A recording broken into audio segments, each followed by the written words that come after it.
Chapter 1. Stockpiled 10,000 tons of pork. Mr. Chun, the 100 sets of fried chicken family buckets you ordered have been delivered as per your instructions. On a small road near the outskirts, Chun Luo glanced at the delivery vehicle and instructed, "Load them onto my truck and arrange them neatly." The vehicle Chun Luo had prepared was a small truck which could easily accommodate 100 sets of fried chicken family buckets. The delivery supervisor from King Ha Chicken responded with a smiling face. Normally, they did not offer the service of loading. However, there was no other way. Chun Luo had paid a generous amount and had placed such orders for half a month. Right after the fried chicken delivery team left, the duck delivery team arrived at Mr. Chun, the 100 roasted ducks you ordered are here. After both groups left, Chun Luo surveyed the surroundings, then got into the carriage. Subsequently, the freshly delivered fried chicken and roasted ducks miraculously vanished. They didn't actually disappear. Instead, they entered Chun Luo's supernatural space. He needed to free up space in the carriage, as there were still many more delivery waves to come. The supernatural space was not extremely large, approximately the size of 20-odd football fields and 20 meters in height. Inside the supernatural space, time stood still. Even if any set of fried chicken or roasted duck was taken out 20 years later, it would remain fresh and steaming. 3 days ago, Chun Luo was shocked to discover that he had traveled back from 12 years after the apocalypse to 1 month before the apocalypse occurred. What was the most in-demand thing during the apocalypse? Supplies, that to be more precise, it was food. Food is the paramount necessity of the people. Who could withstand the lack of food? This damned apocalypse has led to an extreme shortage of resources. Even Chun Luo, known as the Void Monarch, often went hungry in the post-apocalyptic world. His food was either fast food that had expired years ago or the bitter and sour meat of mutated creatures. 27 days later, for some unknown reason, the apocalypse broke out. 80% of the global population turned into zombies. Among the remaining humans, at least 90% died at the hands of the zombies. The surviving humans gradually began to evolve at different paces, developing special abilities. These abilities included those related to the physical body, elements, and the mind. Chun Luo, however, possessed the extremely rare spatial type ability. With such remarkable talent, he was hailed as the Void Monarch, truly unrivaled in combat. With the power of void walking, Chun Luo was peerless in the art of survival. His combat skills were outstanding, and his ability to preserve his life was even more remarkable. When in danger, he could simply use void walking to escape. As he continued to survive, Chun Luo noticed that it seemed he had outlived all the other survivors. In the entire world, apart from the increasingly bizarre monsters, there was no sign of any fellow humans. In the apocalypse, people's hearts were unpredictable. But being the only person left in the world was simply too lonely. Chun Luo couldn't bear this loneliness. Continuing to live seemed meaningless, so he found a pit and buried himself. That IKT wasn't that Chun Luo couldn't survive, he just didn't want to. After waking up, Chun Luo found that he had been reborn. The ability space he had created in his previous life still existed, allowing him to freely store and retrieve supplies. All his other special abilities had vanished. Chun Luo couldn't figure out what had happened to him and didn't bother to think about it anymore. In this world, only delicious food should never be let down. Hurry up and stock up on some right away. 3 minutes later. Mr. Chun, the dishes you ordered have arrived. Chun Luo specifically selected several hotels renowned for their exquisite cuisine and had each of them deliver 100 servings of packed wine and dishes. All were the dishes that Chun Luo was fond of: pickled fish with sauerkraut, stewed chicken with mushrooms, beer duck, sweet and sour spare ribs, braised Crucian carp. Moreover, they were all prepared by master chefs. After the end times, it was simply absurd to even see these dishes, let alone eat them. Want to eat them? You can have everything in your dreams. A single piece of bread was enough to make people fight fiercely. Chun Luo once fought a bloody battle with someone for a ham sausage. If someone could offer a sumptuous dish, Chun Luo declared that he'd do whatever that person asked. Had been deprived of such delicacies for far too long. In less than an hour, 500 sumptuous dishes were stored in Chun Luo's spiritual power space. Before the end times arrived, whenever he had free time, Chun Luo would keep doing such things. Such food orders might seem strange, but Chun Luo didn't care. He neither stole nor robbed. Couldn't I take them to console the orphans in the welfare home or the construction workers? Or maybe I'm just crazy and want to buy them for fun. Is that okay? If it hadn't been too odd to order 1,000 servings and the hotel's efficiency hadn't been so low, Chen Luo would have bought even more. Just then, the phone rang. General Manager Chun, the first batch of 2,000 tons of the 10,000-ton pork you ordered is almost at the cold storage. Do you want to come over and have a look? Chen Luo replied that he'd be there right away. Indeed, Chen Luo ordered 10,000 tons of pork. However, that wasn't all. There were also 2,000 tons each of beef and mutton, and 5,000 tons each of chicken, duck, and fish. After the apocalypse, it wasn't as if people couldn't cook anymore. With fresh ingredients, one could prepare any dish. Not long after the apocalypse, the power went out. Even if there were ingredients, there was no way to keep them fresh. It was 2 years later that Chen Luo acquired the ability of the supernatural space. By that time, would there be any ingredients left for Chen Luo to preserve? How much could be loaded in small trucks and batches? Most importantly, the cost-effectiveness was low, pork was inexpensive, and it was the most commonly consumed meat by the Chinese people, so Chen Luo stockpiled the most of it. The wholesale price was 9.6 yuan per caddy. 10,000 tons cost less than 200 million yuan if it weren't for the lack of funds. Chen Luo would have wanted to stockpile 100,000 tons. Chen Luo sighed, "We're in good times." If it were 2 or 3 years ago, when the price of pork was approaching 50 yuan, it would have been difficult to stockpile, even with money.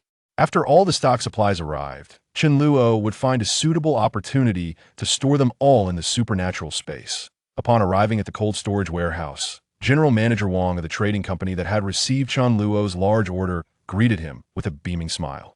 Chen Luo said, "They'll transfer the money to you at the bank after the goods are unloaded." General Manager Wang smiled even more widely and said, "There's no hurry, no hurry." Chen Luo just smiled, not taking it seriously.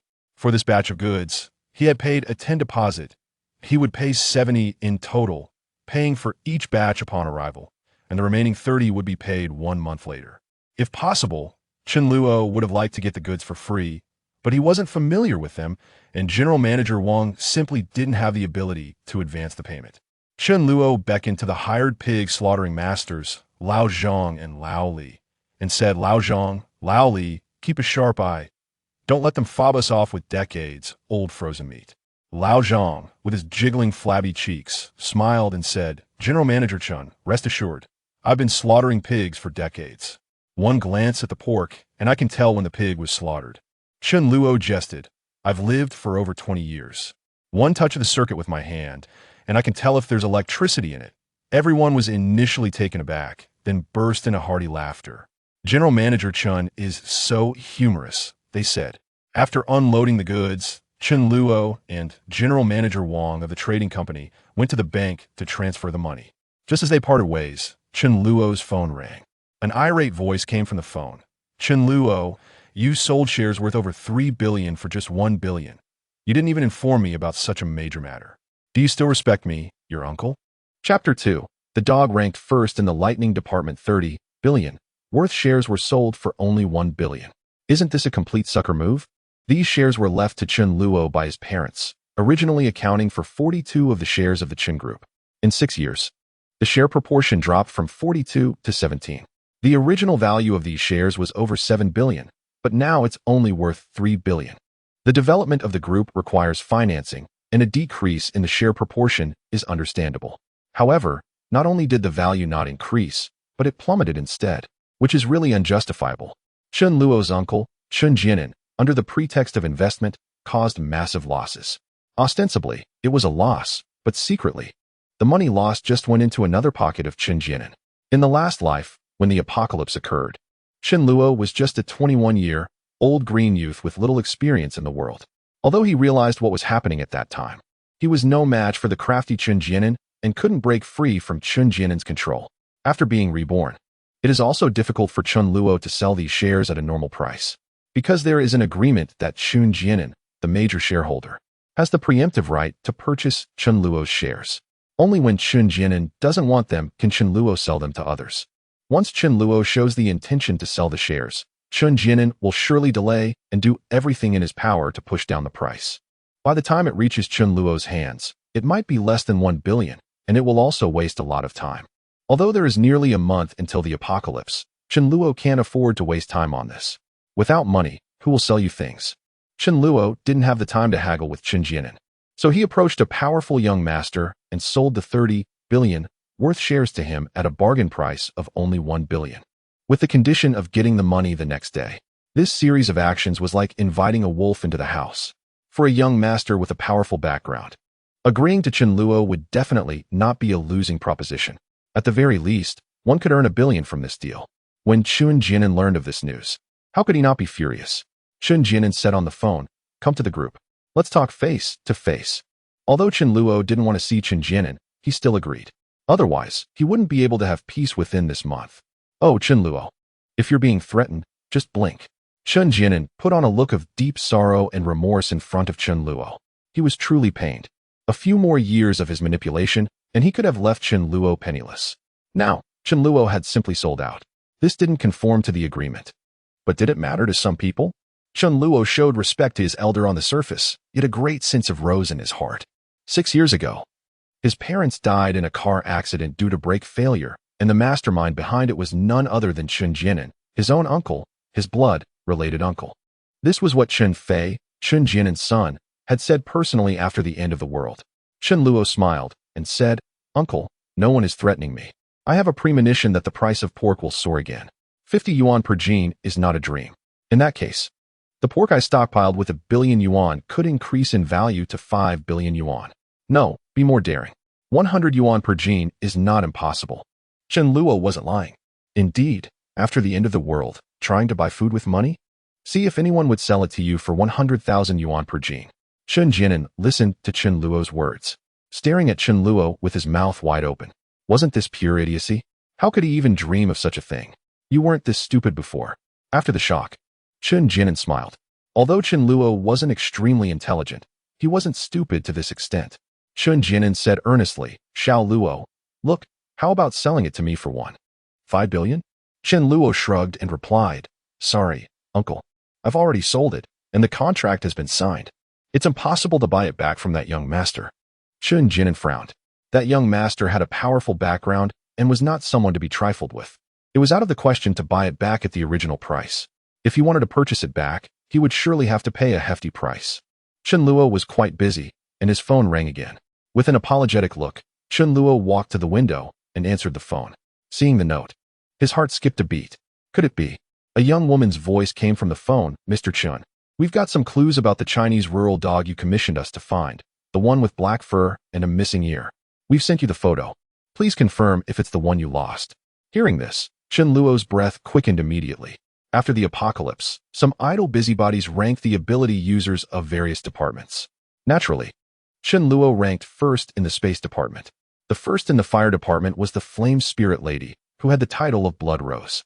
The first in the lightning department was a dog known as the Lightning Dharma King. Among humans, some turned into zombies, while others evolved and gained abilities. The same was true for animals and plants. If a living being didn't turn into a zombie, there was a chance of developing abilities.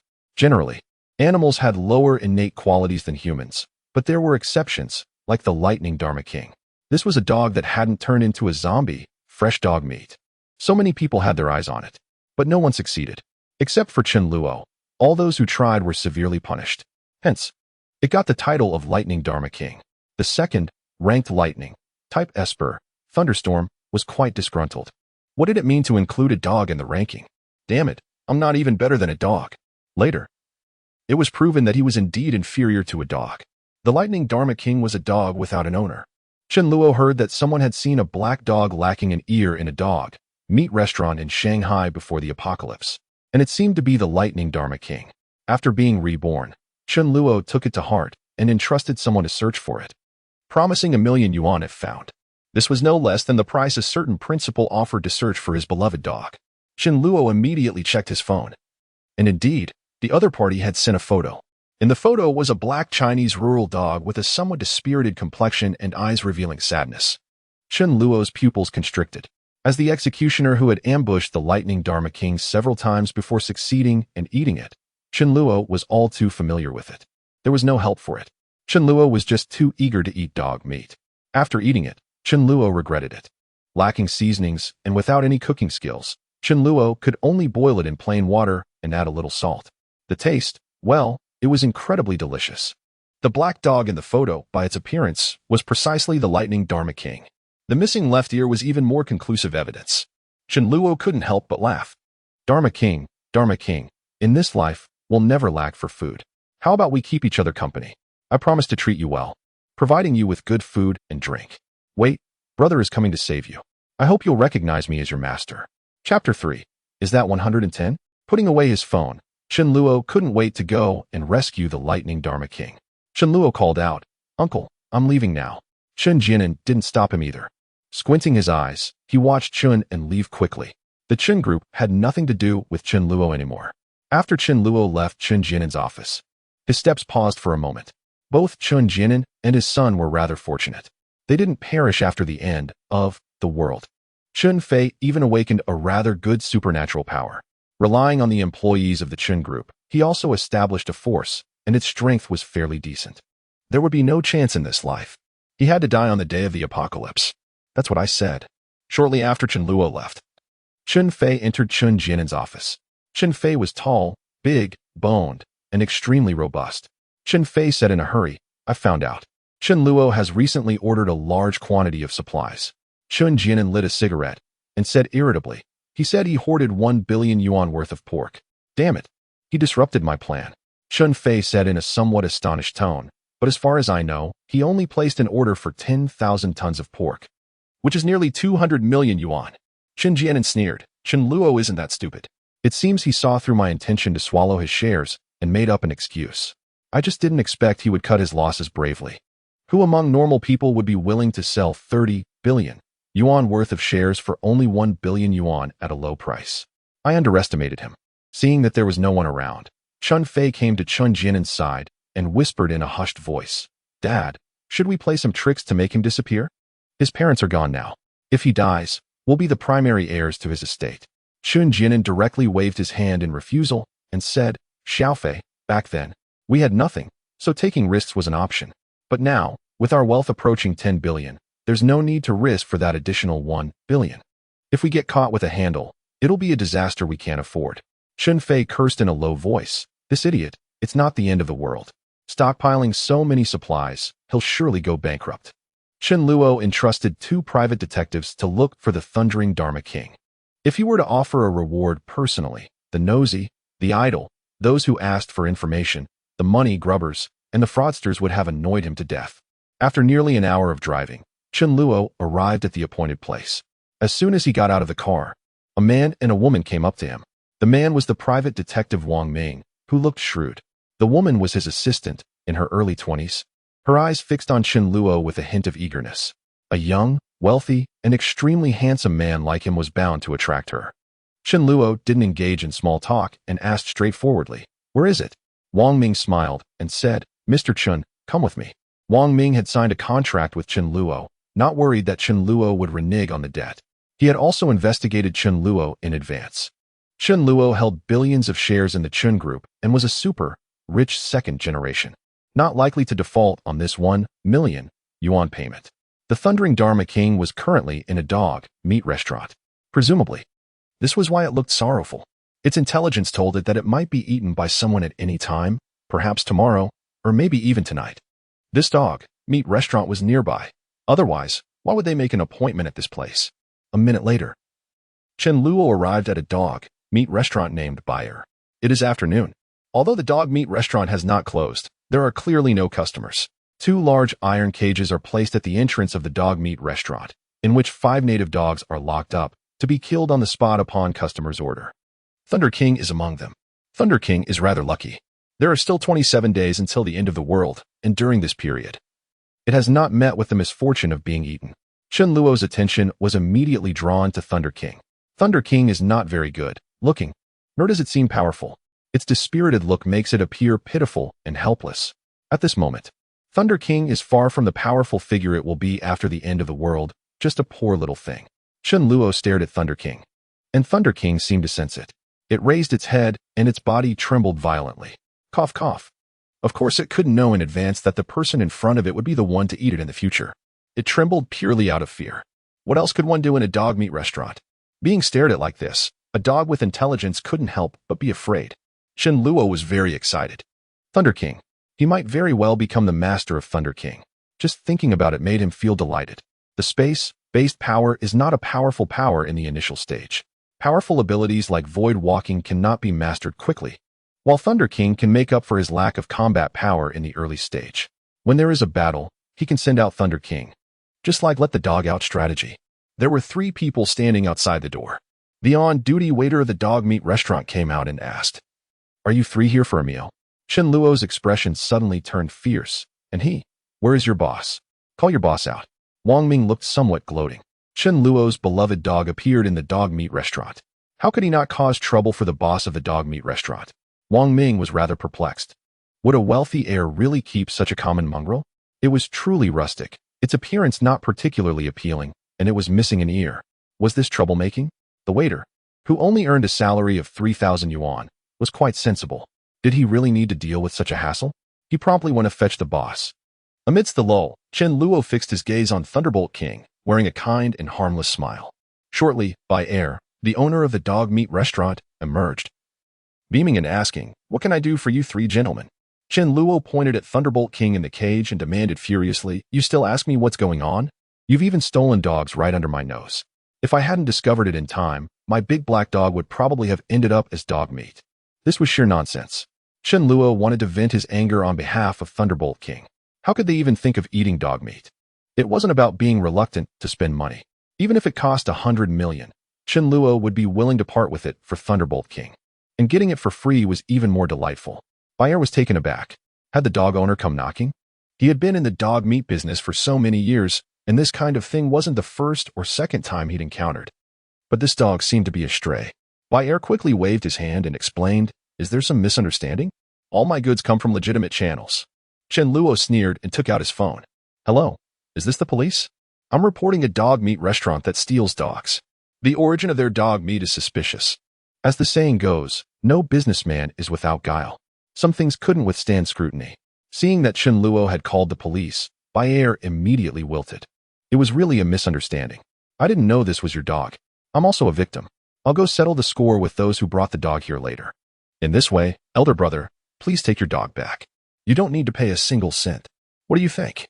Chen Luo's expression softened slightly, and he snorted coldly. "Considering your good attitude, I'll let it go this time." Bayer smiled obsequiously and released the Lightning Dharma King from the cage without a dog leash. But Bayer thought, "It's your dog.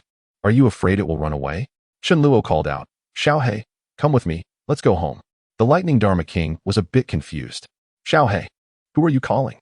But it was spiritual and could sense that it was Chen Luo who saved it, so it didn't run away and obediently followed behind Chen Luo. Chen Luo was delighted. It seemed that the Lightning Dharma King was settled. Chapter 4. Su Daju. Chen Luo opened the car door for the Lightning Dharma King. The Lightning Dharma King hesitated for a moment and then jumped into the car. Chen Luo looked at it with satisfaction. After closing the car door, he said to Wang Ming, "Send me your bank card number and I'll transfer the money." Chen Luo wouldn't renege on this sum of money. Wang Ming happily sent the bank card number. This 1 million was truly a high amount. He wasn't some outstanding private detective and couldn't earn this much in 2 years. Now, he earned it in just 2 days. It was really easier to earn money from the rich. After Chen Luo transferred the money, he said, "Goodbye then."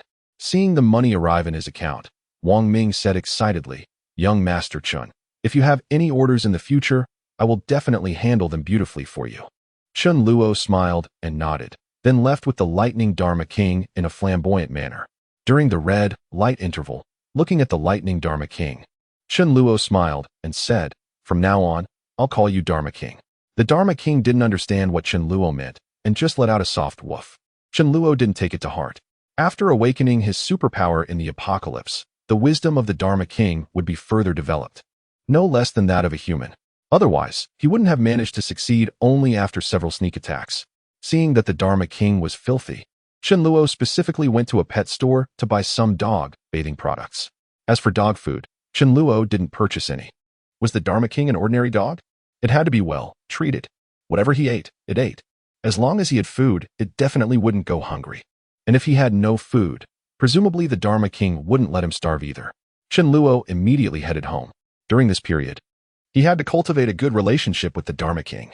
Due to traveling such a long distance in search of the Dharma King, it was over an hour later that Chen Luo reached the entrance of his home. This was a villa area.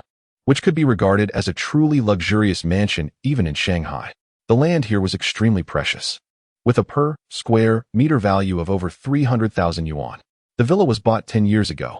It wasn't that expensive at that time, but its value had increased 7 or 8 times in 10 years.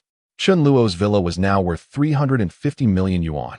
On the day of his rebirth, Chen Luo mortgaged it immediately, found a group of usurers, borrowed 300 million yuan with a high interest rate, and was to repay 330 million yuan a month later.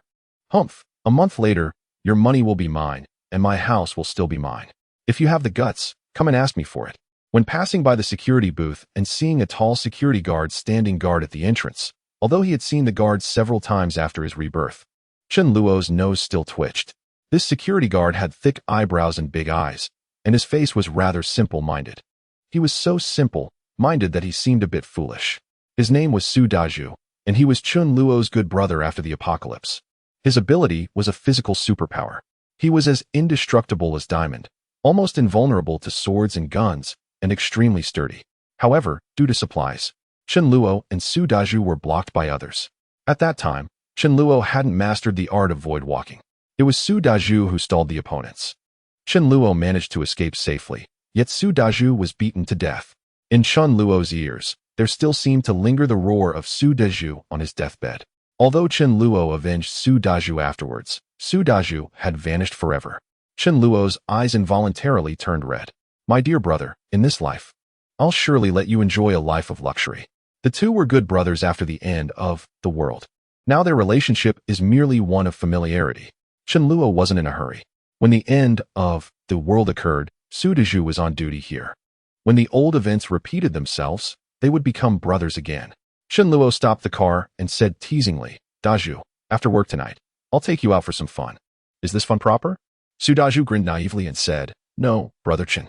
My mother said that men shouldn't go astray.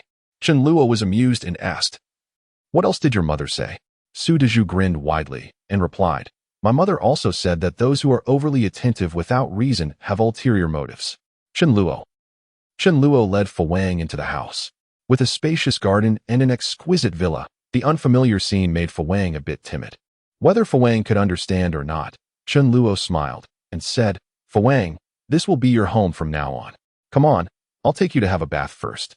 Fu Wang was really obedient. Although a bit afraid of water, it still let Chen Luo do as he pleased.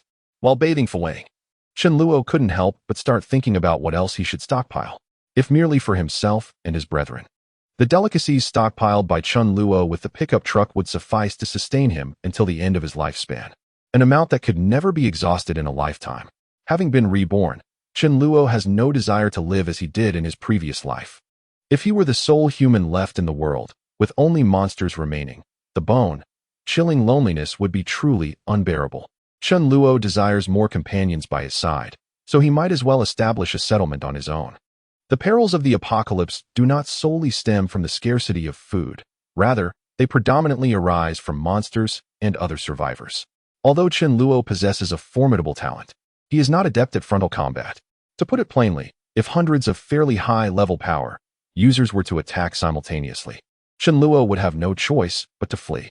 Wouldn't it be a better strategy to recruit more underlings and engage in group battles to counter the opponents? In the days to come, Chen Luo has a general idea of which powerful power users will emerge with outstanding capabilities. Wouldn't it be a wise move to recruit them into his camp in advance? With his power, space, and foresight, it would be difficult for him not to become the top force. At present, Chen Luo has only stockpiled some meat. Is this sufficient? Certainly not. Staple foods, fruits, vegetables, seeds, and so on, Chen Luo has yet to begin stockpiling. What's more crucial is water. After the onset of the apocalypse, water has also been contaminated. No matter what purification equipment or other methods are employed, the virus contained in the water cannot be purified. In the early days of the apocalypse, survivors primarily relied on bottled, canned, or barreled purified water for survival. However, the quantity of this water is limited, and it is not easy to obtain. After the apocalypse, perhaps the most delightful days for people are the rainy days, when the pure water was consumed and there was nothing left to drink. The survivors could only turn their eyes to the water filled with viruses and soaked with more or less corpses. This water couldn't kill the survivors with strong bodies, yet it would impede the development of the powers of the supernaturals. This was only discovered long after the apocalypse. In the initial stage, Chen Luo, who didn't have an ability space at that time, had no choice but to drink a lot of virus-laden water. Water, the source of life, was of utmost importance. Pondering over his next move, Chen Luo bathed Fa Wang. After the bath, Fa Wang became much cleaner and seemed to be a bit more good-looking. Fa Wang looked at Chen Luo pitifully. Chen Luo patted his head and smiled, realizing that he hadn't fed Fa Wang yet. Chen Luo directly took out a portion of sweet and sour spare ribs from the ability space and specifically prepared a bowl for Fa Wang. The starving Fa Wang started gobbling without hesitation. Seeing Fa Wang eating with such relish, although Chen Luo had eaten quite a bit at noon, he, who had been pent up psychologically for a long time, began to salivate. Chen Luo also took out a portion of sweet and sour spare ribs for himself. As Chen Luo ate, he spat out the bones, and Fa Wang actually imitated him. Chen Luo found it amusing and said, "Hey, even a dog can spit out bones." As he spoke, Chen Luo spat out a bone he had just finished eating. Realizing something, Chen Luo's face darkened. "Damn it, I'm scolding myself." Chapter 5. Hoarding in large quantities after the meal. As Fa Wang was truly like a dog's son, Chen Luo had to wash the bowl for it. After that, Chen Luo picked up his phone and prepared to go out again, although there was still plenty of time. Being well prepared with supplies earlier would bring more peace of mind. Chen Luo planned to order a large quantity of fruits and vegetables, which required a large warehouse as a temporary storage location. Should he rely on trucks to collect them wave by wave? Was it really possible for others to load the car one by one? Don't be ridiculous. Before leaving, Chen Luo deliberately probed to see how the Dharma King would react. Seeing that Chen Luo was about to leave, the Dharma King couldn't help feeling a bit anxious. This master was truly kind to it, actually giving it spare ribs to eat. It had never eaten such delicious food since its birth. Was the master going to abandon it? Was it going to be homeless again? The Dharma King whined and gently rubbed its head against Chen Luo's feet. Chen Luo smiled, stroked the dog's head, and took it into the car. It was quite necessary to cultivate a bond with the Dharma King during this period. After getting into the car, the Dharma King, which had accompanied Chen Luo, became quiet again. In the following few days, Chen Luo was constantly occupied with searching for warehouses, contacting suppliers, and occasionally had to spare some time to stockpile delicious food. He was extremely busy. The amount of funds in the account was decreasing rapidly. However, Chen Luo was quite content. Only the money spent was real money. Otherwise, it was just a piece of waste paper. He mortgaged the house for 300 million and sold the shares for 1 billion. Expenses on meat took up the lion's share, costing 500 million. It was originally 700 million. But the remaining 200 million was to be paid after the apocalypse, which meant it might not need to be paid at all. For vegetables, he spent 300 million, mainly on potatoes, cabbages, radishes, tomatoes, various mushrooms, and greens. These were purchased from scattered suppliers who didn't allow credit. Although some delay was possible, it couldn't be delayed for 10 days or half a month, unless Chen Luo timed it right on the days when the apocalypse was about to occur, but by then, it might be too late to stockpile. Regarding water, Chen Luo stockpiled 100 million worth. The water was all purified pure water. Water itself wasn't expensive, but the containers for it were costly. The cost of a 1 yuan bottle of mineral water is actually just a little over 20 cents.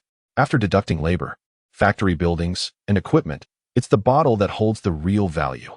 Chen Luo also stockpiled 200 million worth of fruits, mainly apples and oranges. Apples and oranges are nutritionally rich, inexpensive, and available in large quantities. For other types of fruits, Chen Luo stocked up on them in varying but not substantial amounts. For various snacks such as chocolates, candies, potato chips, as well as salt and seeds, these odds and ends cost Chen Luo 1 billion in total. He spent 10 million on salt, which he deemed sufficient. All these expenditures amounted to 12 billion. Chen Luo also incurred significant costs in leasing warehouses, cold storage, and purchasing ready-made delicacies. Now, there is only 50 million left in Chen Luo's account. Chen Luo let out a long sigh. Stockpiling supplies is no easy task. Finally, it's roughly coming to an end. The only thing not yet stockpiled is staple food, namely rice and flour. Chen Luo has none at all. Firstly, there isn't enough capital. Secondly, Chen Luo has a better plan. Who has the most stockpiled grain? Local granaries, especially in a large metropolis like Chengdu, where the stockpiled grain is abundant. After the end times, Chen Luo is even worried that his ability space won't be sufficient when he makes a trip there. Chen Luo feels somewhat regretful. If only he had expanded his ability space more in his previous life, not only for grain, but also for other supplies such as vegetables and meat. It's not that he can't continue to stockpile. A large supermarket alone stores quite a bit of supplies. Others can't take much, but Qianluo has his ability space. To facilitate his actions after the end times, Qianluo ordered a batch of high-voltage stun guns. He really went all out for this batch of 50 stun guns. Not long after the end of the world, these stun guns would be of little use. However, in the early stage of the apocalypse, they were invincible. Zombies were afraid of electricity, after all. As for why not buy knives, knives had a chance of jamming, and wielding them required a great deal of strength. With a stun gun, one only needed to touch gently, which was energy-saving. A knife needed to hit the vital parts of the zombie, while a stun gun could work by touching any part. There were also 2 sets of high-tech alloy armors. One was crafted according to his own body size, and the other was made to fit Su Daju's figure. At present, technology was not that advanced. Wearing this kind of armor would be rather cumbersome and greatly affect speed and mobility, but it had the advantage of safety. With the strength of zombies in the initial stage, it was difficult for their attacks to break through the armor. Coupled with a stun gun, well, it could only be used in places with few zombies. If there were too many zombies and one got surrounded, being unable to run would spell disaster. The armor hadn't arrived yet. Qianluo, who had some free time, purchased 100 high-capacity mobile phones and copied movies, novels, and study materials into them. After the end of the world, there would be no internet connection or signal, but mobile phones could still be used, provided that there was power. For this reason, Qianluo also bought 10 diesel generators. Don't ask why 10. He was afraid they might break down. He also bought a batch of solar panels. Qianluo thought that if he had a mobile phone with unlimited power and internet access in his previous life, he could have survived for another 10 or 20 years. He also bought a considerable amount of diesel. That way, the air conditioner could be used. Gradually, Qianluo bought a batch of walkie-talkies and household items such as rice cookers, ovens, microwaves, and iron pots. Regarding medicine, Qianluo only purchased some drugs for treating external injuries and preventing inflammation, as other medicines were not needed. At the same time, Qianluo hired a cooking teacher. In the post-apocalyptic world, what troubles Qianluo the most? Even when he manages to find ingredients, he can only make barely edible food. If it weren't for the need to survive, Qianluo really wouldn't want to eat it. Once, Qianluo and Su Daju found 3 potatoes. They originally planned to stir-fry shredded potatoes. But who could cut them? Qianluo and Su Daju stared blankly at each other. They could only bake the potatoes with tears in their eyes, and they even got burned. Now that Qianluo has so many supplies, in case there is a need in the future, without cooking skills, he can only be at a loss. Qianluo spent a huge sum of 50,000 yuan per month to hire a cooking master. That's quite a high price, isn't it? Well, the payment will be made a month later. This master is Mayu, a 25-year-old beauty with an elegant and mature charm. Her appearance is decent and pleasing to the eye, and her figure is quite attractive. Qianluo has tasted Mayu's cooking. It's truly amazing, even more delicious than the food bought from 5-star hotels. At first, Mayu was worried that with such a high salary, the employer might have some improper thoughts. But after seeing Qianluo in person, she felt relieved. With Qianluo's conditions, so many beautiful young ladies outside couldn't even attract him. Why would he bother to have designs on her? At this moment, Qianluo is learning. Today, Mayu is teaching him how to make sweet and sour spare ribs. First, blanch the spare ribs in cold water to drain out the blood foam. Then pour some seemingly free oil. Qianluo blushed. How could there be free oil? The first time he was learning, Qianluo was always afraid that there wouldn't be enough oil. When Mayu went to the restroom, she came back to find that Qianluo had poured half a pot of oil. Mayu exclaimed in surprise. Is your oil free? Pouring so much. Seeing that Qianluo had a good personality, Mayu just made such a joke. Even if Mayu taught Qianluo hand in hand, the taste of the dishes Qianluo made was simply incomparable to that of Mayu's. If Mayu wasn't on site to guide, the dishes Qianluo tried to make were so unpalatable that even the Dharma King wouldn't eat them. Nor would a dog. The Dharma King said, I have no enmity with my master. Why do you try to poison me? Qianluo clenched his fists, feeling that he was simply not cut out for cooking. Then Qianluo turned his attention to Mayu, saying, You have excellent culinary skills. I have high hopes for you. Since he couldn't cook himself, he might as well find a personal chef. Mayu's cooking skills were truly remarkable. Qianluo and Mayu didn't know each other at all in their previous lives. He wasn't sure whether Mayu would turn into a zombie after the arrival of the apocalypse. It all depended on her fate. Chapter 6. As promised, Chen Luo parked his car at the entrance of an upscale residential community, which was not far from his home. As he gently stroked the already sleek fur of the Dharma King, he quietly observed the situation at the entrance of the community. Chen Luo was waiting for an important person. Just when he was feeling rather bored, Chen Luo's eyes suddenly lit up. Two beautiful women walked out from the entrance of the community. The older one was around 20 years old, seemingly about the same age as Chen Luo. The younger one was around 17 or 18. They looked like sisters, and indeed they were. The elder sister had a cold and glamorous face, truly a rare beauty.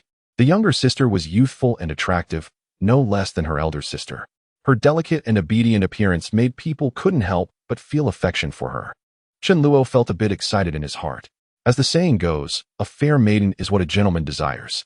Who wouldn't like such beautiful women? Only those with abnormal mental or physical conditions wouldn't. If they were merely beautiful, Chen Luo wouldn't have bothered to wait here specially.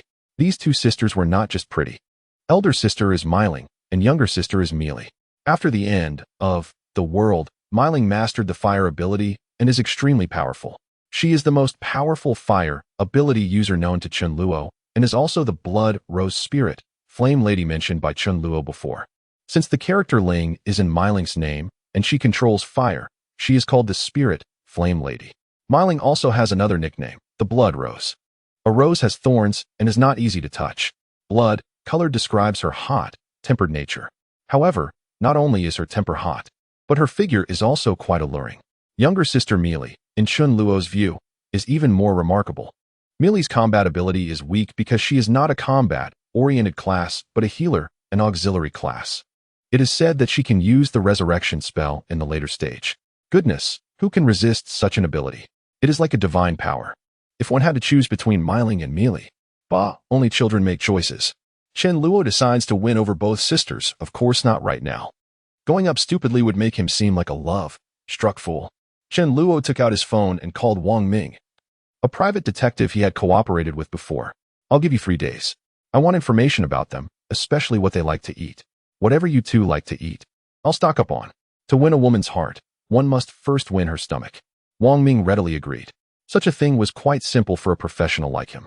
Watching Meili shake Myling's arm and act coquettishly, with Myling showing a doting smile, the two gradually walked away. Chen Luo chuckled softly and then left as well. It didn't even take 3 days. The next afternoon, Wang Ming sent Chen Luo the information about Myling and Meili. Myling likes Sichuan cuisine, and her favorite fruit is grapes. Meili has a penchant for fish, with braised pig's trotters being her absolute favorite, and watermelon being the fruit she adores. Chen Luo, as if awakening from a dream, realized that the taste of braised dishes is rather delightful, and thus decided to stockpile some. In the blink of an eye, the date arrived at May 28th. With only 5 days remaining until the outbreak of the apocalypse, the armor and stun gun that Chen Luo had ordered were delivered one after another. The armor, a full-body one, presented an overall silver hue. There were 2 sets in total, one for Chen Luo and the other for Su Daju. The armor was quite heavy.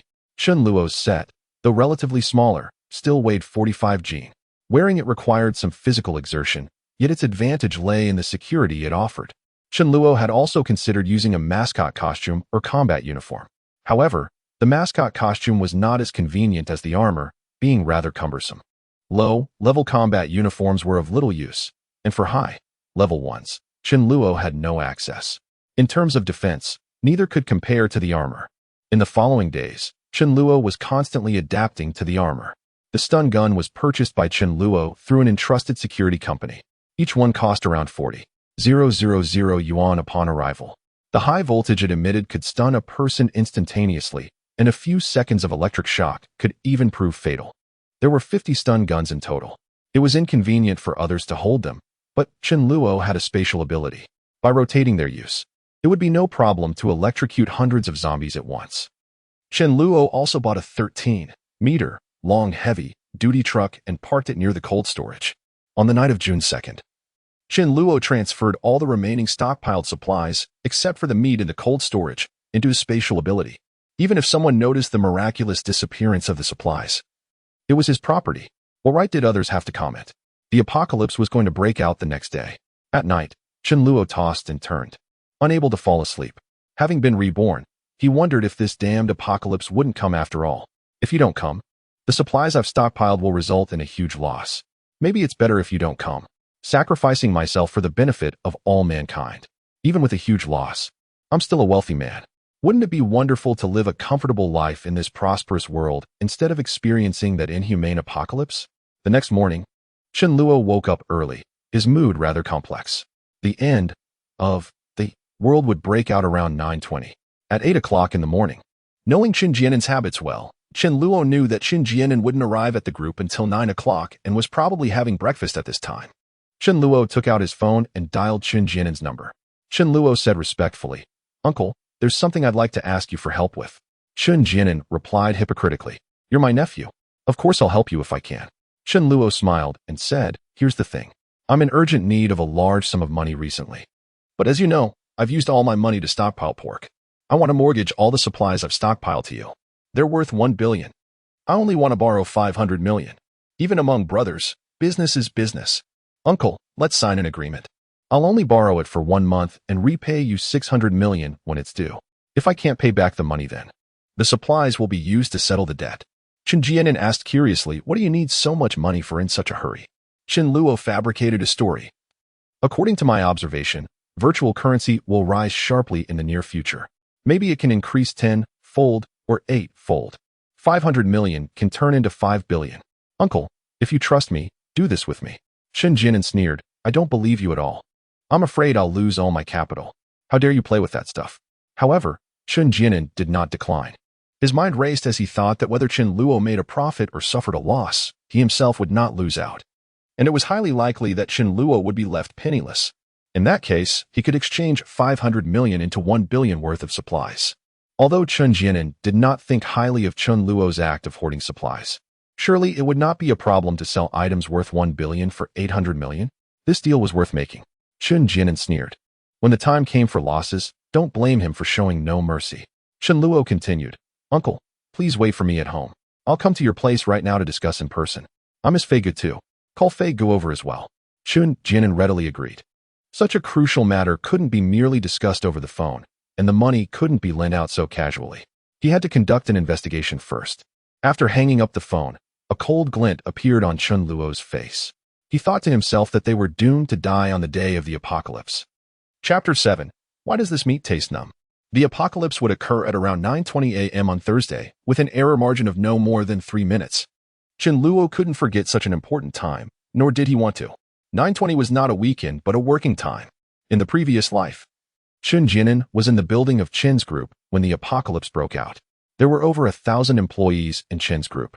Only less than 100 people survived. Although the number was not large, it wasn't too small either. Chen Jianen had quite a bit of prestige in Chen's group, and with Chen Fei awakening a decent superpower, he managed to take control of this group of people and build upon this foundation to develop and grow. Although his strength was mediocre later on and was ultimately destroyed by Chen Luo. Chen Luo couldn't kill Chen Jianen and his son in the building of Chen's group because it was a bustling area. After the apocalypse broke out, zombies swarmed like a tide. Chen Luo was confident that he could return to his home, yet not with absolute certainty, as there was a possibility of a car accident on the way. Such a risk could be taken, but it was unnecessary. It would be far safer to kill Chen Jianen quietly at his home. Chen Jianen resided in a wealthy neighborhood with a sparse population. After the deed was done, Chen Luo could leave without a hitch. The time for action had to be chosen after the onset of the apocalypse. What if it hadn't broken out? He would become a murderer. By then, with the breakdown of order, no one would care whether one had committed a murder or not. Thus, Chen Luo made such a phone call. Greedy Chen Jianen, seeing an opportunity, would surely agree. And Chen Fei lived with Chen Jianen. Both of them had to die. Chen Luo went out with the Dharma King. After the apocalypse erupted, the Dharma King had a high probability of awakening the lightning ability. When Chen Luo drove to the sentry box, Su Dazhu was on duty. As he passed by, Chen Luo rolled down the car window and said with a serious expression, "Dazhu, my heart is in a turmoil.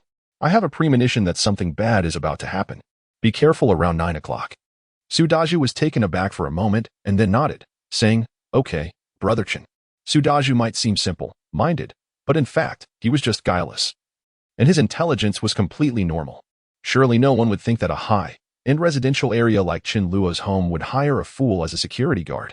Moreover, Su Dazhu was a veteran. Even if he didn't awaken any abilities after the apocalypse, 5 Chen Luos in his current state couldn't match Su Dazhu. Chen Luo nodded. There were not many residents here, and the number of people was scarce. Su Dazhu stood guard outside, keeping a distance from others. It took more than 10 seconds for someone to turn into a zombie. Su Dazhu couldn't possibly fail to react. In the previous life, Su Dazhu had also survived well. However, Chen Luo was still worried and gave this special reminder. Chen Luo began his journey towards Chun Jianen's residence. Along the way, Chen Luo dawdled, intending to arrive at Chun Jianen's home precisely at 9 o'clock. Chen Luo sent a message to Chun Jianen, stating that there was a minor glitch with the vehicle on the way and that he would be half an hour late. Chun Jianen replied, indicating that there was no hurry. In Chun Jianen's house, Chun Jianen took a sip of tea and said to Chen Fei, "That lad, Chen Luo, actually wants to speculate in virtual currency. He really doesn't know the fear of death." Surprisingly, Chen Fei sided with Chen Luo and exclaimed, "Back then, virtual currency was only a few cents each. Who could have anticipated that it would soar to over 60,000 yuan each? It has multiplied a millionfold. If it weren't for you, Dad, forbidding me to touch it, I surely would have given it a try." It's quite understandable that Chen Luo wants to take a gamble. Chen Jianen sneered, "What real value does that thing have? It's just a way to fleece the public. This deal can still be considered. But we have to thoroughly investigate whether the goods stockpiled by Chen Luo are really worth 1 billion yuan. Chen Fei smiled and said, "A money-making deal presented right at our doorstep. How could we not do it?" Chen Jianen pondered, "Could there be a fraud in this? That lad Chen Luo knows I've cheated him. Would he really let me make a profitable deal?" Chen Fei snorted. "I understand the psychology of those who trade in virtual currency. It's just like gambling. He's in urgent need of money and doesn't know many people. No one else could come up with 500 million yuan in a short time, so he came to us. If he dares to deceive us, we'll teach him a lesson." At 5 minutes past 9, Chen Luo arrived. The domestic servant of Chun Jianen's house opened the door. Chen Fei greeted him, embracing Chen Luo affectionately, to the extent that Chen Luo felt a sense of suffocation. "Chen Luo, it's just that your cousin is timid. Otherwise, he would have played with you. If you make money from trading virtual currency, don't forget your cousin." Chen Luo smiled and said, "Of course not. If I earn 1 billion, I will definitely give my cousin a supercar." Chen Jianen stood up and greeted, "Xiao Luo, have you had a meal? Shall I ask the servant to prepare some?" Chen Luo didn't refuse at all and said, "That would be great. I came in a hurry and really haven't eaten anything." Chen Luo talked eloquently about how profitable trading virtual currency could be. It was already 9:15 when the servant served breakfast. Chen Luo gobbled it up. Suddenly, a pained scream came from the servant girl's room. Chen Jianen frowned and said, "What's wrong with Xiaoli? Is she ill? Xiao Fei, go and have a look." Chen Fei also felt strange and responded. Chen Luo's eyes sparkled. "Is the end of the world finally here? It seems you two really have to die today." Chen Luo stood up with a strange expression and said, "I'll go and check. If she needs to be sent to the hospital, I can also help my cousin." Chen Fei walked to the door of the servant girl's room, opened it, and was immediately so frightened that he let out a scream. Inside, the servant girl in her 40s had disheveled hair and blood flowing from her 7 orifices. The blood trickled down her face and neck, and her eyes were deep red, looking extremely terrifying. Chen Fei, a strong adult man, felt his scalp tingle and his legs go weak when he saw this scene. He could hardly believe what he saw and stood dumbly at the door. And when the servant girl saw Chen Fei at the door, she pounced on him like a fly seeing excrement. After becoming a zombie, the strength would increase explosively, but the speed would decrease significantly. Chen Fei still came to his senses and was about to slam the door shut with a swish, blocking the maid who had turned into a zombie inside the room. However, a hand stopped his actions. At the same time, a sinister smile emerged on Chen Luo's face. He took out an electric baton from the power space, switched it on, and the baton emitted a buzzing sound. Without any mercy, Chen Luo pressed the electric baton against Chen Fei's back. "Chen Fei, this high-voltage electricity is no joke." Chen Fei's body first trembled violently several times, and then he was electrocuted and passed out. If Chen Luo had kept pressing the electric baton against Chen Fei for a long time, Chen Fei would have been electrocuted to death. Seeing that Chen Fei had passed out, Chen Luo let go and did not choose to electrocute Chen Fei to death. Why? Because there was a zombie in front of him. The flesh and blood of the living have a fatal attraction for low-level zombies. As long as they can get a bite to eat, they often ignore other living people. Which is more satisfying? Letting Chen Fei be electrocuted to death or be eaten alive? Of course, it's the latter.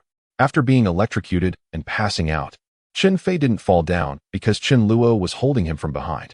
The maid zombie pounced on Chen Fei without any difficulty and took a bite right on Chen Fei's face. Sizz. A piece of flesh was gnawed off Chen Fei's face. After turning into a zombie, the biting force had also changed astonishingly. The maid zombie directly swallowed the flesh and blood into her bloody mouth. But why did this meat taste a bit numb? Damn it, how much chili was added? Chapter 8. Crystal Chen Jianan had been watching the situation, but didn't get up. Seeing such a startling change, he suddenly stood up. Originally, he should have been somewhat astonished, but seeing his precious son in such a miserable state, he instinctively pounced towards Chen Luo. Chen Jianan shouted hoarsely, "Chen Luo, what are you doing?" Grasping a purple clay teapot, he charged towards Chen Luo. With a cold smirk, Chen Luo extended an electric baton towards him. Instinctively, Chen Jianan raised his hands to defend himself. "Oh, what's the matter? Aren't you insulated from the current?" In an instant, Chen Jianan collapsed, his head striking the coffee table with a heavy thud. There is a kind of pain that is palpable merely to behold. Witnessing the copious blood streaming from the back of Chen Jianan's head, Chen Luo let out a pained cry. "That hurts." Chen Jianan succumbed to unconsciousness. A heart-wrenching scream escaped his lips.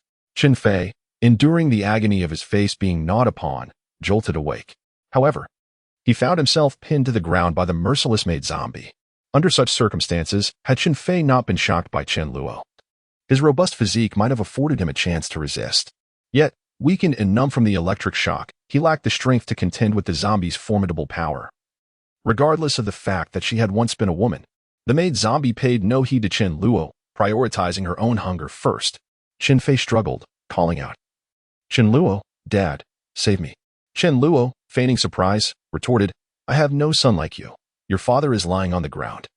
As Chen Fei recalled the moments leading up to his fainting spell, he was about to curse, "Chen Luo, you," but the words never escaped his lips. As the maid zombie silenced him with her mouth, with a fierce tug, she tore away his upper lip, leaving a gruesome mess. Chen Luo clicked his tongue, thinking that such a thrilling spectacle should not be witnessed alone.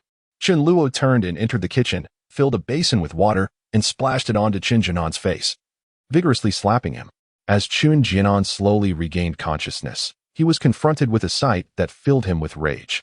His son, Chen Fei, bore no unblemished part upon his face. Even if he survived, his visage was irrevocably marred. Chen Jianan struggled to rise and save Chen Fei, but Chen Luo adjusted the voltage of the electric baton, rendering Chen Jianan numb yet not unconscious. The water on Chen Jianan's body amplified the sensation of the current, making it almost unbearable. He attempted to break free numerous times, but each effort was thwarted by Chen Luo. In desperation, Chen Jianan pleaded, "Chen Luo, Chen Fei is your own cousin. Please save him. I admit, I secretly undermined your shares, but Chen Fei knows nothing. He is innocent." Chen Luo scoffed coldly. "What other grievances have you inflicted upon me? If it were merely about money, I would not resort to such ruthless measures. The enmity towards my parents is unforgivable. Any retribution would be too lenient." A chilling realization struck Chen Jianan. Could it be that Chen Luo was aware of that incident? Chen Luo seized Chen Jianan by the neck, forcing him to look upon the dismal fate of Chen Fei. As he witnessed his son's breath growing faint and his moans dwindling, Chen Jianan bellowed, "Chen Luo, save Chen Fei now, and I may choose not to report you. Otherwise, you will face dire consequences." To this moment, Chen Jianan remained oblivious to the apocalypse that had befallen the world, mistakenly believing that the maid had contracted a horrific illness or that Chen Luo had drugged him. Chen Luo remained indifferent, occasionally brushing the electric baton lightly across Chen Jianan's face. At this moment, Chen Jianan was engulfed in despair. Chen Luo was resolute in his intention to eliminate both him and his son. "You heartless beast, how could you bring yourself to slay your own uncle and cousin? You are worse than a pig or a dog." Chen Luo's face twisted with rage as he struck Chen Jianan fiercely across the face. "The heartless one is you. My father, seeing your utter lack of achievement, kindly brought you into the Chen group, yet you repaid his kindness with treachery. What audacity do you possess to utter such words?" The maid zombie had already severed Chen Fei's neck, leaving Chen Jianan devoid of any hope. He had lived his life for this son. Though he had amassed wealth, he had high hopes for Chen Fei and had disciplined him rigorously. Now, all of that was rendered meaningless. Chen Jianan was driven to madness. "I am his biological elder brother, his true elder brother. I contributed significantly to his successes. And what was my reward? A mere 10% of the shares, as if I were a beggar. He deserves to die. And you," he continued, "with the current technological capabilities, you cannot escape." Chen Luo's gaze turned cold. He had invited the wolf into his home. Given the value of the shares at that time, even 10% amounted to 1.5 billion. What laborer could ever dream of receiving such a sum? Greed knows no bounds. One zombie could not consume two individuals in a short span, and Chen Luo could not command the maid zombie to devour Chen Jianan. To electrocute him would be too merciful.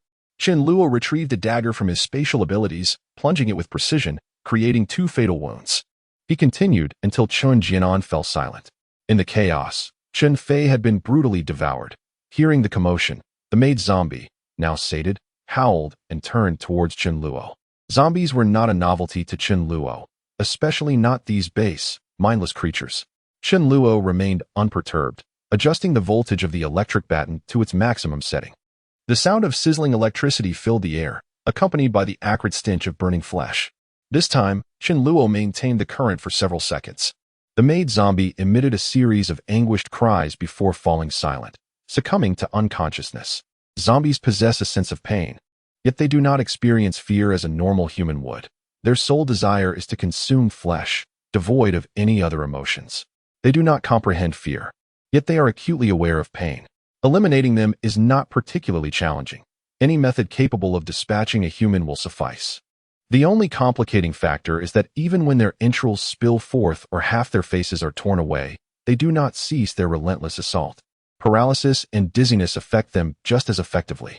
Chen Luo could not ascertain whether the maid zombie had truly met her end, but it mattered little. He crouched down, unsheathing a dagger, and drove it into the center of her forehead. Now, she was undeniably dead. Zombies have a vulnerability, specifically at the center of their foreheads. A deep stab from a sharp object guarantees their demise. Chen Luo did not halt his actions. Rather, he continued to manipulate the dagger within the maid zombie's cranium. A repulsive spray of red and white fluids erupted, yet Chen Luo's expression remained composed. In his previous life, he had vomited numerous times, eventually growing accustomed to it. Chen Luo was not a sadist, intent on desecrating the corpse of the maid zombie. Instead, he aimed to extract the crystal nestled within her forehead. Following the apocalypse, both supernatural beings and zombies develop a crystal at this location. The size and hue of the crystal vary according to the individual's type of ability and its potency. Fire-based supernatural beings or zombies possess red crystals, while those aligned with wind exhibit blue crystals. If the Law King awakens his superpower, the crystal will be purple. The crystal removed from the Law King's head back then was a deep, purple crystal the size of an egg, while the maid zombie in front of him, being the most low, level 1 without evolved abilities yet, has a pale, white crystal. For someone like Chen Luo with a space-type superpower, the crystal would be transparent. Don't get me wrong, Chen Luo has never seen what his own crystal looks like. Instead, he has seen the crystals in the heads of other space-type superpower users. Chapter 9. Awakening of Superpowers. Chen Luo obtained a pale, white crystal the size of a grain of rice from the center of the maid zombie's forehead. Such a low-level crystal, Chen Luo hadn't seen for a long time, because within at most half a year, such weak and low-level zombies would become rare to see. Not to mention that 12 years later, any zombie casually encountered would be a proper big, boss-level existence if placed in the present. Zombies are constantly getting stronger. After the ability is awakened, one can speed up their promotion by absorbing the energy in the crystal, or speed up their recovery by absorbing energy. Chen Luo remembered that in his previous life, around 10 o'clock, he suddenly felt a mysterious energy in his body. At that time, he didn't know what it was at all and didn't know how to use it either. Chen Luo put the pale, white crystal into a small box prepared long ago in his superpower space, then pushed aside the heads of Chen Jianan and Chen Fei. As expected, there were no crystals. Only after survivors awaken their superpowers will a crystal form in their minds. Chen Luo didn't care. Even if there were, they would be the most worthless crystals. There were plenty of zombies outside, and it would be easy for him to obtain them.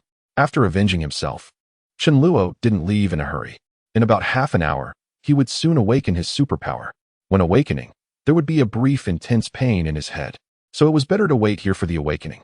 The Dharma King should also awaken. Before that, Chen Luo had asked the Dharma King to stay in the car without getting out. Chen Luo then went out and intended to bring the Dharma King in. Before coming here, the whole sky was quite clear, but now it was extremely gloomy, just like the prelude to a heavy rainstorm during a thunderstorm. However, it wouldn't rain. This strange sky color would last for 3 days before dissipating. The Dharma King in the car felt creepy because there was a female zombie outside the courtyard, staring intently at it in the car and constantly growling. The Dharma King thought, if you have the guts, come in. All you can do is make noise. When the female zombie saw Chen Luo, she turned to growl at him instead. The iron gate outside Chen Jianan's courtyard was very sturdy, and the female zombie couldn't get in at all. Chen Luo smiled and said, "Come on, uncle will set you free." As Chen Luo approached, the female zombie quickly stretched out her hands through the gap of the iron gate, trying to grab him. "Here's something delicious for you." Chen Luo took out an electric baton and extended it towards the female zombie. The female zombie had no idea what this thing was and wasn't afraid at all. She directly reached out her hand to hold the electric baton. The iron gate rattled because the female zombie's body was shaking violently. It seemed she was severely electrocuted. After 2 or 3 seconds, the female zombie fell straight to the ground.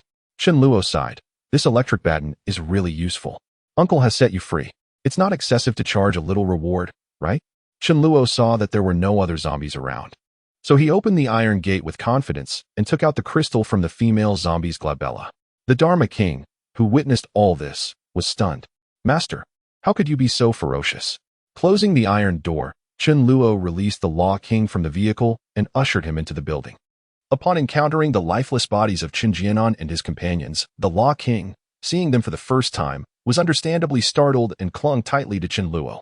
With time to spare, Chen Luo began rummaging through the room. He seized a collection of fine cigarettes and exquisite liquor cherished by Chen Jianan. Although Chen Luo himself only smoked occasionally, he was well aware that many seasoned smokers found the absence of cigarettes more unbearable than hunger. As he leisurely peeled an apple, the startled Law King pressed closely against him. Chen Luo chuckled softly, dismissing the notion, even dogs possess emotions. Had he not lived through a past life, he would have found this scene even more distressing than the Law King did. Just as Chen Luo was about to take a bite of the freshly peeled apple, a purple arc of electricity flickered across the Law King's dark fur. Chen Luo, who was standing close, was struck directly. He convulsed momentarily, and the apple that had yet to reach his lips tumbled to the ground.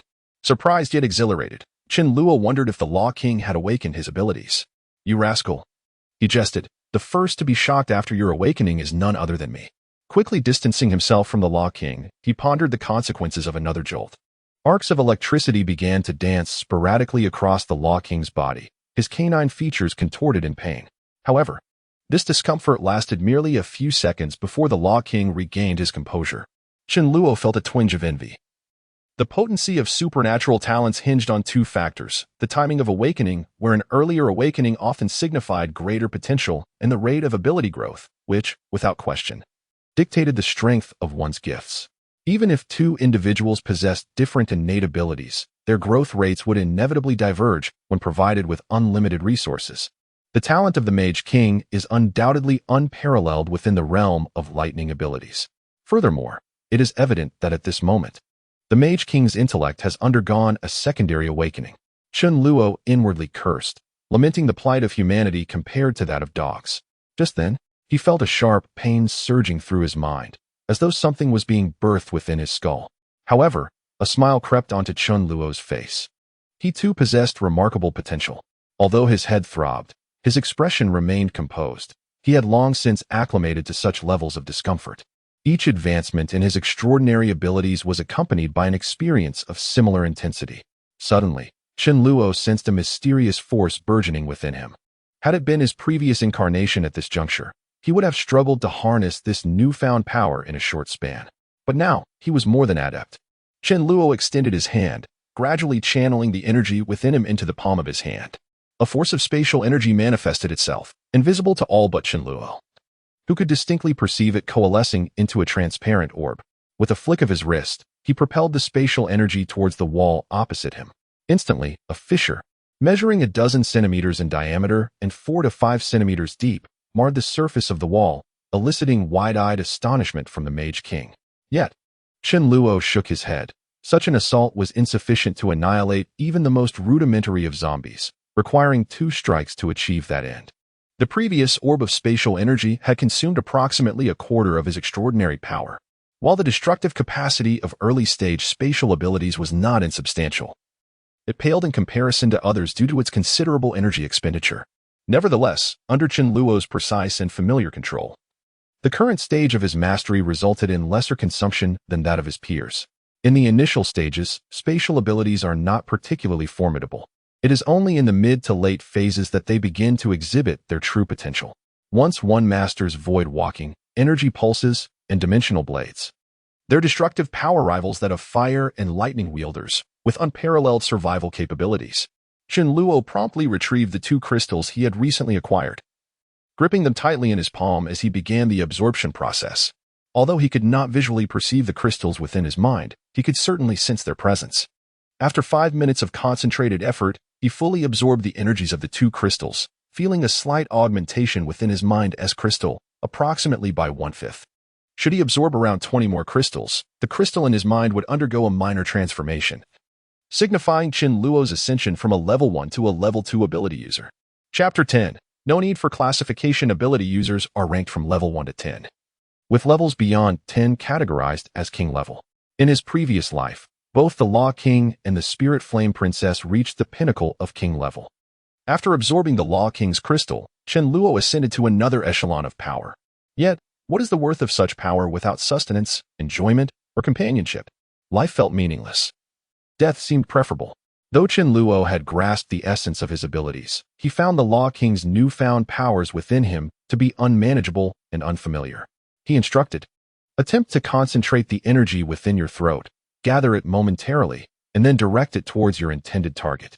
Contrary to his expectations that the Law King would require considerable time to acclimatize to his abilities, in the next moment, upon hearing Chen Luo's guidance, the Law King attempted to unleash a vibrant bolt of purple lightning from his mouth, aimed at the LCD television on the opposite wall. The television screen shattered instantaneously, and Chen Luo was filled with delight. Truly a remarkable dog. "Let us go. We need to gather supplies from the cold storage." Chen Luo's cold storage for meat was one of the largest in the city, boasting a capacity of 100,000 tons. Though it was not solely occupied by his provisions. Upon opening the iron gate and taking a seat in the vehicle, the wheels rolled over the body of a young female zombie as Chen Luo departed with the King of Law. This area resembled a villa district comprising 100 villas, with the total number of residents barely reaching a few hundred. At this moment, the majority of homeowners were absent from the vicinity. Most zombies remained locked within their homes, unable to escape, resulting in only a sparse few visible. When encountering the occasional zombie, Chen Luo did not linger but rather surged forward with reckless abandon. The urgency to advance to his second-level ability was not pressing. The enhancement of power was minimal, and currently, the electric baton proved far more effective. In this apocalyptic world, the only thing in abundance was zombies. As Chen Luo approached the exit, he noticed a boutique supermarket spanning over 200 square meters at the entrance. After a moment's hesitation, he decided to stop. A thief does not leave empty-handed, or rather, seize the opportunity. This supermarket was substantial, stocked with numerous supplies, and dedicating a few minutes to clear it out would be worthwhile. Peering through the car window, he spotted several zombies within the supermarket. The establishment was indeed sizable, with multiple employees and customers present, not merely 1 or 2 zombies. Armed with an electric baton, Chen Luo felt no fear, yet there was a slight risk of injury. Given his cautious nature, would he truly take such a gamble? What was the purpose of the high-priced armor he had acquired? Without hesitation, Chen Luo donned the armor. Though it was somewhat cumbersome, it ensured his safety. He looked at himself with satisfaction, reassured that he was now well protected. Chen Luo strode boldly alongside the King of Law, instructing him, "Attack if you can, but exercise caution. Avoid direct confrontation. Instead, use agile movements to evade them." Though he had no particular need for the King of Law, Chen Luo sought to refine its skills. Remarkably, the King of Law nodded in acknowledgement, as if it possessed human-like understanding. As Chen Luo approached the supermarket, he beheld 4 zombies hungrily feasting on 2 unfortunate souls, whose bodies were scarcely intact, blood pooling around them. Once satiated, the zombies turned their attention to the nearby survivor. In unison, the 4 zombies lunged toward Chen Luo. He swiftly brandished 2 electric batons, incapacitating 2 of the zombies, leaving them convulsing on the ground. The remaining 2 zombies were met with a thunderous command from the King of Law, who unleashed a bolt of lightning, though it veered off course, leaving the king somewhat bewildered. With a light chuckle, Chen Luo encouraged, "King of Law, draw them away." This was merely a drill for Chen Luo to better synchronize with the king. Upon receiving the command, the King of Law dutifully sprinted to lure the zombies, who were slower than a typical human, making them easy prey for the swift king. Despite having the ability to easily evade the two zombies, the king steadfastly attracted their ire, allowing Chen Luo to escape. Simultaneously, the King of Law did not neglect to gather lightning to strike at the zombies. Chen Luo entered the supermarket, disregarding the gruesome sight of the corpses on the floor. His attention was immediately captured by the array of premium cigarettes and liquor displayed at the checkout counter. The least expensive cigarettes were priced at 31 per pack, devoid of any cheap brands. Chen Luo's hand glided over the selection, swiftly transferring the entire stock into his spatial abilities. He then moved to the fruit section, clearing it of high-end apples, oranges, bananas, grapes, and cantaloupes. In the snack area, beverage section, and grain and oil zone, nothing was overlooked. Within mere moments, the shelves were nearly emptied of all their contents. A loud shout echoed, prompting Chen Luo to follow the sound and discover the storage area of the supermarket. There, a zombie resembling the store manager was confined. An office desk within the storage area appeared to belong to him. With ease, Chen Luo dispatched the creature with a jolt of electricity, not bothering to inspect the myriad boxes stacked around, carelessly stuffing them into his otherworldly space. The space was ample, allowing for such capriciousness. Having extracted the crystal from the manager zombie, Chen Luo ventured outside the supermarket to collect 2 additional crystals from zombies he had previously electrocuted.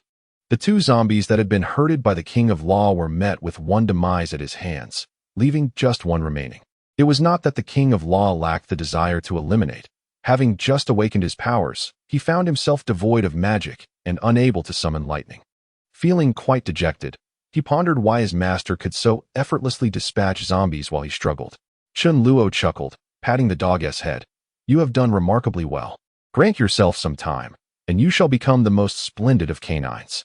The King of Law's eyes sparkled with hope. Was it truly so? Even without absorbing crystals, the power of his abilities would gradually increase, albeit at a much slower rate than through direct absorption. Inadvertently, the King of Law's foraging for zombies attracted the attention of 2 security zombies, which Chen Luo swiftly dealt with. With 6 zombie crystals now in his possession, he drove out of the villa district. Rather than heading onto the main road, Chen Luo opted for a more secluded route toward the cold storage facility. Occasionally, zombies would spot him, but with their sluggish pace, they could only trail behind, choking on his exhaust.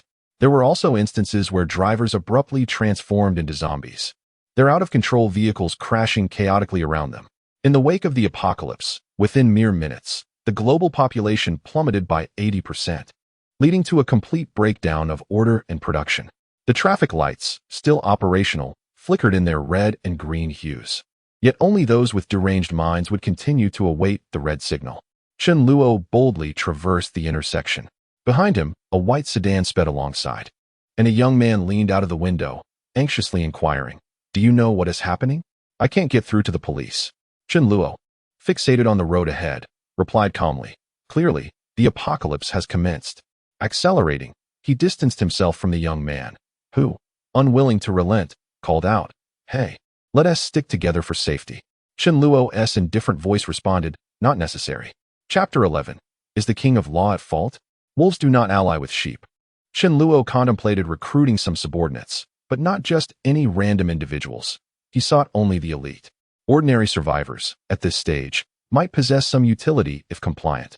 Yet in a few years, they would merely serve as cannon fodder. But how many resources would be consumed over the years? At least 100 pounds of pork. Chen Luo had resources aplenty, yet they were not infinite. It was not that he was devoid of compassion. Rather, the world had turned merciless. Moreover, Chen Luo needed to gather supplies, and having someone by his side would complicate matters, risking the exposure of his spatial abilities. If he were unprepared, having a mere pawn could be advantageous, perhaps to distract the zombies. Yet, it was simply unnecessary. As he turned onto a narrow path and drove for several dozen meters, Chen Luo furrowed his brow. Ahead, roadworks had unexpectedly taken up half the road, allowing only a single vehicle to pass.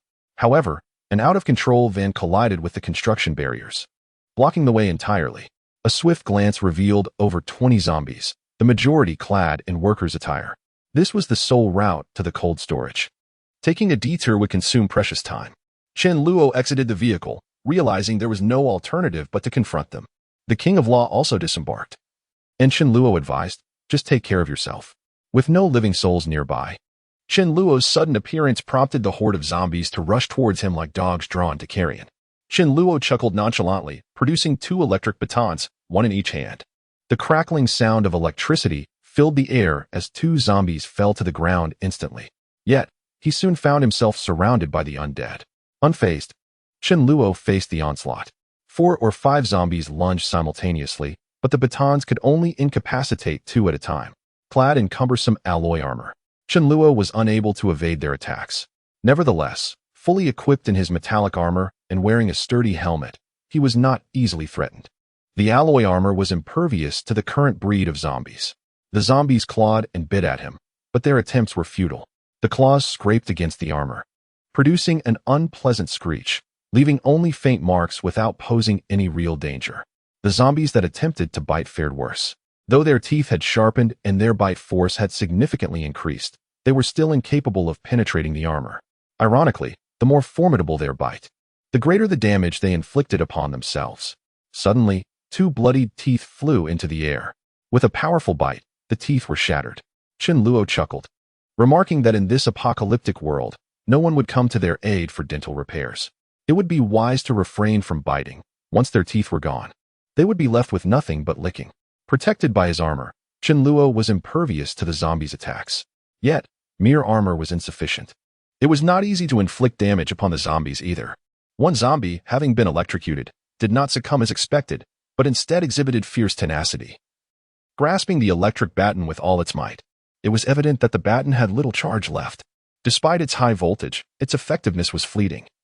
Chen Luo had already dispatched 7 or 8 zombies with it. "If you want it, here you go," Chen Luo said, loosening his grip and retrieving another electric baton from his space of abilities. "I have a total of 50 prepared." With ease, he vanquished all the zombies, reclaimed the depleted batons, and collected their crystals. Approaching the van, Chen Luo observed that one of the windows had been completely shattered. There was no one inside. Yet the keys remained in the vehicle. It seemed the owner had abruptly transformed into a zombie while trapped inside, unable to open the door, and resorted to breaking the window. Chen Luo moved the van aside and continued on his journey. This time, he arrived at the vicinity of the cold storage without incident. Not rushing to enter, Chen Luo had prepared a heavy-duty truck nearby. In this expansive area, the truck was a formidable asset, even more powerful than his armor and electric baton combined. In the parking space, he located the heavy truck he had prepared, grinning as he took out the keys and unlocked the door, inviting the Law King to join him inside. The truck's door was over a meter above the ground, necessitating a step to facilitate entry. The sensation of driving a heavy-duty truck is entirely incomparable to that of a compact car. The substantial steering wheel and towering chassis instill a profound sense of security. Having forsaken the sedan, Chen Luo, somewhat unaccustomed, navigated the truck towards the cold storage facility, where the electronic gate stood firmly shut. Indifferent to the barrier, he pressed the accelerator, propelling the truck forward with a forceful collision. Were it a compact car that struck the electronic gate, it might have resulted in a mere dent. However, before the might of this heavy-duty truck, the gate was obliterated, and the vehicle surged unimpeded into the cold storage area. Chen Luo gasped in awe. The thrill of destruction was exhilarating. The cold storage was expansive, bustling with numerous staff members during working hours, thus housing a considerable number of zombies, no less than 100. While electric batons could eliminate them, they consumed excessive power. The roar of the truck, coupled with the cacophony of the shattered electronic gate, instantly drew the attention of a multitude of zombies, who lumbered towards Chen Luo. With a sly smile, he accelerated, crashing headlong into the throng. Few could survive a collision with such a forceful vehicle. The oblivious zombies, unaware of the concept of evasion, attempted to obstruct the truck with their bare hands. Was it not sheer lunacy? 2 zombies were sent soaring 3 meters into the air, collapsing lifelessly upon impact. This was far more gratifying than using an electric baton. The incoming horde grew steadily, yet posed no threat. Some zombies, knocked to the ground but not entirely dispatched, were met with another crushing blow from the truck. Undoubtedly, they would perish. Chen Luo careened through the cold storage, reveling in the unrestrained exhilaration. Beside him, the Law King cheered in excitement as the foolish zombies continued to approach, willingly offering themselves as targets. After a brief interval of several minutes, Chen Luo deliberately made some noise, yet no zombies were attracted. He exited the vehicle, but instead of hastily entering the cold storage to gather supplies, He began collecting the crystals from the zombies' brains while surveying the surroundings for any potential survivors. Given the commotion he had just caused, any survivors present would surely have taken note. In the context of an apocalyptic outbreak, survivors in such an environment would either have managed to evade the zombies with swiftness and escaped outside the cold storage, or they would be hiding within a sturdy room. Ideally, there would be none. However, if there were, Qianluo had no intention of taking them along. After all, why should he assist those with whom he shares no ties? The resources within the cold storage were undeniably valuable, and he intended to collect every useful item. While he could not gather these supplies in the presence of others, the disappearance of the goods would undoubtedly raise suspicions against him. It was imperative that the fact of his substantial resources remained undisclosed. Thus, he resolved to be merciless. Qianluo would not indiscriminately slaughter the innocent, but should anyone pose a threat to him, they would be dealt with accordingly. In the aftermath of the apocalypse, notions of right and wrong have become obsolete. The only reality is the struggle against zombies, against monsters, and even against fellow survivors, all vying for the scarce resources essential for survival. Just as Qianluo once fought fiercely over a single sausage, his desire to satiate his hunger could not be deemed wrong. Others too sought to fill their bellies. Was that a fault? Was the priest at fault? Chapter 12. By mere happenstance, was the priest at fault? He had not provoked Qianluo, yet he still met his end. At this moment, atop the cold storage, 3 survivors were cautiously observing Qianluo. They were employees of the facility, 2 men and 1 woman. The 2 men, Gu Tao and Tong Yuanhang, were robust cold storage workers in their 30s. Zhang Ming, a young woman in her 20s working as an accountant in a cold storage facility, possessed a certain delicate charm. When the apocalypse broke out and no tasks were assigned, Gu Tao and Tong Yuanhang found themselves idly chatting beside the cold storage, somewhat distanced from the others. Upon encountering the zombies, they were nearly paralyzed with fear. The onslaught of the undead left them devoid of courage to break through. Familiar with the cold storage environment, they hastily retreated inside, ascending to the rooftop via the staircase, where they barricaded the entrance. Fortuitously, Zhang Ming was not in the office at that moment.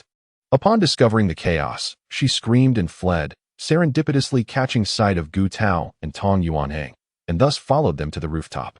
The zombies detected the 3 but were powerless against them, merely congregating below. When Qianluo arrived, the zombies lunged at him. They witnessed as Qianluo crushed the undead with his truck. Zhang Ming, filled with excitement, exclaimed, "Let us have him take us away." Tong Yuanhang replied, "This heavy truck has a spacious cabin. It can accommodate 5 or 6 people. I'm anxious about my wife at home. I'm nearly frantic. Driving this truck, we'll be safe." They had all witnessed the destruction of hundreds of zombies beneath the heavy truck. Gu Tao shook his head while smoking. In the spacious areas, sure. But in the city, with so many cars, it'll be slow going. We'll still be stuck here waiting for our doom. Zhang Ming, concerned, remarked. When the outbreak first occurred, the internet was still operational. I checked online, and many people reported seeing zombies. Could it be that the entire world has turned into this? Tong Yuanhang asserted, regardless of the circumstances, I must return home. This heavy truck is far superior to the other vehicles in our cold storage. Zhang Ming concurred. Yet Gu Tao held a different perspective. He is your father. Must you command him at will? This driver is a tough individual, for otherwise, he would not have executed such actions moments ago. Yuanhang, would he truly risk his safety to escort you home? I suspect he is aware of the supplies in our cold storage and has come to seize some. Once he has taken what he desires, he will depart without a second thought. Tong Yuanhang was momentarily taken aback. If he were in the driver's position, he would certainly refuse a stranger's request to take him home. With no familial ties, why would he jeopardize himself to assist someone else? Gu Tao spoke with a fierce tone. This heavy truck is better in our possession than in his. We shall seize it, even in the absence of an apocalypse. This can be deemed an emergency evacuation, not robbery, and we need not harm him, merely restrain him.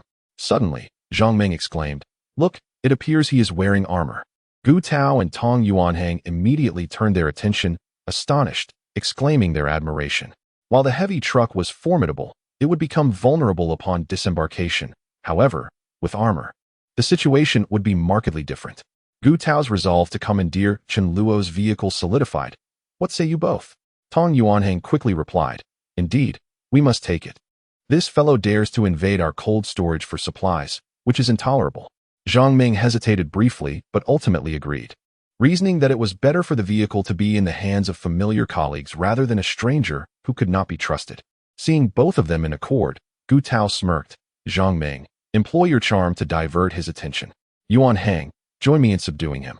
Zhang Ming's cheeks flushed with subtle pride. In the rugged confines of the cold storage, did she not stand as a beauty among brutish men? After receiving numerous compliments, some began to believe them. The trio descended from the rooftop, making their way directly to Chun Luo. Zhang Ming endeavored to speak in a sweet tone. Hello. Thank you for saving us. Tong Yuanhang and Gu Tao also attempted to display warm, grateful smiles. Previously, on the rooftop, amidst the dimming light, Chun Luo had scarcely noticed them. He squinted, pondering whether they would soon demand to be taken away or if refusal would incite aggression. Chun Luo refrained from making any sudden movements and inquired, Are you the only ones here? Zhang Ming's expression dimmed momentarily as she nodded.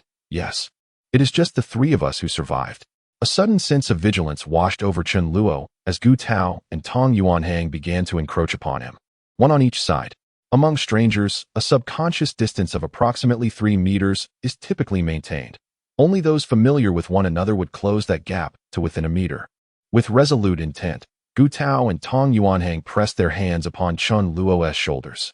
They were confident, accustomed to physical labor, possessing strength far exceeding that of the average person. The armor they wore offered formidable protection, but it was effective only against zombies, had they not been cautious. Either of them could have easily subdued Chun Luo, even in his armored guise. A cold smile curled on Chun Luo's lips. How audacious of them to strike first while he had yet to make a move. Just moments ago, they expressed gratitude for his assistance, yet now, they were ready to turn on him?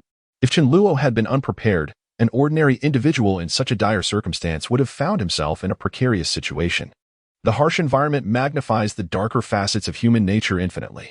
Kindness, in the apocalypse, is the most worthless yet also the most harmful thing. Placing his hand on Chun Luo's shoulder, Gu Tao couldn't help but show his complacency. Young fellow, don't resist. Rest assured, we won't harm you. Woof woof. Fa Wong, who had parted ways with Chun Luo to search, returned at this moment. Upon seeing this scene, a fierce expression instantly appeared on the dog's face. Gu Tao and the other two were startled. There was a dog? That was dim, and they hadn't seen clearly. However, the three didn't take it seriously. Fa Wong didn't seem tall and powerful. There was no need for Fa Wong to act.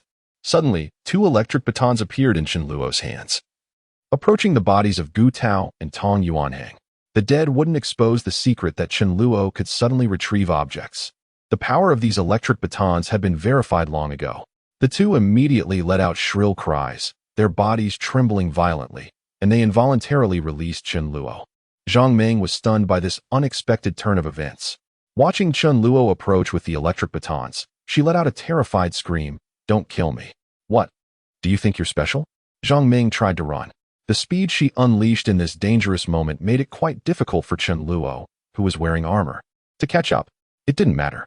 Fa Wong quickly caught up and launched a savage charge, slamming hard into Zhang Ming's back from behind, causing Zhang Ming to fall face first. Chun Luo stepped forward to give her the finishing blow. Looking at the bodies of the three, Chun Luo suddenly laughed. So, sometimes you have to strike first. Isn't it too late to counter, attack after others have made a move? Chun Luo got into the truck, drove it to the vicinity of the cold storage, then reversed the vehicle. During the process, the truck ran over 3 limp objects. There was no other intention. It just happened to pass by. Chapter 13, You're Something. After getting off the vehicle, Chun Luo prepared to start collecting supplies. The Dharma King was keeping watch outside the cold storage. If anyone approached, it would alert Chun Luo. First, Chun Luo opened the cold storage room where he stored meat and collected all the meat he had hoarded. Before the end of the world, he couldn't come because Chun Luo hadn't paid the balance of 200 million. No one would feel at ease with such a large sum unpaid. The disappearance of supplies would draw attention. With these meats safely in his hands, Chun Luo felt much more relieved. Whether others had meat to eat or not, he didn't care. At least he and Su Deju would have an endless supply of meat. But this was just the beginning. All the useful supplies in the entire cold storage were to be taken away. Chun Luo opened the door of the second cold storage. The supplies inside made Chun Luo's mouth twitch. It was a warehouse full of garlic, with an unknown number of tons. What on earth would he do with so much garlic? Garlic is expensive, indeed. Well, garlic was a daily condiment. With a large number of people, the daily consumption would be quite a lot. It was needed for both stir, frying, and cooking. Take it all. Next warehouse. Oh my goodness. Ginger is expensive. A warehouse full of ginger. No wonder there were sayings like garlic is expensive and ginger is expensive. Could it be that these profiteers were behind the price hiking? The next warehouse brought Chen Luo some pleasant surprise. There were a large number of pigs' trotters, as well as other pig offal like pig hearts, pig lungs, and pig livers. These were acceptable. Chen Luo had hoarded mostly pork, so this could be considered a supplement. The next warehouse, frozen chicken feet, chicken wings, and chicken legs. There were also quite a few duck heads. Chen Luo hesitated for a moment. He didn't eat duck heads. Well, one couldn't miss out on things that came along. There were also a fair number of whole chickens and ducks. When Chen Luo opened the next warehouse, his eyes lit up. There were boxes of, frozen big prawns. This warehouse seemed to be for storing aquatic products and seafood. There were various kinds of fish and other seafood. Chen Luo casually opened a box, which was filled to the brim with mantis shrimp. This delicacy would taste exquisite when simply boiled. Chen Luo, beaming with joy, accepted them all. Mantis shrimp, let's go. To Chen Luo's surprise, there was also a considerable amount of tea stored here. Although Chen Luo seldom drank tea, he decided to take it all. What astonished Chen Luo even more was that there were numerous ice, creams, popsicles, etc., along with a substantial quantity of fruits and vegetables. He took everything. Chen Luo calculated that there were approximately over 60,000 tons of items. A fully loaded cold storage, how delightful. It took Chen Luo half a day to store all the supplies in the ability space. There was no alternative as there were simply too many things. Chen Luo returned home fully satisfied, driving a heavy-duty truck. As for the car he drove here, he simply abandoned it. Cars were abundant in the city, while the heavy-duty truck carefully selected by Chen Luo was scarcely seen. Chen Luo hummed a tune, planning to first go home to check on Su Dezhu, and then choose a time to visit the granary. The cold storage and the granary were over 100 kilometers apart, not close at all. If it was on the way, Chen Luo would go directly. On the road, in the first half, day of the apocalypse, no zombies could stop Chen Luo. Driving into a small path where he saw no zombies, a young man with dyed yellow hair hiding behind a tree by the roadside brightened up when he saw a heavy-duty truck approaching.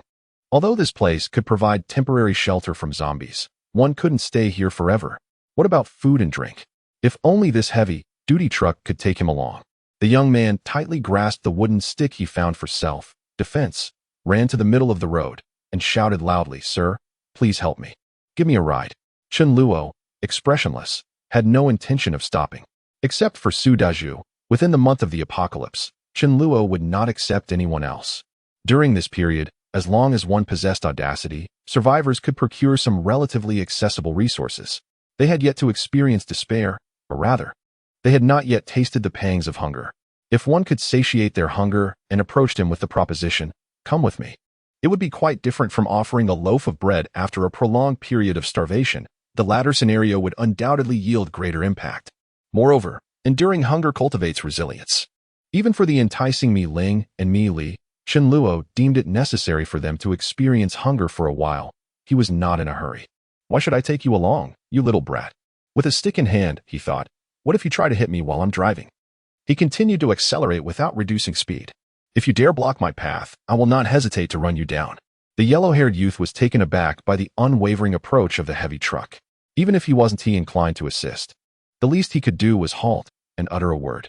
What did this threatening demeanor signify? It seemed that modern individuals possessed no sense of public morality whatsoever.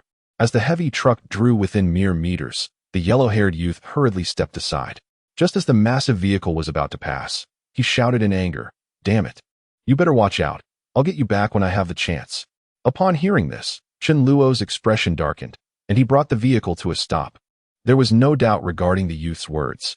If the opportunity and capability arose in the future, retaliation was certain. "I have a request of you. Thus you must assist me. If you refuse, resentment will surely brew. Such is human nature. For instance, borrowing money, in normal circumstances. This resentment merely manifests as murmurs behind one's back or minor acts of sabotage. After the apocalypse, death is inevitable." Chen Luo originally had no intention of paying heed to the blonde-haired youth, yet he couldn't let him be. As the old saying goes, "You pose a threat to me, albeit a minuscule one that can almost be disregarded." Chen Luo said to the king, "The dog named King, did you hear what he said? He said he wanted to eat dog meat." The king was taken aback. Although it couldn't understand all human words, it was certain that the youth hadn't mentioned the words dog meat. Seeing Chun Luo stop the car, the blonde-haired youth immediately rushed over ferociously, brandishing a wooden stick. The car door opened, and the king leaped out directly. The king stared at the blonde-haired youth menacingly. Whether you want to eat dog meat or not, if my master says you must die, you shall surely perish. A dog jumping out of the car caught the blonde-haired youth by surprise, but he remained unperturbed and let out a cold laugh. Watch my dog, beating cudgel technique. The blonde-haired youth raised the wooden stick, ready to strike the king with great force. A hint of disdain flashed in the king's eyes. I have magic.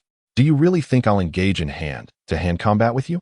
After more than half a day, the power the king had consumed in the morning had fully recovered. It opened its mouth and a purple arc of electricity shot towards the blonde-haired youth. The unprepared blonde-haired youth was, without a doubt, hit. His blonde hair stood on end immediately. Even though the lightning ability had been newly mastered, it still possessed considerable lethality against ordinary people and low-level zombies. The blonde-haired youth fell to the ground. Chun Luo said calmly, "Deliver the finishing blow, but don't use the power of lightning."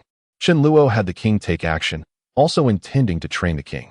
Currently, they only encountered trifling matters, but in the future, they would surely face arduous battles. Practicing more now would prevent them from being flustered later. The power of super abilities was limited, and using super abilities for the finishing blow was an unwise choice. Previously, the King of Law had only slain zombies and had never harmed a survivor. Zhang Meng had merely been knocked down by the king. Although the king is a mere dog, this experience was nonetheless essential. The king hesitated momentarily. Yet under Chun Luo's watchful gaze, he decisively severed the throat of the yellow-haired creature with his sharp teeth. Chapter 14. Green Tea. As one approaches the city center, the number of zombies increases exponentially. The road is cluttered with vehicles that have collided in a chaotic manner, the result of an abrupt loss of control.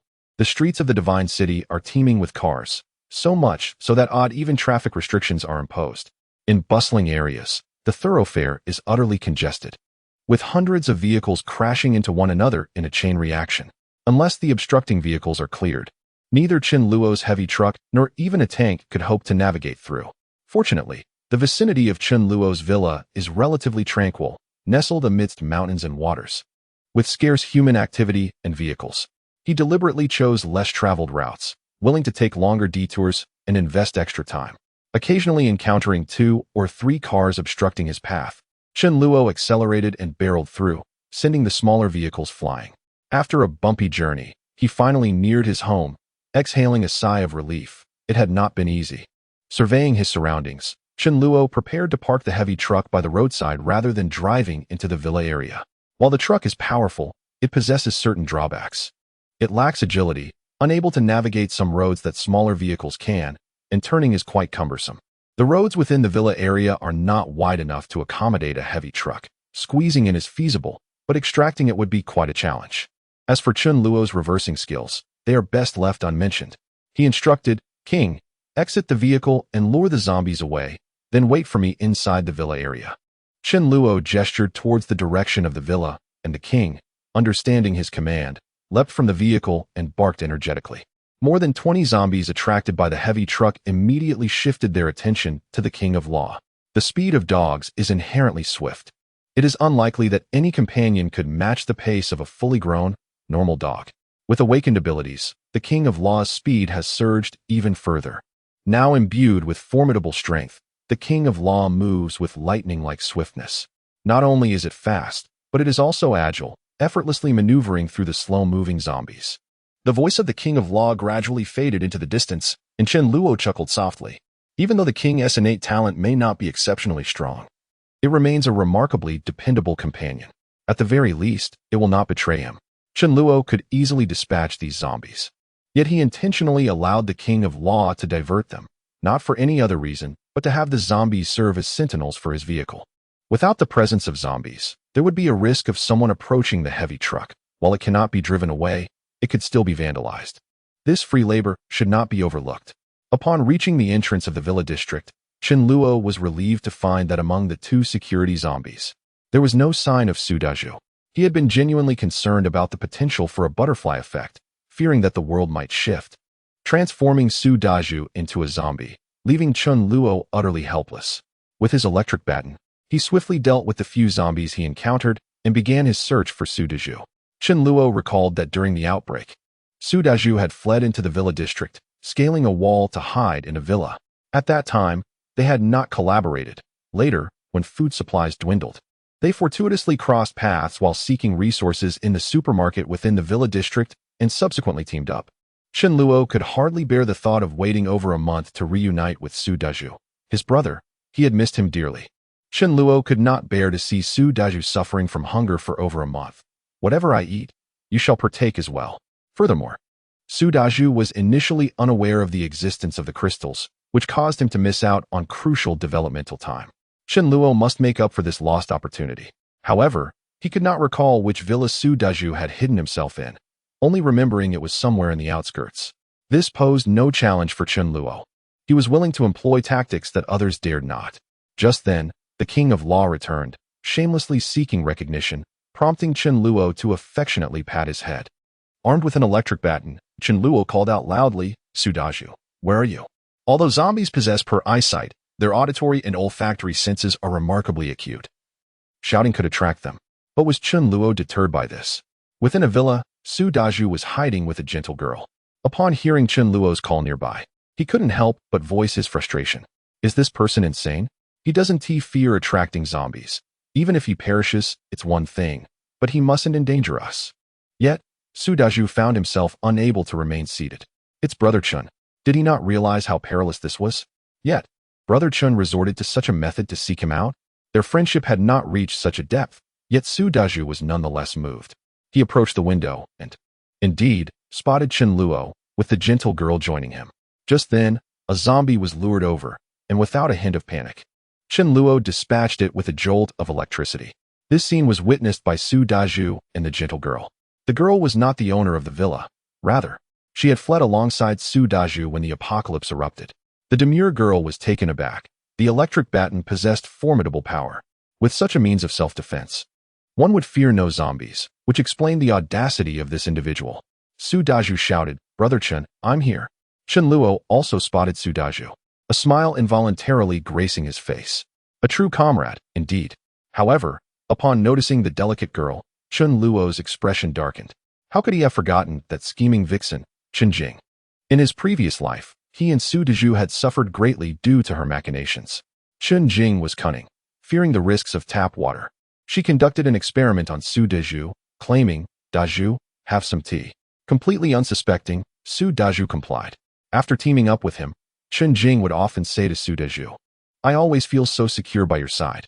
To Chun Luo, she would remark, "Brother Chun, I don't know why, but I felt an instant kinship upon seeing you."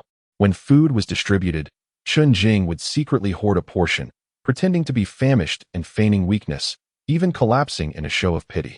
After Su Daju shared his provisions, she would shed tears of gratitude, all the while concealing a backpack full of food. Her tea-making skills were exceptional, leaving Su Daju utterly captivated.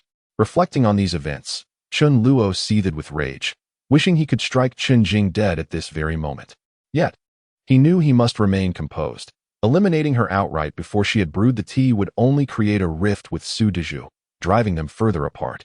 Perhaps it was for the best, as Chun Jing could serve to enlighten Su Daju to the treachery of human nature. With a single slap, one might not find sufficient satisfaction.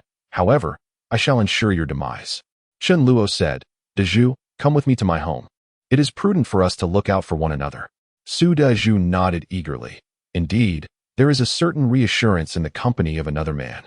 And he harbored an intuition that following Brother Chun would prove advantageous.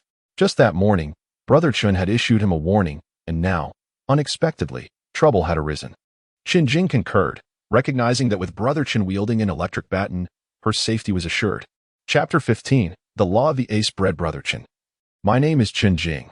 We are, in fact, distant relatives, perhaps even part of the same family 500 years ago. In a world that often judges by appearances, those deemed unattractive, regardless of their expertise in tea artistry, find themselves overlooked. Chun Jing possessed a delicate and refined demeanor, her looks modestly sufficient to reach the level of a class beauty. Chun Luo interjected, "Let us not dwell on such matters. We must hurry." for encountering zombies is inherently troublesome. Chen Jing contemplated the necessity of fostering a favorable impression with Chen Luo, for with 2 men to protect her, she could optimally await the nation's rescue. In the early days of the apocalypse, almost everyone clung to the hope that the catastrophe was merely temporary. Yet despair grew with each passing moment. On their journey, Chen Luo encountered 2 zombies, swiftly dispatching them with the electric baton, which filled Chen Jing with elation. The more formidable the baton, the greater her sense of security. Upon entering the abode, Chen Jing was taken aback by the layout and decor of Chen Luo's home. The villa's location, environment, and size were clearly superior to the previous dwelling. If she could await national rescue while simultaneously winning over Chen Luo, it would indeed be a double triumph. Moreover, Chen Luo was neither an old curmudgeon nor an unattractive individual. He was far more handsome than the so-called young heartthrobs. At that moment, Su Daju's stomach protested audibly. If the apocalypse were indeed caused by some virus, it could transform individuals into zombies, awaken latent abilities, or enhance physical attributes. Su Daju belonged to the latter category, as his physique had undergone a transformation. The virus had significant advantages for the survivors. The only price was an increased demand for energy. Unfortunately, Su Daju had eaten little that morning, and now, nearing dusk, he had consumed nothing, leaving his stomach growling with hunger. The previous villa he had stayed in had been devoid of any food, as its owner was rarely present and there was little sustenance to be found. Chen Jing also shyly cast a glance at Chen Luo. Chen Luo reassured them. "Do not worry, I shall fetch something to eat." He made his way to the refrigerator, leaving only 3 slices of bread behind, while the rest was stored away in his ability space. Chen Luo divided the 3 slices, one into a single portion and the other into a pair, and a mischievous grin appeared on his face. "This will be your share. Is it not too generous?" He summoned the Law King, playfully rubbing one of the slices against the Law King's rear. The Law King was utterly dismayed. Chen Luo chuckled, adding a little twist for you. Approaching the 2, he feigned regret, saying, "Alas, this is all I have at home. Make do with it." Su Daju hesitated. "Brother Chen, perhaps you should keep it for yourself." Chen Luo shrugged nonchalantly. "Oh, it's fine. We can find an opportunity to procure some food from the supermarket later." Chen Luo turned to Chen Jing and remarked, "As a woman, your appetite is modest. Sharing a piece with you is hardly excessive." Given Chen Jing's green tea persona, she would never openly express such sentiments. Internally dissatisfied, yet recognizing the veracity of Chen Luo's statement, Chen Jing understood that Su Daju needed to be well-fed in order to possess the energy to procure food for her. Su Daju was indeed famished, devouring 2 slices of bread in mere 3 bites, yet he clearly craved more. Not one to be outdone, Chen Jing stuffed an entire slice into her mouth. Suddenly, her expression shifted. Something about the bread seemed off. The Thunder King, with a look of horror, gazed at Chen Jing. "You dare consume bread that has touched my backside? I believe I left a sizable mess in the cold storage." Chen Luo wore a smile, maintaining an air of composure, though internally he reveled in the absurdity of the situation. To partake in the flavor of the Thunder King's backside was, indeed, a peculiar honor. Noticing Su Daju periodically rubbing his stomach, Chen Luo realized that while tormenting Chen Jing was amusing, it would ultimately cause Su Daju distress. Given Su Daju's nature, if he were presented with something delightful to eat, he would undoubtedly share it with Chen Jing before fully comprehending her character. The notion of giving Chen Jing the prized bread was already causing Chen Luo considerable anguish. It was imperative to swiftly eliminate Chen Jing, otherwise, various matters would become inconvenient. Chen Luo clapped his hands, signaling the 3 to take their seats on the sofa. In a low voice, he declared, "We are out of food and must procure some quickly. While the supermarket at the community entrance remains unoccupied, we should seize the opportunity to gather as much as we can." Su Daju responded, "Brother Chen, let us proceed immediately. I will provide cover for you, rest assured. Wield your electric baton freely. As long as I remain alive, the zombies shall pose no threat to you."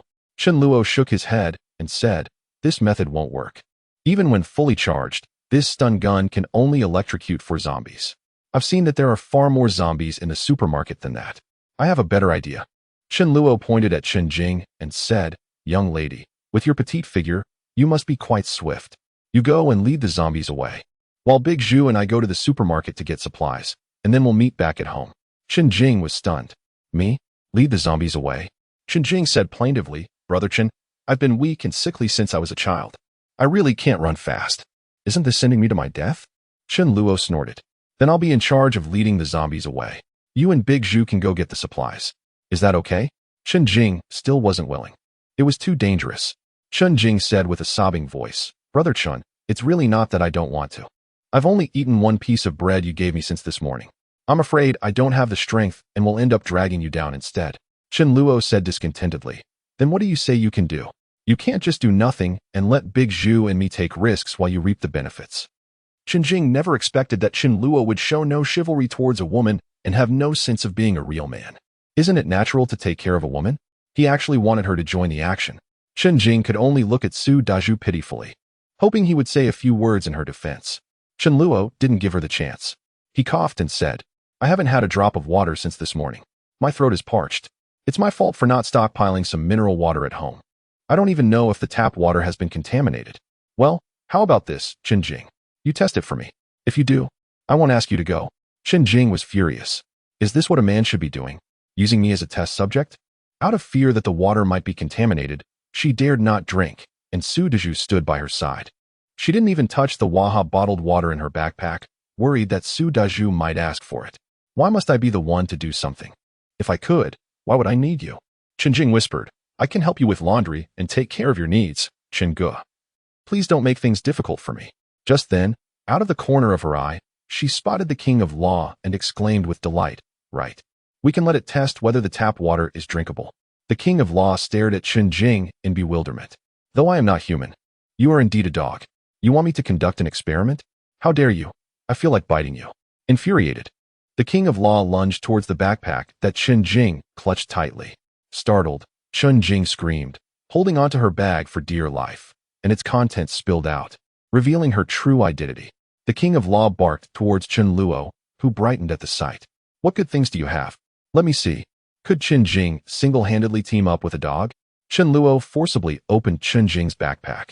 To his surprise, it was filled with a considerable amount of food. A large bag of beef jerky, 2 chocolate bars, a pack of potato chips, several small jellies, and 2 bottles of Waha. Chapter 16. Chen Jing, are you betraying me? Many girls have the habit of carrying snacks with them, and Chen Jing was no exception. Upon seeing the zombies, she realized a catastrophe had struck. Many disasters are long-lasting, and supplies are crucial. Having food and drink can significantly extend survival time while waiting for national rescue. Although Su Dazhu saved her, she was unwilling to share her snacks with him. After hiding from him for most of the day, she was feeling quite famished. Initially, she had intended to concoct an excuse to avoid Su Dazhu and secretly indulge in her provisions alone. However, uncertain about how long this predicament would last, Chen Jing resolved to wait until her hunger became unbearable before eating. To her dismay, the 2 scoundrels, the Law King and Chen Luo, exposed the snacks in her backpack. Previously, she had maintained that she had nothing on her person. Chen Jing's mind went blank. The exposure itself was not the most pressing concern, but having offended 2 men made the prospect of obtaining resources in the future seem rather bleak. Particularly concerning was Chen Luo, who seemed to be deliberately targeting her. As Chen Luo gazed at the bounty of snacks, he chuckled. In all honesty, he was aware that Chen Jing would hoard supplies in the future. Yet, he had not anticipated that she would carry a substantial amount of snacks even before the apocalypse. A glimpse of her true colors had been revealed. Well, seeing this makes me hungry, he remarked, so I won't hold back. Chen Luo swiftly inserted a straw into a bottle of Waha and drained it in mere moments. Simultaneously, he handed beef jerky and potato chips to Su Dazhu, saying, Dazhu, you must still be hungry. Take this. Once you're satisfied, we can go gather supplies. This time, Su Dazhu did not hesitate to accept, casting a disapproving glance at Chen Jing. Earlier that morning, he had risked his life to save her. It was he who climbed back over for her when she couldn't enter the villa, nearly falling prey to a zombie in the process. Yet here she was, clearly possessing food while deceitfully claiming otherwise, seemingly unwilling to share. Su Dazhu simply lacked malice. He was not one to think ill of others, though he was far from foolish. Is it still necessary to be polite to Chen Jing? Reacting swiftly, Chen Jing screamed and lunged forward. This is mine, give it back. Chen Luo forcefully pushed her down. Chen Jing fell to the ground, sobbing. You 2 men are bullying a little girl. What kind of man are you? Chen Luo scoffed. Go ask the zombies if they care whether you are a man or a woman. Although a glimpse of Chen Jing's true nature had been revealed, It was insufficient for Su Dazhu to truly comprehend the depths of human nature. Chen Luo felt it necessary to deliver a harsher lesson to Chen Jing. Soon, Chen Luo devised a plan and comforted her instead, saying, "Why are you crying? We need to be well-fed to have the energy to search for supplies. You won't have to come this time. We'll take what we need from your stash, and when we return, we will repay you double." Chen Jing realized that, regardless of the circumstances, she could not afford to sever ties with Chen Luo and Su Dazhu, as it would only lead her to ruin, leaving her with no recourse even in death. With tear-filled eyes, she confessed, "I was in the wrong. I was frightened by hunger in my childhood. I know my behavior is not right, and I apologize. It was merely a reflex." She spun a tale of her tragic childhood, and Chen Luo found himself begrudgingly impressed by her ability to concoct such a story on the spot. He casually consumed a few jelly cups, giving the remainder to Su Dazhu. Chen Jing watched with dismay as their precious supplies dwindled away. Chen Luo announced, "Dazhu, let us rest for an hour before heading to the supermarket at the entrance." Su Dazhu nodded and replied, "I'll follow your lead, Brother Chen." Chen Luo feigned rest, but in truth, he summoned the King of Law. "The King of Law, please venture outside to attract a handful of zombies, approximately a dozen, and lead them back to our location." The King of Law slowed his pace, refraining from shaking off the zombies, as he was capable of luring the most primitive and mindless of them. In times of peril, the true nature of individuals is revealed. During grave crises, a person's genuine character and humanity often come to light.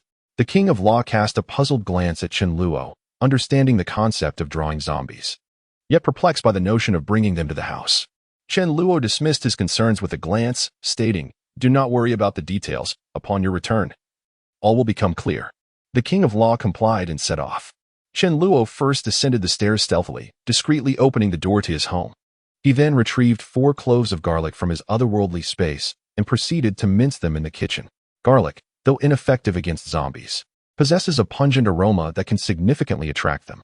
Should anyone carry an overpowering scent, the lower-tier zombies would swarm and tear them apart. Chen Luo prepared 2 bowls of garlic juice and placed them on the table. Dazhu, remain composed during this outing. I happened to return from outside earlier and observed an individual bound with a string of garlic, and the zombies recoiled in fear. Chen Jing's eyes sparkled with realization. Indeed, garlic holds power over zombies in cinematic portrayals. Dazhu also expressed delight. Chen Luo lamented, "Alas, we possess but a meager amount of garlic at home, sufficient for only 2 individuals. We must venture to the supermarket and see if we can procure more." Just then, a cacophony of zombie growls resonated in the distance. Clearly, the number of zombies was substantial, far exceeding a mere 1 or 2. Chen Luo's expression shifted dramatically. The growls of the zombies drew ever closer, their volume escalating until it felt as though they were right beside her. The iron door rattled violently, and Chen Jing's face turned ashen. "Isn't the door locked?" Upon hearing something, her pallor deepened further. The zombies had reached the 1st floor. Without a moment's hesitation, Chen Luo poured garlic juice over himself and pointed towards another bowl, urging Su Dazhu, "Dazhu, quickly use this bowl of garlic." Though kind-hearted, Su Dazhu felt a twinge of distaste towards Chen Jing. However, if he used the garlic, it would mean her demise. The number of zombies was evidently substantial, and their side was ill-equipped to face them. If Chen Jing had harbored any doubts about Chen Luo's intentions, considering whether he might be leading her into a trap, those doubts vanished when she saw him dousing himself with the garlic juice. Surely, he would not harm himself, would he? With only 1 bowl remaining, it implied that only 1 person could survive. Chen Jing, being astute, promptly poured the garlic juice intended for Su Dazhu over herself without hesitation. Before the apocalypse, she would have never dreamed of doing such a thing. She couldn't even tolerate the pungent scent of garlic. Now, she feared there might not be enough garlic juice on her to protect her. Observing this, Su Dazhu was momentarily taken aback. In contrast, Chen Luo chuckled, "See, Dazhu, in this post-apocalyptic world, one should be wary of being too generous, for some individuals are not truly human." In her previous life, Chen Jing was not only skilled in the art of tea, but also possessed a ruthless heart. Seizing the moment when Su Dazhu and Chen Luo were injured, she absconded with all the supplies and attached herself to another powerful ally, nearly driving Chen Luo to despair.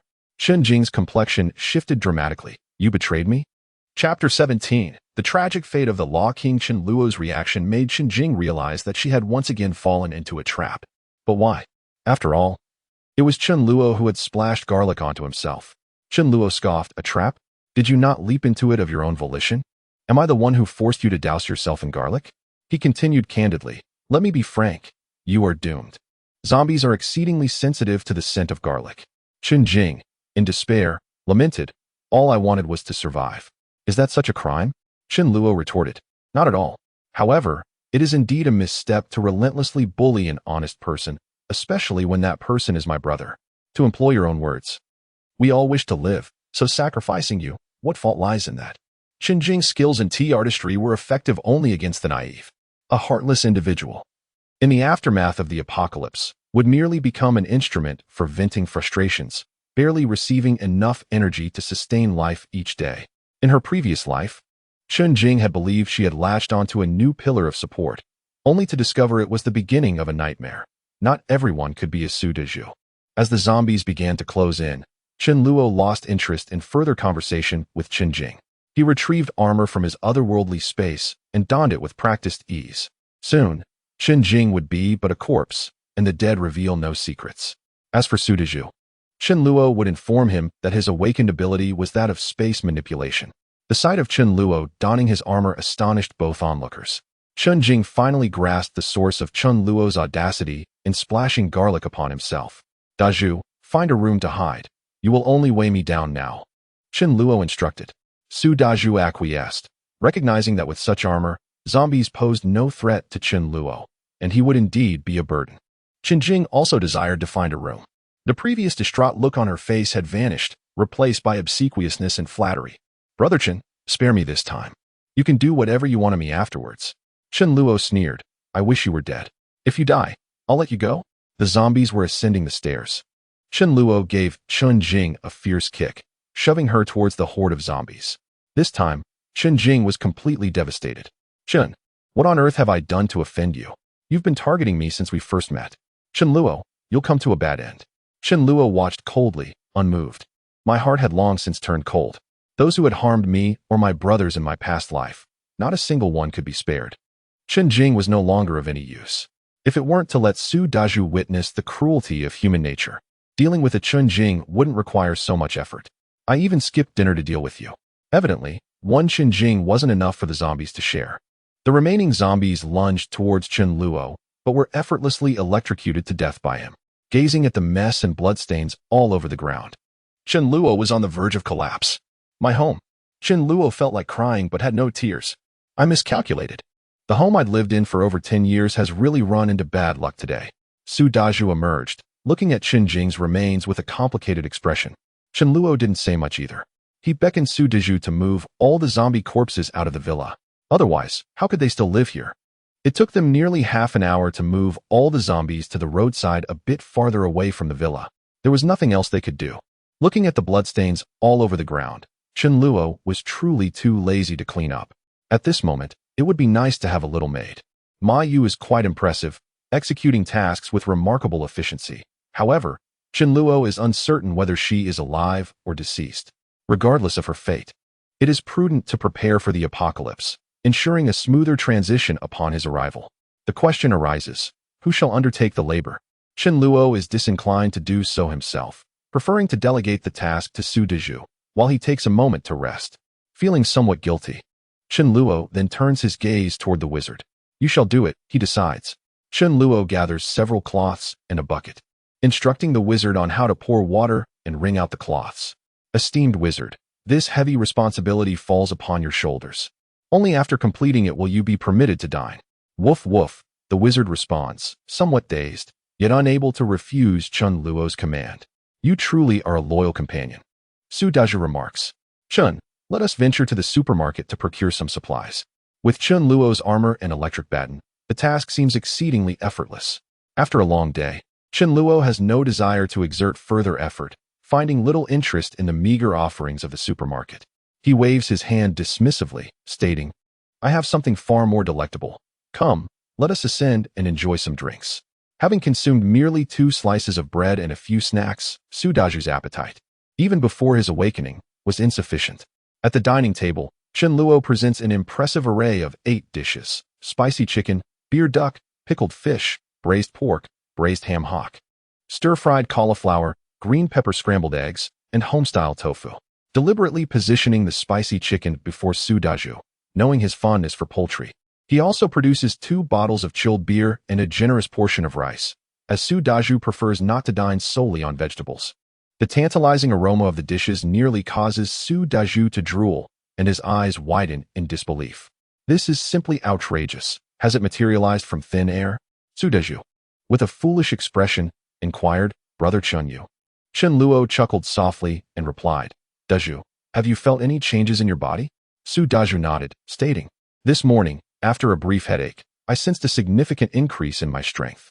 The augmentation of strength was merely one of the alterations within Su Daju, unbeknownst to him. His vitality had also undergone a remarkable enhancement. After leveling up once more, ordinary daggers would no longer easily penetrate his flesh. Chen Luo continued, This transformation I experienced occurred even before the apocalypse. If your change pertains to strength, then mine relates to spatial abilities. I suddenly realized I could manipulate a modicum of spatial power, and coupled with an instinctual feeling of impending disaster, I began to stockpile some supplies. While this may seem implausible, it is not entirely fictitious, though it lacks the absurdity of a rebirth. Not only for Su Daju, but should I find trustworthy confidants in the future, I would explain it similarly. Su Daju nodded, somewhat understanding. Chen Luo grinned. I have a premonition that we shall become brothers. Now, let us not dwell on trivial matters. The world may be vast, but the greatest concern is sustenance. Gazing at the table laden with dishes, Su Daju swallowed hard. There's too much food. We can't finish it all, Brother Chen. Let us be frugal. 2 or 3 dishes will suffice. Chen Luo, brimming with generosity, retorted, Nonsense. If we cannot finish, there's still Law King, who hasn't eaten yet. The Law King, diligently cleaning the floor, remained unfazed, for leftover food was a luxury during his days of wandering. Thank you, my master, he expressed gratefully. Is it truly appropriate for dogs to engage in such menial tasks? Chapter 18, The Sword of Void. Under ordinary circumstances, Chen Luo abstains from alcohol. However, in celebration of his heartfelt reunion with Su Daju, he felt compelled to indulge in a drink, just a modest 2 bottles of chilled beer. Observing Su Daju relishing his meal, a flicker of guilt crossed Chen Luo's mind. Those endowed with supernatural abilities tend to possess voracious appetites, particularly those whose powers are physical in nature, resembling bottomless pits when it comes to food. Yet, how much sustenance is available to them? Initially, Chen Luo was oblivious to this reality, but after interacting with other physical enhancers, he came to understand the true nature of hunger. The mere thought of such deprivation sent shivers down his spine. Su Daju often graciously offered Chen Luo his food, while silently enduring the pangs of hunger. Chen Luo vowed never to let Su Daju suffer from hunger again, even if it meant enduring it himself. Watching Su Daju eat with such joy, Chen Luo wore a paternal smile, akin to a father witnessing his child's satisfaction from a hearty meal. Despite his gestures to encourage Su Daju to eat without restraint, 8 dishes proved insufficient for his appetite. Only when Chen Luo presented a large serving of chicken did Su Daju finally appear content. The sight of Su Daju satiated brought Chen Luo greater joy than if he had consumed a prized ginseng fruit himself. Rising from his seat, Chen Luo made his way to the kitchen, retrieving a barrel of purified water from his supernatural space, and began washing the acquired zombie crystals. He did not bother to count them, but there were certainly over 200. Upon his return, he found the Law King gazing at him expectantly. Hadn't they agreed that he would receive the leftovers? Yet, not a morsel remained. It had all been devoured by this insatiable eater. With a smile, Chen Luo presented a portion of braised pork to the Law King. To speak candidly, in a few days, there will be scarcely anyone in the world who enjoys better sustenance than the dog of the king. Presently, each household merely possesses some reserve ingredients. Chen Luo summoned Su Daju and handed him a handful of crystals. Daju, attempt to absorb the power of these crystals. They can rapidly enhance your strength. Su Daju inquired about the origin of these crystals, to which Chen Luo chuckled and explained that they were extracted from the heads of zombies.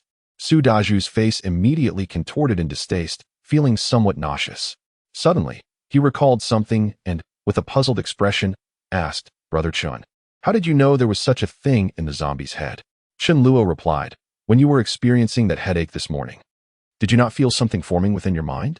I surmised that a crystal had emerged, and I wondered if such a thing might also exist within the heads of zombies. Indeed, it turned out they did. Su Dezhu, realizing the brilliance of Chen Luo, exclaimed, "Brother Chen, you are truly clever." Chen Luo smiled, remarking that such matters could be discerned with a sufficiently agile mind. They were hardly secrets. Even those who were initially unaware could easily learn through interaction with others. Chen Luo gently suggested, "From now on, refrain from calling me Brother Chen. Simply refer to me as brother." There is, of course, a distinction between Brother Chen and brother. Despite Su Dazhu's imposing stature, he was indeed 3 days younger than Chen Luo. Su Dazhu immediately broke into a goofy grin and replied, "All right, brother. I have longed to have an elder brother." In truth, Chen Luo and Su Dazhu had known each other for over a year. In Su Dazhu's eyes, Chen Luo was different from the other arrogant property owners who looked down upon him as a mere security guard. He was always gentle, polite, and never condescending. Such respect inevitably endears Su Dazhu to Chen Luo. This mutual affinity naturally led to their partnership in a previous life. Chen Luo allowed Su Dazhu to select a room where he could comfortably absorb energy, while he himself retreated to another chamber to commence his own absorption. After the King of Law finished his meal, Chen Luo tossed him a handful of crystals. If he found himself overwhelmed, he was advised to cease consumption. The crystals could be held in one's palm for absorption or ingested directly. The distinction lies in the former allowing for controlled absorption, while the latter poses the risk of overwhelming energy leading to catastrophic consequences, though such a fate is unlikely with the most rudimentary crystals. However, given that these crystals were extracted from the brains of zombies, one might question their palatability. The King of Law, being a dog, was indifferent to such concerns. Chen Luo reclined on the bed, cradling a crystal in his hand as he began to absorb its essence. The crystals contained a certain power that, when absorbed, could enhance one's abilities, with the most effective results arising from crystals of the same attribute. For instance, absorption of spatial attribute crystals yielded the greatest benefits for Chen Luo. This power, however, is not limitless. It is contingent upon individual capacity. Much like dining, a voracious eater may consume 10 bowls of rice, while others might struggle with just half a bowl. Those who can consume more naturally possess superior potential, resulting in a swifter increase in strength. The amount of power one can absorb at once also escalates with the growth of their capabilities. Drawing from experiences of a past life, Chen Luo estimated that he could currently absorb the energy equivalent to 8 crystals at a time. This is substantial, considering that those with poorer aptitude may find it challenging to fully absorb even the energy of a single crystal at the onset of their awakening. The power contained within each crystal varies, some possessing more while others less, yet the differences are minimal, accumulating around 20 in total. One could potentially attain the strength of a level 2 Esper by the day after tomorrow. As Chen Luo absorbed the crystals, he suddenly sat up, sensing something amiss. Having absorbed 5, he felt as though he had only taken a mere sip. Ordinarily, after consuming 5 crystals, he would be nearly satiated. Yet now it felt as though he had merely brushed the surface. This was, of course, a favorable situation. The greater the amount of power absorbed at once, the quicker the enhancement of strength. Both astonished and elated, Chen Luo resumed his absorption. Upon reaching the 21st crystal, a sharp pain pierced his head, though it was not as intense as the awakening pain he had experienced that morning. Chen Luo found it hard to believe. Had he truly achieved level 2 on the very first day of the apocalypse? In his previous life, he had only attained this level on the 14th day. Earlier that morning, shortly after his awakening, he was capable of releasing 4 spatial orbs at once. Now, he could launch at least 15, with a slight increase in potency. However, when it came to dealing with zombies, there was no qualitative change. He could eliminate at most 11 or 12, still lagging behind the efficiency of an electric baton. Dismissing this shift, Chen Luo continued to absorb the power of the crystals. After reaching level 2, the effectiveness of the lowest grade crystals diminished significantly for him, as their power lacked purity. Upon attaining level 4, the lowest grade crystals would hold no value whatsoever, serving merely to hasten the recovery of his strength. Consequently, there were certain zombie crystals that Chen Luo could hardly be bothered to collect. As long as they sufficed, that was enough. It was only after absorbing a total of 42 crystals that Chen Luo felt he had reached his limit. He could no longer absorb any more. His ability to absorb such a number was partly due to his advancement to the 2nd level. This elevation in rank not only enhanced his supernatural powers, but also slightly improved his physical condition. The physical prowess of a king-level supernatural being is by no means inferior to that of a 10th-level physical enhancer. Weakness is merely a relative notion.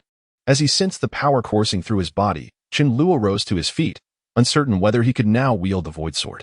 He began to concentrate all his strength into the palm of his hand, shaping it into the form of a sword. This sword was neither formless nor colorless. It was distinctly visible. A pale, laser-like sword of light began to coalesce in Chen Luo's grasp. However, within mere moments, he was drenched in sweat and collapsed onto his bed, as the effort to utilize this ability proved to be overwhelmingly exhausting. In his previous life, at the 9th level, he had mastered the art of void walking, and at the king level, he had commanded the dimensional blade. It is not strictly necessary to reach level 9 to master void walking. It all depends on one's comprehension ability, as there are no NPC skill instructors to impart such knowledge. As long as the internal energy is sufficient, Chen Luo could employ void walking even at the 1st level. However, it was evident that at the 1st level, there would not be enough power to sustain void walking. Chen Luo estimated that he would need to reach at least the 4th level to barely be able to use void walking, and even then, it would only be for short distances, at most 100 meters. Such an endeavor would deplete all his supernatural energy in a single attempt. The void sword was a power he had mastered at the 7th level, manifesting the force of space into a tangible form. The void sword is extraordinarily sharp. A mere phrase like slicing through iron as though it were mud fails to encapsulate its true nature. It can cleave a target's body in twain without a drop of blood being shed. One cannot even put up a fight against it. And healing proves futile unless aided by another formidable spatial ability wielder. It serves as Chen Luo's ruthless weapon for murder and plunder, striking with the element of surprise. In its peak form, the void sword manifests almost as a tangible entity, capable of sustaining itself effortlessly for half an hour. Currently, however, it exists merely as a faint silhouette, lasting less than 5 seconds. Chen Luo, feeling utterly exhausted, smiled lightly, unperturbed. The mere fact that he could wield it was commendable. Against certain exceptionally fortified entities, it could indeed pose a threat. Unable to absorb any more crystals, Chen Luo, after a long day, soon succumbed to slumber. The Law King not only had the duty of work, but also the responsibility of guarding the home. With its acute sense of hearing and smell, the presence of the Law King is more effective than any bodyguard. It manages troubles it can handle independently and alerts Chen Luo when faced with insurmountable issues. Thus, with the Law King by his side, Chen Luo can rest peacefully. Otherwise, life would be burdensome for him, constantly on guard against unwelcome intrusions. The Law King mused, "I feel I have endured far more than I should. This canine existence is fraught with exhaustion." The following morning, Chen Luo inquired of Su Dezhu and the Law King regarding their crystal absorption progress. Su Dezhu responded with excitement, "Brother, your method truly works wonders. I feel my strength has significantly increased. I believe I absorbed 7 crystals. 7 is indeed a commendable number." The Law King chimed in with 9 consecutive barks, indicating it had consumed 9 crystals. Chen Luo chuckled, relieved it was not 99. Otherwise, it would have barked 99 times.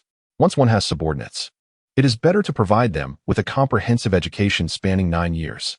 Su Dezhu gazed in astonishment at the king of dogs, recognizing that this creature was indeed extraordinary. In his hunger yesterday, he had scarcely paid attention, but today he realized the dog's exceptional nature. "However, you consumed 9 pieces while I only had 7. What does that signify? Today, we must head to the granary and collect all the rice and flour stored there." After some contemplation, Chen Luo decided to take Su Dezhu along. However, it was evident that Su Dezhu did not possess the character to simply enjoy the comforts of home. Thus, taking him along served a dual purpose. It provided mutual support and allowed Su Dezhu to hone his combat skills. Chen Luo equipped Su Dezhu with the armor he had prepared for him, allowing him to familiarize himself with it, and handed him 2 electric batons. This set of armor was not burdensome for the physically capable Su Dezhu. It felt akin to an ordinary person donning winter attire. Meanwhile, after advancing to the rank of a level 2 ability user, Chen Luo had also experienced a noticeable increase in strength, and wearing the armor felt significantly more effortless. Once all preparations were complete, they set out. Within the community, there were indeed other survivors, albeit a select few. In the absence of dire circumstances, they would not venture out into the risks. Instead, they remained at home, assessing the situation. As they exited the community, Chen Luo seized supplies from the supermarket within his own villa area. Upon reaching the location where the heavy trucks were parked, a smile appeared on his face. The heavy trucks remained unscathed. The free guardianship had proven effective. Upon encountering zombies, Su Dezhu, now equipped with armor and electric batons, was restless with anticipation. However, Chen Luo restrained him. These were free laborers. It sufficed to have the king of dogs lure them away. The king of dogs skillfully walked, effortlessly diverting all the zombies. Su Dezhu expressed his frustration, saying, "Why do I feel that the dog of the Dharma King serves a greater purpose than I do?" Chen Luo chuckled and reassured him. "Do not compare yourself to a mere dog. There are tasks it can accomplish that I too cannot. Each has its own strengths. It dares to indulge in filth. Would you dare to do the same?" Once the Dharma King had entered the vehicle, Chen Luo chose not to head towards the granary, but instead directed the car towards the outskirts. To reach the granary, a detour was necessary, otherwise, they would have to traverse the city center, a perilous endeavor amidst the 30 million inhabitants of the Divine City. Spending a bit more time on the longer route was undoubtedly worthwhile. Navigating the roads with familiarity, Chen Luo recalled the various routes to the granary from before the apocalypse.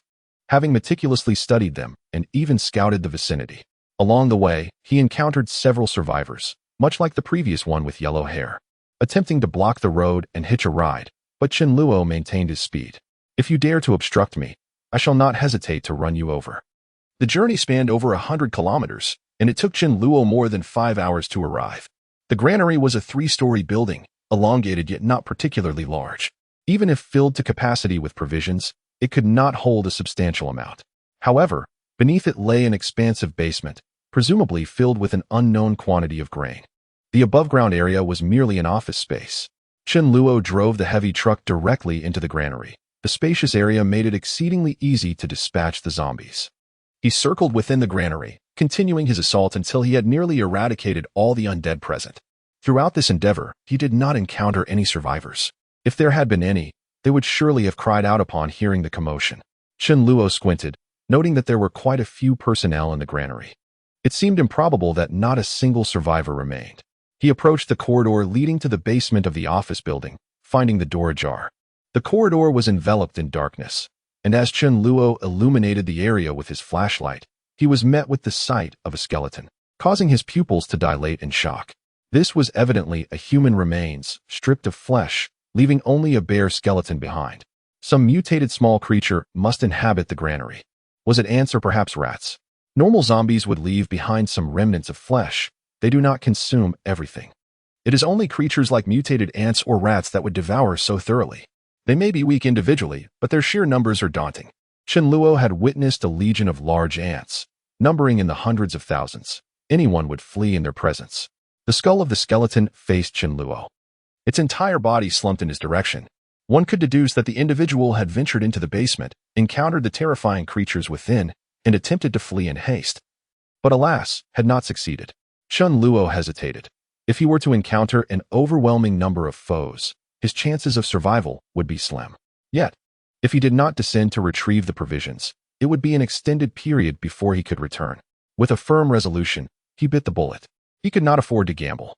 The loss of supplies was inconsequential compared to the preservation of his life. Squeak, squeak.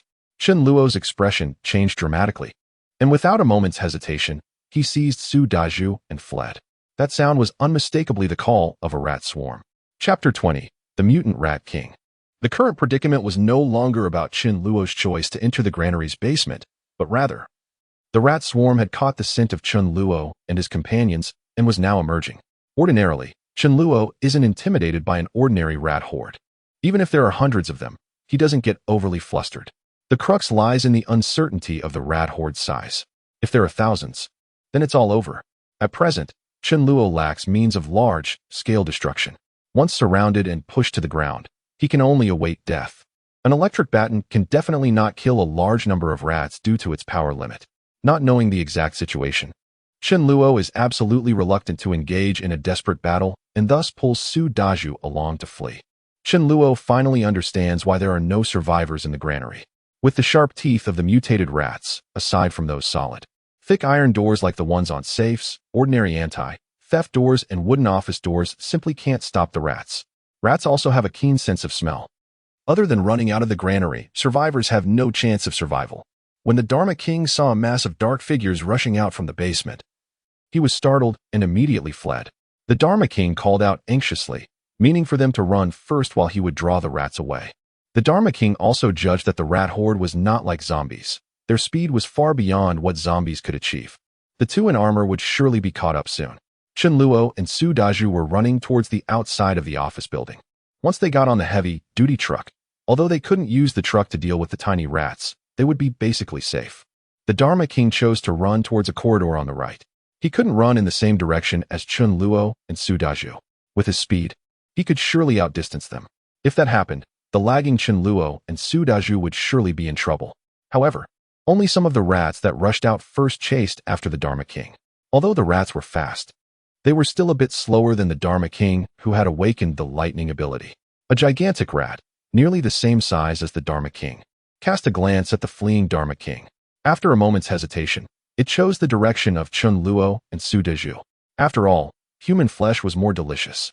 Despite its enormous size, the Rat King was by no means clumsy in its speed, being no slower than the Dharma King. If it was not slower than the Dharma King, it was surely much faster than Chen Luo and the other. Hearing the commotion behind, Chen Luo did not even turn his head. The right thing to do was to run as fast as possible. The number of rats was unknown, and a head-on confrontation was out of the question. It was better to observe first. Just as Chen Luo reached the steps of the office building and was about to run out of it, the Rat King leaped high into the air and crashed ferociously into Chen Luo. The force was astonishing. Ordinary sharp objects could not penetrate the armor, yet the powerful impact could not be entirely absorbed or blocked by the armor. Chen Luo felt a sharp pain in his back, and his body uncontrollably pitched forward. Chen Luo fell heavily to the ground, and the armor on his body only intensified his pain. Ignoring the pain, Chen Luo quickly got up. But 2 seconds was enough for the rat horde to catch up with Chen Luo and Su Daju. Su Daju looked back and felt a shiver down his spine. He saw hundreds of dark rats surging forward, all of which were more than twice the size of normal rats. A Rat King of astonishing build was looking at him bloodthirstily. The Rat King had gray, black fur, was filthy and greasy all over, giving off a wet impression, as if it had just been fished out of the sewer. What drew the most attention were its 2 large front teeth protruding outside its mouth, about 10+ centimeters long, glistening with a sheen. Having never seen a rat like this before, Su Daju felt a chill all over his body. Before the mice engaged in battle, they did not utter any menacing words, but instead leapt directly into action. Chen Luo and Su Daju were simultaneously assaulted. Hundreds of mice surged forward, some leaping onto Chen Luo's legs, others onto his chest, swiftly climbing upward. In mere moments, both Chen Luo and Su Daju found themselves completely enveloped by the rodents. The mice piled upon one another, a dense mass that, from a distance, resembled 2 human figures, their armor entirely obscured. Each was burdened by at least 50 or 60 mice. The rest of the mice, lacking a place to land, squeaked anxiously. Each mouse weighed over a pound, and combined with their collective force, Chen Luo felt as though he were carrying a heavy sack exceeding 100 pounds. Though he was not knocked down, he struggled to maintain his footing, rendered nearly immobile. The Mouse King observed coldly, anticipating that once his little brethren had dispatched these 2, he would be the first to feast. Had it not been for the armor, any ordinary individual would have succumbed within seconds. The teeth of common mice could not pierce the specially tailored armor worn by Chen Luo. Cursing under his breath, he brandished an electric baton. Given the diminutive size of the mice and their density, the half-meter-long baton could easily incapacitate 3 or 4 at once. The vitality of ordinary mice could not compare to that of zombies. While zombies were stunned instantly, ordinary mice perished upon contact. Anticipating such a scenario, Chen Luo had ensured his armor was interwoven with non-conductive materials. The mice that were electrocuted fell to the ground, yet in the next instant, the remaining rodents hastily filled the vacant spaces. The swarm was not as vast as Chen Luo had feared, numbering only in the hundreds rather than the thousands, which brought him a measure of relief. The stun baton is more than capable of electrocuting these rats. However, the Rat King that hasn't taken action yet weighs heavily on Chen Luo's heart. Mutants. In the apocalypse, all living beings, whether they are survivors, zombies, or mutated creatures, experience a gradual increase in their strength. But occasionally, certain zombies or mutated creatures undergo a mutation, causing a sudden and substantial surge in their power. Such mutants seem to be exhausting their life potential. Their lifespan is at most only a few months, or even just a few hours. The more their strength increases, the shorter their lifespan becomes. Moreover, their power becomes fixed and they are unable to grow further.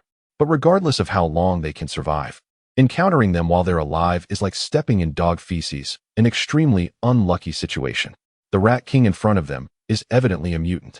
Otherwise, on the second day of the apocalypse, it would have been impossible for it to grow to this size.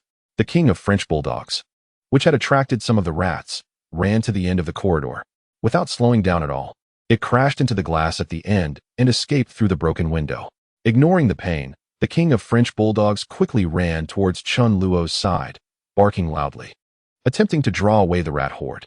The rats that couldn't attach themselves to Chun Luo and Su Daju with their low intelligence immediately had most of them chasing after the king of French bulldogs. The Rat King, however, narrowed its eyes, considering its speed. It reckoned it would be difficult to catch up with this dog. It might as well devour humans first. This time, it launched an attack on Su Daju, who was in the front, leaping ferociously. The powerful force immediately knocked Su Daju down. In this perilous moment, Su Daju remained unflustered. With a fierce expression, he firmly pressed the stun baton against the Rat King's body. But the usually effective stun baton lost its function. Only a flash of pain crossed the Rat King's face. Instead, it bit down even harder on the armor. With a click, a deep crack was actually bitten into the sturdy armor. One more bite, and the armor would be pierced. Chapter 21. Harvest. The Rat King was quite shrewd. This bite was aimed at the neck area of Su Daju's armor. Once the armor was pierced, Su Daju's neck would be exposed to the Rat King's sharp teeth. The outcome was self-evident. Chun Luo undoubtedly intended to rescue Su Daju, yet apparently, the electric baton couldn't pose a threat to the Rat King in a short time. This Rat King, at the very least, had the strength of level 3, perhaps even level 4, and it was a power related to physical capabilities rather than elemental ones. It was impossible to kill it in a short time with ordinary means. Some might claim that the Dharma King was inferior to the Rat King, but how long could the Rat King survive? Maybe it would suddenly drop dead in a few minutes without being killed. Chun Luo was extremely fortunate that he had broken through to the strength of a level 2 superpower last night. Otherwise, both he and Su Daju would surely have died. Now there was still a glimmer of hope. Unfortunately, they encountered a group of mutated rats, among which was a mutant Rat King. He was also very grateful that the Dharma King had lured away most of the mutated rats. Chun Luo took out 2 pieces of pork from the superpower space and threw them on the ground. Immediately, some rats couldn't resist pouncing on the pork. Chun Luo's pressure was greatly reduced. Ignoring the rats still on his body, Chun Luo quickly approached the Rat King with the electric baton. A flash of disdain crossed the Rat King's eyes. Could this electric baton pose a threat to me? I'll bite him to death first, and then you. The electric baton on the surface was fake. In fact, what was actually condensing was the Sword of the Void. The Rat King was intelligent. If it sensed a crisis and chose to evade temporarily, Chun Luo, who could only briefly conjure the Void Sword, would be in a dire situation. Holding an electric baton in his left hand, a faint glow had already materialized in his right hand. A fierce glint flashed in Chun Luo's eyes. Die. The Rat King, which had already bitten through the armor at Su Daju's neck and was about to bite him to death, suddenly felt its fur stand on end, sensing a mortal danger. It looked at Chun Luo attempting to flee, but it was so close to Chun Luo that it might be too late to escape. Chun Luo slashed the Void Sword across the Rat King's neck. An ordinary blade could barely cut into the Rat King's flesh. Yet Chun Luo's Void Sword split the Rat King in 2. Its head separated from its body. Strangely, no blood flowed out. The Rat King, with astonishing vitality, didn't die immediately despite such a severe injury. Its headless body twitched continuously, and its big head struggled to reattach itself to the body. Although it was impossible, the Rat King could still bite if it wanted to. After using the Void Sword, Chun Luo was drenched in sweat and collapsed to the ground, completely exhausted and devoid of any strength. Su Daju wasn't unconscious either. Without the Rat King pressing down on him, he immediately grabbed the Rat King's head, flung it far away. After twitching a few times, the Rat King fell silent. Exhausted but smiling, Chun Luo thought that with the Rat King dead, the remaining rats were no longer a threat. Chun Luo didn't even have the strength to hold the electric baton, so he could only take it out from the power space and let Su Daju electrocute the rats one by one. 5 minutes later, Even the rats led away by the Rat King were electrocuted one after another. Chen Luo managed to regain a little strength, sat up leaning against the steps, and took out 3 bottles of mineral water from his spatial storage. Why 3 bottles of water for Chen Luo and Su Dezhu? Well, the Rat King was also supposed to have a share. Taking a big gulp of water and gasping for breath, Chen Luo was still in a state of lingering fear. He had almost died. If he hadn't brought Su Dezhu here today, he surely would have perished. Even if he could kill the Rat King, he wouldn't have been able to deal with the remaining rats. Although the rats couldn't bite through his armor all at once, they could wear it down bit by bit. Damn it. Even though I've been reborn, my strength hasn't been restored. After collecting the grains from the granary, I need to lie low and develop for a while. Chen Luo stood up, patted Su Dezhu on the shoulder without saying a word, as everything was understood without words. There might not necessarily be a crystal in an ordinary rat's body. They were too weak. Even if there was one, its effect was far from as strong as that of a zombie crystal. It was of no use to Chen Luo at all. Chen Luo came to the side of the Rat King's head, and with great effort, he barely managed to cut open the Rat King's head and took out a crystal less than half the size of a quail egg from its head. It was already quite large. An ordinary zombie crystal was only the size of a grain of rice. Besides the crystal, there was another valuable item on the Rat King. That was its 2 sharp front teeth. After Su Dezhu became a bit stronger, it was difficult for ordinary weapons to penetrate his body. But these 2 front teeth could. After being made into weapons, they would be very useful. It wasn't easy to knock them out of the Rat King's mouth.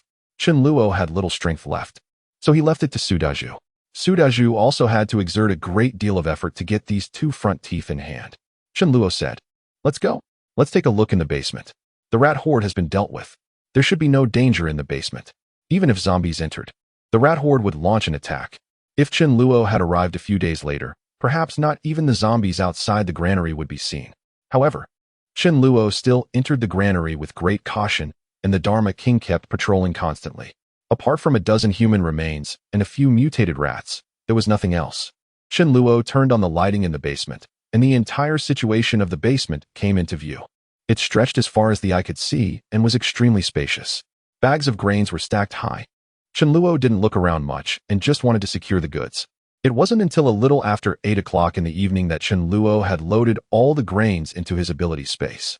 Chen Luo estimated that there were 60,000 tons of rice and 20,000 tons of flour.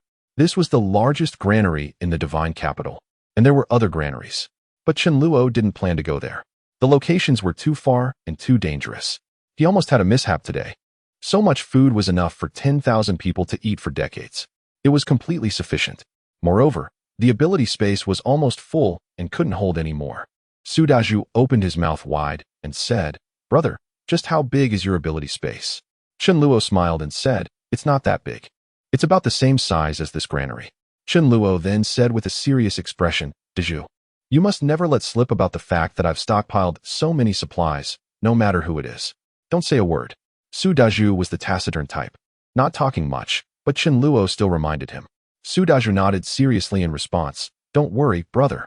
I understand. I won't say anything even if beaten to death." In his previous life, Chen Luo had only Su Dezhu as his brother. In this life, given Chen Luo's current disposition, it would be quite difficult for anyone to make Chen Luo genuinely regard them as a brother. Friends and brothers are 2 different things. Having only this one brother throughout 2 lifetimes is more precious than anything else. At around 7 o'clock, the power in the granary went out. As far as Chen Luo could remember, by this time, most areas in the city had already lost power. With the sky pitch black, driving was not safe. So Chen Luo decided to rest in the heavy-duty truck for the night and return at dawn the next day. After absorbing the crystal again, Chen Luo didn't continue to advance in rank. It would take approximately 150 or so crystals to be absorbed to become a 3rd-level superpower user, which would take at least 3 more days. Fearing that Su Dezhu would be bored, Chen Luo took out a fully charged mobile phone and earphones for Su Dezhu, allowing him to play single-player games or watch movies. This mobile phone has a 512 gigabyte capacity. The cab of the heavy-duty truck is quite spacious, as it is specifically designed to provide living space for 2 drivers. Chen Luo also took out a mobile phone and started watching a movie. Unexpectedly, F.A. Wang, behind Chen Luo, was also watching intently. Chapter 22.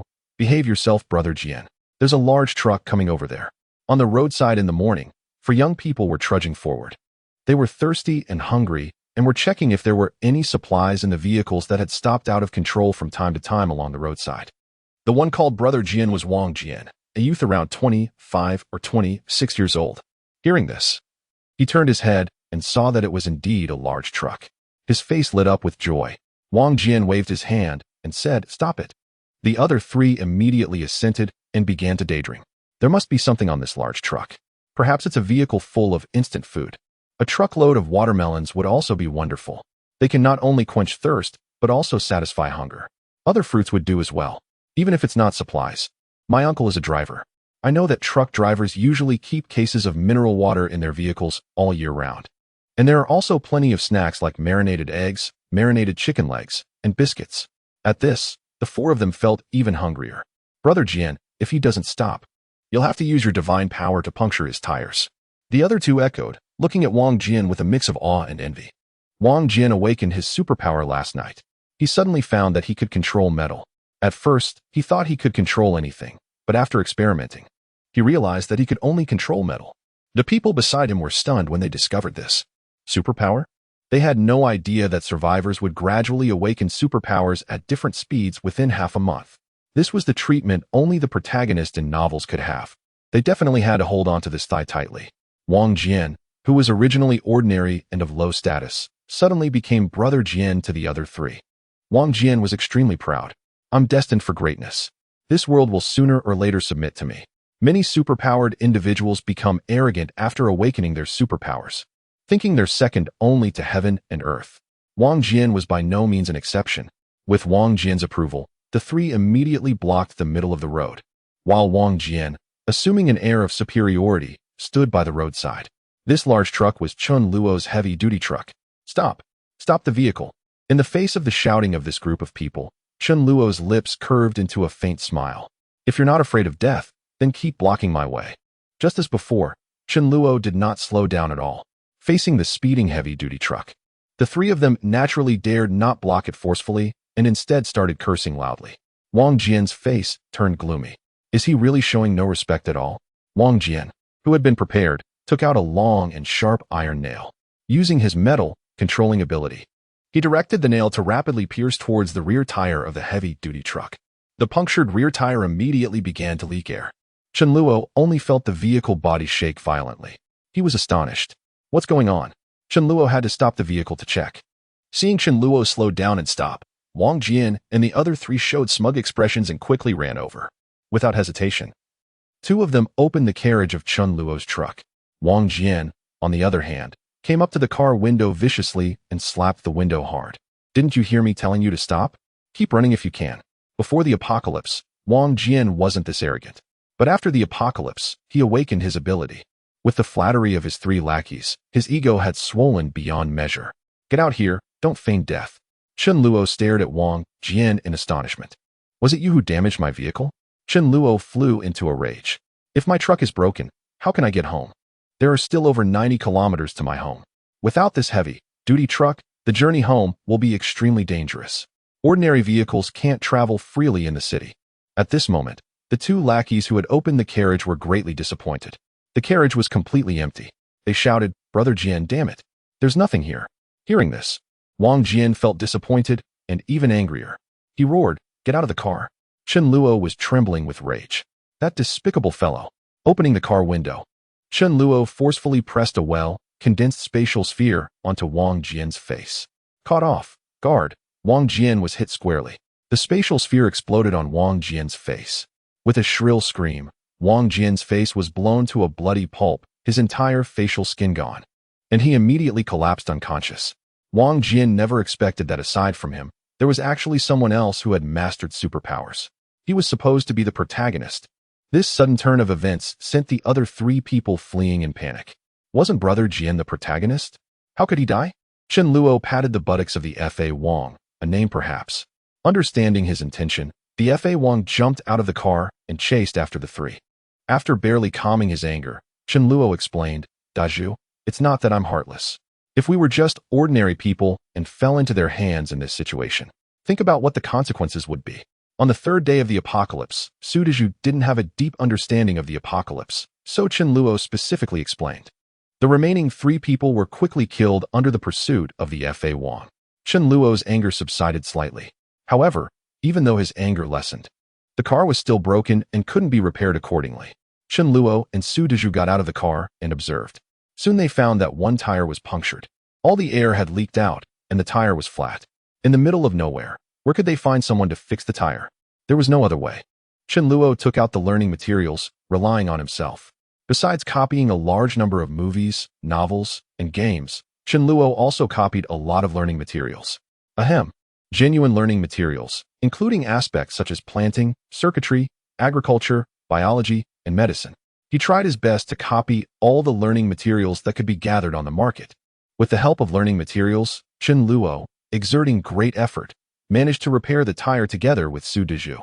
Fortunately, there are various tools stocked in the supernatural space. Chen Luo pursed his lips, thinking that he had acquired another skill. Just as they were about to set off anew, Chen Luo suddenly remembered that he hadn't collected Wang Jian's crystal. Survivors who have awakened their supernatural powers also possess crystals, and their effects are far superior to those of zombie crystals. Thus, after the end of the world, for survivors, the from their fellow humans is far more terrifying than zombies. Wang Jian had just awakened, and while his crystal was much better than that of the lowest-level zombies, its effect wasn't overly significant. It was not until 3 p.m. that Chen Luo arrived home, having skipped lunch. After feasting on a sumptuous meal, Chen Luo lazily stretched, gazing at the messy dining table. Chen Luo looked at Fa Wang and thought, it would be nice if you could wash the dishes. Fa Wang, being stared at by Chen Luo, felt a sudden tightness and thought, show some humanity. Chapter 23. Desperate need for a maid when the end of the world apocalypse broke out. Not long after, the signal was interrupted for some unknown reason. Water resources were contaminated at that time. If some careless or extremely thirsty survivors drank the water, they would either suffer from severe abdominal pain at the least or fall into a high fever coma and die at the worst. Later, the survivors' constitutions gradually strengthened, allowing them to drink the polluted water. However, this water had been soaked with countless corpses and mutated creatures. Just thinking about it made one feel nauseous. But what else could they do? At the same time, this water would inhibit the power development of the supernatural beings. On the evening of the second day of the apocalypse, power outages began in some areas and then continued to spread. June heralds the onset of summer, bringing with it sweltering heat that accelerates the decay of fruits, vegetables, and meats. While fruits and vegetables may withstand the warmth a tad longer, meats become inedible within 2 to 3 days at most. In a mere month, survivors are left to satiate their hunger with various snacks and packaged convenience foods. And the mere thought of relishing a fragrant meal has transformed into an extravagant luxury. Those less daring or lacking resources find themselves devoid of sustenance, some perishing in their quest for food. However, such concerns hold no weight for Chen Luo.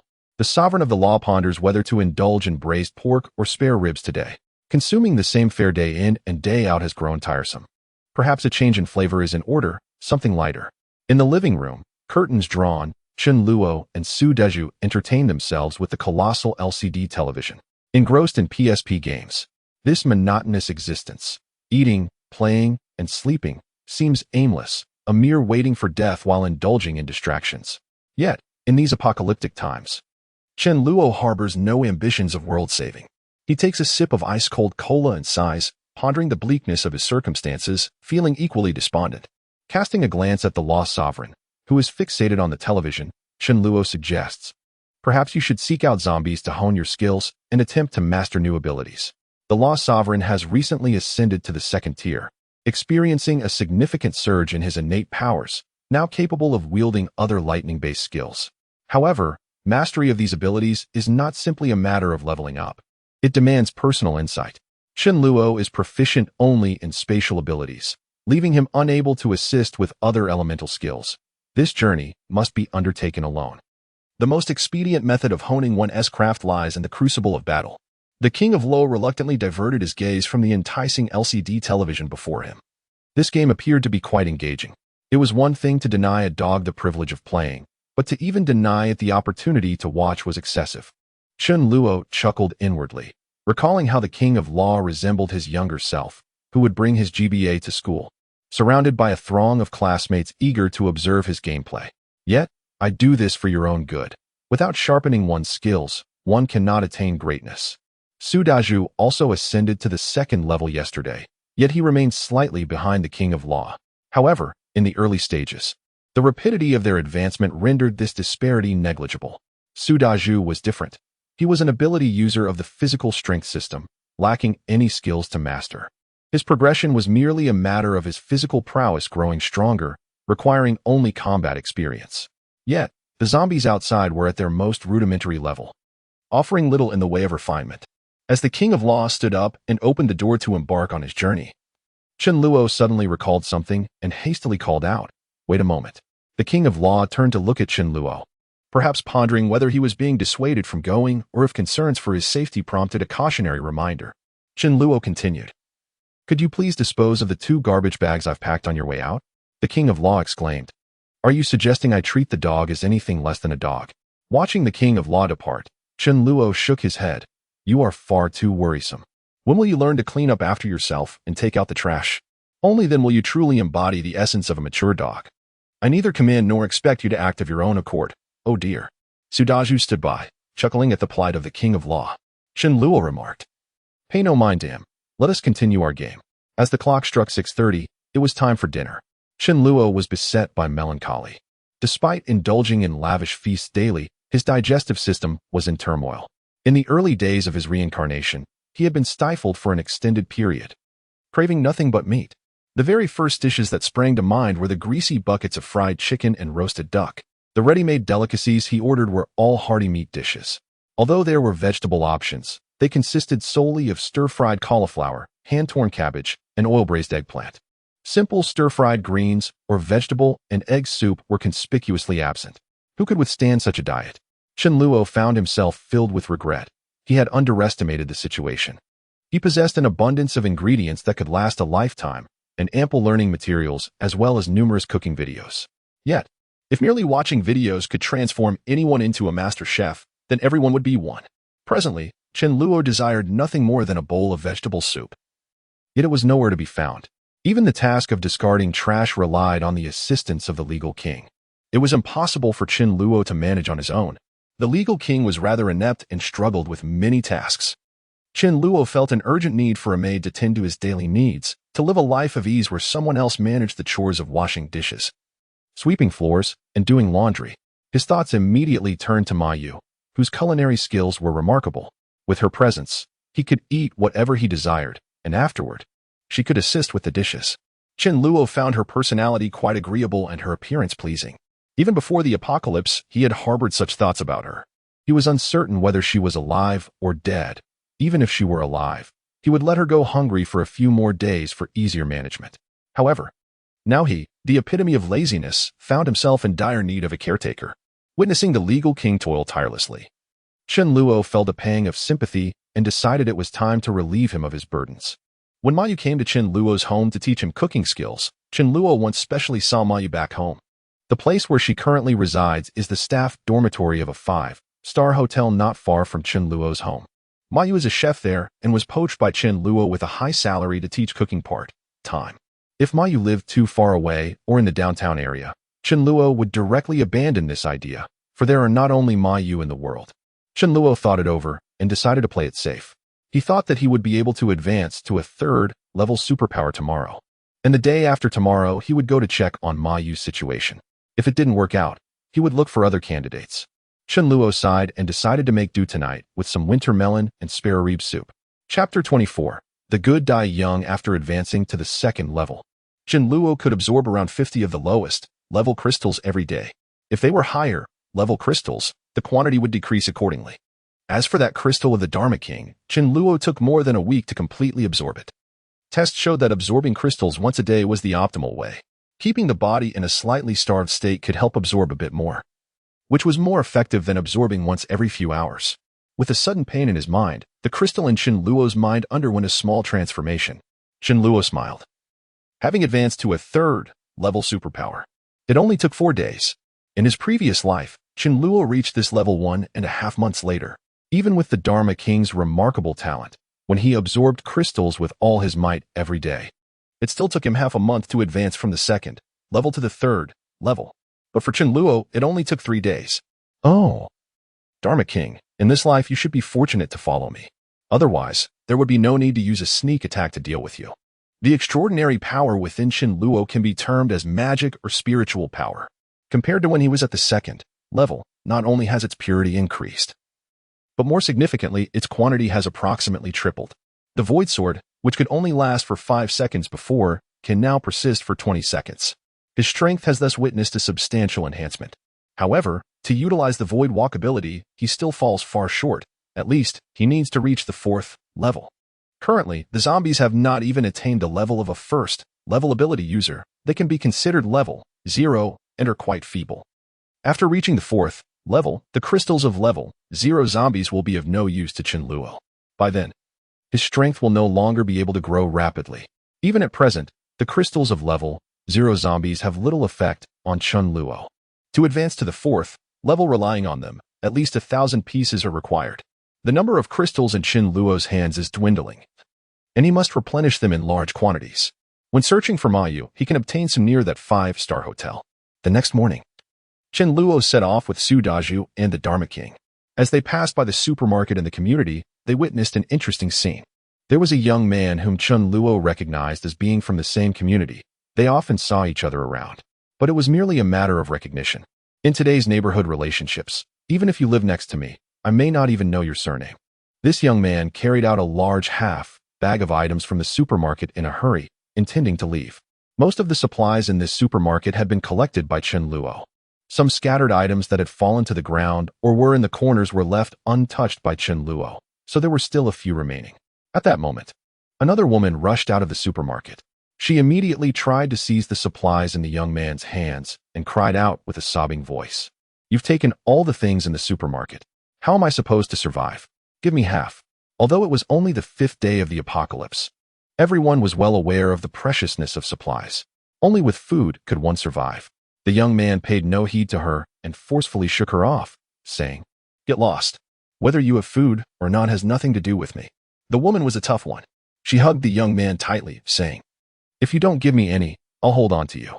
When the zombies come, we'll both be done for." The young man immediately gave in. "You really got me. You're ruthless. Let go of me first, and I'll share with you." The woman released the young man, but still held tightly onto the corner of his clothes. Unexpectedly, the young man's face turned fierce. He took out a dagger from his bosom, turned around, and stabbed the woman several times. The woman slowly fell down. Now there was no need to share. 2 zombies wandered over.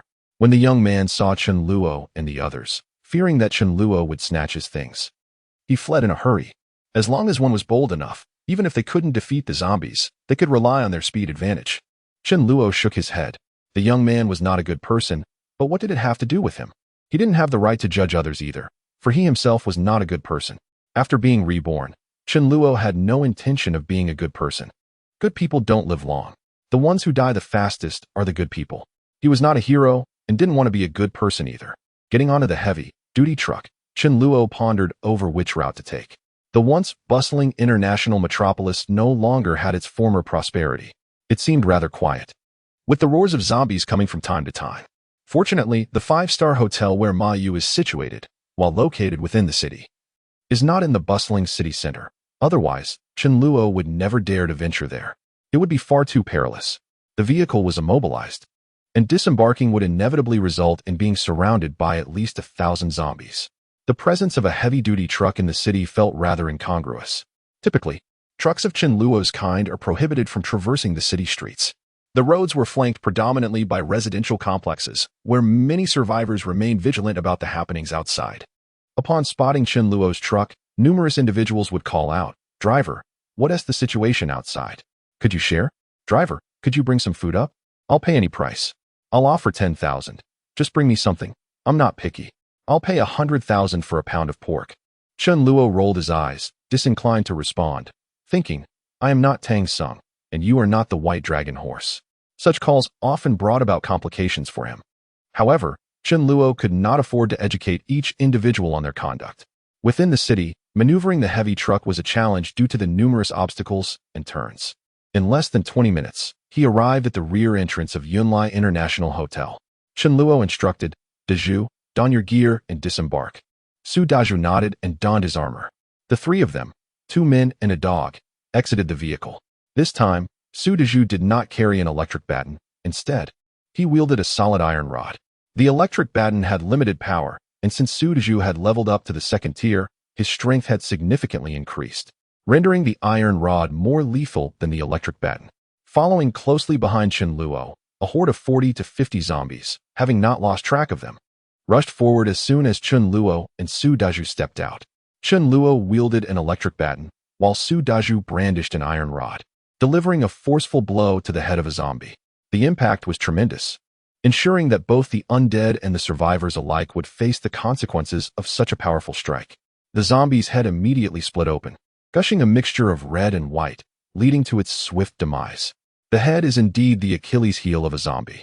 A strike to its body would never suffice to bring it down easily. Su Dezhu continued to swing his iron rod, dispatching one zombie after another with remarkable efficiency, on par with Chen Luo's use of the electric baton. Were Chen Luo to rely solely on his spatial abilities, even as a level 3 ability user, he would find it challenging to match Su Dezhu's effectiveness. In the early stages, physical ability users hold a significant advantage. However, it would be inaccurate to say Chen Luo could not contend with Su Dezhu, while the zombies posed no threat to Su Dezhu. Chen Luo could strike him down with a single sword stroke. There remained the possibility that Su Dezhu could be replaced, yet the agile royal mage, under Chen Luo's tutelage, had become quite adept at handling the situation. With precise control over distance, he could certainly wear down Su Dezhu. In Chapter 25, The Tragic Fate of Ma Yu, Chen Luo ventured out with the primary goal of collecting crystals. The zombies they defeated were not to be wasted, and after eliminating them, both Chen Luo and Su Dezhu set about gathering the spoils. Chen Luo maintained a relaxed demeanor as he swiftly collected the crystals, while Su Dezhu appeared somewhat queasy at the sight of the bloody remains. Chen Luo's collection speed was at least 3 times that of Su Dezhu. As for the royal mage, it was better not to mention him. He was ill-suited for this task. Together, the 2 men and 1 dog cut a swath through the horde of zombies, quickly amassing over 300 zombie crystals. They could continue their assault, but it was unnecessary, as Su Dezhu was already significantly drained. It is utterly inconceivable to cease one's efforts only upon the exhaustion of strength. Otherwise, what shall one do when faced with peril again? With over 300 crystals at hand, they would suffice for merely 3 days. Chen Luo cast a glance at the staff dormitory of the hotel he had previously visited, furrowing his brow. The apocalypse erupted around 9 o'clock. Was Ma Yu in the dormitory or still at work? One could only hope she was in the dormitory. Otherwise, in such a vast hotel, even if she were alive, locating her would prove exceedingly difficult. To be frank, Chen Luo harbored little optimism regarding Ma Yu's chances of survival, merely around 5%. Yet he ventured forth with a spirit of cautious inquiry, provided he could do so without endangering himself. Upon entering the staff dormitory, the King of Law forged ahead. The lamentations of fallen zombies, coupled with the King's roars, quickly attracted the attention of one of the dormitory rooms. A young man, upon glimpsing the 2 armored figures, saw Chen Luo and Su Dezhu dispatching zombies with the ease of cutting through mere mortals. Though terror gripped him, he mustered the courage to crack the door open slightly and peered out. "Brothers, please save me." Lu Wenba, a server at Yunlai Hotel, had been resting when the apocalypse ensued, alone in the dormitory, sustaining himself with a stash of snacks and 2 bottles of mineral water. He had managed to endure until now, but he felt he could not hold out much longer. This time, Chen Luo did not merely turn away with indifference. Instead, he inquired, "Do you know Ma Yu?" Lu Wenba nodded vigorously, akin to a chick pecking at grain. Ma Yu was renowned among the staff of Yunlai Hotel. Few were unfamiliar with her. Her culinary skills were unparalleled, unmatched by any within the establishment. Moreover, while she may not be deemed a paragon of beauty, her striking presence and exceptional demeanor rendered her a goddess in the eyes of many male employees at Yunlai. Chen Luo smiled and inquired, "Do you know which dormitory she resides in?" Lu Wenba nodded affirmatively. "I do, but she is likely not there. On the morning of the catastrophe, there was a significant business meeting at the hotel. She must be in the kitchen preparing meals." Chen Luo replied, "Lead the way. I shall reward you handsomely." Lu Wenba, sensing the gravity of the situation, refrained from negotiating terms, aware that these 2 individuals faced zombies without flinching. To him, the mere sight of a zombie was terrifying. Although the likelihood of Ma Yu being in the dormitory was minimal, Chen Luo felt compelled to verify. It would be futile to miss her should she be present. The staff dormitory was sparsely populated, as most were occupied with their duties at that hour. Lu Wenbo pointed to a dormitory on the 4th floor, stating, "It is this one." Chen Luo attempted to open the door, but it was locked. He signaled to Su Dazhu, who understood and delivered a powerful kick, forcibly breaking the door open. Lu Wenbo's scalp tingled at the thought. Had that kick been directed at him, he would have surely met his end on the spot. The dormitory was utterly deserted. Chen Luo chuckled softly, relieved not to find Ma Yu transformed into a zombie. Otherwise, they would have had to return in vain. Let us proceed to the conference hall and investigate further. Upon arriving at Yunlai Hotel, the situation with Ma Yu was rather dire. When the apocalypse erupted, she was in the kitchen, preparing dishes for the luncheon of esteemed societal elites following the meeting. This was a significant business conference, attended by numerous titans of the commercial world, including the celebrated star Lin Yi. In the chaos of the apocalypse, Ma Yu had fled in panic to a cold storage adjacent to the kitchen. This cold storage was merely one of the hotel's small refrigeration units, measuring only around 30 square meters. However, the door was solid, preventing the zombies from entering. Inside the cold storage, there was a switch that, when turned off, ensured they would not succumb to the cold. Many of the survivors attending the meeting had retreated to the less crowded kitchen area. The kind-hearted Ma Yulian quickly guided them into the cold storage. There were a total of 9 individuals, including the renowned star Lin Yi. The cold storage contained only some rice and vegetables. Without a fire, the rice was inedible, leaving only raw vegetables to sustain them in a meager existence. In such a confined space, basic needs still persisted, yet no one dared to venture outside the cold storage for relief, as zombies roamed nearby. The cold storage spanned over 30 square meters, but was cluttered with shelves, leaving only a narrow path for movement. The 9 individuals felt rather cramped. Lying down was impossible, and they could only sit on the floor to rest, while reserving a portion of space for a makeshift toilet. The stench was unbearable, far worse than that of a public restroom, which at least had the benefit of intermittent flushing. Closest to this makeshift toilet was Ma Yu, the benefactor who had ushered the others into safety. This was a scenario Ma Yu could never have anticipated. It was not difficult to comprehend the situation. Among the 9, aside from Ma Yu, the others were either high-ranking hotel executives, her absolute superiors, or celebrities, with the highest status belonging to a business magnate, Li Lin, who was also the CEO of a considerably sized company. In contrast, Ma Yu, as a mere chef, held the lowest status. Who would be closest to the toilet if not her? In this small cold storage, the distinctions of social hierarchy were starkly evident. They remained blissfully unaware that they were in the midst of an apocalyptic scenario, still clinging to the hope of rescue, as their positions were dictated by status. At that moment, Ma Yu cradled her head in despair, feeling an icy chill within her heart. Beside Ma Yu sat the renowned celebrity Lin Yi, who wore a mask that concealed her mouth entirely. The prolonged period of sitting had rendered Lin Yi quite uncomfortable, and she instinctively desired to stretch her legs, inadvertently kicking Ma Yu in the process. Ma Yu furrowed her brow, but remained silent. However, the days of confinement had severely dampened Lin Yi's spirits, prompting her to sharply retort, "Move over there." Ma Yu paused for a moment, contemplating a closer proximity, before coldly responding, "If you wish to go, you may do so on your own." Lin Yi scowled fiercely, declaring, "What distinguishes your status from mine? Do you believe that once we are rescued, I won't file a complaint that could render you unemployed?" The hotel manager interjected, "Ma Yu, Lin Yi is a distinguished guest at our hotel. Please adjust your demeanor." Over the past few days, the manager had nearly revered the business magnate Li Lin as if he were his own father, hoping to gain favor that might assist him later. Ma Yu had endured enough grievances during this time, and, unable to contain herself any longer, exclaimed, "I am a human. And so are you. What makes us different? Are you not human?" Lin Yi's expression darkened, and without uttering a word, she delivered a swift kick towards Ma Yu. Had Ma Yu not braced herself against the shelf, the consequences could have been dire. The 2 women soon found themselves embroiled in a scuffle. Li Lin, visibly displeased, being in his 50s, had hoped for Ma Yu to assist him with a massage, but she was reluctant to oblige.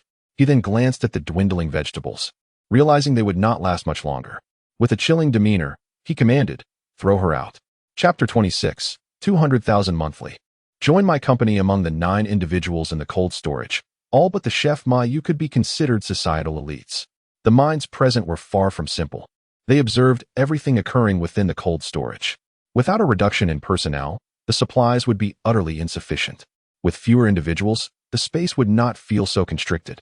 The first to echo this sentiment was, of course, the illustrious star Lin Ear, who had recently had a disagreement with Mayu. Surprisingly, the second to concur was the hotel manager. Mayu, as you can see, the space is inadequate. For the greater good, we must sacrifice you. You should venture elsewhere. Venture? Outside, there are zombies guarding the perimeter, Mayu retorted, her body weakened from days of inadequate nourishment and hydration. Having squatted for too long, her legs were numb, rendering her incapable of fleeing. To step outside would mean certain death. No one opposed this decision. It was a matter of personal survival, where the loss of one could enhance the chances of life for others. Even though Mayu had once saved them, it seemed the prevailing sentiment had turned against her. Mayu gazed incredulously at the group, a bitter phrase surfacing in her mind. In June's sweltering heat, one fans oneself, while my heart grows cold. Overwhelmed with desolation, she lamented that perhaps she should have barred the door, allowing them to be claimed by the zombies while she hid alone in the cold storage. It was evident they wished for her demise. Very well, if I am to perish, may you all not survive either. As Mayu prepared to open the door, she braced herself against it, intending to draw the zombies toward her and end it for everyone. The other 8 were not so naive, they were cautious, waiting for the zombies to wander away. When the coast was clear, they slightly ajar the door, allowing Mayu to exit. In a swift motion, Lin Ear delivered a powerful kick to Mayu's backside, sending her tumbling before the door. Lin Ear left her with a chilling remark. This is the fate that befalls those who oppose me, before the cold storage door shut firmly behind her. Mayu felt the urge to weep, yet she resolutely suppressed it. Within the cold storage, she could observe the happenings outside. Crying now would only render her a subject of ridicule. Frustration coursed through her veins, and at that moment, fear had evanesced, replaced by sheer anger. Who could eliminate this group of people? She was willing to pay any price. Yet, it seemed that an opportunity had slipped away. 2 zombies caught the scent of Mayu, abruptly altering their aimless wandering, lunging towards her with a terrifying howl. Mayu's mind was a blank canvas, dominated by a singular thought. How absurd! I saved a group of people, only to be betrayed by them. Confronted by the advancing zombies, she understood that escape was futile. She closed her eyes, awaiting her demise. Chun Luoshu and Su Daju, guided by the familiar surroundings of Lu Wenba, ascended to the 4th floor via a staircase conveniently located near the cold storage. Chen Luo, upon hearing Lin Ear's voice, approached to investigate, just in time to witness 2 zombies lunging at Mayu. Initially uncertain of her identity, Chen Luo was struck by the sight of Mayu's long braid, which bore a striking resemblance. However, the King of Law was certain, having encountered Mayu on numerous occasions. He recognized her scent and understood their mission was to find her. In an instant, he sprang into action, covering the distance of several meters in a heartbeat. With a powerful headbutt, the King of Law collided with the zombies. His physical prowess had strengthened alongside his rising levels. The 2 zombies, caught too close together, were knocked to the ground. Su Daju, arriving just in time, delivered the finishing blows. Chen Luo gazed at Mayu with overwhelming joy. The chef had survived. Fortune was on his side. 5 days. Do you have any idea how I have endured these 5 days? In the film The God of Cookery, there exists a scene featuring an extraordinarily unattractive chef whose culinary skills are nothing short of remarkable. Yet, Stephen Chow gazes upon him with utter distaste, offering a scathing review. Conversely, a chef who possesses both exquisite culinary prowess and pleasing aesthetics is a rare find.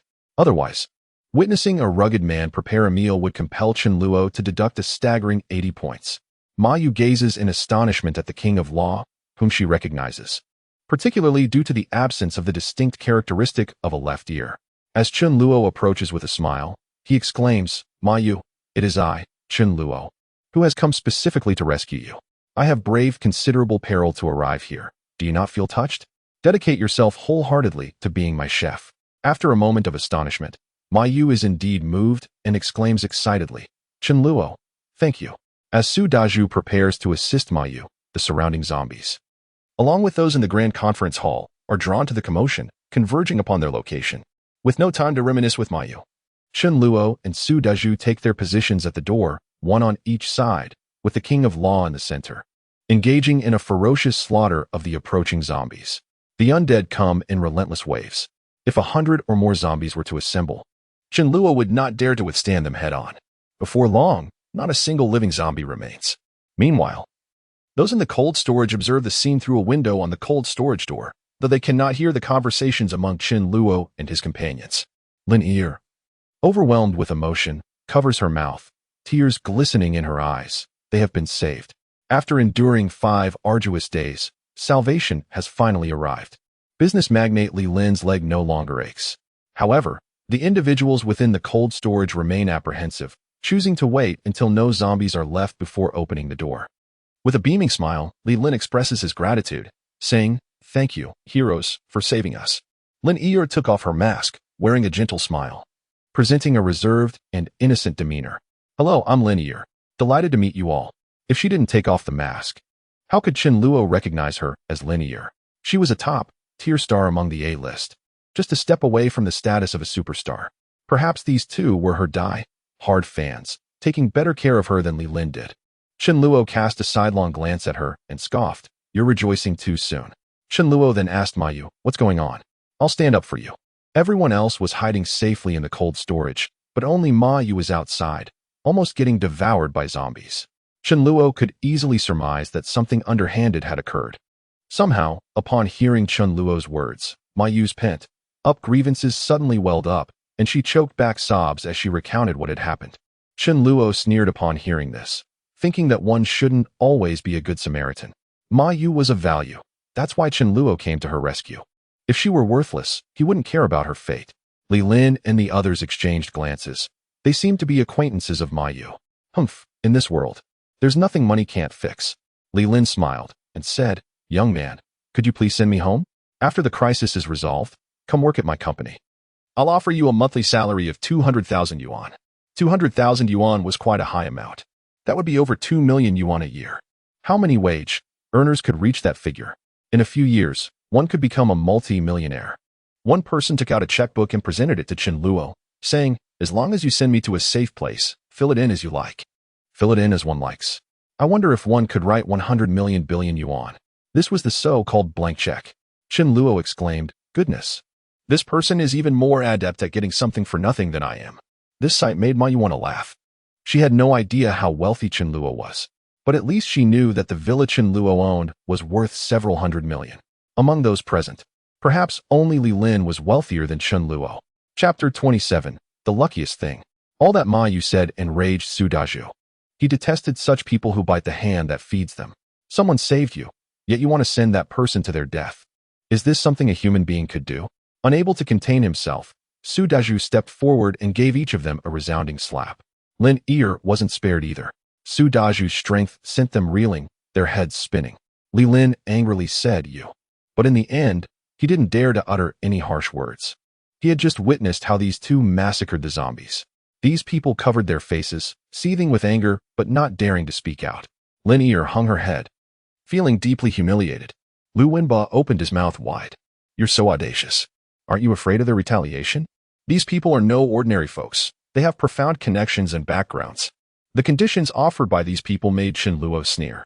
In the apocalypse, what uses money? It's not even as useful as toilet paper for wiping one's bottom. Living in a fantasy, indeed. 20,000 yuan a month? Damn it, they're looking down on people. As for Lin Yi, this big star in the post-apocalypse, people like her are the most miserable. With good looks and a star aura, countless evil hands reach out to them, making their lives a living hell. Ma Yu was so angered by them that if it weren't for Chen Luo, she would have died. She also couldn't help but slap Li Lin and the others. With Lin Yi being the main target, Ma Yu didn't have much strength, so the slaps weren't very loud. They might not cause much physical harm, but they were highly insulting. Li Lin, suppressing his fury, spoke in a subdued tone, "Young brother, you've indeed defended your friend. We acknowledge our faults. As long as you can escort us to safety, feel free to stipulate any terms." Chen Luo adhered to a singular principle. If you were his adversary, he would seize every opportunity to eradicate you without hesitation. These individuals had already been sentenced to death in Chen Luo's eyes. As for the allure of wealth and fame, he scoffed at its insignificance. Concerned about frightening his personal chef, he pretended to search for rope, returning with bindings extracted from his dimensional space. "Fear not, we shall spare your lives. However, you will be restrained, and your fate shall rest in the hands of destiny." Li Lin, incensed, retorted, "Is this not akin to killing us? Do you not respect the law?" Su Dazhu coldly interjected, "Did you not ponder this quandary when you cast her aside? Ma Yu, Initially hesitant, immediately adopted a stern demeanor, whispering to Chen Luo, "Chen Luo, I appreciate your assistance, but let us forego this. Should you slay them, you too will suffer." In Ma Yu's mind, the order had not yet disintegrated. Chen Luo, unfazed, chuckled softly, "You saved them, yet they wish to harm you. I shall certainly not come to their aid. Can they harbor no resentment? To show mercy to one's enemies is to inflict cruelty upon oneself. Rest assured, I am well aware of my course." Li Lin and his companions were not inclined to surrender easily. Observing the bloodied iron rod in Su Daju's grasp, they lacked the courage to confront him. Instead, they scattered like frightened birds, hoping to flee. Chen Luo brandished an electric baton, administering a shock to each would-be escapee. The sound of screams erupted. Su Daju stepped forward to bind them. To Chen Luo's astonishment, Lin Yi unexpectedly knelt down, moving forward on her knees, tears glistening in her eyes, attempting to remove Chen Luo's trousers. "Save me. I am willing to do anything." Lin Yi intended to trade her allure, fully aware of the multitude watching. Yet, having experienced grand spectacles, she remained utterly unfazed. Her reputation was hardly pristine, rendering her indifferent to the gazes of the onlookers. She could always clarify later that it was merely gossip. Chen Luo was taken aback, exclaiming, "What kind of person are you? Attempting to remove someone's trousers at the slightest disagreement?" Coldly, he retorted, "Get lost. I find it repulsive." With a pitiful expression, Lin Yi pleaded, "I haven't bathed in days. A little dirt is unavoidable. You could help me clean up." Lu Wenbo, watching from the side, felt an overwhelming envy, internally shouting, "If it's about me, bring it on. I don't mind the dirt. She is a superstar." However, this particular filth was beyond his reach. Chen Luo swiftly stuffed a foul rag into her mouth. "Let us go, and leave them to their fate." Chen Luo had no intention of leaving such a threat behind. Yet he feared frightening Ma Yu by killing them in front of her. He descended the stairs with Ma Yu, preparing to return, having successfully completed both tasks.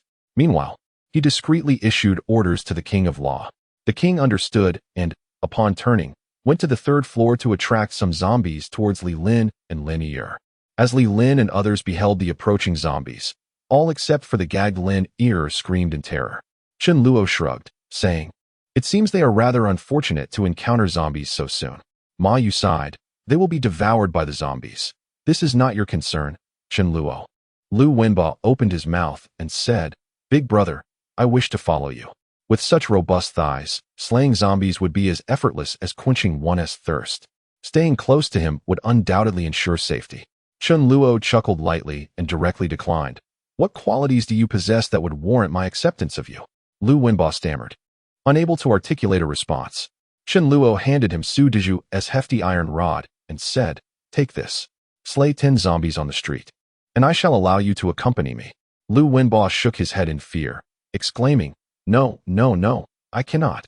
You squander opportunities without merit." Lu Wenbo led the way, and Chen Luo agreed to offer him a small favor, guiding them to a small supermarket adjacent to the hotel. Chen Luo glanced at his watch and announced, "You have 3 minutes for free shopping, after which I shall escort you back to your dormitory as a token of gratitude." Observing Chen Luo's stern expression, Lu Wenbo gritted his teeth and entered the supermarket, frantically filling plastic bags with various items. Chen Luo cast a cursory glance around the modest establishment, noting the lack of valuable goods. Yet, having arrived, it felt amiss not to take something. He approached the counter for tobacco and liquor, acquiring several packs of the most expensive cigarettes. In 3 minutes, Lu Wenbo managed to gather 6 large plastic bags filled with provisions, sufficient to sustain him for a month if he conserved wisely. Should he muster the courage and fortune, he might endure in this apocalyptic world. Meanwhile, Ma Yu pondered his own worth. Friendship? Do not jest. Their bond was too shallow to justify such risks for Chen Luo. Good looks? Certainly not. Far more attractive individuals existed, such as Lin Yi, of whom Chen Luo showed no interest whatsoever. Recalling the moments spent teaching Chen Luo culinary skills, one could not help but notice how he devoured the dishes with fervor. Perhaps therein lay his true value. Chen Luo instructed Su Daju to escort Lu Wenbo back to the dormitory and remarked nonchalantly, "I am in need of someone to manage logistics. There is no one to cook, and I would rather wash dishes than face zombies. You came to mind. Would you be willing to accompany me? I assure you of your safety and that you shall not want for food and drink." To put it rather boastfully, encountering me is the most fortunate event of your life. Chapter 28. Preparation for Inspection. The assertion that meeting him was indeed the most fortuitous occurrence in one's life was hardly arrogant. Who was Chen Luo? A reborn king of survival. Well-versed in the trajectory of the apocalypse, having survived his previous life, he was certain to endure this one as well. What set him apart was the vast accumulation of resources, measured not in mere kilograms but in bags, and even tons, tens of thousands, to be precise. The scarcity of supplies was unfathomable, as evidenced by Chen Luo's willingness to engage in fierce altercations over a single sausage. To follow Chen Luo meant access to clean water and fresh meat. As his personal chef and caretaker, how could he possibly neglect her needs? Chen Luo was ruthless to his enemies but extraordinarily generous to his own, especially to those close to him. A tremor coursed through Ma Yu's heart. Indeed, meeting Chen Luo had proven to be her stroke of luck. Had it not been for him, she would have perished, devoured by the undead. This alone sufficed. And without further contemplation, Ma Yu nodded in agreement. I am willing. Chen Luo received the answer he desired, a smile gracing his face. Had the response been otherwise, he would have turned away and faced his fate alone. Just moments ago, Ma Yu, who had been contemplating the issue, finally sensed an unusual hunger gnawing at her stomach. During her time in the cold storage, she had subsisted on raw vegetables, with carrots being the most delectable. However, they had become scarce in recent days. The meager rations of vegetables were insufficient, leaving her stomach churning with acid, an uncomfortable sensation. Unable to resist, Ma Yu seized a packet of biscuits and devoured them ravenously. Chen Luo did not intervene, advising her to eat sparingly, as they would celebrate her inclusion with a grand feast upon their return. He added with a light-hearted tone, Of course, you shall be the one to prepare it. Soon, Su Dazhu and the Law King returned, and the group climbed into the heavy truck. Ma Yu marveled at Chen Luo's ability to procure such a vehicle. As they drove, Chen Luo casually inquired, By the way, Ma Yu, have you awakened any special abilities? It was a given that everyone would eventually awaken their powers, though the timing varied. Chen Luo elucidated the concept of abilities and introduced his own, along with Su Dazhu's. There was no need to conceal the spatial ability from Ma Yu, for as a chef, she would understand that Chen Luo's spatial power functioned akin to a refrigerator. Though he would not divulge the extent of its contents, Ma Yu pondered and replied, On the third day, I did experience a brief headache. As for any latent power, I remain uncertain. My overwhelming hunger has diverted my attention.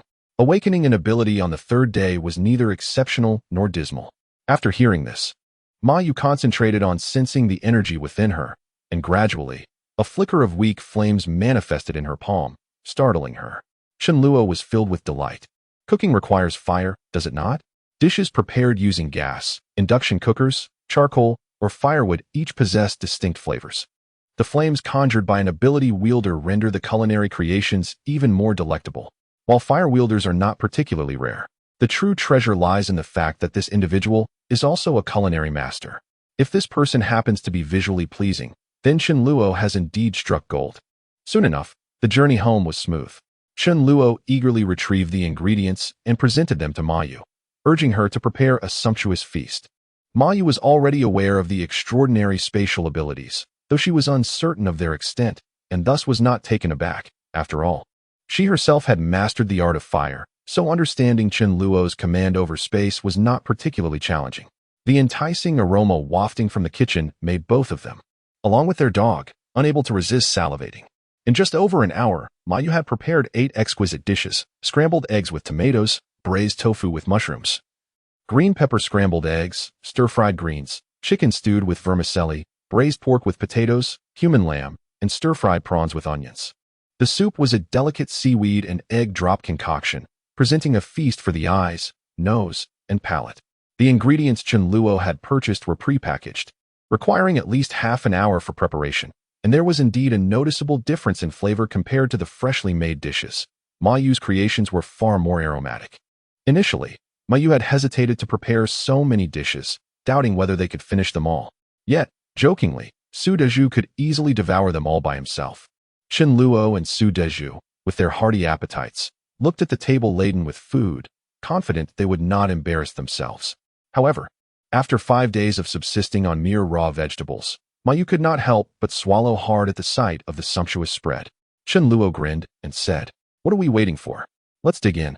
He picked up a piece of tofu, and the smooth, tender, and delicious taste brought tears to his eyes. It was truly a wise decision to seek out Mayu. Despite being hungry, Mayu ate daintily. Due to their first encounter, she was a bit constrained. After the meal, Shenluo contentedly stroked his belly, feeling extremely comfortable. Mayu, out of her own accord, began to clean up. Shenluo thought delightfully that he would never have to wash dishes again. Always eager to do something, Mayu intended to mop the floor after tidying up the tableware. However, Shenluo arranged a room for her first. If you want to take a bath, you can, but be careful not to let raw water get into your mouth. You lost your phone, right? Here, take this phone and this 50,000 mAh power bank. I've downloaded some movies and novels in it for you to read when you're bored. With Mayu's arrival, Shenluo lived a life of having food served to him. Well, not to the extreme of being completely waited on hand and foot, but having meals served was indeed true. Shenluo no longer had to worry about trifles and could just enjoy life every day. Fa Wang also led a normal dog's life. In a blink of an eye, 3 days passed.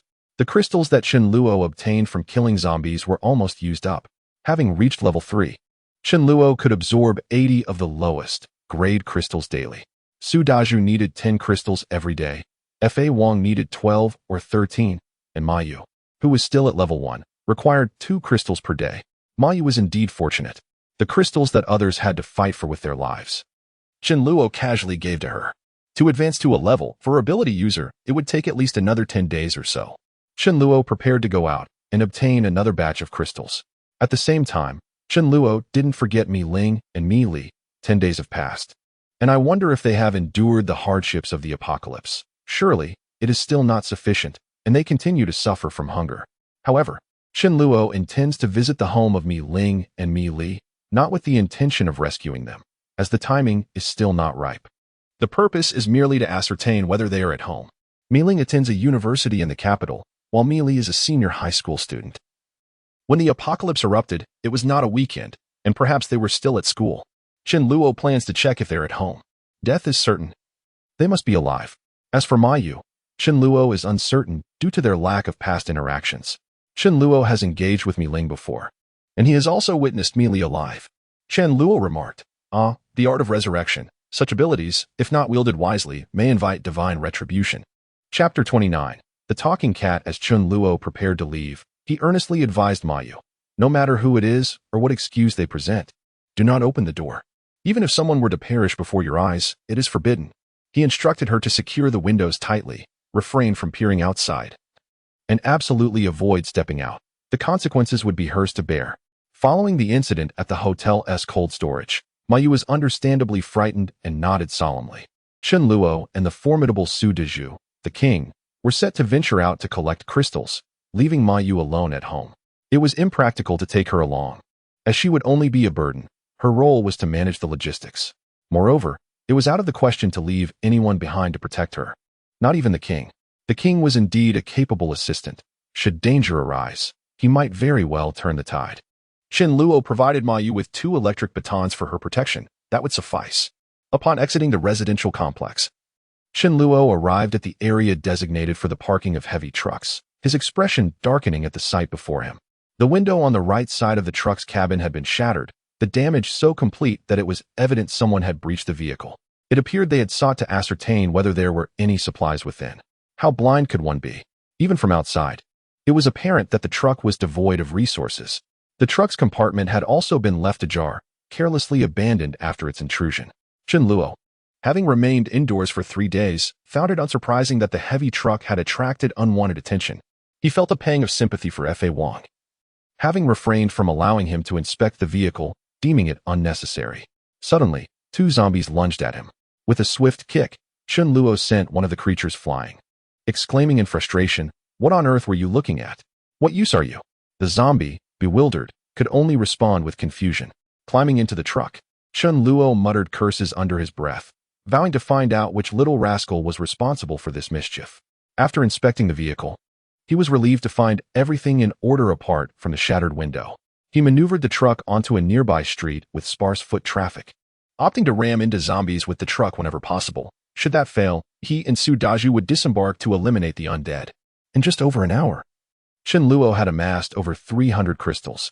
As he continued to dispatch zombies, he deliberately steered closer to the residential complex where Mi Ling and Mi Li resided.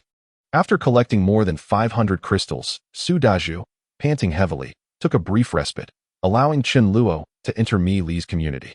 It was shortly after 6 in the evening, the sky dimming into twilight. Prior to the apocalypse, Chen Luo had commissioned inquiries into the backgrounds of Mi Ling and Mi Li. He was well acquainted not only with their general preferences but had also meticulously uncovered their precise address. This complex comprised 16 nine-story buildings, housing approximately 3,000 permanent residents. In the apocalyptic era, having 1,000 souls within a community is indeed commendable. As Chen Luo entered the neighborhood, he observed that there were merely 3 supermarkets, each spanning only 30 to 50 square meters. Such establishments offered scant supplies. To his surprise, he found all 3 supermarkets utterly devoid of goods. This was hardly unexpected. Often, hunger proves to be more terrifying than the undead, and there are invariably those audacious enough to seek out provisions. Chen Luo chuckled softly, finding the situation advantageous. If Mi Ling and Mi Li were at home with nothing to eat, it would be intriguing to witness their predicament. As he traversed the area, dispatching zombies along the way, he arrived at building number 8, casting his gaze towards Unit 201. This was the residence of Mi Ling and Mi Li. No lights illuminated the premises, nor did any other household in the vicinity, as the power had been cut off. The curtains of Unit 201 were drawn tightly closed. Chen Luo squinted. Under normal circumstances, apart from when resting, it is rare for individuals to completely shut their curtains. When departing from home, one would not ordinarily cover all windows. In the apocalypse, as long as one is at home and not a fool, they would draw the curtains to safeguard themselves. Naturally, this alone is insufficient to ascertain whether Mi Ling and Mi Li were present. There were 2 means of ascending, one being the elevator, which he promptly dismissed, and the other being the staircase. In a hushed tone, he instructed, "Law King, please ascertain if anyone is at home." The Law King nodded, recognizing this to be the duty of a canine. As he prepared to ascend the stairs, his remaining ear twitched suddenly, and his body lowered instinctively, emitting a low growl from his throat. Like a rabbit, the Law King darted swiftly into a nearby thicket. Meow! A declaration, tinged with palpable terror, resounded, followed swiftly by the emergence of a white figure darting away through the grass. The King of Law discerned the creature hiding amidst the foliage and pursued it, both terrified and resolute. However, it became evident that despite its agility, it was no match for the king, who caught up to the creature in a mere 5 seconds. Chen Luo stood in astonishment. Evidently, this was a creature untouched by the scourge of zombification. He quickly implored, "Your Majesty, do not harm it. It would be splendid to bring it back as a pet." Dogs, too, could succumb to zombification, yet they were less formidable, inherently weaker than their undead counterparts. Unless they were of a particularly mutated strain, a rarity indeed. Before the apocalypse, Chen Luo had contemplated acquiring a companion dog, but he hesitated, uncertain if it would turn into a zombie. What if it were to bite him? Thus, he abandoned the notion. Chen Luo mused, "If you are pleasing to the eye, I shall take you home. If not, well, we shall see." The King of Law, clutching the creature by the nape of its neck, trotted over with an expression of triumph. Chen Luo observed the creature with delight. Upon closer inspection, he beheld a silver gradient canine, measuring over 20 centimeters, with striking azure eyes. Its coat was sleek and free of any blemishes, rendering it exceedingly attractive, akin to a fairy descended from the heavens. Of course, it was also possible that it was male. The creature struggled fiercely in the king's grip, yet it was clear it could not escape. Just as Chen Luo reached out to stroke its soft little head, he was startled by a voice that echoed within his mind. "Woo-woo, please make this foolish dog release me." Chen Luo's pupils dilated as he gazed in astonishment at the creature. This voice did not resonate in his ears, but rather emerged from the depths of his consciousness. This ability is not foreign to Chen Luo. It is a skill possessed by powerful psychic practitioners, allowing them to communicate without uttering a word, merely through mental prowess. The Dog King, capable of wielding lightning powers, raises the question, why can't other dogs master psychic abilities? The silver tabby before him clearly possesses the gift of telepathic communication and, being astute, recognizes that Chen Luo is the one in charge. Thus, it implores him to release the Dog King. Chen Luo's eyes sparkled with excitement. This unexpected boon was a delightful surprise. "Join me, and you shall feast on sumptuous delicacies," he thought. "Dog King, how can you be so rude? Release it at once," he admonished, even as he held the creature securely, fearing it might flee. The Dog King appeared quite dejected, conceding, "Very well, this is all my fault. It ceased its struggles, gazing at Chun Luo with its large, azure eyes, while a voice echoed in Chun Luo's mind. I did not provoke it. This dog simply bit me. How despicable. Chun Luo concurred. Indeed, utterly despicable. Su Daju scratched his head, puzzled, and regarded Chun Luo with curiosity, wondering why his brother seemed to be conversing with a dog. Chun Luo utilized his powers once more, seemingly attuning to the dog's thoughts. Do you have any fish treats? I believe you do. Chapter 30. The girl and the cat psychic practitioners often possess an intuition that surpasses that of ordinary individuals. A formidable psychic can even sense impending danger moments before it occurs, much like animals that can perceive the approach of rain or earthquakes and react accordingly. The dog sensed that Chun Luo had fish treats about him. Indeed, he did, and in abundance. Not only raw fish, but also a variety of delectable fish dishes. Furthermore, in the realm of snacks, both roasted fish slices and dried small fish are measured by the ton. Chun Luo chuckled softly, eager to retrieve the dried fish, asserting that once he consumed it, it would rightfully belong to him. He looked forward to bringing it home, indulging in it with abandon. This indulgence was a source of relaxation and joy. At that moment, the curtains of a room on the second floor were drawn back, and a window was flung open, revealing an anxious voice calling out, "Let go of my rice." Chun Luo lifted his gaze, astonished to discover that the speaker was none other than Mi Li. This creature, named Rice, was hers. Mi Li, upon seeing the two seemingly menacing figures wielding sticks and holding on to what was rightfully hers, felt a surge of urgency. Her silhouette vanished from the window, and in a mere 10 seconds, she opened the door and dashed from the second floor to the first. Mi Li appeared restless, cautiously eyeing Chun Luo and Su Daju. Yet, summoning her courage, she boldly snatched the rice from Chun Luo's grasp. He relented, releasing it without resistance. For forcibly retaining the rice would only provoke Mi Li's animosity. With the rice secured, Mi Li exhaled in relief, not daring to linger outside any longer. She murmured an apology and turned to leave. Encountering Mi Li ahead of schedule was not in Chun Luo's original plan. He had merely intended to ascertain whether Mi Li and her companion Mi Ling were at home. Suddenly, Rice began to struggle vehemently in Mi Li's arms, employing a form of telepathic communication to convey his thoughts. "Let me go. He is dried fish, and I wish to eat it. He is not a bad person." Mi Li's cheeks twitched slightly, pondering the absurdity of this reasoning.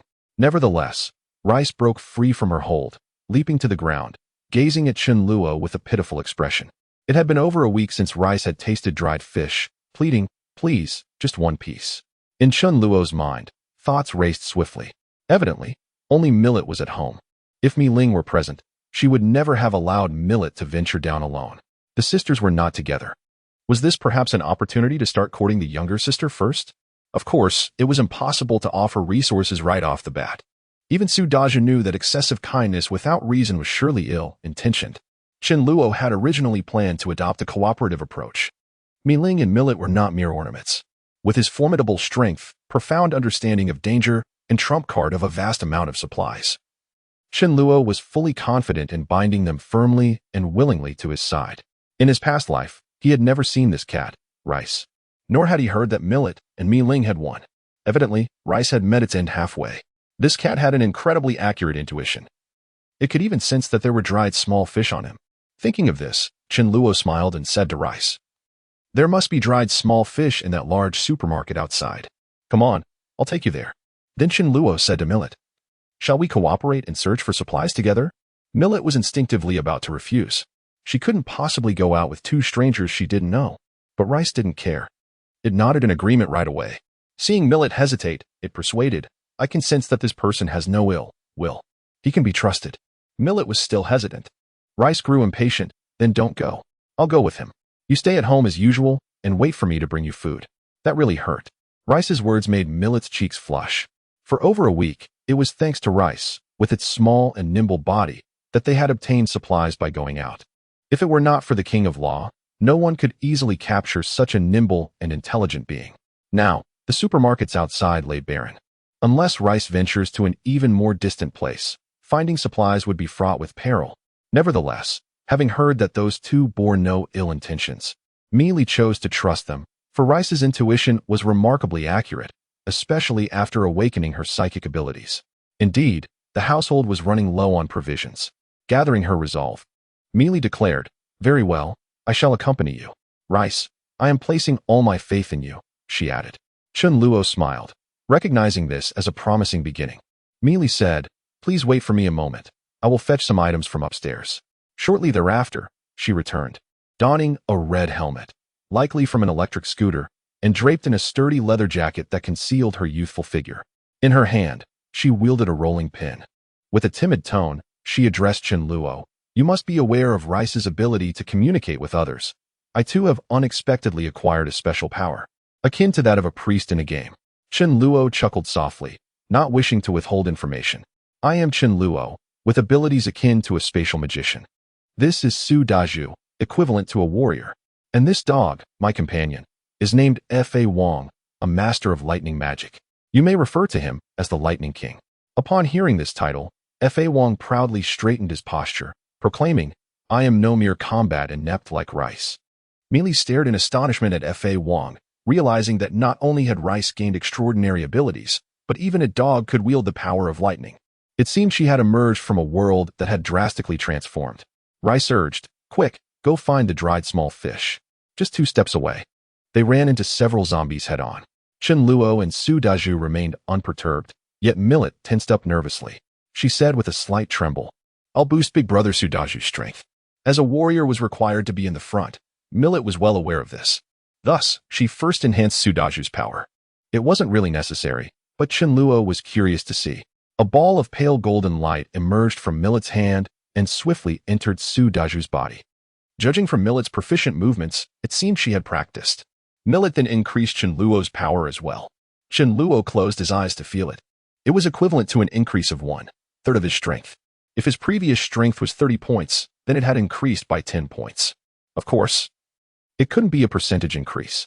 10 points of strength was equivalent to that of an adult man. Moreover, Millet was surely only at level 1.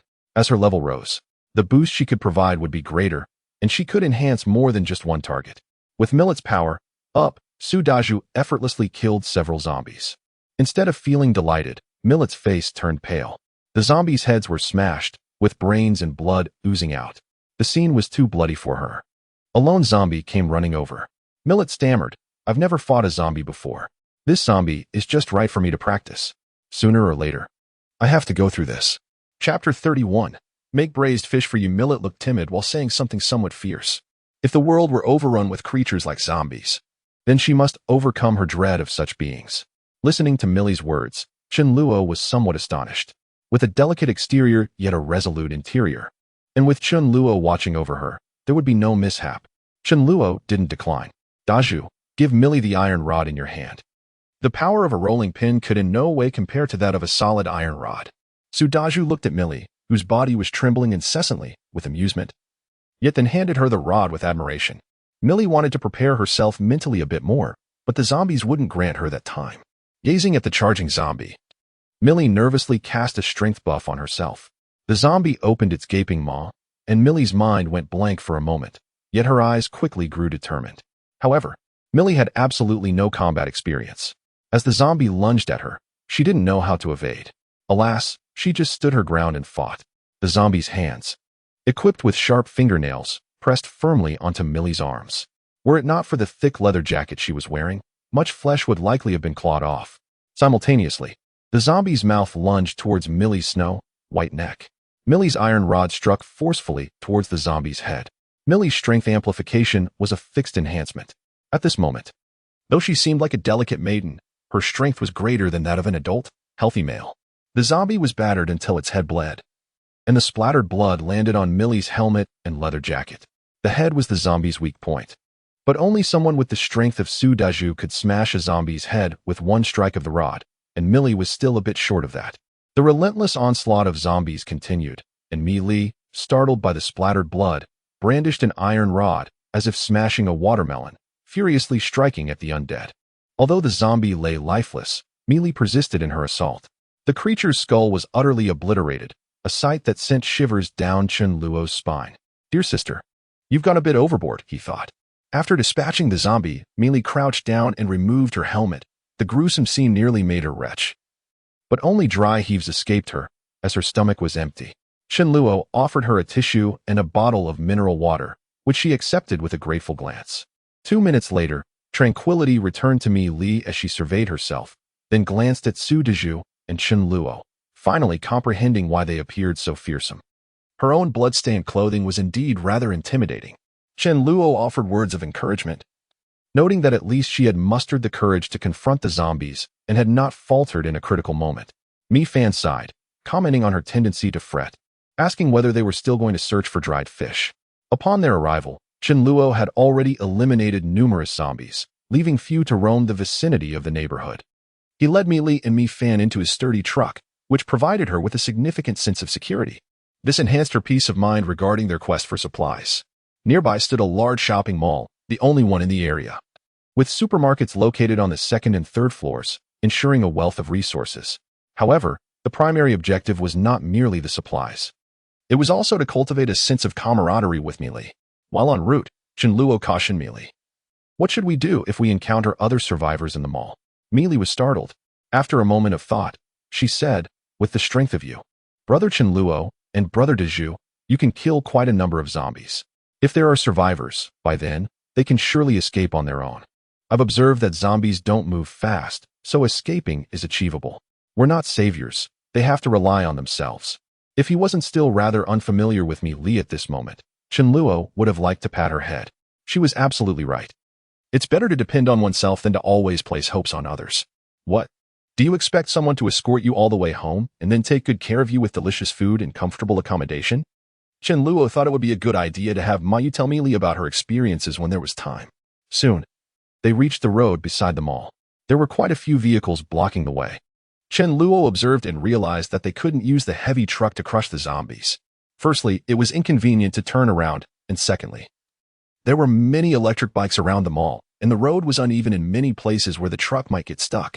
They could only rely on manpower to kill the zombies. Fortunately, it wasn't the weekend, and the doomsday broke out in the morning. There weren't many zombies in the mall and on the surrounding roads, and this mall wasn't in a prosperous area either. The mall's greatest value actually lay in attracting customers, thus driving up the housing prices in the vicinity. Chen Luo said, Mi Li, later you just need to enhance my strength. There's no need to increase Brother Deju's. He doesn't need it. Whether Mi Li enhanced Su Deju's strength or not, Su Deju could smash a zombie's head with one strike of his staff. As for Chen Luo, having reached the third-level ability user, although his strength was not as great as Su Deju's, the difference wasn't significant. With Mi Li's enhancement, he could also kill a zombie with one strike of the staff. The blue stripes of the rice grain were limited. Otherwise, enhancing Su Deju would undoubtedly be preferable. Chen Luo bestowed upon the rice grain 2 electric batons for self-defense. Watching Chen Luo summon items seemingly out of thin air, the rice grain felt a pang of envy. How splendid it must be to be a spatial mage. Chen Luo also produced a hefty iron rod to assist Su Deju in vanquishing zombies.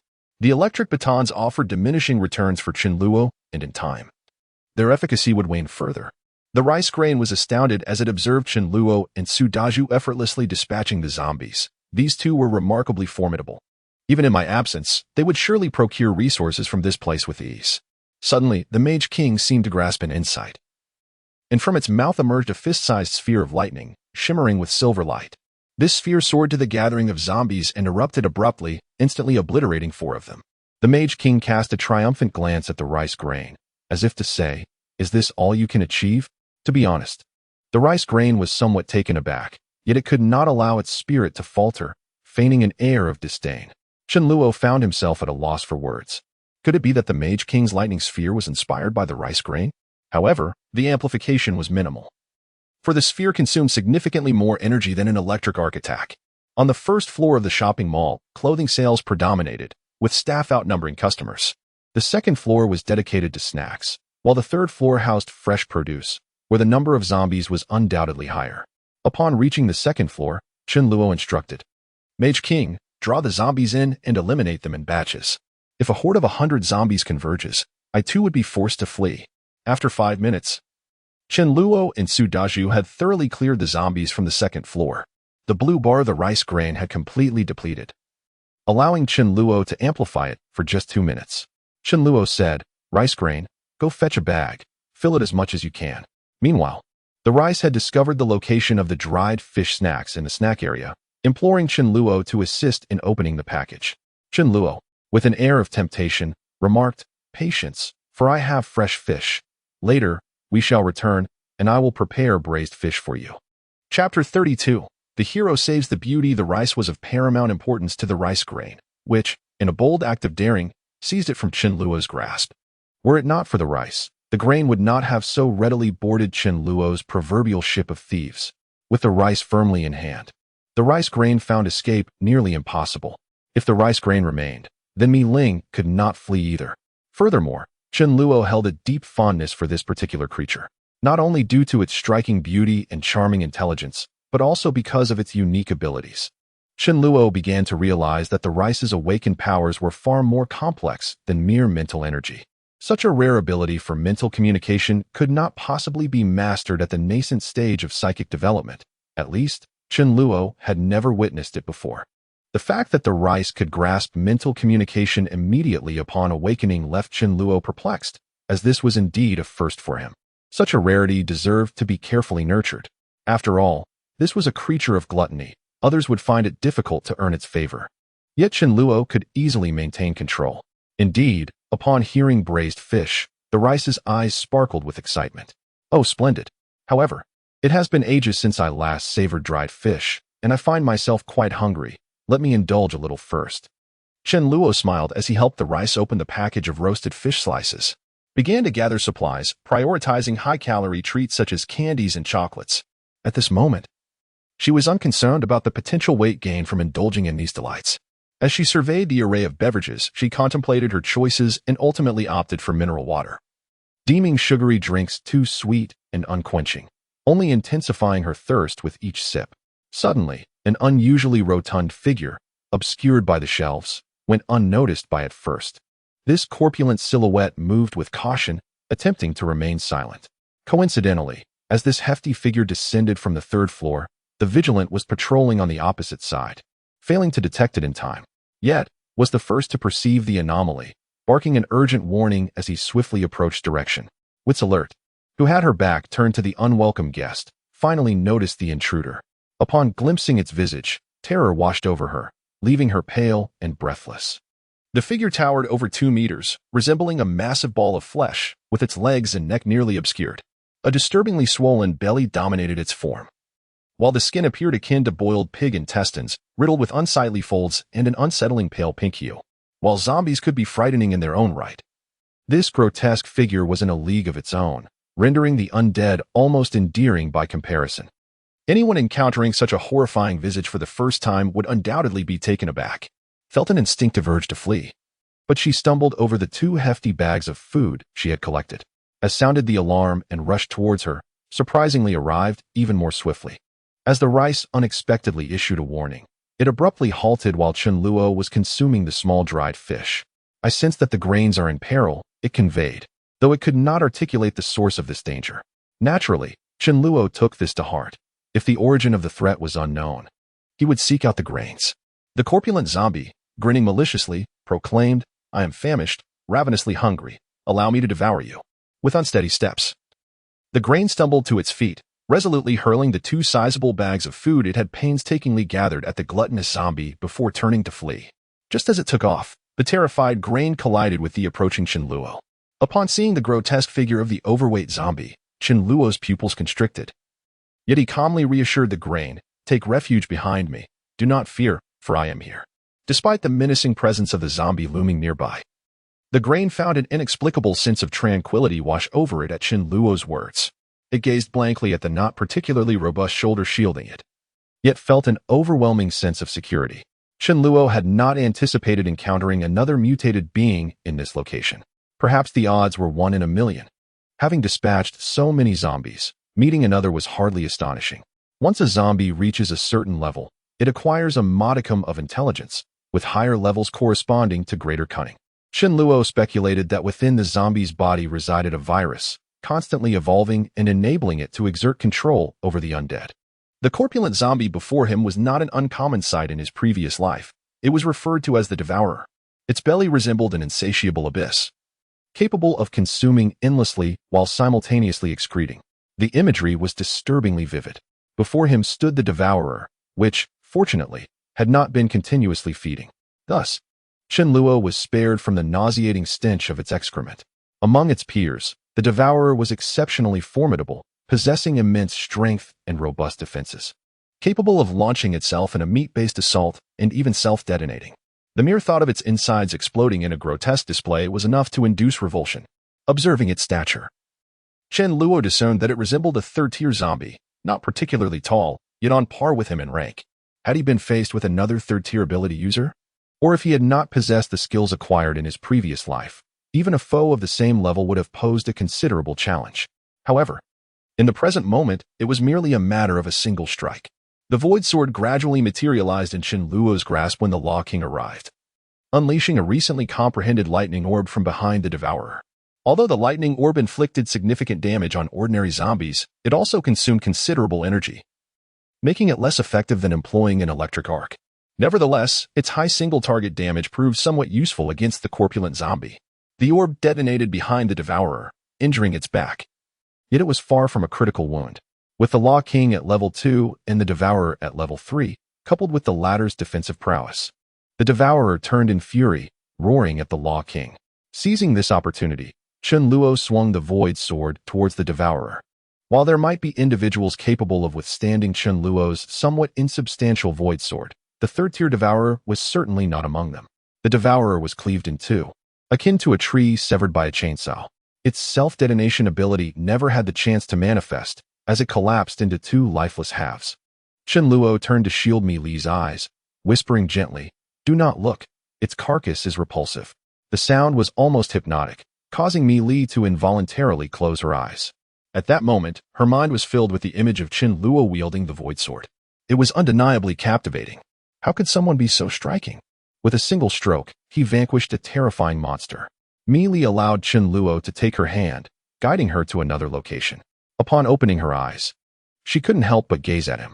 Previously, when Chen Luo battled the zombies, covered in grime and blood, she hadn't found him particularly handsome. Yet now, she suddenly realized how remarkably attractive her brother Chen Luo was. He also turned his gaze towards Mi Li, who inexplicably blushed. Chen Luo felt a surge of astonishment. He never anticipated that the appearance of this devourer would be so impactful. The trope of the hero saving the damsel, though somewhat cliché, had indeed proven effective. Chapter 33. I shall render you bald compared to humans. Zombies possess inferior vision, but significantly heightened auditory and olfactory senses. If there were any survivors within the mall, it would be difficult to conceal their presence from the devourer. Unless there were heavy iron doors, it would be impossible to deter a powerful devourer capable of utilizing tools. It seemed likely that there were no survivors left in the mall. Chen Luo gently patted Mi Li's head, saying, "Mi Li, let us form a team together for mutual support." Mi Li blushed and nodded in agreement. In a place filled with abundant supplies, it was not in Chen Luo's nature to leave without taking something. Before Mi Li, he gathered all the items he deemed valuable from the second floor of the mall into his spatial abilities. Mi Li had faith in him. Although Chen Luo hadn't previously teamed up with her in their past lives, he had interacted with her and understood her character. Moreover, one must not allow concerns of this and that to hinder the collection of resources available here. Initially, the core members would inevitably be exposed to certain aspects of the anomalous space. Mi Li, without much contemplation, merely parted her delicate lips in wonder at the marvels of spatial magic. Upon reaching the third floor, she encountered no more mutants, only an array of ordinary zombies. After expending some time to eliminate the zombies, Chen Luo took stock of the supplies on the third floor. The vegetables were wilting, barely edible. Nevertheless, Chen Luo decided to collect them. Even if he himself would not consume them, they could be traded with others in the future. Not everyone is as fastidious as he. To many, even these subpar vegetables would be considered treasures. As for the meat, it was truly beyond salvage, having completely spoiled. In the summer, without refrigeration, meat deteriorates within 3 days.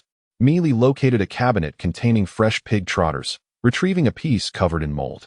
Undeterred, she sniffed at it only to be met with her disappointment. It was utterly rotten. Such a trotter would only serve as a catalyst for gastrointestinal distress.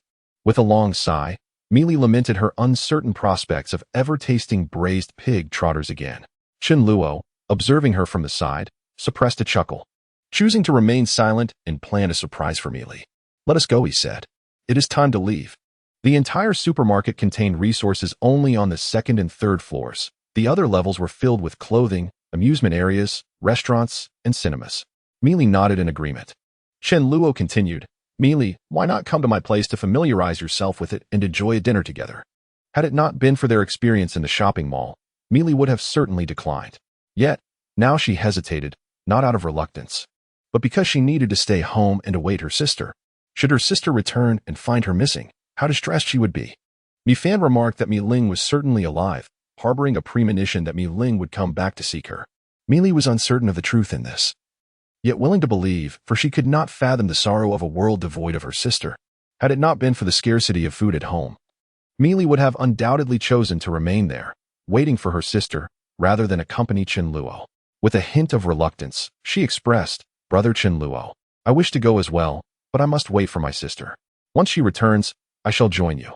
Chen Luo had previously mentioned to Mi Fan about taking them out for braised fish, and Mealy hesitated, while Mi Fan was eager to go.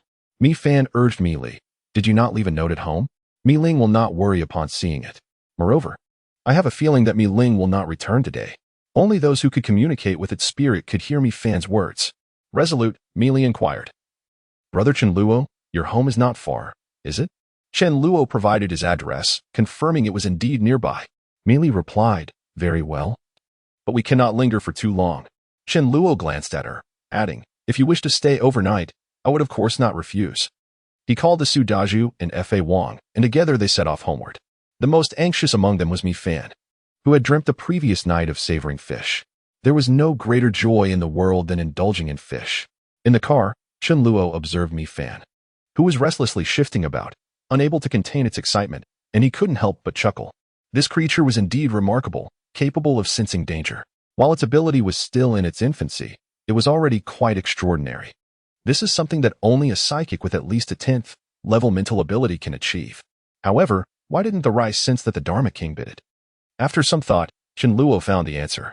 It was because this was not a danger at all. On the contrary, it might be a lucky opportunity. Soon, Chen Luo returned to his home. He didn't ask Mayu to open the door as he had the key. The room was pitch black. Mayu, who had been paying attention to the movement at the door, soon noticed that someone had entered the room. When she saw it was Chen Luo and others, she couldn't help but heave a sigh of relief. When she saw Millet, Mayu was quite shocked. How come after going out for a while, Chen Luo brought back a stunningly beautiful little girl? Chen Luo introduced with a smile, "Millet, this is Sister Mayu. You can call her Sister Yu. This is Millet. Just call her Millet directly. Calling her Lily doesn't sound nice." Millet politely called out Sister Yu. The rice urged, "Fish, fish, fish." Chen Luo laughed and said, "Sister Yu, start cooking quickly. First, make a braised fish for this one. The rice." Mayu looked at the rice in surprise.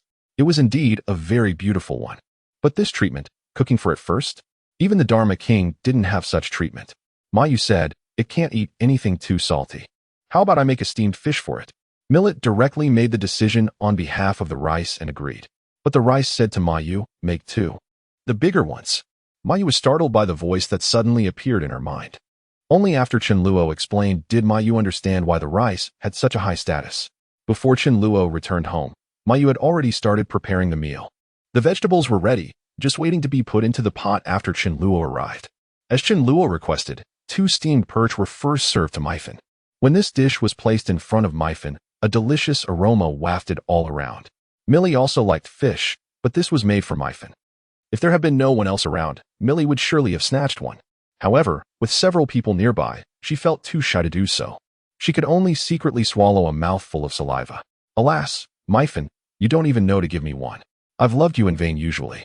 Mayu's cooking skills were, of course, beyond reproach. Savoring this alluring aroma, Myfin was so excited that it almost cried. "Thank goodness, I, Myfin, can eat fish again, and such fragrant fish at that." Myfin let out a cheerful cry and then began to feast heartily on the plate prepared for it. Watching this, Millie beside felt distracted. Meanwhile, while Myfin was eating fish, Chen Luo couldn't help but vigorously stroke Myfin's body with both hands. Stroking brings instant pleasure, and continuous stroking brings continuous pleasure. Myfin couldn't help but say, "Gently, gently. Stroking me like this, you'll make me bald." Chapter 34 Moving House. In fact, there were countless dishes in Chen Luo's ability space that could be taken out and used for an immediate meal. But obviously, Mayu's cooking was much more delicious. Additionally, Chen Luo had a mischievous plan. He wanted Millie to be hungry for a while longer so that she could enjoy the food more later. He didn't make Millie wait too long. Soon, the first dish, deep, fried small yellow fish, was ready. This was the real dried small fish. Millie swallowed a big mouthful of saliva and stared at the small yellow fish furtively. Myfin, on the other hand, was not reserved at all. The steamed perch that Mayu made for it hadn't been finished yet, and it was already eyeing the dried small fish. Chenluo, make this dried small fish for me tomorrow. You can pet me however you like. Low emotional quotient. Really? It's a deal. Chenluo, Mi Fan, you're so obedient. I'll try my best to get you whatever you want to eat.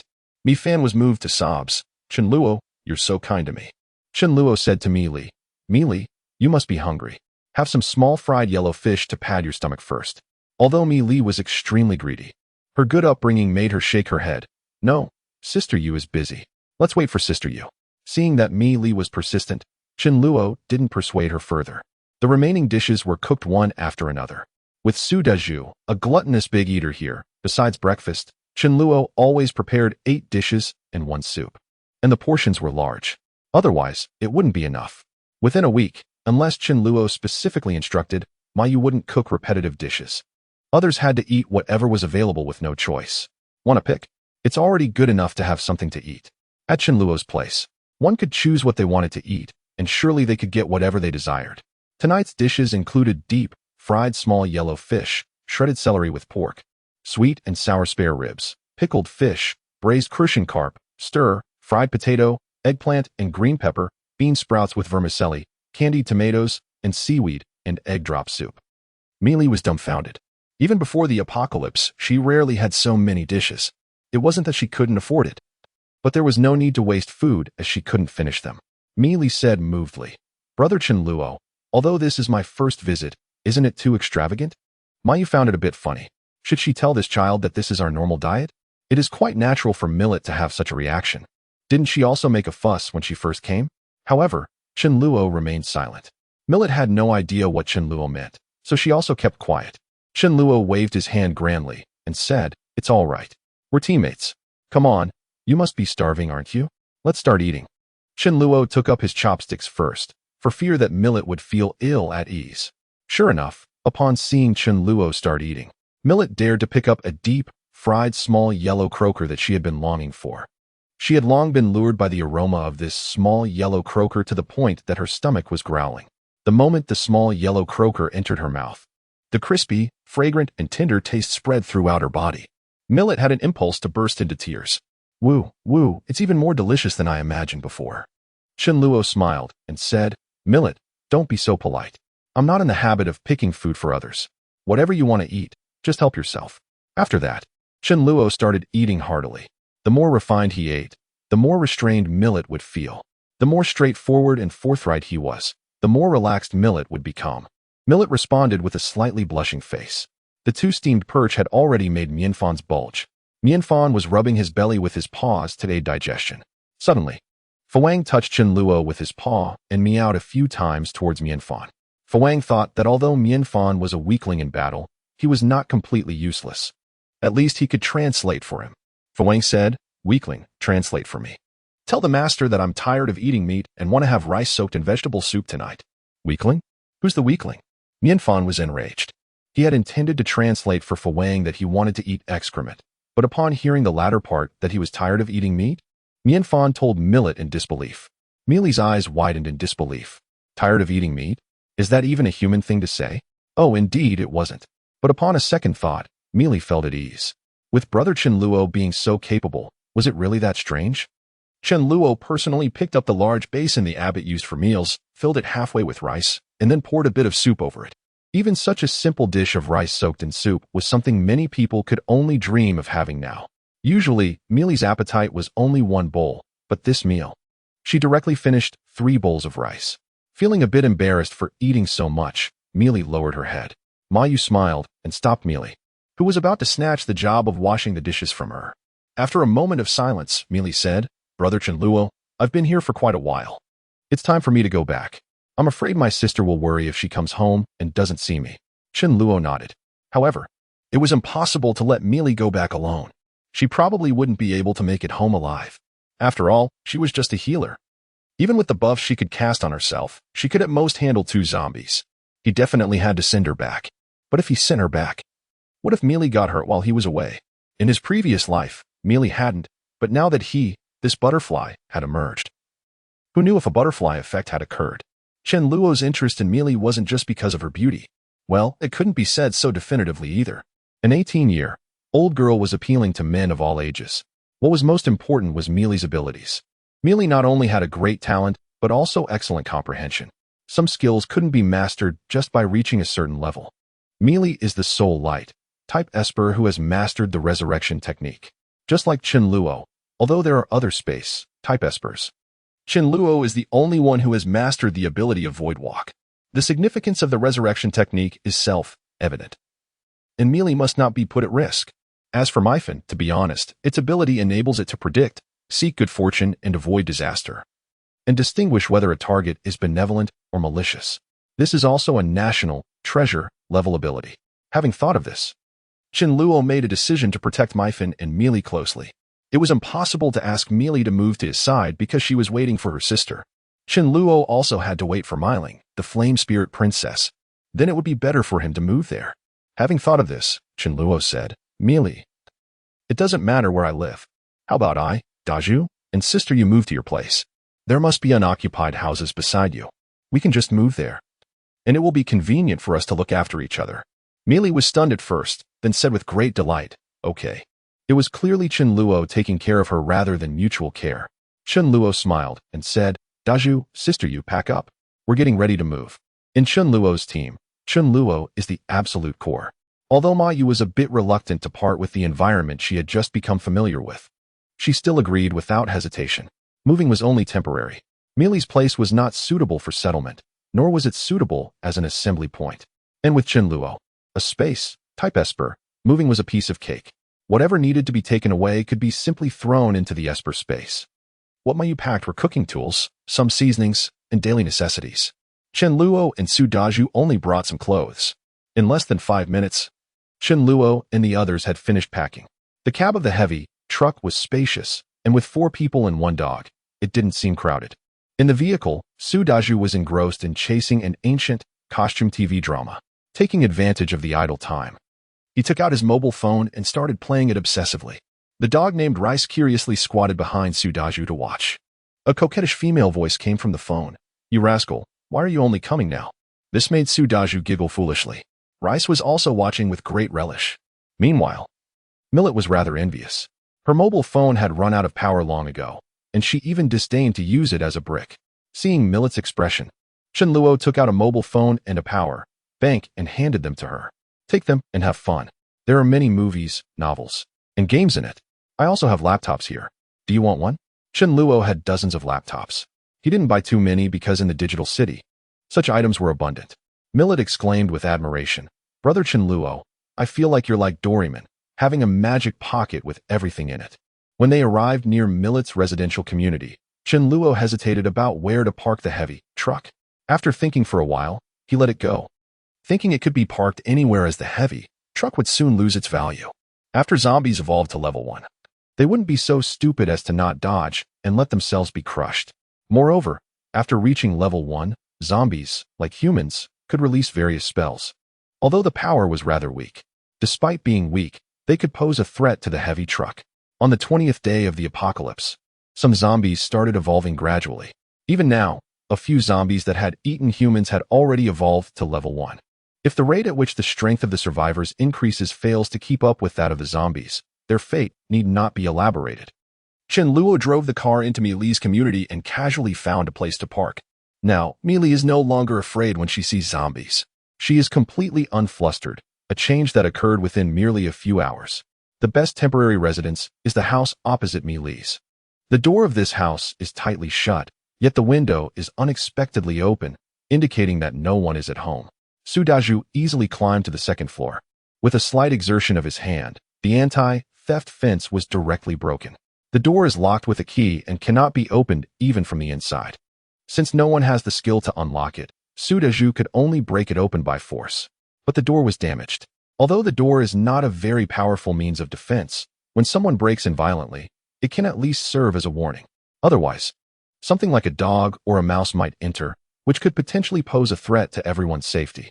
Mealy thought for a while and said, How about staying at my place? My house has 4 bedrooms and 1 living room, which is just enough for us to live in. Could Chen Luo refuse? I have to protect you closely. It was already past 9 o'clock in the evening. Without electricity, Mi Li's house was pitch black. Chen Luo closed the curtains and took out several battery-powered table lamps. The light from these lamps was not very bright. Looking at the light, Mi Li couldn't help but feel a sense of security in her heart. If it weren't for Chen Luo's presence, she wouldn't have dared to turn on the light even with it. Although she is not very old, her sense of precaution is not weak. A few days ago, as soon as night fell, the entire room was in darkness. She was hungry and thirsty and could only stare blankly in the dark. Thinking about it now, she doesn't know how she managed to endure it.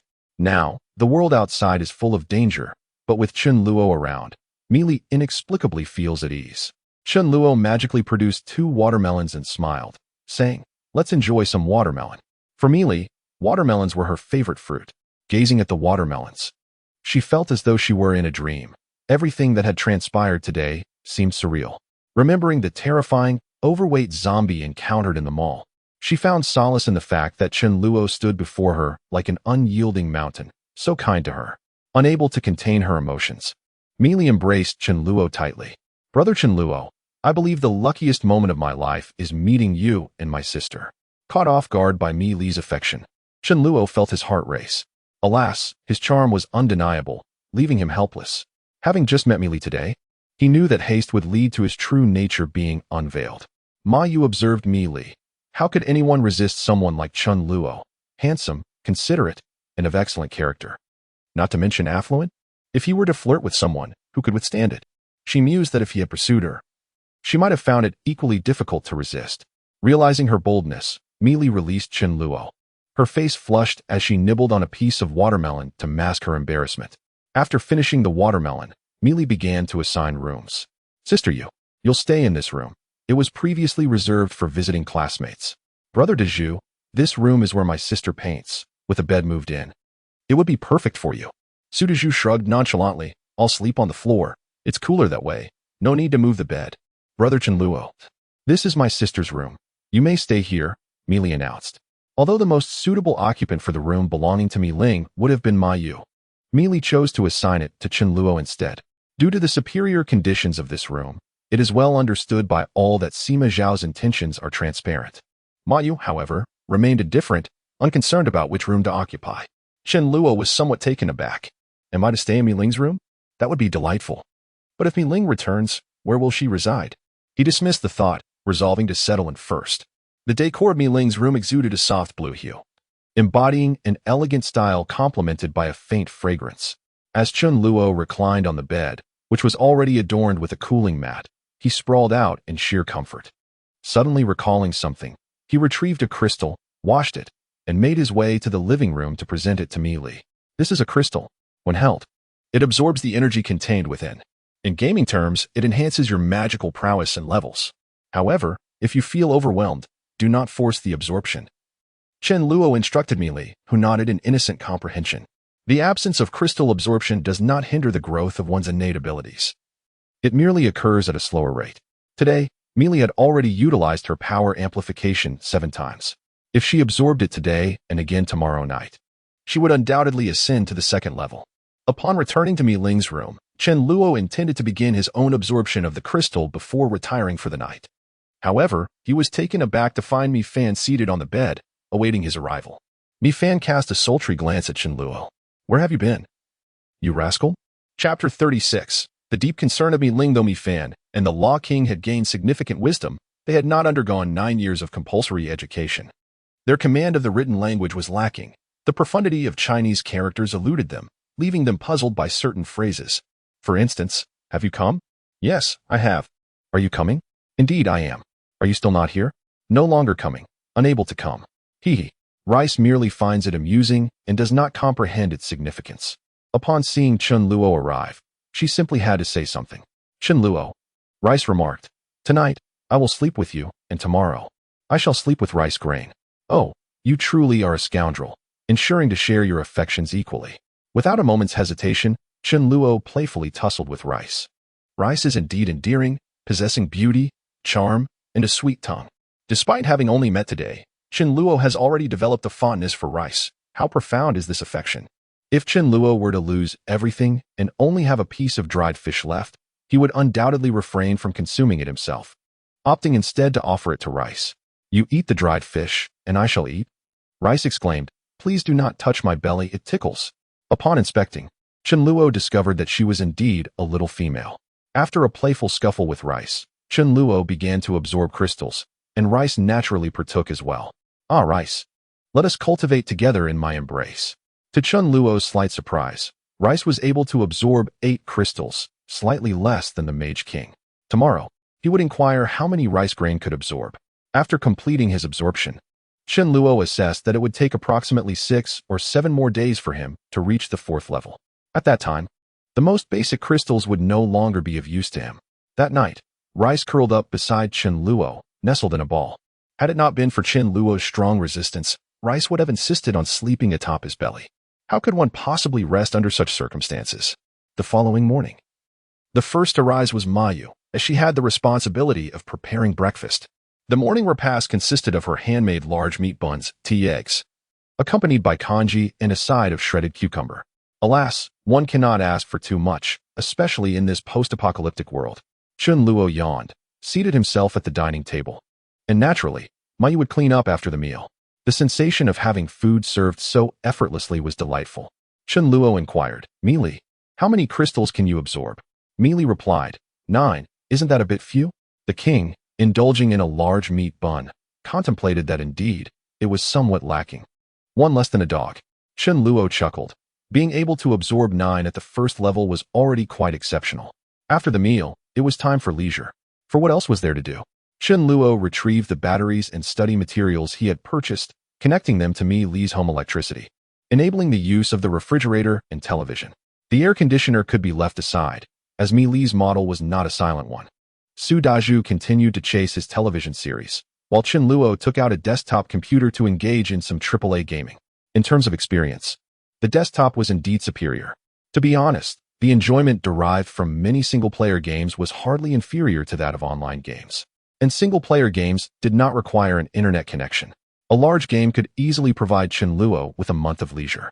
Moreover, he could copy every game available on the market, possessing thousands of game discs. At times, Meili would watch Chen Luo play, occasionally chatting with Mayu, or indulging in her phone. Yet, she would frequently glance out the window, thinking of Mi Ling. If her sister returned safely, she would want for nothing more. Meili was a senior in high school, with the college entrance examination scheduled for early June. She chose to prepare for the exams at home rather than attend school, as Mi Ling's university was local, albeit with a dormitory on campus. Due to the considerable distance between school and home, one situated in the eastern part of the city and the other in the west, the daily commute consumes 4 to 5 hours. When the classes are scarce, she opts to return home. However, when they are plentiful, she must remain at school. The apocalypse erupted just after 9 o'clock, coinciding with the end of a class. When Mi Ling headed to the restroom, had the chaos unfolded during class within a densely populated area, the odds of survival would have been grim. As the zombies emerged, panic seized Mi Ling. Yet she seized the moment while the undead were preoccupied with their grim feast to escape the teaching building and take refuge in a small grove on campus. Though the university town is located on the outskirts, a considerable distance from the city center, the presence of 5 universities, coupled with local vendors and nearby residential areas, meant that the number of zombies was far from insignificant. It was in this grove that Mi Ling fortuitously awakened her fiery abilities. Yet, rather than elation, her heart was heavy with concern for her younger sister. Meili, was Meili now one of the undead? Had she encountered peril? The weight of anxiety bore down on Mi Ling, who wished fervently for wings to fly home instantly. It is essential to note Mi Ling's remarkable skills. She and her sister rely solely on one another, 2 vulnerable young women, both strikingly beautiful. Without means of self-defense, their situation would be perilous indeed. Mi Ling had trained rigorously in self-defense techniques, and before the apocalypse, lacking powers, Chen Luo would have undoubtedly found himself at her mercy. She reminded herself to remain calm. For if her sister was safe, her own eagerness to return home could lead to disaster. After 2 arduous days, armed with her self-defense knowledge and newfound powers, Mi Ling finally found an opportunity to escape the school, with her sights set on home. Rather than traversing a direct path through countless bustling districts, an assured death sentence, Mi Ling resolved to take a longer route, skirting the outskirts of the city to reach her destination. The route spans over 300 kilometers. Upon leaving the school, Mi Ling encountered 4 fellow students, 3 boys and 1 girl, who were naturally familiar with the campus beauty, Mi Ling. Her breathtaking beauty and alluring figure had attracted numerous admirers. These 4 students, seeking to escape the horde of zombies surrounding the school, had no particular destination in mind. Upon seeing Mi Ling heading home, they instinctively wished to accompany her. Mi Ling, lacking confidence in her ability to return home alone, did not decline their company, appreciating the extra help. The journey proved to be fraught with anxiety beyond Mi Ling's imagination. The small car she found was not akin to Chen Luo's heavy truck, and when faced with obstacles on the road, she had to exit the vehicle to maneuver it. The roads outside the city were not desolate. While the traffic was not overwhelming, it was far from negligible. The presence of vehicles implied the existence of zombies. Mi Ling was not a powerful figure like Ling Yanji from a later time, even after she advanced to level 2 a few days later. She could not contend with multiple zombies. Once engaged, she would need to rest to recover her energy, for without it, her abilities would be rendered useless. Fighting zombies with bare hands? The 4 students could offer little assistance, and their need to share food only added to her burdens.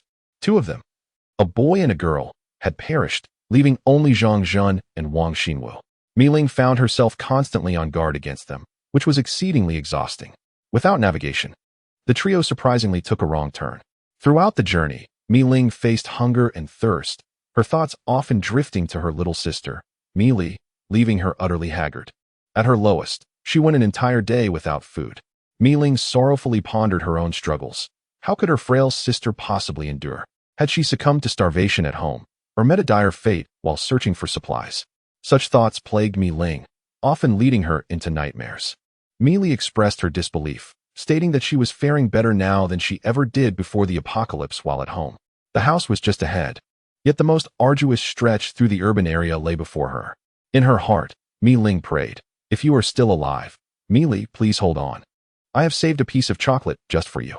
As she drew closer to home, Mi Ling's heart grew increasingly tumultuous, fearing the worst, either confronting her darkest imaginings or discovering that Mi Li had vanished altogether. Leading the way was Mi Ling, followed by the boys, Zhang Zhun and Wang Xinwu. Observing these 2, Mi Ling felt a profound weariness. They managed well enough against a few zombies, but when faced with larger numbers, they would retreat behind her, often outpacing her in their haste. They were inept at everything but consuming resources. Yet, one could not say they were entirely useless when encountering other survivors. They could at least bolster their numbers and ease the burden against smaller hordes of the undead.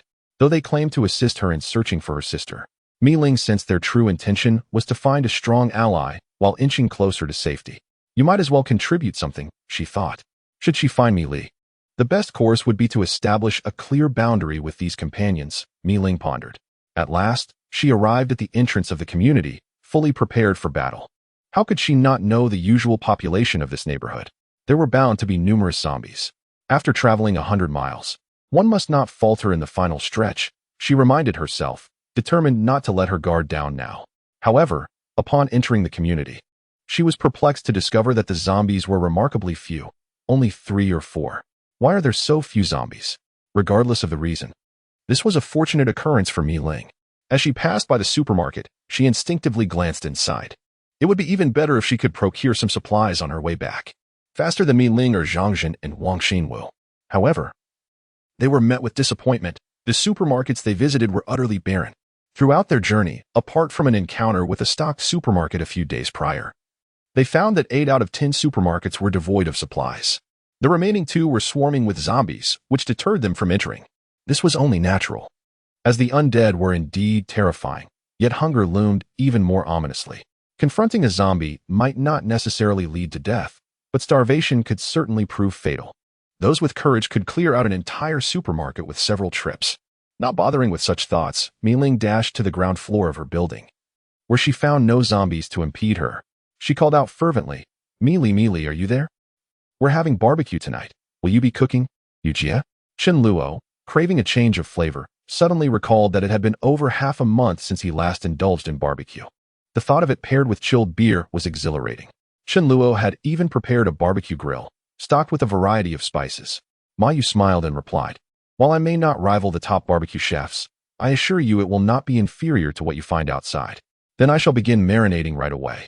Just let me know what skewers you desire, she continued, adding, however, the smoke from the barbecue is too intense to cook at home. Chen Luo responded contentedly, no worries. We can grill on the rooftop. Someone had noticed, and Chen Luo remained unperturbed. Should any minor trouble arise, it would pale in comparison to the delight of the barbecue. Just as he was about to inquire what skewers Su Daju and Meili wished for, a shout resonated from downstairs. Meili trembled with astonishment, her face lighting up with sheer joy as she exclaimed, "It is my sister. My sister has returned." Meili, clad in slippers, denim shorts, and a short-sleeved top, eagerly dashed downstairs. Chen Luo murmured to himself, having waited for what felt like an eternity. Finally, Mi Ling, you have arrived. Chen Luo followed closely behind Mi Li as she ran, her voice resonating with excitement. Sister, I'm here. Upon hearing Mi Li's exuberant reply, Mi Ling was equally thrilled, and soon, Mi Li descended the stairs. Without a moment's hesitation, she opened her arms wide and leaped towards Mi Ling. The two sisters joyously embraced one another. Zhang Zhun and Wang Xinwu gazed in astonishment at Mi Li. Sister Mi Ling is the belle of the school, and her sister Mi Li is equally captivating. My goodness, how delightful it would be to win the affection of this pair of enchanting sisters, Chen Luo observed, only to find that it wasn't just Mi Ling but also a trio of destitute souls. No, wait, 3, including Mi Ling herself. After days without bathing, exposed to the elements, and enduring poor nourishment and restless nights filled with anxiety, even the fairest beauty can become weary. At that moment, Mi Ling's visage appeared haggard, with dark circles beneath her eyes and wilted hair, a mere shadow of her former exquisite beauty. Her face bore the marks of neglect. This was due in part to her circumstances, but also a deliberate choice to disfigure herself to evade trouble. Yet, her majestic presence remained astonishing. The arrival of Chen Luo instantly put Zhang Jin and Wang Xinwu on high alert. Who is this person? How is he with Mi Li? There was no mention of Mi Ling having a brother or an elder sibling. Out of the corner of her eye, Mi Ling spotted Chen Luo and immediately regarded him with caution. Mi Fan, nestled in Chen Luo's embrace, lazily mewed at Mi Ling. Having sensed that Mi Ling would be safe, Mi Fan remained untroubled. With a smile, Mi Li remarked, Sister, this is Brother Chen Luo. While you were away, Brother Chen Luo took great care of me. Mi Ling's brow relaxed slightly. Care? In what manner? However, noticing Mi Li's rosy complexion, it seemed that she had indeed been well looked after. To her surprise, Mi Fan was obediently nestled in Chen Luo's embrace. With Mi Li safe, a weight had finally lifted from Mi Ling's heart. During their first encounter with Mi Li, Zhang Zhun and Wang Xinwu resolved to cultivate a good relationship with her. Mi Ling had remained somewhat aloof and difficult to approach. Perhaps they could start by connecting with Mi Li, or even directly winning her over. Mi Li appeared spotless, and they assumed it was simply because she had not ventured outside. Her cheerful demeanor, blushing with delight upon meeting her sister, led them to speculate without much thought about her state. Surely, she must be quite hungry? Their journey had made them acutely aware of the significance of sustenance. They decided to generously present her with a small gift. As Zhang Zhun prepared to charm Mi Li, Wang Xinwu took the initiative. With great care, he retrieved a crumpled bag of bread from his pocket, which contained 3 slices. Extending it to Mi Li, he said, Little sister Mi Li, you must be hungry. I have some bread for you. Mi Li gazed at the wrinkled bread, momentarily speechless.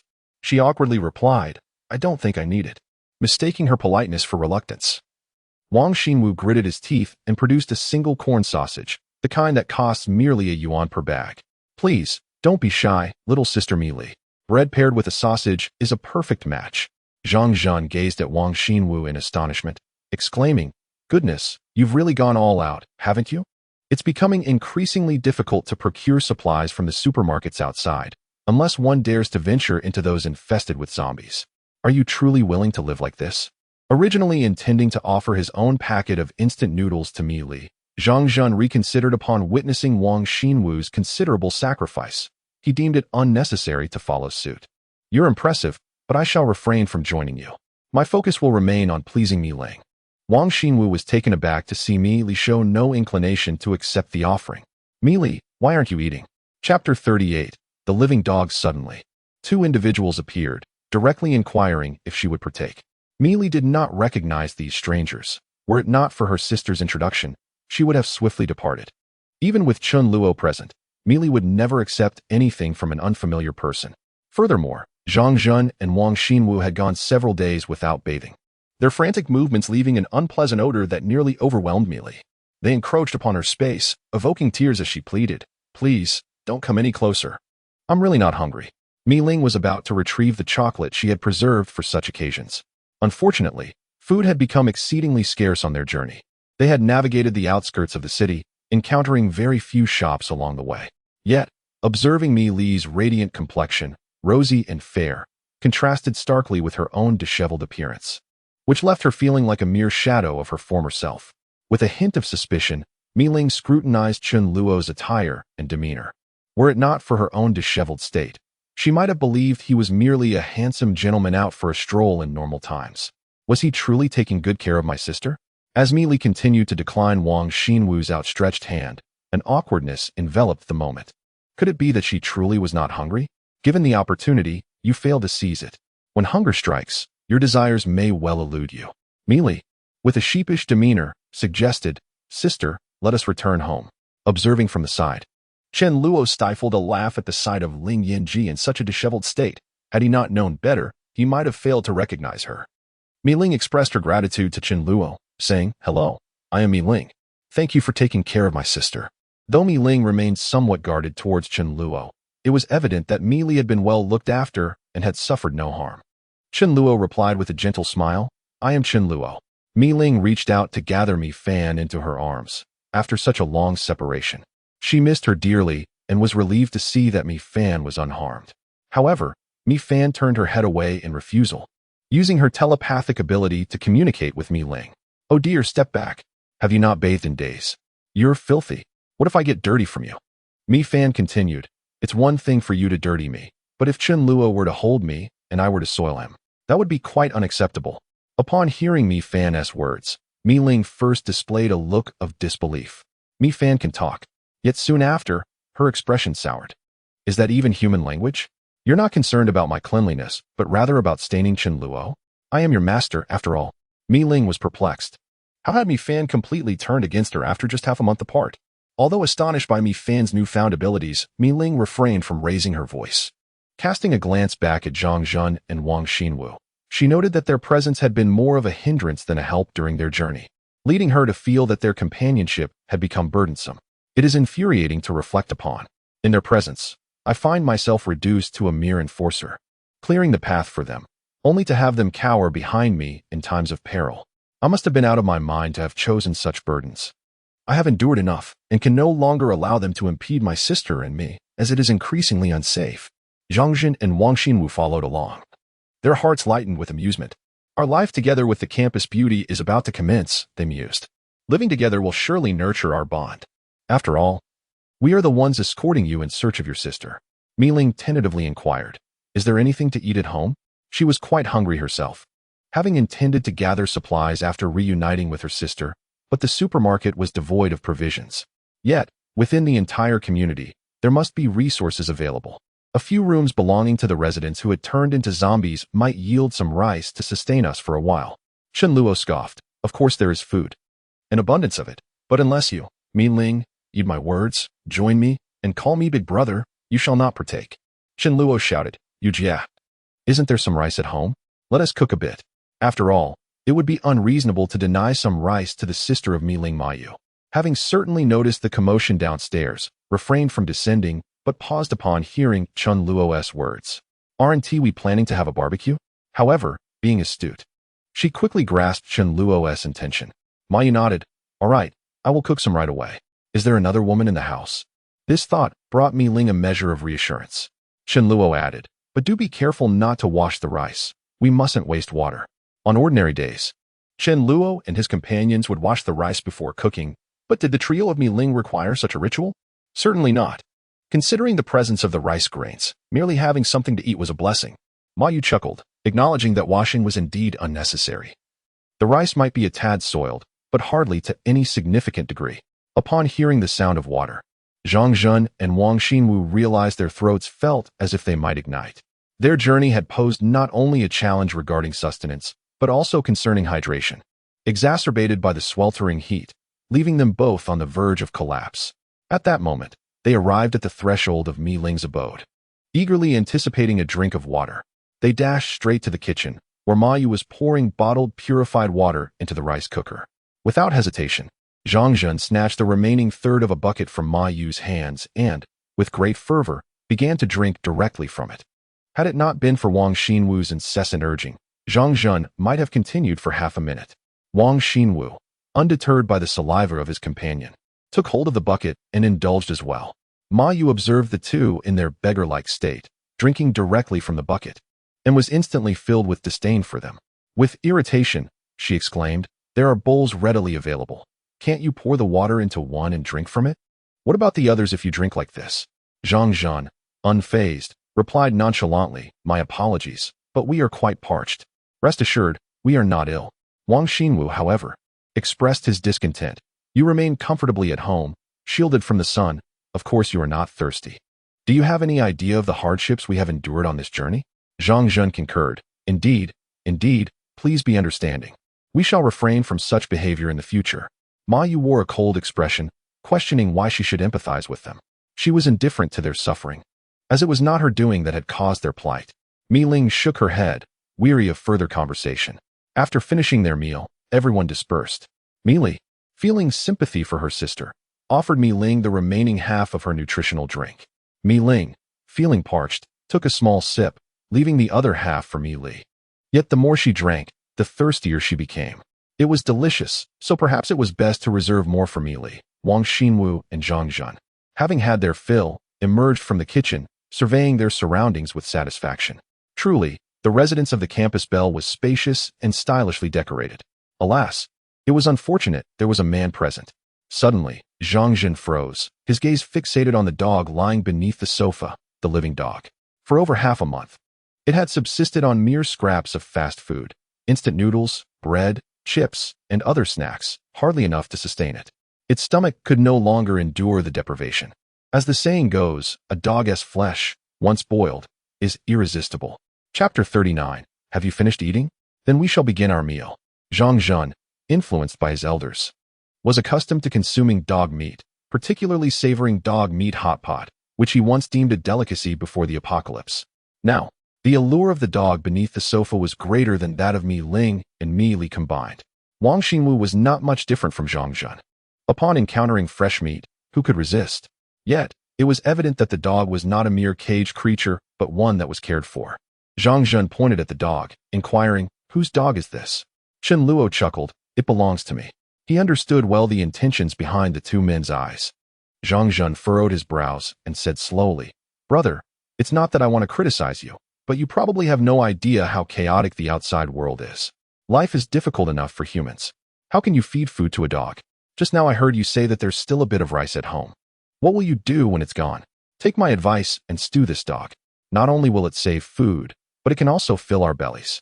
Upon hearing this, the Fa Wang immediately emerged from under the sofa and stared at the two men furiously. "I haven't eaten your family's rice or braised pork. Have I wasted your family's food?" The Fa Wang let out a fierce growl, just waiting for Chen Luo's command to bite the two men to death. Wang Xinwu pointed at the Fa Wang in shock and exclaimed, "This dog is too fierce. It clearly looks like it will bite people. It must be stewed. What if it harms me, Li?"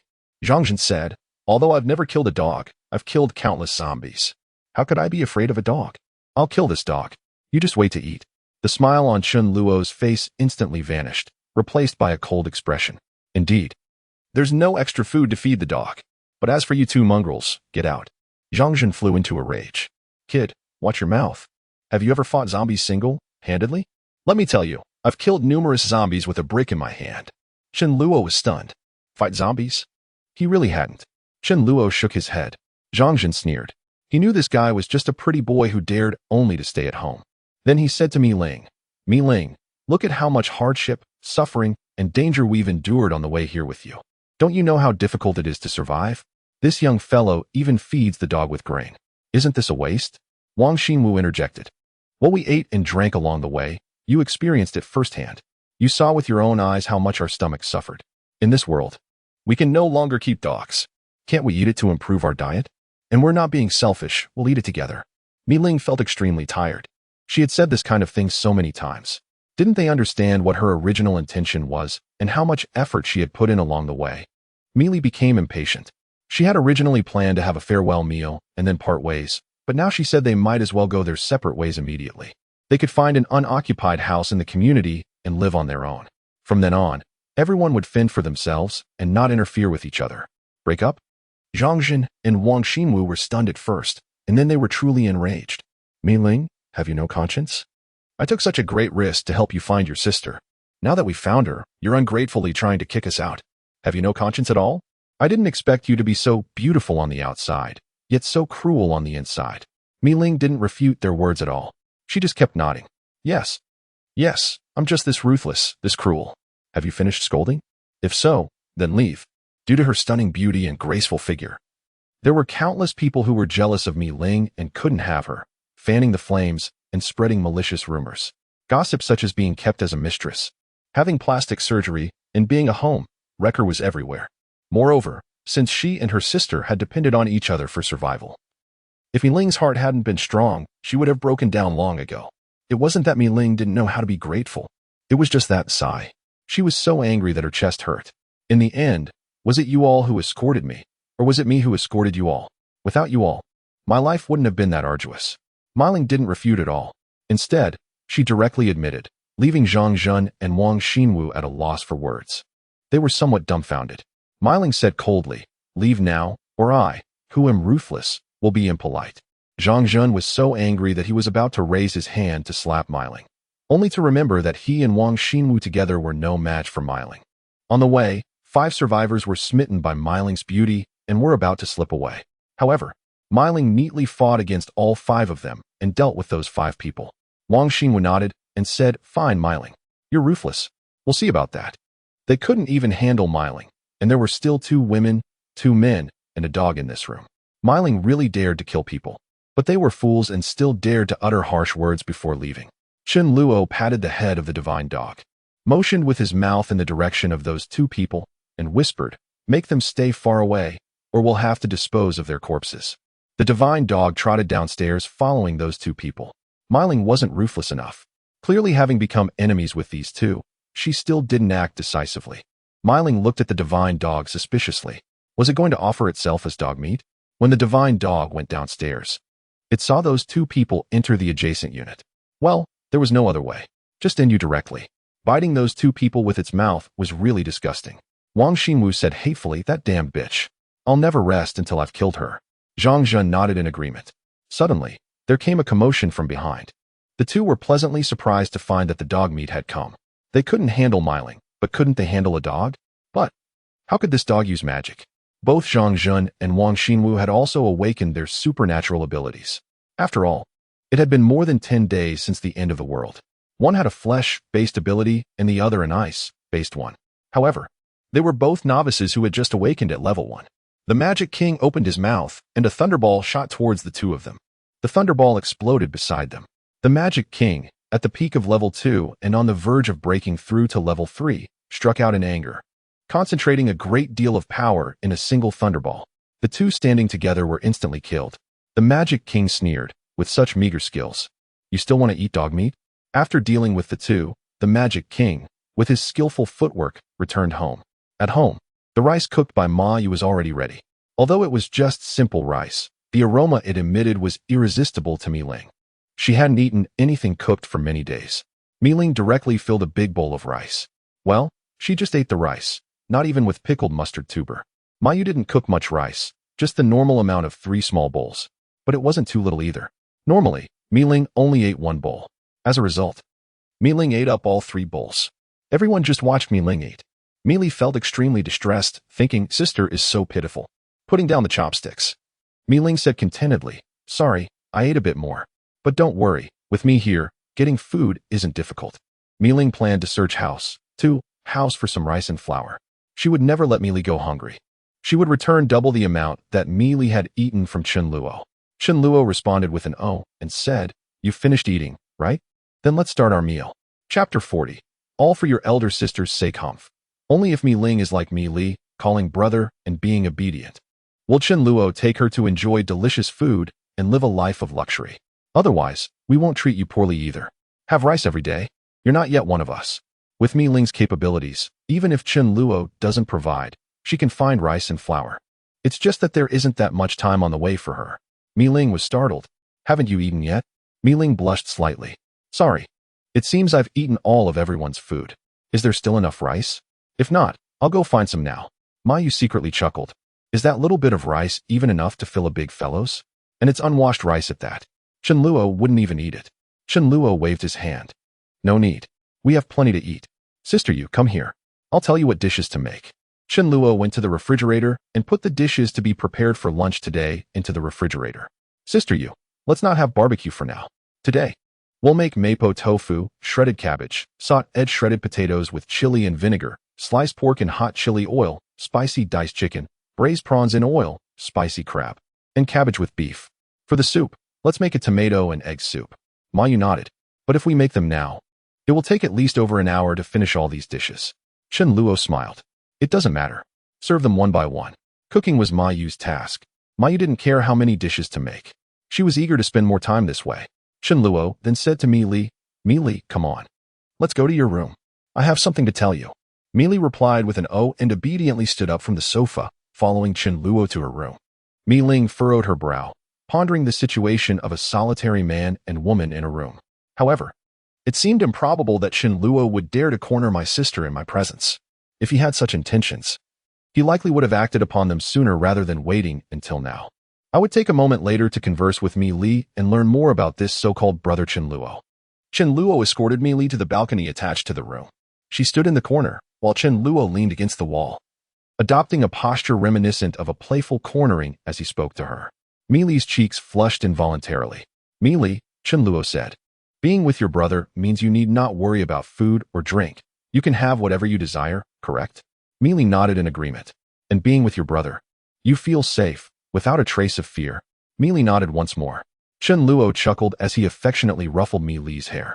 It is because you are obedient, clever, and capable that your brother treats you well. But what about your sister? Will she heed my words? Mi Li pondered this. Her sister had always been resolute and was not well acquainted with brother Chen Luo, making it unlikely that she would take his counsel to heart. Mi Li, Chen Luo continued, if you had to choose a leader between me and your sister, who do you believe would guide us more effectively? This question required no contemplation on Mi Li's part. Of course, it would be you, brother Chen Luo. Her sister had returned home from school, exhausted and famished, consuming 3 bowls of even unwashed rice. Mi Li felt a pang of sympathy watching her. In contrast, brother Chen Luo, who had raised a royal dog, had grown weary of meat. Her sister's existence seemed less enviable, indeed incomparable. Ever since encountering brother Chen Luo, I had never known hunger again. How can an elder sister lead everyone when she can't even take care of herself? So, does this question even need consideration? If Mi Ling knew what Mi Li was thinking, she would probably be so angry that her chest would ache. Chen Luo laughed heartily and said, so, we must first. Well, Chen Luo originally wanted to say tame her to be obedient, but that seemed a bit too wicked. Well, make her submit to me. Otherwise, if there is a dispute and a divergence between me and your elder sister at a critical moment, leading to irreparable and serious consequences, it will be too late. Mi Li nodded seriously and said, yes, we must make elder sister listen to you. Chen Luo smiled and said, before your elder sister submits to me, I won't share my supplies with her. Otherwise, she would eat and drink at my expense while resisting me. Wouldn't I be a complete fool? Mi Li thought this made a lot of sense. Chen Luo patted Mi Li's shoulder in satisfaction and said, so, later let her watch us eat. She can have food only when she is obedient. Remember, we are doing this for her own good. Mi Li echoed, this is for elder sister's own good. Chen Luo's plan was successfully completed, and then he went out of the room with Mi Li. At this time, Mi Ling had already sensed something was wrong. Why did such a fragrant smell come from the kitchen? Looking at Ma Yu taking things out of the refrigerator one by one, and then at the connected battery, Mi Ling suddenly realized that the refrigerator could still be used. Ma Yu glanced at Mi Ling. Chen Luo had said not to give her food, but hadn't said not to let her watch. It seemed that they were deliberately doing it to show her. Because usually Ma Yu would close the kitchen door to prevent the cooking fumes from spreading. Mi Ling exclaimed in surprise, why are you taking so many things? How many dishes are you planning to prepare? It's just a day, 1 dish will suffice. Trust me, in the future, such delights may elude us. Ma Yu responded with an acknowledgement. Chen Luo instructed the preparation. The quantity is not for me to decide. Mi Ling rushed to Chun Luo's side, exclaiming, "Chun Luo, this is such a waste. Even if we can finish it, we shouldn't indulge like this. What shall we eat tomorrow after this?" Chun Luo chuckled. "Today marks the reunion of you and Mi Li. It is a joyous occasion that deserves celebration." Mi Ling paused, "But it cannot be this extravagant. It's too lavish." Chun Luo waved dismissively. "This is my affair. You need not concern yourself with it." Seeing her persuasion yield no fruit, Mi Ling decided to refrain from further arguments. She silently regretted having eaten too hastily earlier. Although her cravings were intense, her stomach could hardly accommodate much more. With such an abundance of dishes, they surely would not finish everything. Many of the dishes were her favorites, and the tantalizing aroma of the spicy peppers was a scent she hadn't experienced in ages. Chun Luo truly was generous to present such delectable offerings to celebrate her reunion with Mi Li. The first dishes to arrive were mapo tofu and spicy boiled meat slices, their fragrant essence wafting throughout the living room. Ma Yu's culinary skills were a rarity even before the apocalypse, let alone now. Merely inhaling the aroma triggered a salivary response in Mi Ling, and her stomach began to grumble softly once again. Seizing a moment of distraction, she swallowed hard. The others were surely waiting for all the dishes to be served before they began to eat, just like at any ordinary gathering, engrossed in their phones and idle chatter. Patiently awaiting the feast, Mi Ling continuously reminded herself to remain calm. After all, the dishes were not equipped with wings and could not fly away. With the current speed of serving, I shall soon indulge in my meal. Should any zombies dare to interfere, I would swiftly dispatch them. At last, all 8 dishes are ready, with only the final soup remaining. At this moment, Mi Ling is restless, yet she maintains an air of indifference, feigning that she is not hungry or anxious. Chun Luo retrieves 4 bottles of iced tea from the refrigerator and places them upon the dining table. Mi Ling wonders why. With 5 people present, only 4 bottles are offered. Could it be insufficient? If so, I shall forego the drink and simply enjoy the dishes. Chapter 41. Who will laugh last? At long last, the moment to feast has arrived. Even if there is nothing to eat tomorrow, it matters not. At least this meal shall be savored to the fullest. Let us begin, Chun Luo remarks, casting a curious glance at Mi Ling. What are you doing sitting there? Mi Ling, equally puzzled, responds, Does it matter where I sit? I am not perched upon your lap. I am merely beside Mi Li. Is there a problem? Aware of what is to come, and knowing her sister must be longing for the meal, yet unable to partake, Mi Li feels a pang of compassion.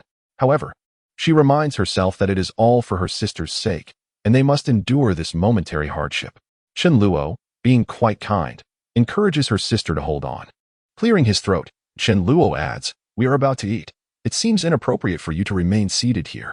If you wish to observe us while we dine, you may stay. Mi Ling, taken aback, exclaims, What do you mean? Is there no portion for me? Chun Luo, with a look of astonishment, replies, Why would you assume there is a portion for you? Have you not already eaten? Mi Ling incredulously remarked. You previously stated that it was to celebrate my reunion with Mi Li. Chun Luo nodded. Indeed, but I never mentioned bringing you along. This table is filled with my people, and only those who are mine may partake in the delicacies I risked for. Turning to Mi Li, Chun Luo inquired, Mi Li, are you not one of mine? Call me brother. Blushing, Mi Li lowered her head. Yes, I am Chun Luo's person. And you, Dezhu? Su Dezhu nodded. Through thick and thin, brother, I stand by you. Is this a pledge of loyalty? Ma Yu quickly added, Chun Luo, your assistance in rescuing me is a debt I can never repay. The king of law, Wang, exclaimed, I too am loyal to the master. The fried small fish. Whenever Mi Fan desired them, Chun Luo would have Ma Yu prepare them fresh, for only freshly fried delicacies are truly delectable. While enjoying the small fish, Mi Fan abruptly set down her food, refusing to be outdone, and pounded her chest with her paw. I share life and death with Chun Luo. Chun Luo laughed. You see, everyone at this table is either my ally or my loyal companion. They are all part of my circle, hence I am willing to share with them. As for you, what place do you hold? You have no right to dine with us unless you too agree to heed my words. Call me brother, and join my ranks. Obediently call me brother? Mi Ling, incensed, rose to her feet. Chun Luo, do not overstep your bounds.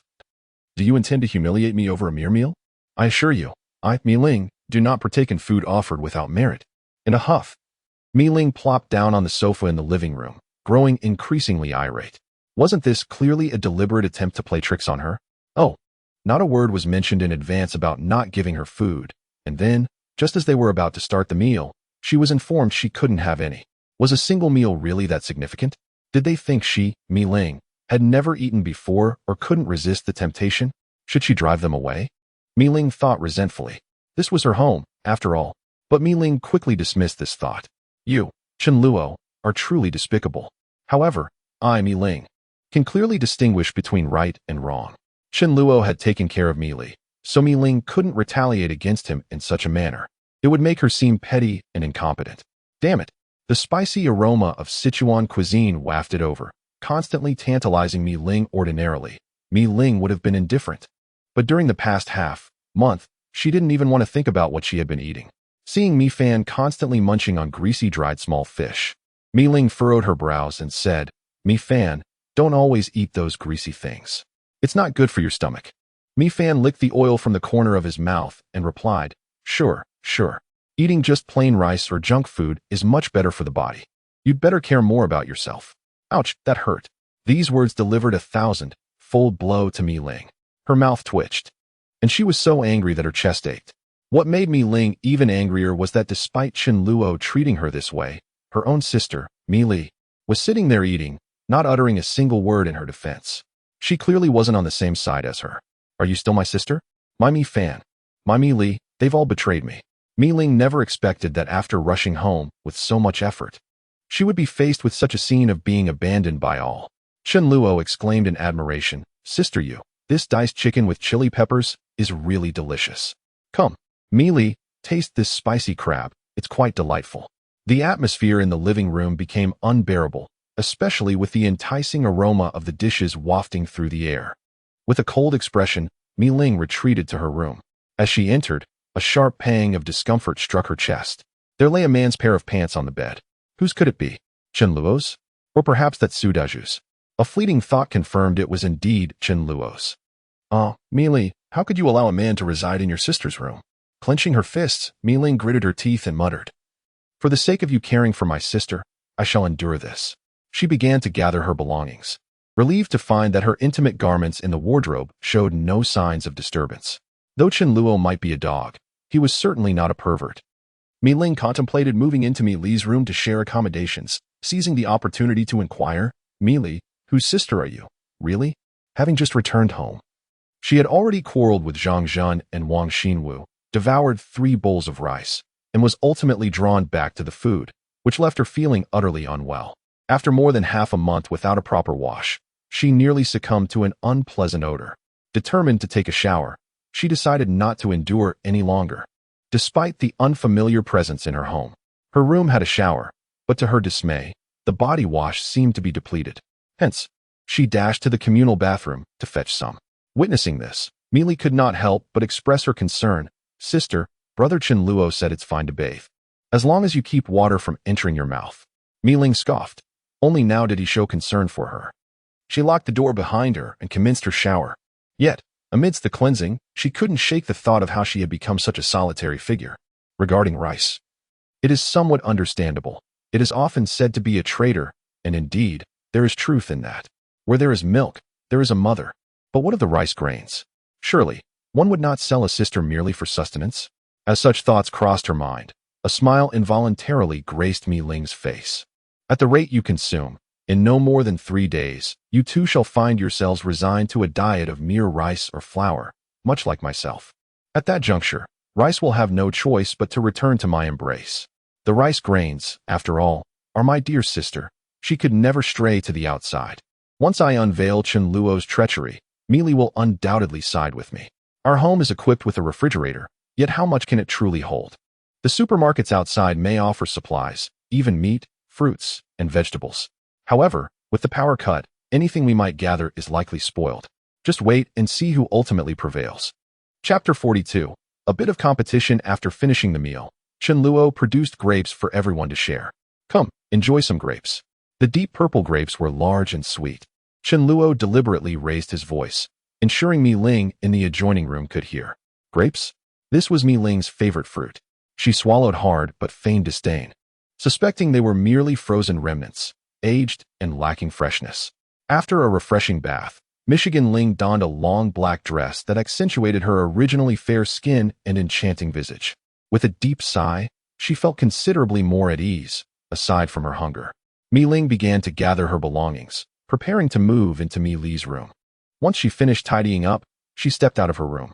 In the living room, Ma Yu was taken aback upon seeing Mi Ling, realizing just how strikingly beautiful she truly was. Particularly with that figure, she was a woman hard to resist glancing at more than once.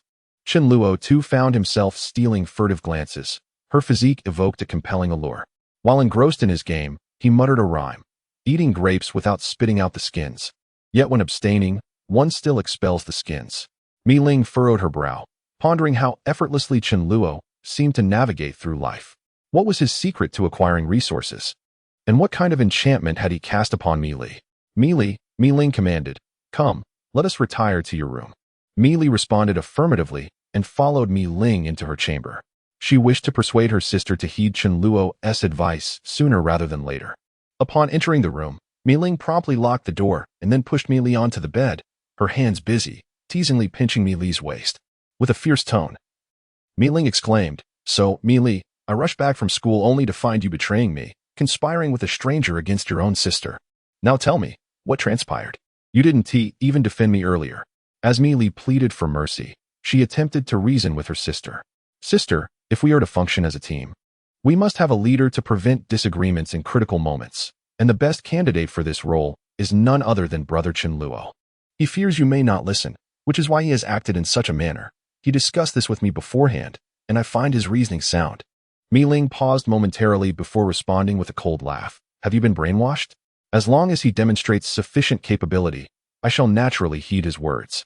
However, he resorts to such petty tactics, which is simply laughable, believing that a mere meal could compel me to yield. His capabilities must be demonstrated through tangible actions. Furthermore, did you not hear him request that I call him brother? He may not even be older than I am." Mi Li seems entirely oblivious to the crux of the matter, or perhaps she has already firmly concluded that Chen Luo is the most suitable candidate for captain. "My sister is in no position to compare with Chen Luo." Mi Li opened the door and approached Chen Luo, whispering, "Brother Chen Luo, when is your birthday? I think it's quite possible. If my sister happens to be older than you, wouldn't it be rather awkward for her to call you brother?" Chen Luo chuckled internally. As he was well aware of Mi Ling's date of birth, he had conducted prior research. "Regardless of how you inquire, I am still older." Although Mi Ling is actually 2 months senior to Chen Luo, he quipped, "But presently, I am 2 months older than you." Mi Li excitedly relayed this revelation to Mi Ling. "Sister, Brother Chen Luo is indeed older than you." Mi Ling, exasperated, poked Mi Li's forehead with her finger. "Is that the pivotal point? If you wish for me to heed your words, very well. Let us engage in a contest and see who ultimately prevails." After some contemplation, Mi Ling resolved to venture out in search of food. Even if there were rice at home, she refused to partake.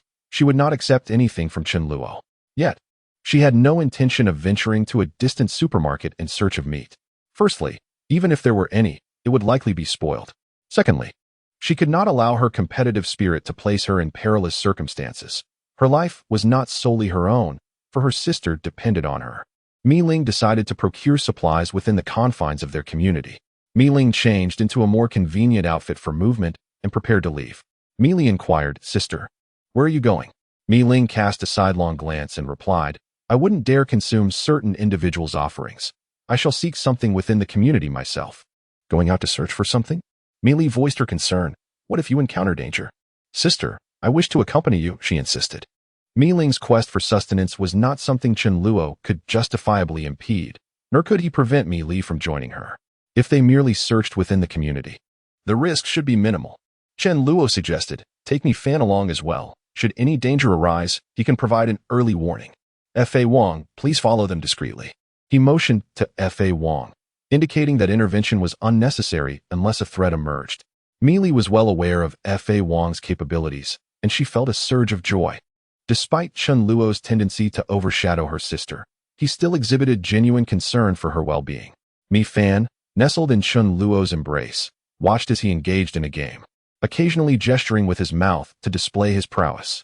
Upon hearing Mi Ling's words, he let out a sigh. Wasn't it better to stay with Chen Luo? Alas, women could be so capricious. F.A. Wang also appeared listless. Did they truly need to venture out on such a sweltering day? Mi Ling regarded F.A. Wang with surprise. Was this dog truly assigned as a bodyguard? It seemed rather remarkable, After accompanying Zhang Jun and Wang Xinwu, it returned rather swiftly. Had it dealt with them? Mi Ling furrowed her brow. Although she felt confident that she could navigate the community with caution and avoid trouble, Mi Li's insistence to accompany her made outright refusal impossible. Simultaneously, her heart felt considerably lighter. Mi Li had not betrayed her. She truly cared for her sister. Mi Li donned her gear, a bomb-proof helmet, a thick leather jacket, and the 2 electric batons given to her by Chen Luo. She bestowed the helmet and jacket upon Mi Ling, who merely needed to follow in her sister's wake. Observing the 2 depart, Chen Luo refrained from accompanying them. It was impractical for him to shadow them at all times. He preferred not to impose his protective instincts on them. Mi Ling was not easily subdued. Very well, let us engage in a contest and see who prevails over whom. Without even exiting the building, Mi Ling ascended the stairs directly to the 9th floor. She knocked on the door with a measured force. If there were no response, she would let it be. However, if she ascertained that a zombie was imprisoned inside, she would breach the door. The absence of a reply could indicate that the occupants were either away or too frightened to respond or open the door. If she were to force the door open, thereby leaving the household defenseless, the consequences could be dire. Mi Ling harbored no desire to save anyone, yet she also did not wish to harm others. The first door yielded no response. At the second, the sound of her knocking was met with a sudden, terrifying roar from within as a zombie lunged at the door, pounding against it incessantly. Surprisingly, Mi Ling smiled. Lacking a key and any skills in lockpicking, she resolved to forcibly breach the door. Chapter 43. Can I even defeat a dog? Mi Ling signaled for Mi Li to step back slightly. She extended her palm, and, in an instant, a concentrated orb of fire materialized, resembling a flamethrower as it began to melt the lock on the door. Before long, a nearly circular hole with a diameter of 30 centimeters was seared into the door. The metallic components of the lock exhibited signs of melting. But before they could fully dissolve, the lock detached. Mi Ling effortlessly opened the door and, wielding an iron rod, dispatched the zombie with a decisive blow to the head. The equipment that originally belonged to Mi Li had now been passed on to Mi Ling. On her way home, Mi Ling learned the importance of conserving her strength. While her supernatural abilities were indeed formidable, their energy was limited. It was wiser to refrain from utilizing her powers against zombies that could be vanquished through sheer force. Mi Ling began to rummage through cabinets, uncovering 30 pounds of rice and several cans of beverages from the refrigerator. She subsequently discovered a box of milk, a dozen eggs that had not yet spoiled, a bag of red dates, half a box of instant noodles, and a substantial remaining supply of bottled purified water. Each household, to varying degrees, possessed a stockpile. With nearly 10 million residences in the city, the available resources were certainly comparable to those found in supermarkets. Of course, searching through the community was no simple task. Had it not been for Chen Luo's efforts in clearing out the zombies, Mi Ling would have found it exceedingly difficult to enter the neighborhood. A smile crept across her face as she generously tossed a box of milk to Mi Li, who responded with a wry grin. Mi Ling inwardly scoffed, thinking that even if she were to starve, she would never resort to accepting food offered out of pity. Before departing, Mi Ling extracted the crystal from the zombie's forehead. Although she felt unwell, it was quite an accomplishment for a girl in her position. Having thoroughly searched one house already yielded significant rewards, and with her home just below, Mi Ling planned to return the supplies first, intending also to show off a little to Chen Luo. What would I do without you? Would I truly starve? Meanwhile, as Mi Ling ventured out with Mi Li, Chen Luo found himself lost in thought, reflecting on whether his actions at noon had been somewhat excessive. While it was indeed justified not to provide Mi Ling with a lavish meal when she had not complied, he regretted the almost mocking, even humiliating manner in which he had done so. In the future, will the illustrious female warrior, Ling Yanji, succumb to the allure of delectable cuisine? If I were to adopt a gentler and more benevolent approach, employing grains of rice to firmly ensnare Mi Ling with the temptation of fine food, it would be challenging for her not to return to me. However, if I resort to somewhat frivolous tactics and base methods, would Mi Ling still be inclined to return? If she does, then that would be truly disappointing. I would be underestimating Ling Yanji greatly. Chen Luo sighed. Mi Ling, oh Mi Ling. Who could forget the time you kicked me in my past life? Do I not have my pride? In that previous existence, Chen Luo was alone and, naturally, no match for the formidable Mi Ling and her allies. With the support of Rice and friends, how could Chen Luo stand against them alone? At that time, Chen Luo was at level 10, not yet having reached the rank of king, and without mastering the dimensional blade. Although the Void Monarch was powerful, he was still no match for a group attack and could only flee if discovered. Chen Luo, I implore you, do not steal my vegetables. Is it easy for me to cultivate them? Otherwise, I shall offer you a cabbage and 2 potatoes each day. Mi Ling, feeling utterly helpless against Chen Luo, was on the verge of tears. Chen Luo chuckled. What do you mean by stealing? I prefer to call it seizing. What you offer is hardly charity. Am I to become a beggar? Eventually, due to some inexplicable circumstances, Chen Luo found himself caught by Mi Ling. With a long-standing grudge, Mi Ling delivered a resounding kick to Chen Luo's backside. Were it not for this incident, he would not have dared to tease Mi Ling at noon. This situation could not persist. Having humiliated Mi Ling during the day, given her nature, it was impossible for her to genuinely submit to him without change. Time was of the essence. Would it not be better to conquer Mi Ling sooner rather than later? Just as the door swung open, Mi Ling and Mi Li stepped outside, returning in less than 10 minutes. With an air of triumph, Mi Ling brandished the supplies in her hand. She proclaimed loudly, "Tonight, I shall indulge in braised beef noodles, accompanied by 2 eggs. Although it may not compare to the lavish feasts of others, I find myself quite content." Chen Luo scoffed, pondering to himself that anyone unaware might mistakenly believe there was actual beef in her braised beef noodles. He had intended to savor barbecue that evening, but decided to partake in beef noodles instead, eager to demonstrate what true beef noodles entailed.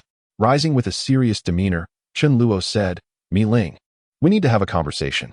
Mi Ling responded with a cold smirk, "Very well, let's see what you have to say." She set her belongings down and took a seat across from Chen Luo, with Mi Li closely following, eager for Mi Ling and Chen Luo to unite sooner rather than later. Chen Luo spoke earnestly. "Firstly, I must admit that my actions at noon were indeed excessive. I should not have treated you that way. Here, I sincerely apologize." Mi Ling paused for a moment, then let out a derisive laugh. "You're not trying to deceive me, are you? Claiming tonight you would treat me to a grand feast only to toy with me? How amusing." Chen Luo waved his hand dismissively. "You are overthinking it. To be frank, until you genuinely acknowledge my position as the team leader, I will not be sharing my supplies with you. My behavior at noon was indeed inappropriate." Seeing the sincerity in Chen Luo's expression, Mi Ling's demeanor softened slightly. Was it that she did not wish for a lavish feast? Sitting at the table, she had nearly salivated at the prospect, only to be told there was no portion for her unless she called him brother. After finally allowing herself to feel something, he had rendered her utterly defeated. Chen Luo stated, "In the position of captain, both strength and strategy are indispensable, and I shall prove this to you. Regardless of the aspect, I will utterly overpower you. First, let us consider strength. We have a match 3 days hence. If I lose, I shall heed your every command from that point forward." Mi Ling's eyes sparkled with excitement, and she could not help but rise to her feet. "Why wait for 3 days? We could fight today, or better yet, right now." Mi Ling had been harboring a torrent of frustration since noon, desperate for an outlet. Chen Luo chuckled lightly. "At this moment, you would not stand a chance against me. Not even my lesser form would you be able to best. The truth is, I cannot yet control my own strength, fearing I might inadvertently injure you. In 3 days, however, I shall possess the power to decisively crush you." Chen Luo had a premonition that within 2 to 3 days, after utilizing the crystals of the Mouse King and the Devourer, he would break through to level 4. Not only would he be able to tenuously wield void walking, but his physical prowess would also experience a substantial enhancement. Would Mi Ling be content to rely solely on her physical strength without employing her abilities? If he were to utilize his powers merely to inflict a light wound upon her, she would never concede defeat. And as for inflicting serious harm, Chen Luo could never bear to do so. Even if Mi Ling had mastered healing techniques, it would be difficult for her to recover swiftly at this stage. Moreover, if Mi Ling were to bear any scars, would not the one to suffer be me? Upon hearing Chen Luo's words, Mi Ling stood up abruptly, her face flushed with indignation. "How dare you? Are you suggesting I couldn't best even a dog?" Chapter 44. Mi Ling educates Mi Li. The title of Thunder Mage is not one to be taken lightly. It has truly served as a reckoning for those who dare to pursue such foolishness. During their peak, whether the Law King and Mi Ling ever clashed remains unclear to Chen Luo, who ponders which of the two was slightly superior. Mi Ling perished, leading to the annihilation of the entire base, yet the Law King continues to thrive. If Chen Luo manages to survive until the end, it is likely that the Law King will be the second to last to fall. In Chen Luo's eyes, the power of Mi Ling and the Law King should be roughly equivalent. However, that was in a previous life. In the present, The Law King exhibits an extraordinary speed of cultivation, absorbing an inexhaustible supply of crystals daily. As for Mi Ling, can she instantly sense the presence of crystals and absorb them fully each day? The Law King is expected to break through to level 3 within the next couple of days, perhaps tonight or tomorrow night. If the competition were unregulated, Mi Ling would surely be outmaneuvered by the Law King. Furious, Mi Ling seethes at Chen Luo, feeling humiliated as he compares her to a dog. Observing Mi Ling's agitated state, Chen Luo concedes, Fine, you are stronger than the Law King. However, mere words of superiority hold little significance. The Law King, feeling insulted, thinks to himself, Is it shameful to be weaker than me? Chen Luo responds, It is pointless to argue. In 3 days, we shall see who prevails. Mi Ling, about to retort, is interrupted as the Law King suddenly stands, displaying a sense of alertness. A series of knocks resounds, neither too soft nor too hard. A woman's voice calls out, Mi Ling, are you home? Mi Ling falls silent, wondering if she was spotted while returning home at noon. The voice sounds somewhat familiar, but she cannot place it. It must belong to a resident from the neighborhood. The woman's pleas echoed. Millen, I see you have returned. Please, give me something to eat. I have not eaten for 2 days. Just a morsel, please. If she were to remain unacknowledged, it seemed she would persist in her knocking. While it posed no real threat, it certainly proved to be a nuisance, rendering Chen Luo and the others unable to speak freely. With a mood exceedingly foul, Millen approached the door and, with an expression devoid of emotion, remarked, You haven't eaten for 2 days? So, you consumed something 2 days prior? Chen Luo, your response is rather refreshing. Outside, the woman, Zhang Qin, was taken aback. Is this even human language? Millen coldly replied, I have no food either. Please leave. Millen's callous words appeared to dissuade Zhang Qin. With a troubled countenance, Millen noticed Mealy gazing at her curiously and sighed, embarking on a lesson. Mealy, logically speaking, we do possess food and should extend some to this person, for she seems quite pitiable, having gone without sustenance for 2 days. However, regardless of how much we provide, there will come a day when she has consumed it all. What then? Should we continue to give or refrain? If we keep offering, she will persist in her demands. Yet if we deny her, she will resent us for the previous assistance. The more we give, the greater her animosity will grow. It is already a struggle for us to survive. How can we perpetually support her? It is better to have refused her from the outset. Survival of the fittest. After all, if she cannot find sustenance and perishes, she has only her own weakness to blame. Therefore, one should refrain from easily pitying others, and even more so from performing good deeds indiscriminately. Mealy nodded in acknowledgement. I understand. This is the principle of reciprocity. 1 grain of rice in kindness, a whole grain in enmity. Chen Luo, upon hearing this, broke into a smile. Mi Ling, your insight is commendable. No wonder Mi Ling was able to survive alongside Mi Li in her past life. Such awareness is indeed extraordinary. Mi Ling scoffed lightly. In 3 days, I shall see from where you derive your confidence. Chen Luo chuckled softly, stating that had it not been for his desire to enlighten your spirit and showcase the marvel of void walking, while also fearing for your safety, he would have spanked you right now. At that moment, Mi Fan remarked to Chen Luo, I sensed that the individual we encountered earlier harbored ill intentions. Chen Luo acknowledged with a hum. Regardless of the reasons behind such malice, if one dares to approach, they shall not depart unscathed. Gently stroking Mi Fan, he mused how remarkable it was that with you around, one could discern friend from foe. Zhang Qin, filled with resentment, departed from Mi Ling's abode, cursing the heartless nature of that little vixen. Soon, you and your sister shall pay the price. Upon reaching the lower floor, she made her way to the left side of the building, where 5 men stood, some in their 20s, others in their 40s. Upon seeing Zhang Qin, the men, who had been squatting, immediately rose to their feet, their eyes gleaming with anticipation. Is it confirmed? Mi Ling is indeed at home. Zhang Qin nodded. Yes, she is home. We just spoke moments ago. Unable to restrain herself, Zhang Qin recounted her conversation with Mi Ling. One of the men chuckled lecherously. Mealy is also at home. I saw her entering and exiting the community with 2 men. Others could not help but engage in fervent discussions. How wonderful it is that Mi Ling and Mi Li are still alive. It would have been such a waste otherwise. Each time I take my medication, I am able to lift my gaze, but upon seeing Mi Ling, I find myself looking up without the need for pills. Goodness, her figure and beauty are truly captivating, reminiscent of a peony that would die gracefully while still exuding charm. Indeed, Having experienced her once, even death would be worthwhile. I must hurry. I cannot allow those two men to seize the opportunity. I wonder who those two men are. I have never seen Mi Ling and Mi Li bring men home before. Zhang Qin remarked fiercely. Later, make sure to torment them thoroughly. I have long found them displeasing. These individuals are original residents of the Mi Li community and are well acquainted with the sisters who have lived here for many years. Who wouldn't he feel envious?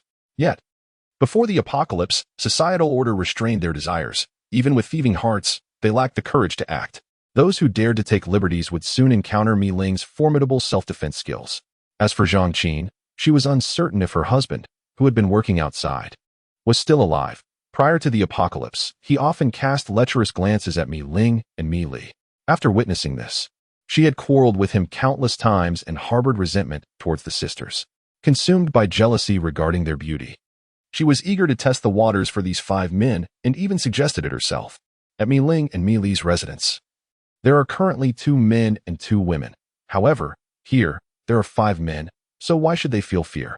Especially since they are armed, wielding either iron rods or benches, and have awakened their extraordinary abilities. Their confidence is unwavering. Notably, a burly bald man, brandishing a large iron hammer, is prepared to break through the door with it. Standing by the window, Su Daju remarked, "Brother, someone is approaching, armed and not friendly." Chen Luo, seemingly indifferent, replied, "Yes. Go down and deal with them. Ensure they do not perish in the corridor. Otherwise, we will have to clean up. If they die there, we'll have to carry their decaying bodies out.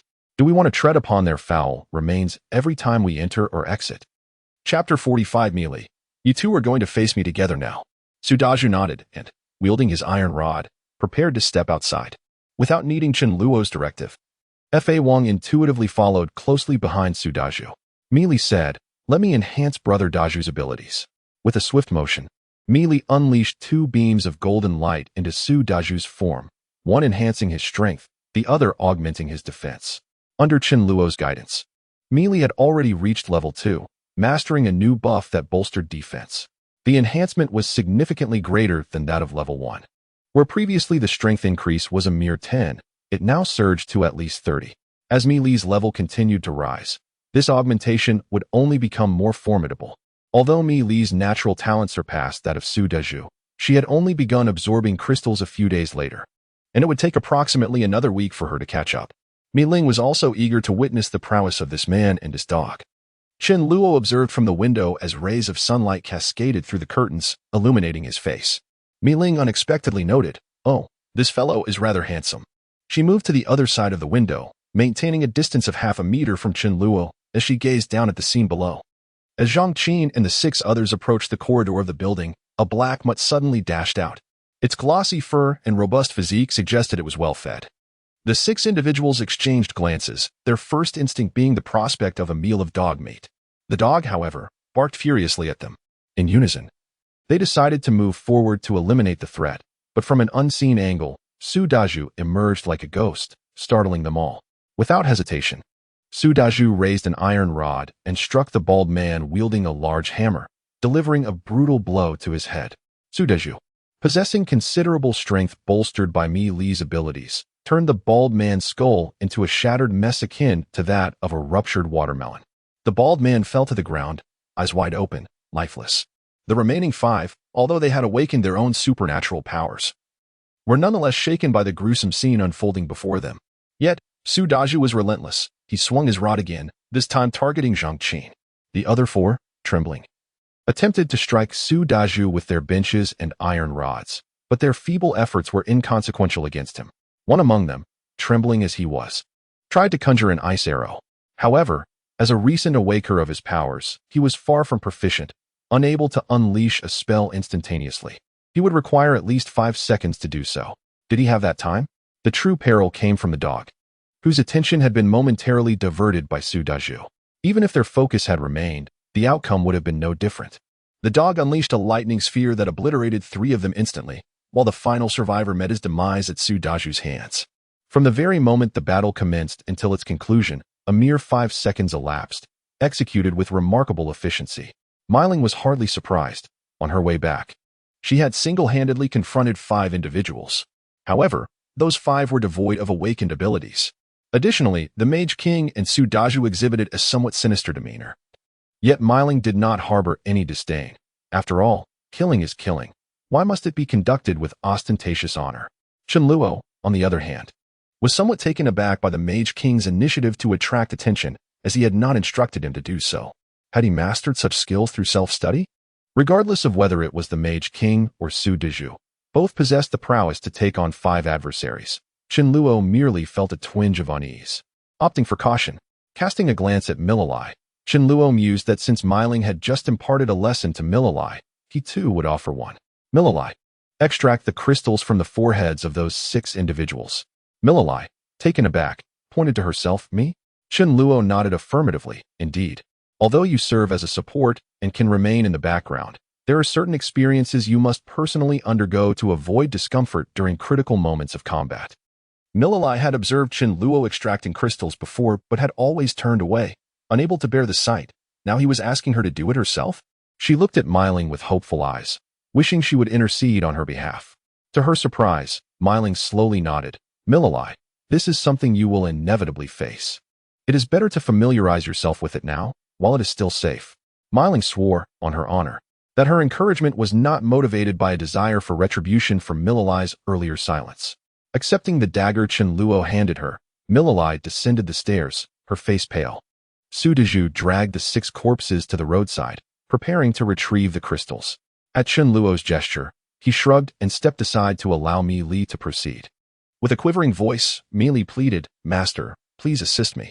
Upon hearing this, the master resolutely shook his head. This was not a task befitting a dog. As Mi Li made the first incision, she retched violently, her trembling hands fumbling for 3 agonizing minutes before she finally located the crystal. Once more, she heaved, feeling as though her lunch had been expelled in its entirety. After the initial struggle, she found the process somewhat easier. In her heart, she lamented, "Earlier, I teamed up with Brother Qianluo against my sister. Now, it seems my sister and Brother Qianluo have conspired against me." Minutes later, Mi Li, her face pale and hand shaking uncontrollably, handed the wrapped crystal to Qianluo. He chuckled softly, "With all that retching, you'll soon grow accustomed to it. Your brother Daju was once the same." Qianluo examined the crystal, rinsing it off, and was surprised to discover a pale green crystal among them, an indication of a nature-type crystal. Nature-type abilities are indeed rare, though not as astonishingly so as spatial abilities.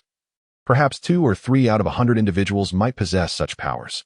In the future, assistance from nature-type abilities will be essential for successfully cultivating vegetables and rice. Otherwise, having seeds and water alone will be futile.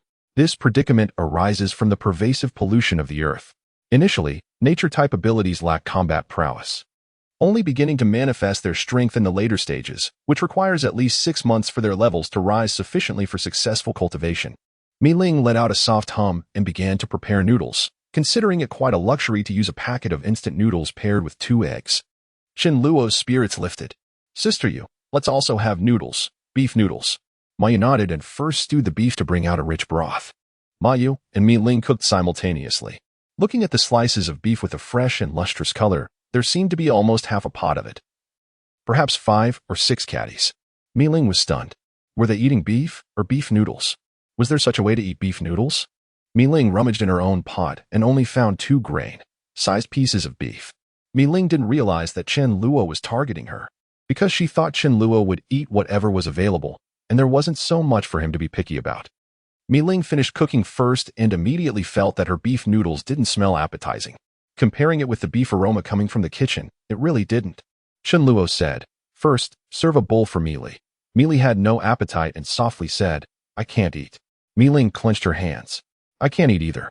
Chapter 46. Promotion to level 4 at night. The bowl of rice was beside Qianluo again. Logically, today the rice should have been with Mi Li, but it was driven back by Mi Ling. For no other reason, Qianluo had offended Mi Ling too much during the day. The bowl of rice had the potential to become sharp-tongued. Qianluo quietly absorbed the crystals at an average rate of 1 per minute. It was over an hour later when he had absorbed 80 crystals. Sensing the power within his body, Qianluo estimated that if things went smoothly, tomorrow night, by using the level 1 crystals of the Rat King, the Devourer, and some of the survivors, he could break through to level 4. Compared to before, reaching level 4 would bring about a significant qualitative change. At that moment, the crystalline essence of the zombies held no significance for Qianluo. who could only await the evolution of the zombies to level 1. While Chen Luo was engrossed in his cultivation, Mi Fan could only roll about restlessly on the bed, consumed by boredom. With a chuckle, Chen Luo remarked, "Little treasure Mi Fan, it's time for us to sleep. From now on, we shall slumber together." The following morning, Ma Yu prepared scallion pancakes, paired with soy milk. Mi Ling, feeling despondent, rolled around on her bed, experiencing the agony of watching others feast while she could only observe. It seemed there was flour available, suitable for making scallion pancakes, yet she lacked the skill and the necessary scallions. "Oh, how I long for some soy milk," she sighed. Chen Luo had previously teased Mi Ling with his words, but he chose not to provoke her further. Mi Ling, having not forced herself away, relinquished her own room, demonstrating a graciousness that Chen Luo could not take for granted. At noon, Mi Ling munched on instant noodles in her room, and even with the door closed, the tantalizing aroma wafted irresistibly into her nostrils. "This life is unbearable," she lamented. Eating, I wonder what you will feast on next. Am I not aware of the size of my own refrigerator?" She mused. Dinner will surely be a grand affair." Yet, a sense of foreboding crept in. Something felt amiss. "Wait a moment, my refrigerator isn't that spacious," she thought. At this rate, their voracious appetites would empty it in just 2 meals. Curiosity piqued. Mi Ling opened the refrigerator door, revealing it brimming with an abundance of vegetables and meats. Unable to contain her disbelief, she approached Chen Luo, exclaiming, "How can the refrigerator be full again?" Initially, Mi Ling had intended to wait until Chen Luo's supplies dwindled, so they could share her instant noodles. If this refrigerator never emptied, wouldn't that make her the laughingstock? She tapped her head in realization, having seemingly forgotten to inform her sister that brother Chen Luo was a spatial magician. Mi Ling cast a glance at Chen Luo.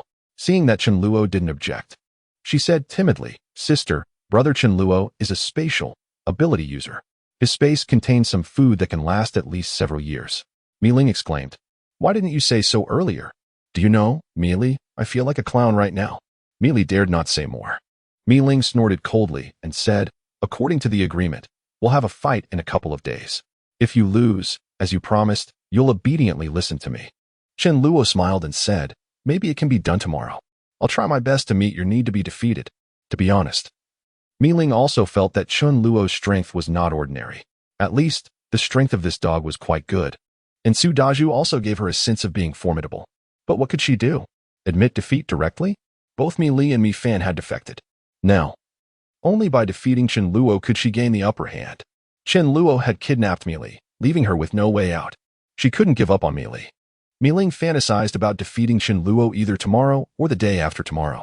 Then Chen Luo would lie at her feet, calling her sister and presenting her with a large amount of delicious food. What would be nice to eat? Alas, she couldn't think about it. The more she thought, the hungrier she got. The small biscuit in her hand suddenly lost its appeal.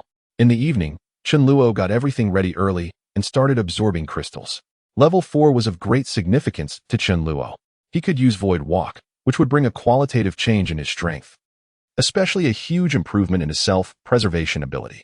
Without Void Walk, what self-preservation ability could a spatial ability user have? First, as usual, he absorbed 80 crystals. Normally, at this point, Chen Luo should no longer be able to absorb any more crystals. His body was in a saturated state. However, much like the day when Mi Ling consumed 3 bowls of rice and felt satiated, one might wonder if she could manage another chicken leg. After finishing the chicken leg, would she still have room for a pound of crayfish?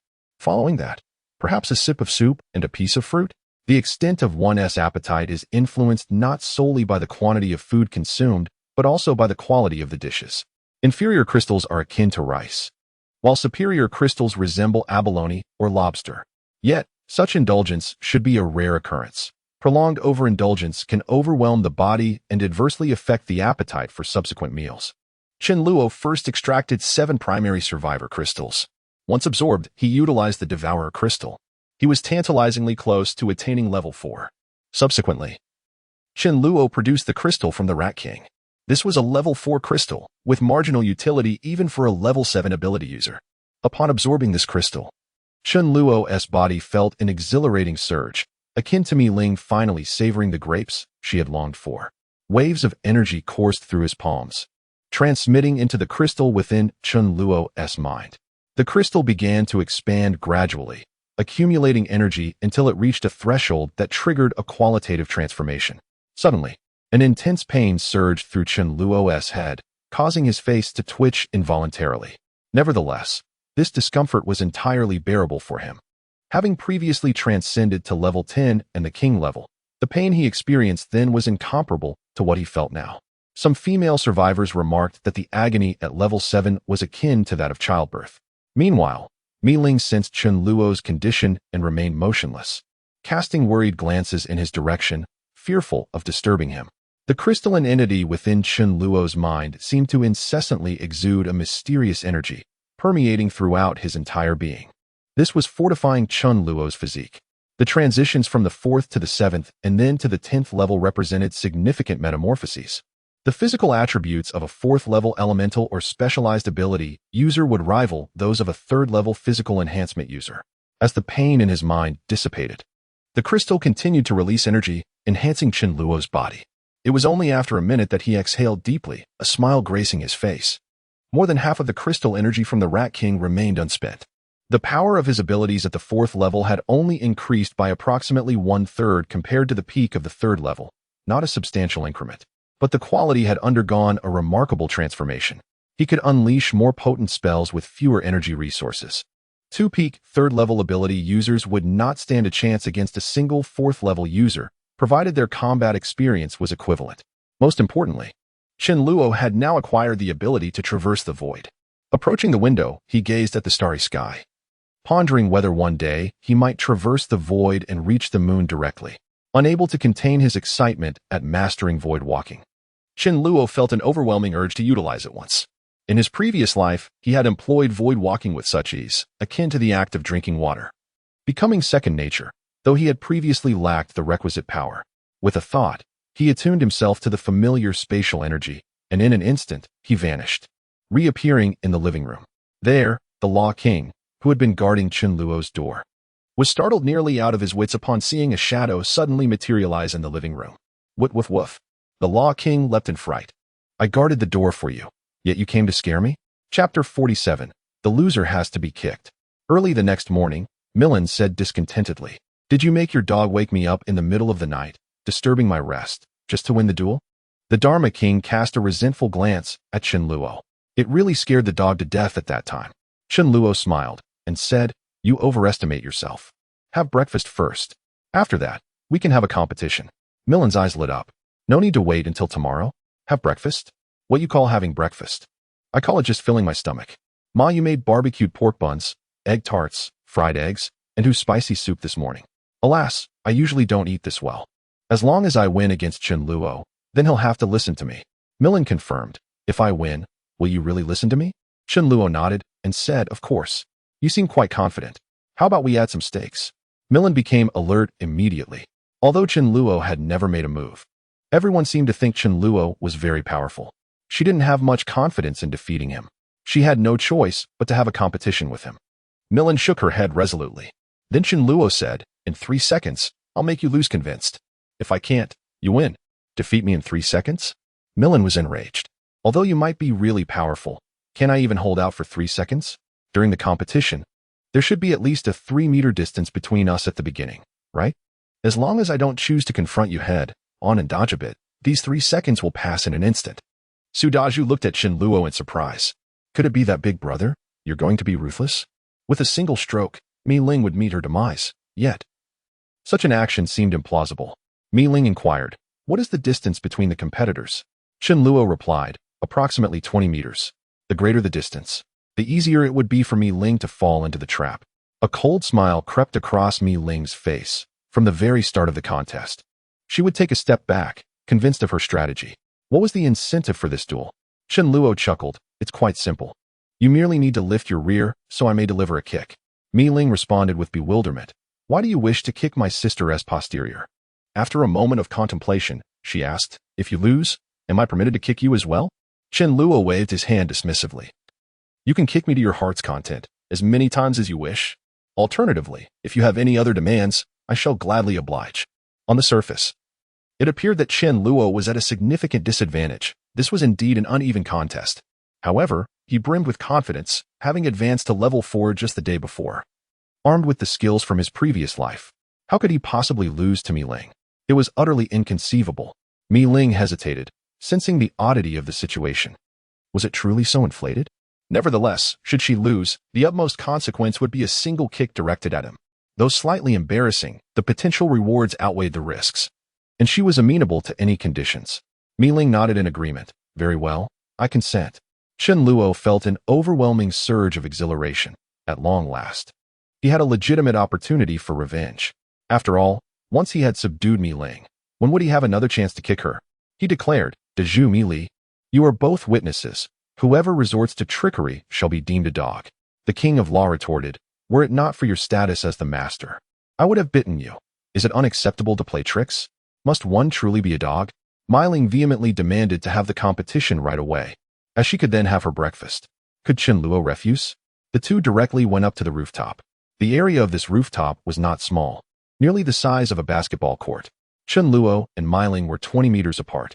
Mi Ling thought to herself secretly that she wouldn't engage him head-on, and if she could hold out for 3 seconds, she would win. Although it wasn't quite honorable, it was what he himself had requested, so no one could be blamed. She couldn't just stick her butt out for him to kick, could she?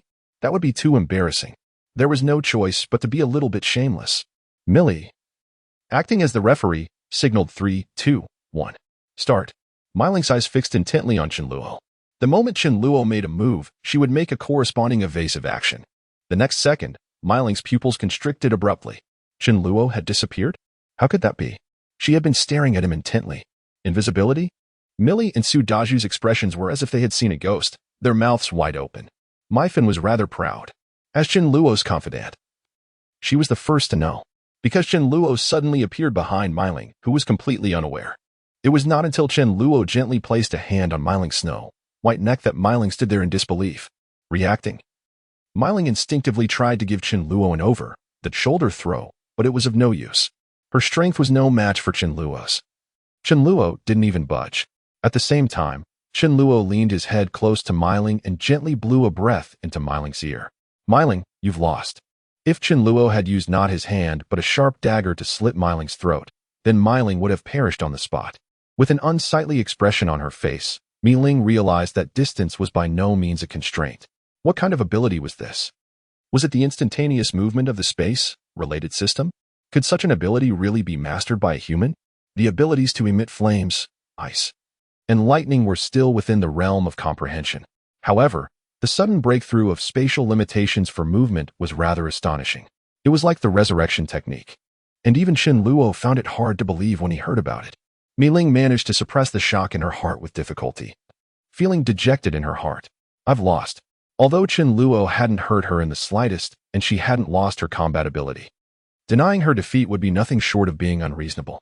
Was she really going to stick her butt out for him to kick? At the thought of this, Mi Ling's cheeks flushed. Chen Luo chuckled and said, "Let's go downstairs for breakfast first. Mi Ling, you come too. What happened a couple of days ago was my fault. But from now on, we'll all be comrades, in arms. It's better for us to integrate as soon as possible." Without a doubt, Mi Ling would belong to him today. When Mayu placed a bamboo steamer of barbecued pork in front of Mi Ling, refusing would seem too affected. Besides, she didn't want to refuse in her heart either. Chen Luo ate his own food without further teasing. Mi Ling ate a bamboo steamer of barbecued pork in a bowl of hulatang in a coy manner. After finishing, Chen Luo wiped the corners of his mouth with a tissue and said seriously, "Everyone, please sit in the living room. Let's discuss what to do next." Chapter 48. Plans for the next step. With a serious expression, Chen Luo brought up the matter of the next step again. Everyone couldn't help but follow Chen Luo to the living room. Mayu, who was about to clean up the dining table, was also called over by Chen Luo. Mi Fan and Fa Wang also found places to sit down. After days of meandering aimlessly, indulging in trivialities and distractions, a sense of bewilderment lingered in everyone's hearts. Chen Luo rapped his knuckles against the glass coffee table and declared, "Mi Ling, I have previously stated that not only do I possess greater strength than you, but my strategic acumen far surpasses yours." In truth, it was not that Chen Luo was necessarily more formidable than Mi Ling. Rather, he was armed with the wisdom acquired from a lifetime of experience. No matter how astute a strategist may be, they could not eclipse Chen Luo's insights. "Mi Ling," he continued, "if you were the captain, what course of action would you pursue to lead us forward?" Mi Ling was taken aback. What should their next step be? At the onset of this cataclysm, during her days at school, her sole aspiration had been to return home and ascertain the safety of her younger sister, Meili. That singular belief had fueled her journey homeward. Upon her return, despite the unexpected encounter with Chen Luo, the sight of Meili unharmed filled her with profound contentment. Even though Chen Luo had taken liberties in teasing her, her heart brimmed with gratitude. Yet, when it came to determining their next move, the world had transformed into an alien landscape, leaving her adrift in confusion. The only clarity she possessed was the necessity to continually bolster her strength to confront the dangers that lay ahead. Meili spoke candidly. Shaking her head, "I do not know." Chen Luo turned his gaze to the others, who mirrored her gesture, their heads shaking in unison. With their basic needs met and their abilities steadily growing, they were at a loss regarding what specific actions to undertake. Chen Luo did not mock their uncertainty. He too had once stood in their shoes. He began to recount, "Deju and I once encountered a rat king, a creature of formidable strength that nearly claimed our lives. We also faced a grotesquely corpulent zombie, whose power was leagues beyond that of an ordinary undead. Furthermore, I sense that the strength of the undead will only grow more formidable. For ordinary individuals to confront them and survive, their sole hope lies in uniting. Even if my intuition proves erroneous, in the face of increasingly scarce resources, it is a perilous endeavor for one person to snatch sustenance from the jaws of numerous zombies. Take, for instance, you, Meili. Would you dare to seize resources from the mouths of over 20 zombies alone? It is exceedingly difficult, is it not? However, if we were to form a small team, would it still seem insurmountable? Regardless of human nature or the cohesion of the assembled group, it remains undeniably more advantageous than solitary existence." The crowd nodded in agreement. Chen Luo continued to elaborate.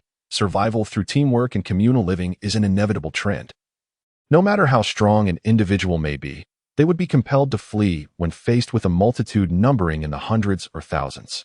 Although our small team possesses considerable strength, I must candidly assert that if we encounter a group of over 100 individuals, even in victory, we would suffer casualties. Perhaps Meili or even Deju might perish.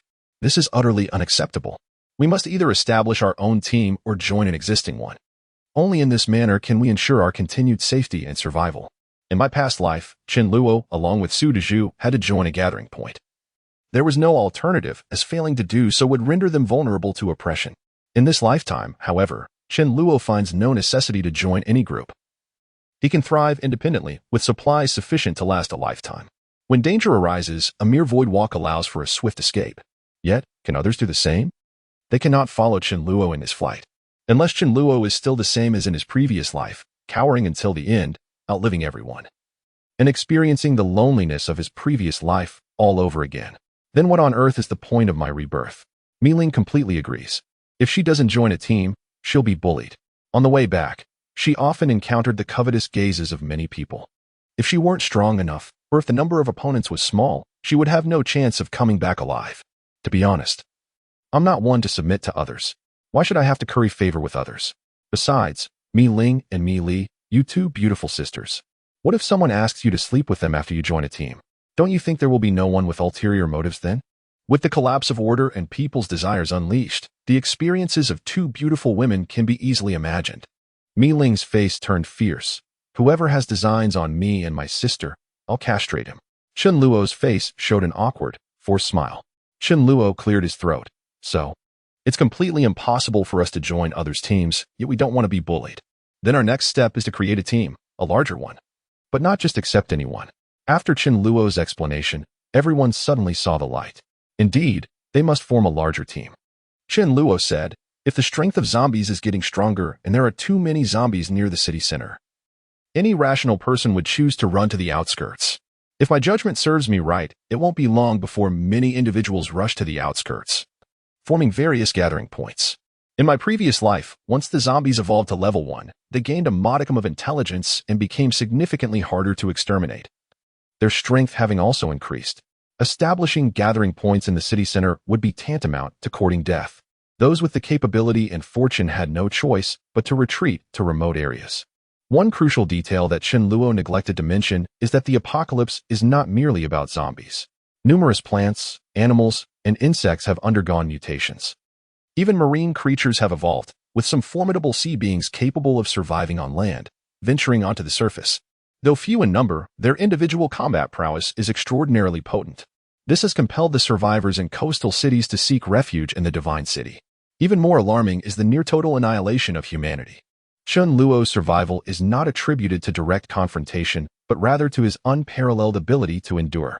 With humanity almost extinguished, Chun Luo found little meaning in living and thus chose to bury himself. Mi-Ling chuckled wryly.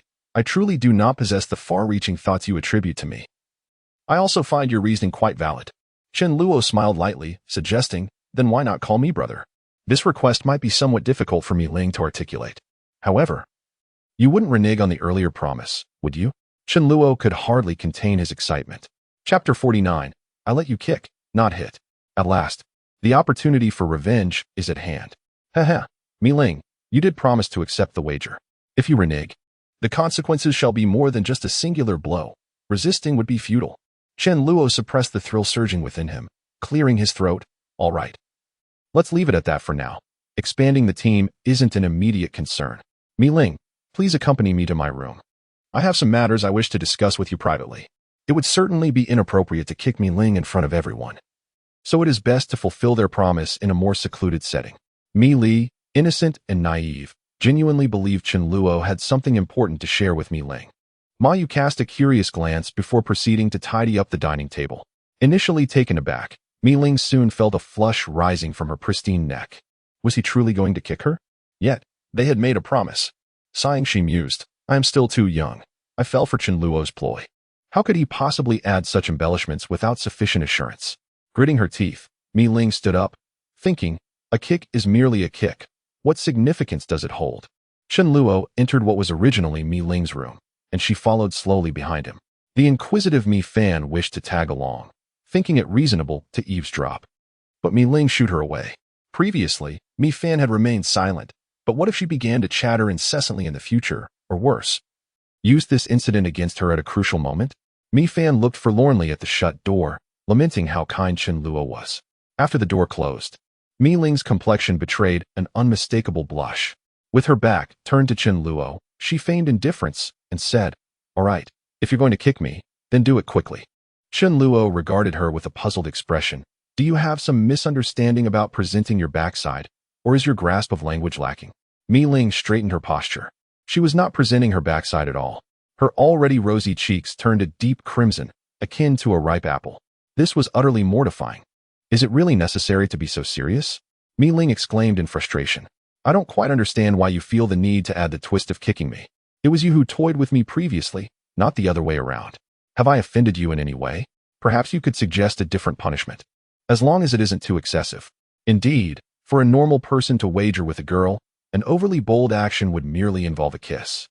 How could it possibly escalate to a kick? Chun Luo couldn't very well claim it was due to grievances from a past life. He shook his head like a rattle drum and said, don't ask why. A bet is a bet. Just tell me if you will do it.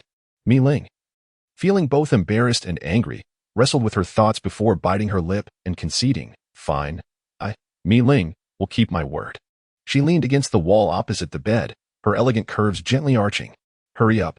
Her voice trembled, and her body quivered. She had never even contemplated such an act before. It felt utterly shameful. Chun Luo felt a rush of blood, exhilarated by the thrill of the moment.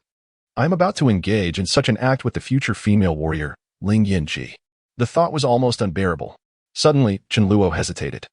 Feeling a pang of compassion, after a moment's delay, he removed his shoes. Mi-Ling, glancing at him, exhaled in relief. Without shoes, the impact would surely be lighter. Surely, he wouldn't kick me too hard. If he did, I would cry. In reality, Chun Luo was merely stalling for time. After 10 seconds, Mi-Ling grew impatient. I will count to 10, and if you don't kick by then, don't say I didn't keep my promise. It will be you who has backed out. Chun Luo lifted his foot, wavering in indecision. The desire for revenge may offer an immediate sense of vindication, yet it is not always necessary to settle the score. My intention in seeking out Mi-Ling was not solely to deliver a kick to her. If I truly acted on that impulse, it seems I would be destined for a solitary existence. Although the act might bring a fleeting satisfaction, it could also condemn me to a life of loneliness. As the countdown approached, with urgency swelling within him, Chun Luo impulsively struck with an open palm. The sound echoed, and Mi-Ling let out a soft shriek. Her face flushing crimson as she turned to glare at him. I asked you to kick me, not to slap. Chen Luo chuckled awkwardly. I forgot. Perhaps I could make amends with a kick?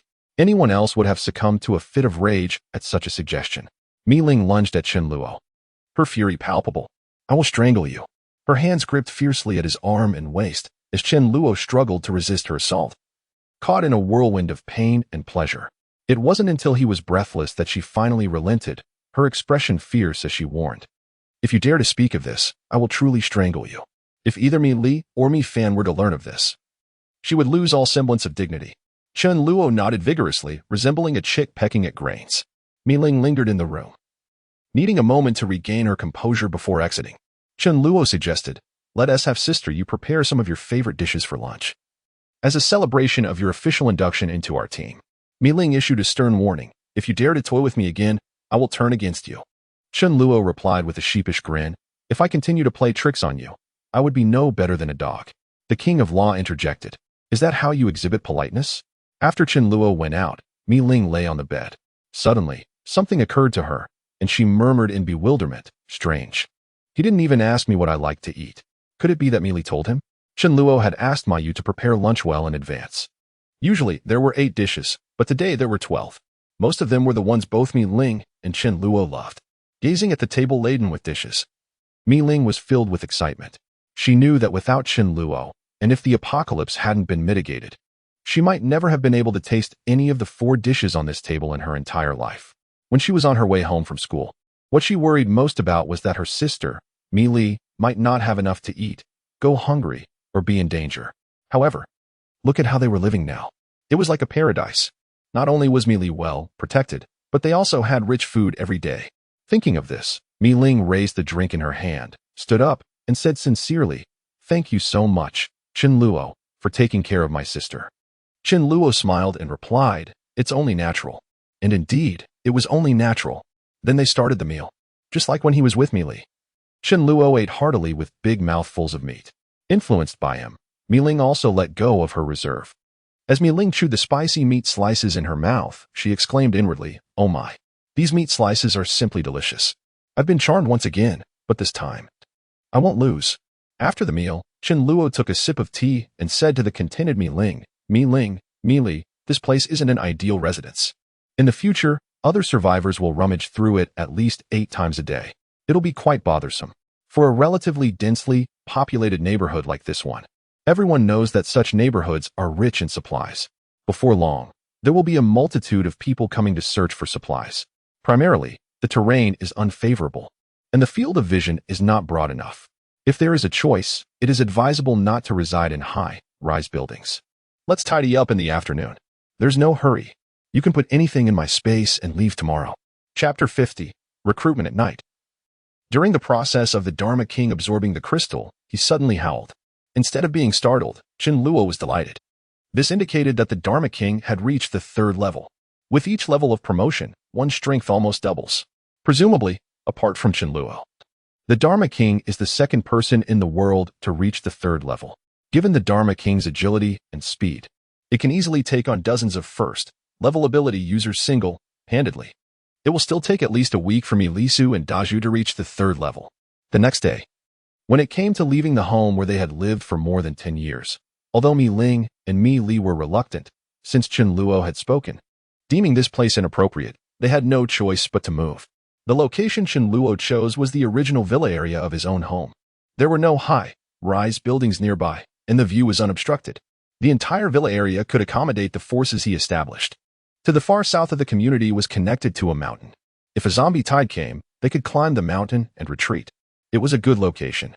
However, as more survivors fleeing the disaster arrived in the future, it was inevitable that some would be envious of this place. But would Chen Luo be afraid? Those who dared to come would just be offering up crystals.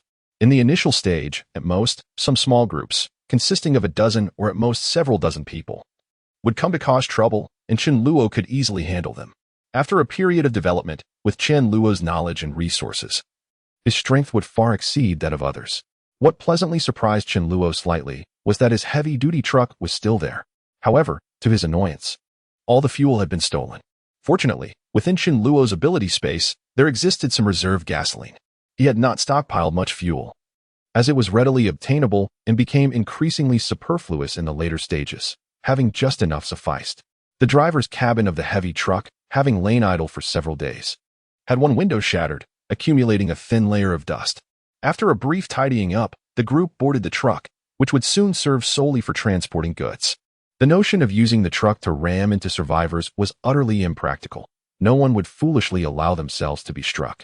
As for the zombies encountered on the road, any that could be rammed were dispatched accordingly, but when faced with obstacles that impeded the truck's speed, Chen Luo instructed Su Daju and Mi Ling to disembark and eliminate the zombies to collect crystals. The lowest grade crystals held no value for Chen Luo, yet they remained beneficial for Su Daju and the others. Until the zombies evolved to the first level, such crystals were still necessary.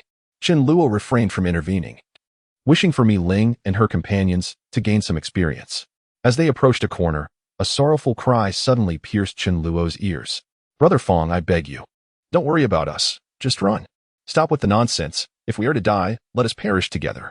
After advancing to the fourth level, Chen Luo's vision far surpassed that of ordinary individuals. He observed three young men, their complexions darkened and movement sluggish, struggling to evade the pursuit of 5 or 6 zombies. A moment of surprise struck him. Had they fallen victim to toxic zombies? If so, they must be merely first-level toxic zombies. Otherwise, these youths would have already succumbed. Among the 4 young men, one remained fiercely brandishing a rubber baton, refusing to retreat in the face of danger. Judging by his demeanor, he too had been poisoned. Yet he appeared to be a physically endowed ability user, possessing a degree of immunity to first-level toxins. If he left his 3 companions to the zombies, he could have made his escape. Coincidentally, this man addressed as Fong Go caught sight of Chen Luo passing by. A glimmer of hope emerged on his despairing face. He shouted frantically, "Sir, if you can, please save us. I, Fong Yu, will surely repay this great kindness." Chen Luo replied calmly, "Very well." Chen Luo opened the car door and released the Fa Wang. It was like opening the door and releasing a hound. Ordinarily, this had nothing to do with Chen Luo. However, Chen Luo greatly admired Fong Yu's noble and chivalrous spirit. He could have run away, yet he didn't. This reminded Chen Luo of the scene when Su Daju sacrificed himself for him in his previous life. Apparently, Su Daju also had a favorable impression of the others and voluntarily got out of the car to offer help. But there was little for Su Daju to do. The Fa Wang, upon getting out of the car, quickly disposed of the 5 zombies, leaving Fong Yu and the others stunned. The poisonous zombie wasn't in sight. A low-level poisonous zombie could only spray poison at close range and should have been taken care of by Fong Yu and the others. Su Daju helped Fong Yu support his injured friend. Fong Yu approached the window of the heavy-duty truck and bowed deeply to Chen Luo, choking back his emotions as he said, "Thank you. Thank you for saving us. I'm not good with words, but if there's anything you need, just say the word." Thinking of something, Chen Luo asked with great interest, "How many of you are there? What happened?" Fong Yu naturally didn't hold back. "There are 4 of us. We're from the same security company and have been comrades in arms for years. We came out today to look for some supplies. It seemed almost certain to succeed, but unexpectedly, we encountered a zombie that could spray poison and almost lost our lives. Many of Fong Yu's comrades in arms joined the same security company after retiring from the military. However, after the end of the world arrived, only the 4 of them remained. The precious camaraderie among comrades in arms, which was already dear, became even more cherished." Chen Luo turned his head and said to Meili, "Go down and help treat them." Originally, the 3 poisoned individuals would have needed at least 10 days to half a month to recover. With Meili's treatment, although they were still somewhat weak, they had improved significantly. Fong Yu was even more grateful and astonished in his heart. The strength of this group of people was truly astonishing. The dog that got off the vehicle seemed capable of easily wiping out their entire army. Was this really just a dog? With a few bolts of lightning, it effortlessly eliminated several zombies. And this young girl, was she a priest? Especially Chen Luo. Despite his youthful countenance and a faint smile on his face, he was the leader of this group, giving Fong Yu a sense of being unfathomable. Chen Luo chuckled and said, "Many hands make light work. How about forming a team?" "Of course, I'll be the captain." Chen Luo was in urgent need of more hands. These 4 people seemed quite pleasing to the eye and of high caliber. Why not recruit them? Fong Yu had just witnessed the strength of Chen Luo's group. When comparing himself and his men with Chen Luo, they were simply not on the same level. This was a real stroke of luck, not to mention that Chen Luo had saved their lives. Even if not, forming a team with such people would greatly guarantee their safety.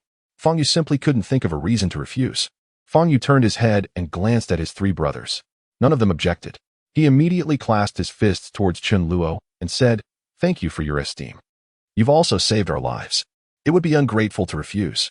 Chen Luo smiled and said, "Go to the rear carriage. Is there anything you need to take from your original settlement? If there are no important items, there is no need to retrieve them. There are plenty of such things on the streets and in the malls." Although these few people seem quite agreeable regarding matters about the space, Chen Luo won't disclose them to those who are not core members. Fang Yu shook his head. Chapter 51.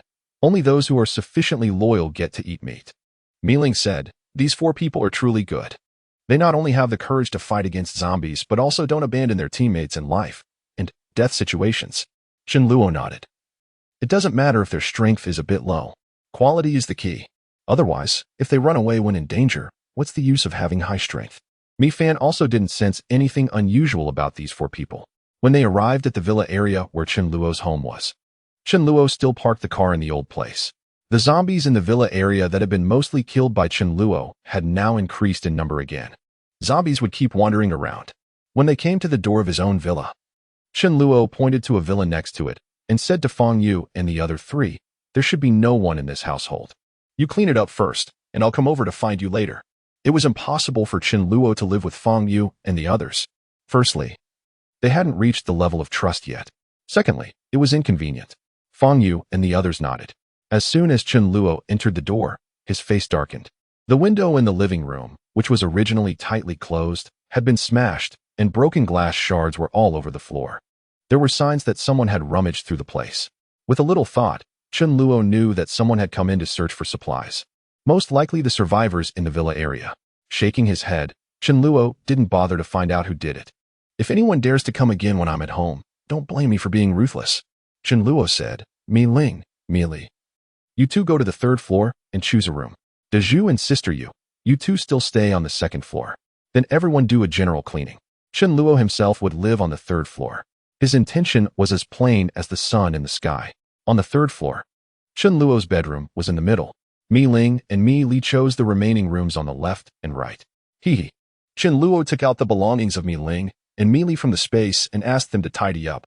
Then he came to the first floor. After thinking for a while, Chen Luo went to the storage room on the first floor and took out some rice, potatoes, as well as seasonings like cooking oil, salt, and monosodium glutamate, and placed them there. Then he called Su Dezhu, and they carried a bag of rice and potatoes to where Fang Yu and the others were. Chen Luo's hearing had become extremely sharp. Before he even entered the villa, he heard the four of Fang Yu talking. "Damn, Brother Fang, that dog is really awesome. It's hard to believe that a dog has such strength. It seems that the four of us combined are not enough for it to fight. Be more confident." "Removed it seems." Chen Luo smiled upon hearing this. This was the Thunderbolt Overlord, and it had received his true teachings. The door was not closed. Chen Luo coughed, and the four of Fang Yu quickly greeted him. Chen Luo smiled and said, "Don't be in a rush. Let's introduce ourselves first. I'm Chen Luo, and this is Su Dezhu. By the way, you can tell me the abilities you've awakened and the time when you awakened them after the big change." The four started to introduce themselves one by one. "My name is Fang Yu. I'm the oldest among us four. I awakened on the third day. My ability is that my strength has increased and my physique has become stronger, the same as Su Dezhu's. My name is Yang Xian, and my power lies in ice. I awakened on the fifth day. Should you require anything to be frozen, I can assist in chilling it. I am Su Lan, possessing the ability of earth. I awakened on the seventh day and can manipulate sand and stone, though it seems somewhat ineffectual. Earth-based abilities are commendable, both in early and later stages, as they provide the highest defense among elemental types, allowing for the construction of formidable earthen walls to withstand the onslaught of zombies. Should I progress to the king level? My skills such as inducing earthquakes and summoning meteors would be immensely powerful. Lastly, there is Li Fei, who shyly interjects. My name is Li Fei, and my power is electricity. I too awakened on the fifth day, but I find myself lacking in comparison to the dog you keep. Fang Yu's talent is remarkable, while the others are of above-average capability. Chen Luo had never encountered these individuals in his previous life. It is likely that without Chen Luo, they would have succumbed to the jaws of the zombies. Chen Luo, however, is not disheartened. Having companions to assist, even in small ways, is a boon. And these individuals are not without merit. Chen Luo gestures toward the rice and potatoes he brought. Can you cook? Please make use of these for now. Fang Yu, astonished. Replies, Chen Luo, you have saved our lives.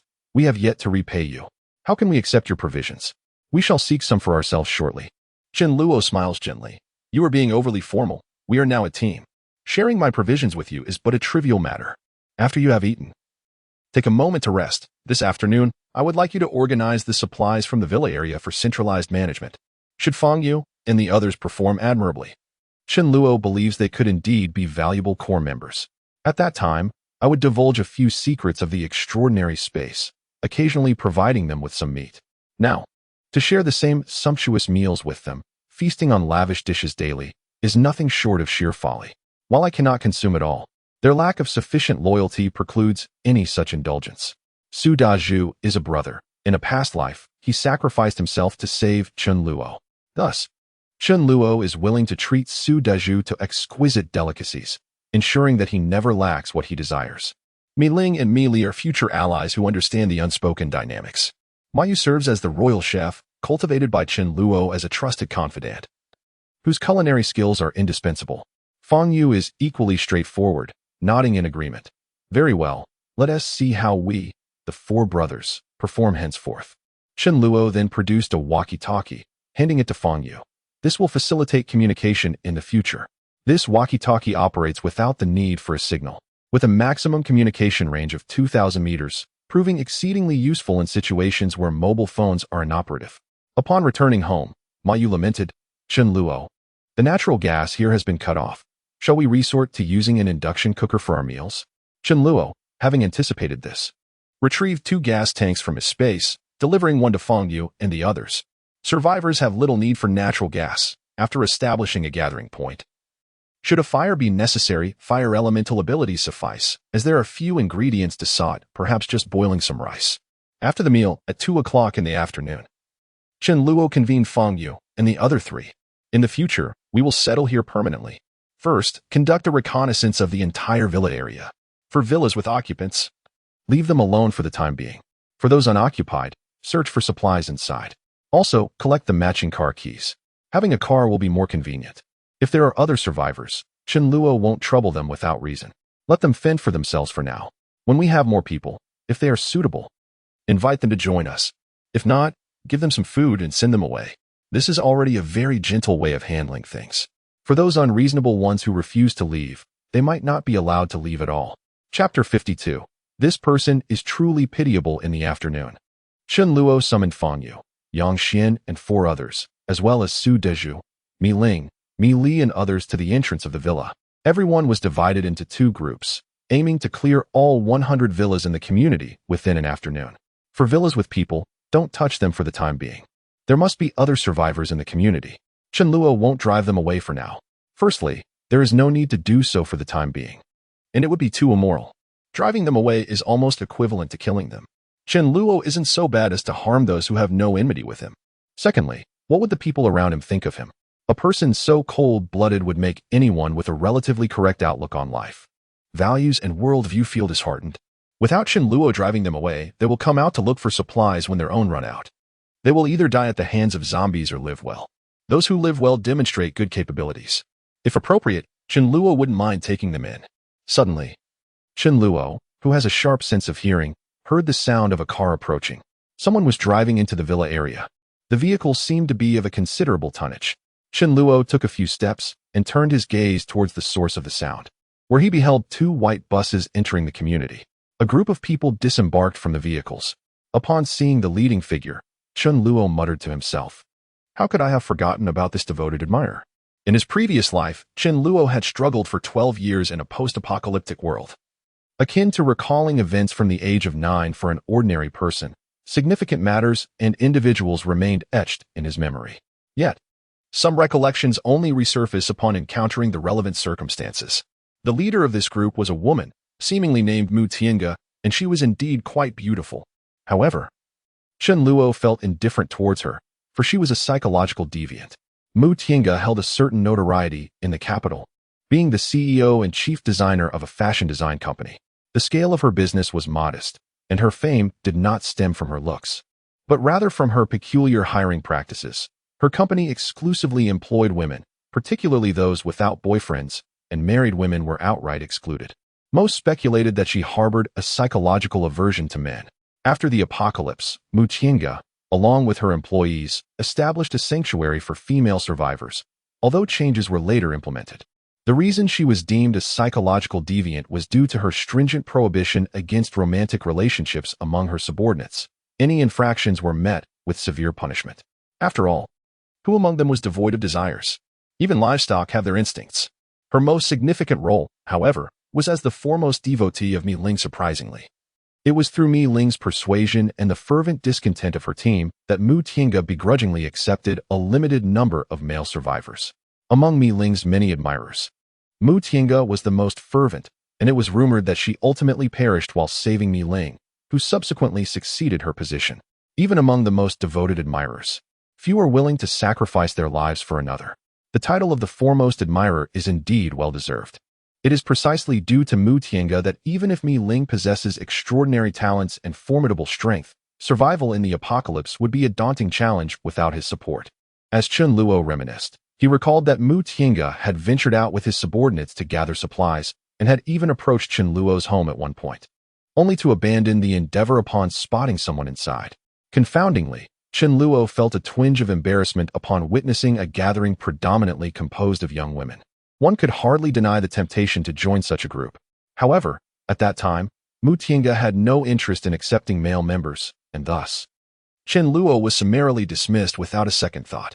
Contemplating the situation, Chen Luo pondered whether Mi Ling might have encountered Mu Tiange slightly earlier had he not been present.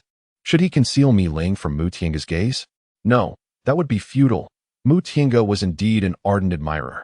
Mi Ling, on the other hand, was perfectly normal. Wasn't there a lack of subordinates? Although these women may not possess the strength of men, they were in dire need of capable allies. And Chen Luo was more than willing to oblige. Chen Luo recalled that aside from Mu Tiange, there was another exceptionally powerful ability user within that group. Had fate not intervened so swiftly, this individual might have ascended to prominence among the elite. Thus, it was imperative to establish contact with them. Mu Tiange and his companions were meticulously scouring each villa for supplies. However, it became evident that the resources within the villas had already been thoroughly searched. Before long, Mu Tiange and his group approached Chen Luo's vicinity. Though undeniably beautiful, slender, and possessing an exceptional aura, Chen Luo felt no inclination towards Mu Tiange. Instead, his attention gravitated towards a woman in the crowd. She was not conventionally attractive, yet exuded an air of confidence and charm, likely in her early 20s. After Mi Ling joined Chen Luo's group, there was a woman whose strength was second only to Mi Ling's. She was a powerful ice-type esper, seemingly named Shu Yun. Unfortunately, she died early. Mu Tiange and her companions also saw Chen Luo, and as if they had seen Mi Ling, they walked straight over. The people on Chen Luo's side were also very curious to see this team of more than 20 people, all composed of women. When Mu Tiange saw Mi Ling, her whole body trembled, and an unusual emotion welled up in her heart. Well, how to put it, perhaps it was like a man seeing a celestial being. Mu Tiange walked over, directly ignoring Chen Luo, and stopped in front of Mi Ling. Mu Tiange smiled, and said, "Hello, I'm Mu Tiange." Mi Ling was a bit confused about the situation.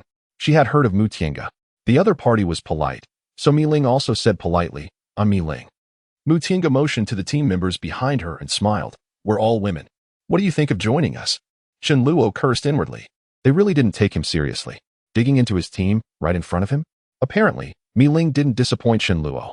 If Mi Ling hadn't joined Chen Luo, would she have rejected Mu Tiange? There was no reason to. After all, they were all girls. And at least she didn't have to guard against them having ulterior motives regarding her appearance. At least, that's what she would think without knowing the truth. Compared to teaming up with men, of course, Mu Tiange made her feel more at ease. But now Mi Ling already had a team, so she refused Mu Tiange without hesitation. "Sorry, I'm already in a team." Besides being strict about the relationships among team members, Mu Tiange treats them very well. A young lady's eyes lit up upon seeing the king of dogs. "Look, there's a dog here. It looks quite majestic." Chen Luo had been providing the king of dogs with good food and drink, and the king of dogs had even advanced 3 levels. No wonder it looked so imposing. The king of dogs couldn't be bothered with her. In the eyes of the king of dogs, humans were indistinguishable between genders. Whether it was a young lady or a man, at the master's command, it would bite without hesitation. This young lady likely had an affection for dogs. She took out a ham sausage from her person, intending to feed it to the king of dogs. However, she hesitated, reluctant to part with it. With the current scarcity of supplies, she hadn't received much food. Eventually, she gritted her teeth, devoured most of the ham sausage on the spot, and intended to feed the rest to the king of dogs. But to her surprise, the king of dogs regarded her with a pitying gaze. It had smelled this thing before, even dogs wouldn't eat it. To think that she was being so cautious and reluctant with something that dogs wouldn't touch. Alas, this person was truly pitiful. Chapter 53. If you dare to seize it, I'll resort to drastic measures. Not only did the king of dogs dislike ham sausages, even if it did, it would never eat food from strangers. The young lady who offered the ham sausage to the king of dogs was thoroughly disconcerted. It's fine that it didn't eat it, but why did she feel that the dog was looking at her with pity? The others chuckled. You're overthinking it. How could you possibly perceive pity in a dog's eyes? Presumably, it just wouldn't eat food from strangers. Even humans had difficulty obtaining enough to eat, so dogs surely had even less access. To resist the temptation under such circumstances, this dog was truly remarkable. The king of dogs curled its lips. If it weren't for the master not giving the order, I would have bitten. Mu Tiange was somewhat surprised upon hearing Mi Ling's response. What surprised her wasn't the answer itself, but the unhesitating attitude. Clearly, it was safer and more suitable here, yet you refused without hesitation? Mu Tiange cast a glance around. Judging from the positions and expressions of Chen Luo and the others, it was not difficult to tell that Chen Luo should be the one in charge. She asked seemingly indifferently, "Is this your boyfriend?" Mi Ling's face turned slightly pink, about to deny it, when Chen Luo said unceremoniously, "What's it to you? Trying to poach my person right in front of me. Do you really think I'm a nobody?" Chen Luo then paid no more attention to Mu Tiange and called out, "Everyone, start moving. Clean up a bit." Watching the departing backs of Chen Luo and the others, Mu Tiange narrowed her eyes and sneered inwardly. Men are all inherently cold-hearted, greedy for wealth and lustful. With just a little trickery on my part, I can make Mi Ling see this person's true colors and then join my side. With more closeness, it's bound to work. Mu Tiange pondered for a moment, then turned and said, "Everyone, continue searching. We'll temporarily settle down here." On the bus were the supplies and daily necessities that Mu Tiange had found, ready for setting up a home at any time. Originally, she didn't want to live in this villa area. It wasn't that the conditions were bad, but rather that they were too good, so surely many people would come. The key was to grow steadily. But then she thought that other residential areas might not be safe either. They must have been searched by large numbers of people and couldn't offer shelter either. Most importantly, Mi Ling lived here. Mu Tiange directly chose the villa next to Chen Luo's. More than 20 people occupied 2 villas. The 2 groups searched for supplies simultaneously. Chen Luo didn't care. How much supplies could there be? Utterly disdainful, Fang Yu, Su Dezhu, and others entered the house in search of resources, while Chen Luo stationed himself at the entrance, ready to respond to any signs of disturbance. Simultaneously, he pondered how to secure Mu Tiange and her companions. The most effective strategy seemed to be to sway her to his side, yet this appeared to be a formidable challenge. Mu Tiange, in her own thoughts, contemplated how to reveal the true nature of men to Mi Ling, hoping to persuade her to join their cause. Each harbored ulterior motives. With Mu Tiange's determination, it was not long before Chen Luo's team had thoroughly scoured the neighborhood. They managed to procure over 300 pounds of rice and an assortment of high-end snacks, all retrieved from villas infested with zombies. The properties devoid of the undead yielded little to no supplies, having been claimed by others. Concurrently, they eliminated the zombie crystals, which were given to Fang Yu and his companions. Unbeknownst to them, the secret of the crystals required a certain level of imagination, and it would take 3 months before their significance was fully understood. These crystals were of no use to Chen Luo. However, they sufficed for others and were easily obtainable, prompting him to generously offer them to Fang Yu without a trace of regret. Observing Chen Luo from a distance, Mu Tiange narrowed her eyes.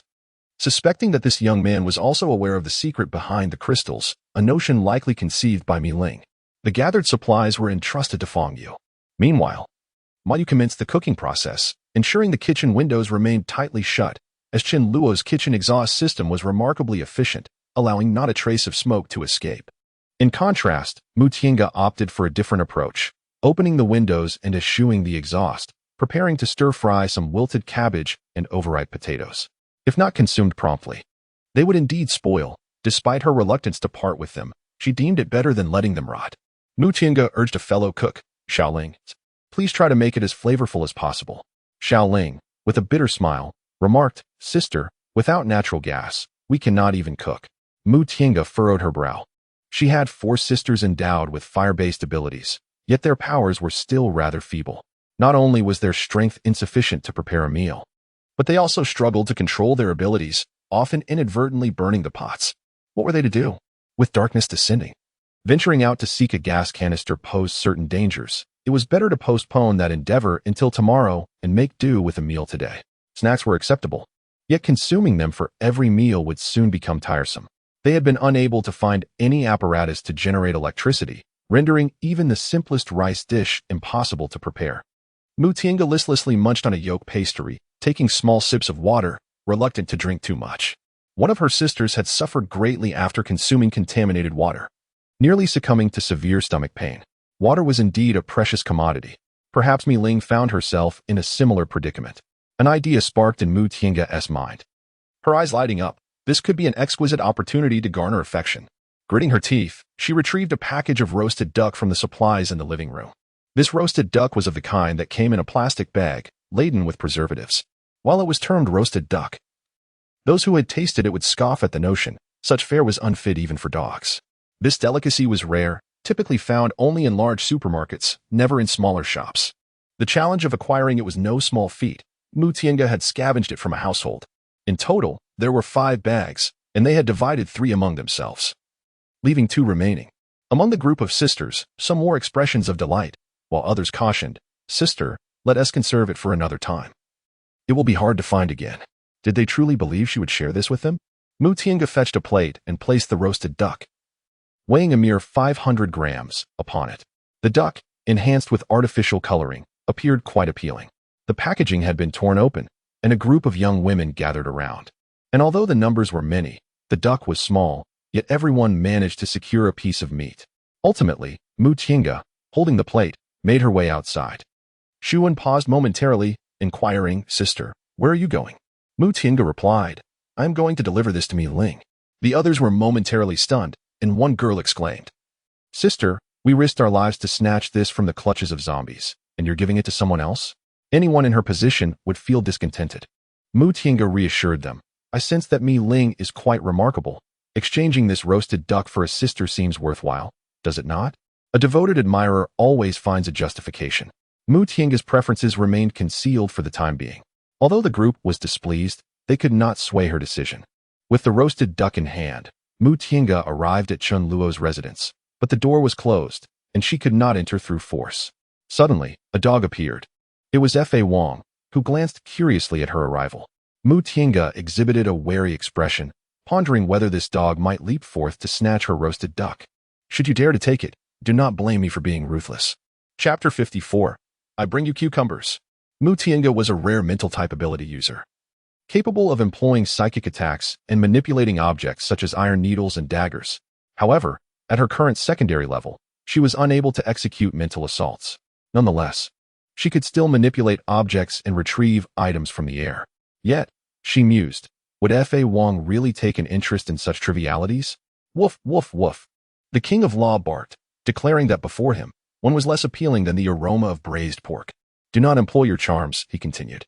Just then, as the sounds of preparation filled the air, Chen Luo descended to investigate. Mu Tiange chuckled, "Open the door. I bring some food for Mi Ling." Chen Luo laughed. "Ah, truly, you are the epitome of a devoted admirer. We mustn't stifle one's ambition, must we?" He added, "Hand it over. I shall take it up." Mu Tiange shook his head. "No, I must deliver it personally. What if you were to surreptitiously devour the roast duck intended for Mi Ling?" The king of law sighed, shaking his head in disbelief. "You are overthinking this. Chen Luo would never allow me into his villa. What if I were to glimpse what he is feasting upon? His composure might shatter." Suddenly, Mu Tiange considered, if Chen Luo were to hoard the roast duck for himself, he could simply inquire with Mi Ling the next day. In this manner, Chen Luo's avaricious nature would be laid bare. With this notion in mind, Mu Tiange, suppressing his heartache, handed the roast duck to Chen Luo. It was a delicacy saved from the mouths of his other comrades. If Mi Ling found delight in it, he would ensure she received the remaining portion. With a smile, Mu Tiange retreated to his chamber, envisioning the joy on Mi Ling's face as she savored the roast duck, filling him with a sweetness akin to sugar. Chen Luo shook his head, lamenting, "Oh, poor devoted admirer. As he ascended the stairs, he fortuitously encountered Mi Ling, who was also descending. She gazed at the roast duck in astonishment, inquiring, "Where did this come from?" Chen Luo replied with a smirk, "It was sent by Mu Tiange." Mi Ling expressed her surprise, "But we share no close ties. Why would she send this?" In Chen Luo's possession, the roast duck was one matter. But in the hands of others, it was an entirely different story. Mi Ling was puzzled. After all, she and Mu Tiange were not friends. So why would she be so generous? Chen Luo scoffed, saying, "If she wants to give, let her." With that, he carelessly tossed the roasted duck that Mu Tiange had begrudgingly sent him into the trash bin. He dared not keep the belongings of a stranger. Mi Ling watched, feeling a twinge of regret, lamenting only the waste of food. She instinctively glanced at the King of Law, hoping not to waste it. The King of Law wagged his tail and departed. Dogs truly do not eat. As Mu Tiange returned, she pondered that the roasted duck was quite greasy. What if Mi Ling took a bite and became thirsty, especially since their water supply was limited? "I won't drink, but I can't let Mi Ling suffer from thirst," she thought, and cheerfully fetched 2 bottles of mineral water. This left Mi Ling bewildered. Isn't this a bit excessive? Could there be poison in the food and water? After some contemplation, she decided against drinking and tossed the bottles into the trash. If Mu Tiange were to find out, she would surely explode with frustration. Chen Luo then retrieved a genuine roasted duck as a supplementary treat. After purchasing it, he had nearly forgotten about it, overwhelmed by the abundance of delicious options available. This duck was sliced to perfection, accompanied by sweet bean sauce, shredded scallions, and cucumber, emanating warmth far surpassing any preservative-laden roasted duck Mu Tiange could offer. Mi Ling inquired, "Brother Chen Luo, do you prefer duck skin or duck meat?" Chen Luo replied with a smile, "I enjoy both."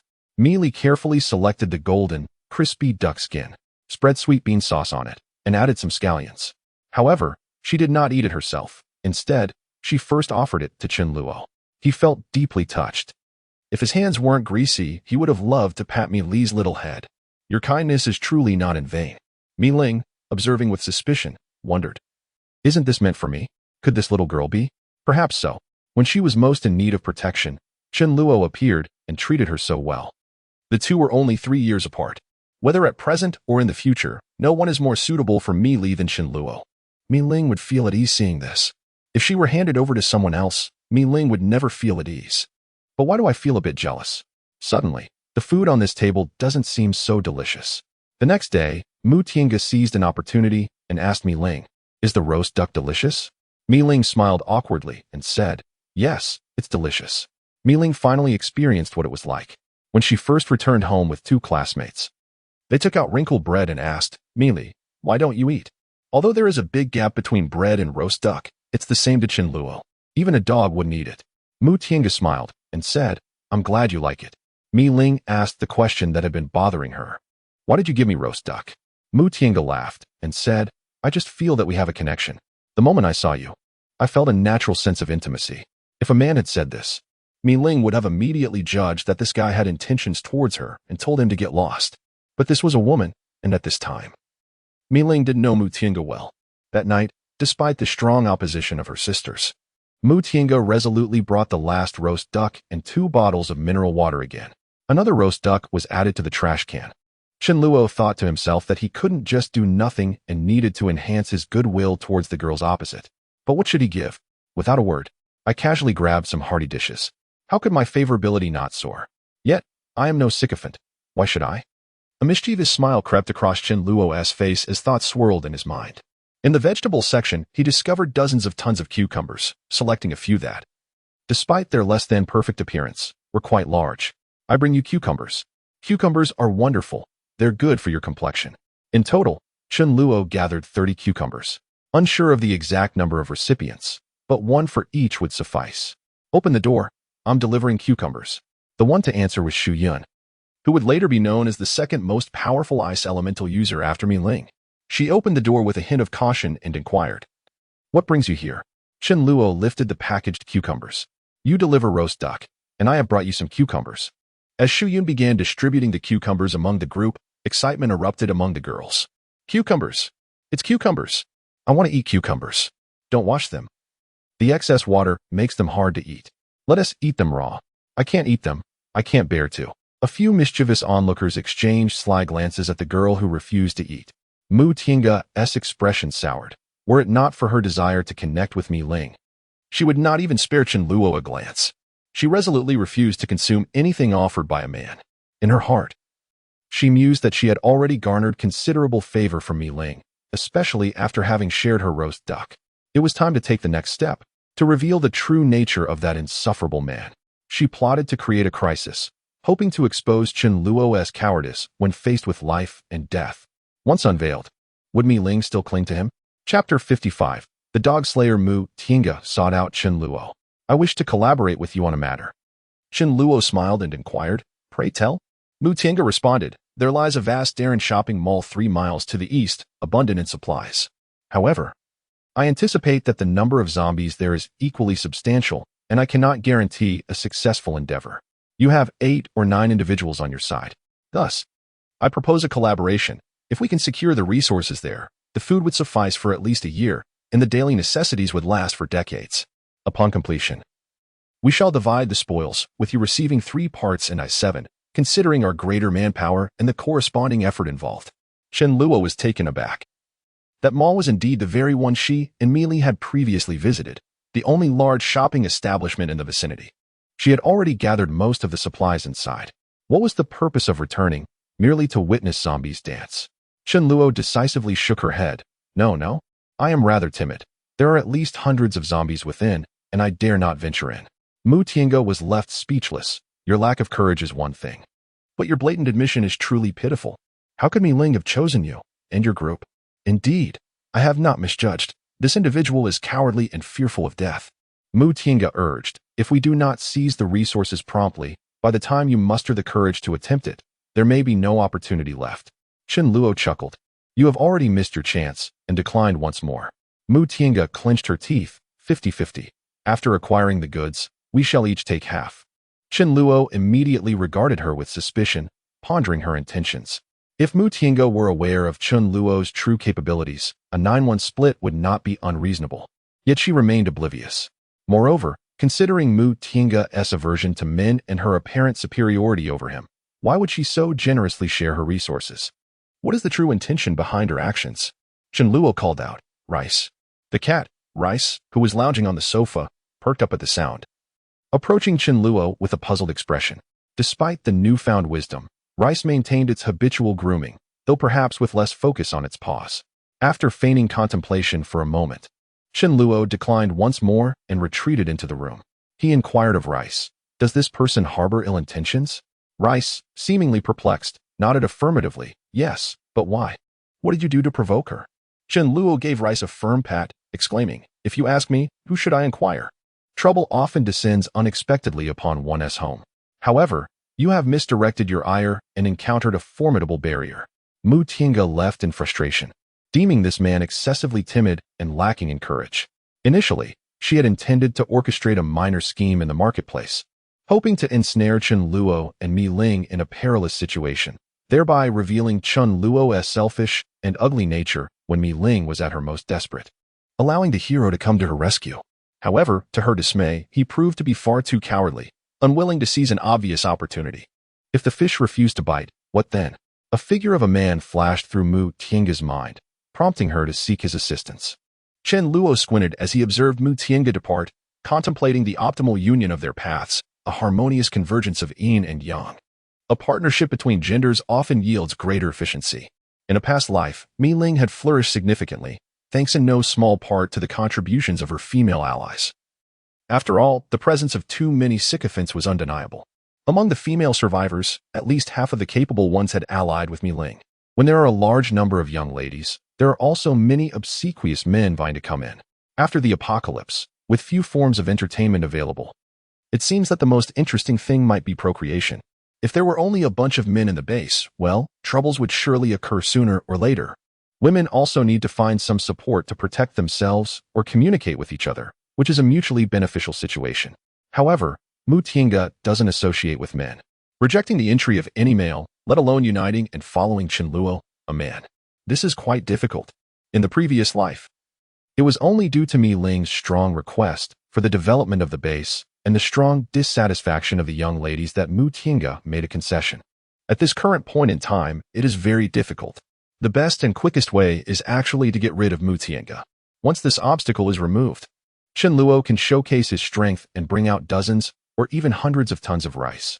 With a powerful leader and guaranteed food supply, and Chen Luo not being an old man with bad intentions towards them, there is no reason to refuse.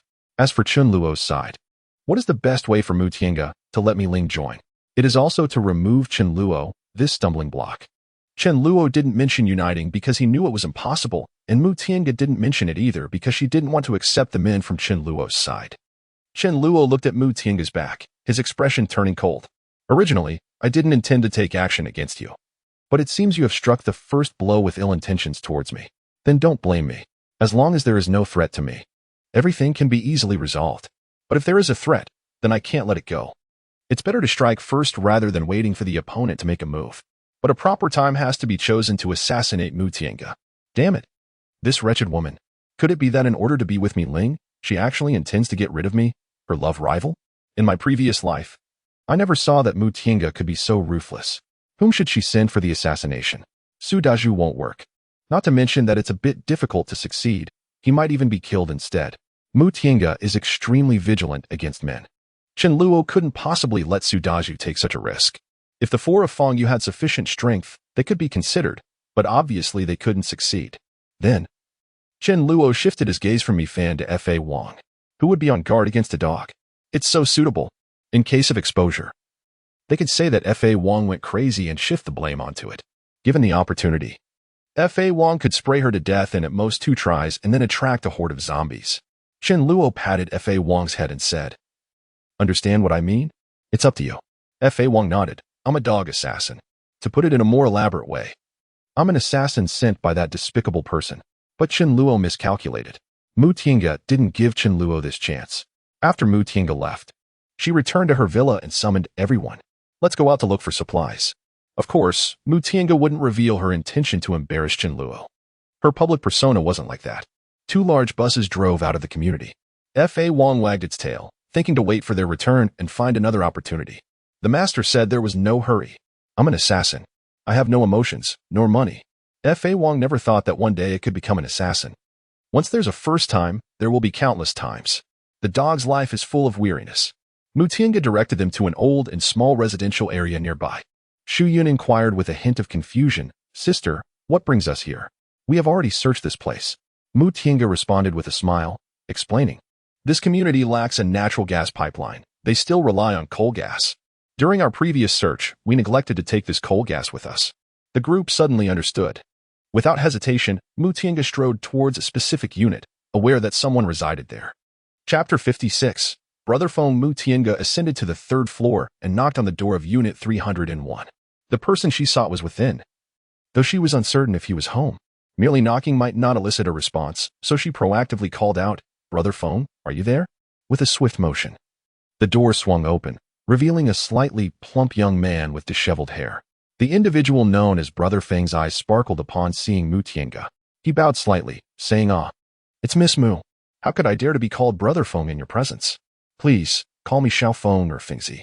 Though Mu Tiange's expression remained impassive, a cold smirk formed within her. Were it not for Mi Ling, she would have no desire to seek out someone like him. Brother Feng was not truly a brother. Much like Feng Jia was not truly a sister. His real name was Zhang Feng. Before the apocalypse, he worked as a food delivery person, often bringing meals to Mu Tiange's company and becoming quite familiar with some of the women there. Naturally, he recognized Mu Tiange, but they had never had the opportunity to converse.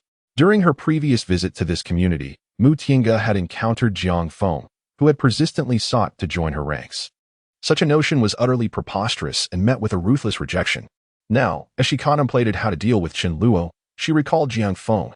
Although his combat abilities were lacking, he possessed wind-based supernatural powers.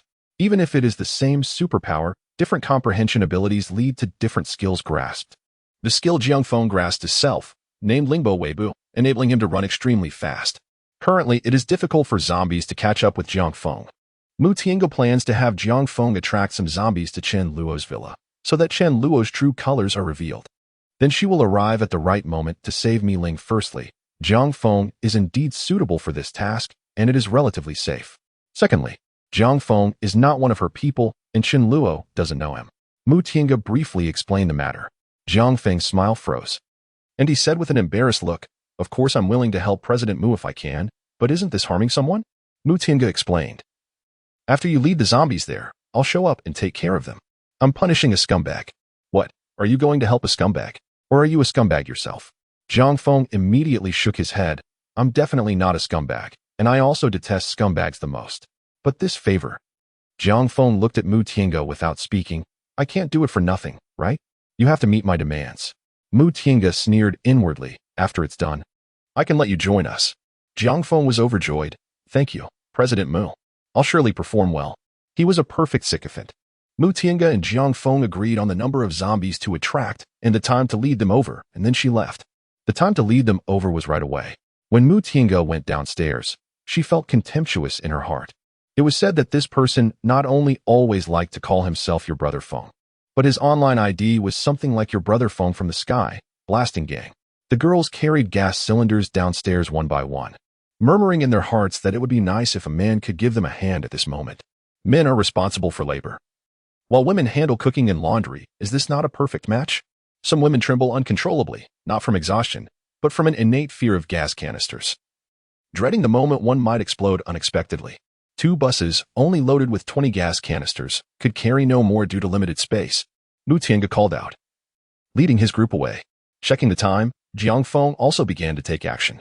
He hummed a little tune as he descended the stairs. This task was light, serving as retribution against scoundrels, exposing their true natures.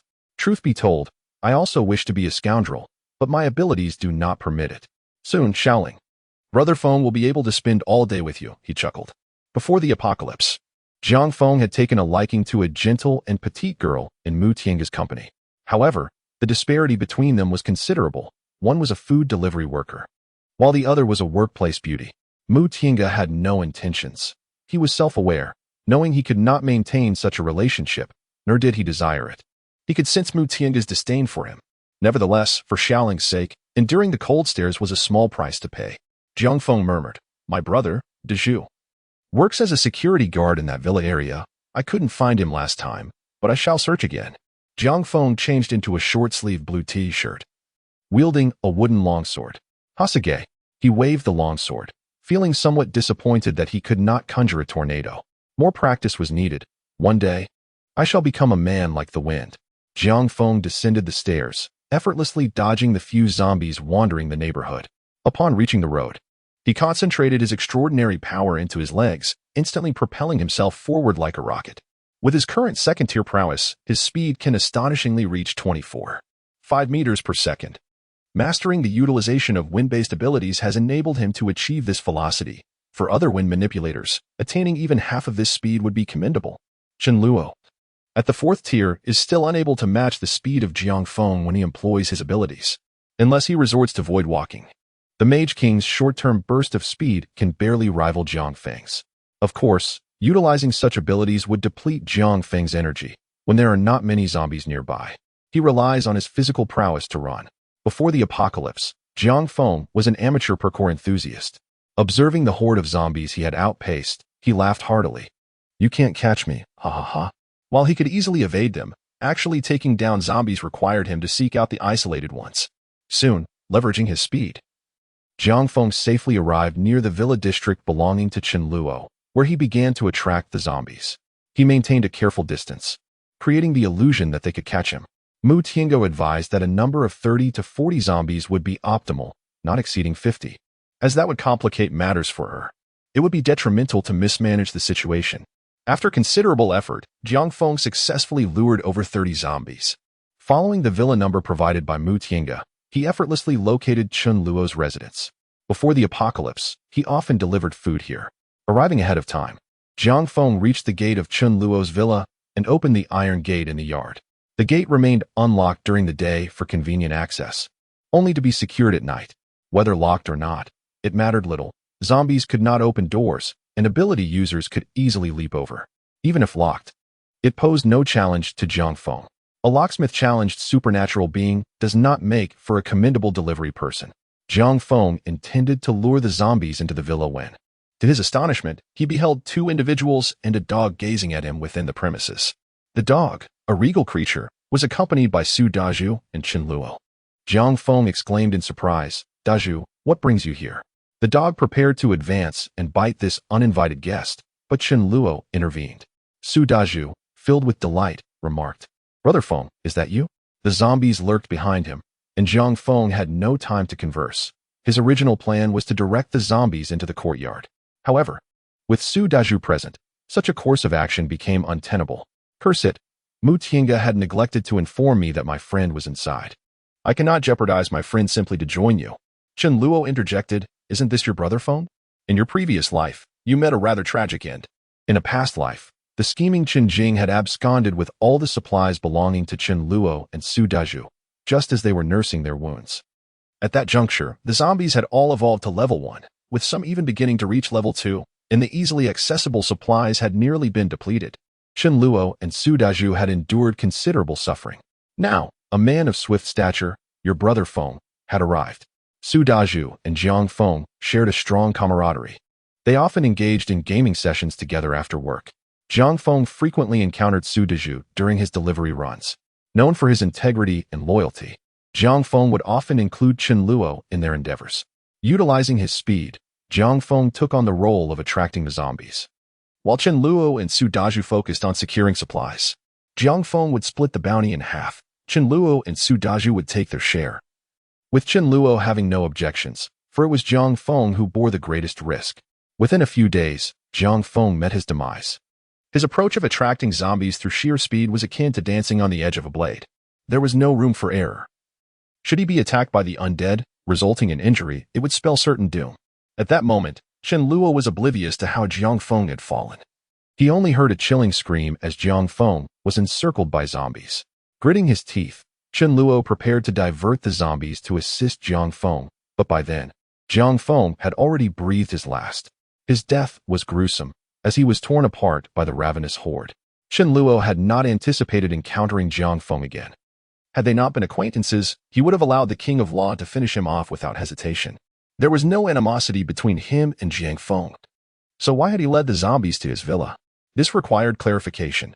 Upon seeing Su Daju, Jiang Feng exclaimed, "Daju, you're here. I will lure the zombies away."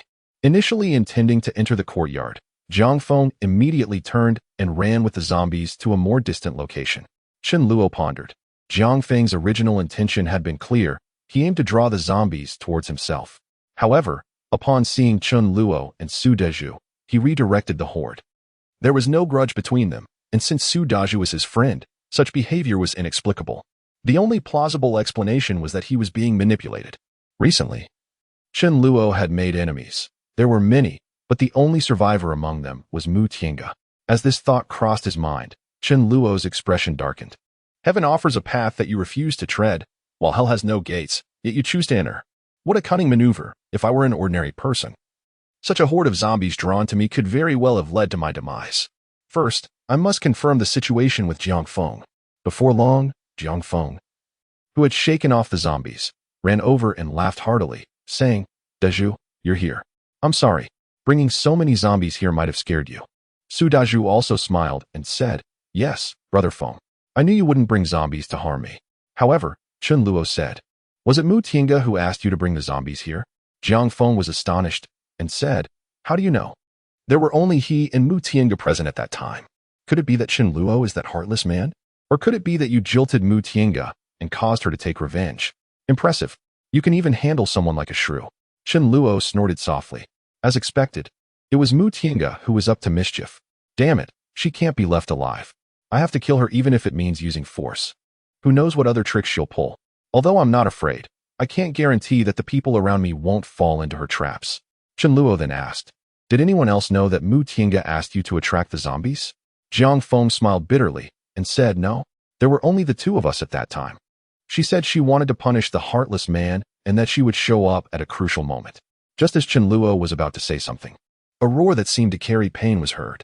The sound came from the direction of the community entrance. Jiang Feng and Su Daju looked over in confusion, not knowing what it meant. Chen Luo's expression, however, changed slightly. A zombie had transformed into a mutant. Judging by the intensity of the roar, it seemed to be a level 4 or 5 mutant zombie. Coincidentally, 2 large buses were driving towards the community. They were precisely the 2 white buses belonging to Mu Tiange. A group of zombies blocked the entrance of the community. These were the zombies that Jiang Feng had attracted and then led to the entrance. Upon seeing this, Mu Tiange remained unperturbed and calmly commanded, "Accelerate and crash into them. Kill those zombies." Mu Tiange was worried that if she arrived a bit later, what if Mi Ling was devoured by the zombies? It was not easy to precisely time everything. Thus, she returned a little earlier. The girl driving nodded, increased the speed, and charged towards the zombies. At this moment, the zombies hadn't evolved to level 1 yet and had no intelligence. They just stood stupidly in front of the vehicle. Several were sent flying instantly.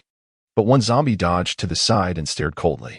Moreover, it gathered a fireball about the size of a basketball in its hands and threw it towards the bus. With a bang, the entire rear window glass of the bus shattered, and the fireball exploded in the rear part of the bus. Screams rang out. There were gas cylinders on the bus that Mu Tiange and her group had brought. So no one was sitting at the very back, and fortunately, there were no casualties. The flames adhered to the gas cylinders and began to burn violently. No one knew whether the gas cylinders would explode the next second. Mu Tiange's complexion changed drastically, and she shouted, "Stop the car, get off." A group of people got off the bus in a panic.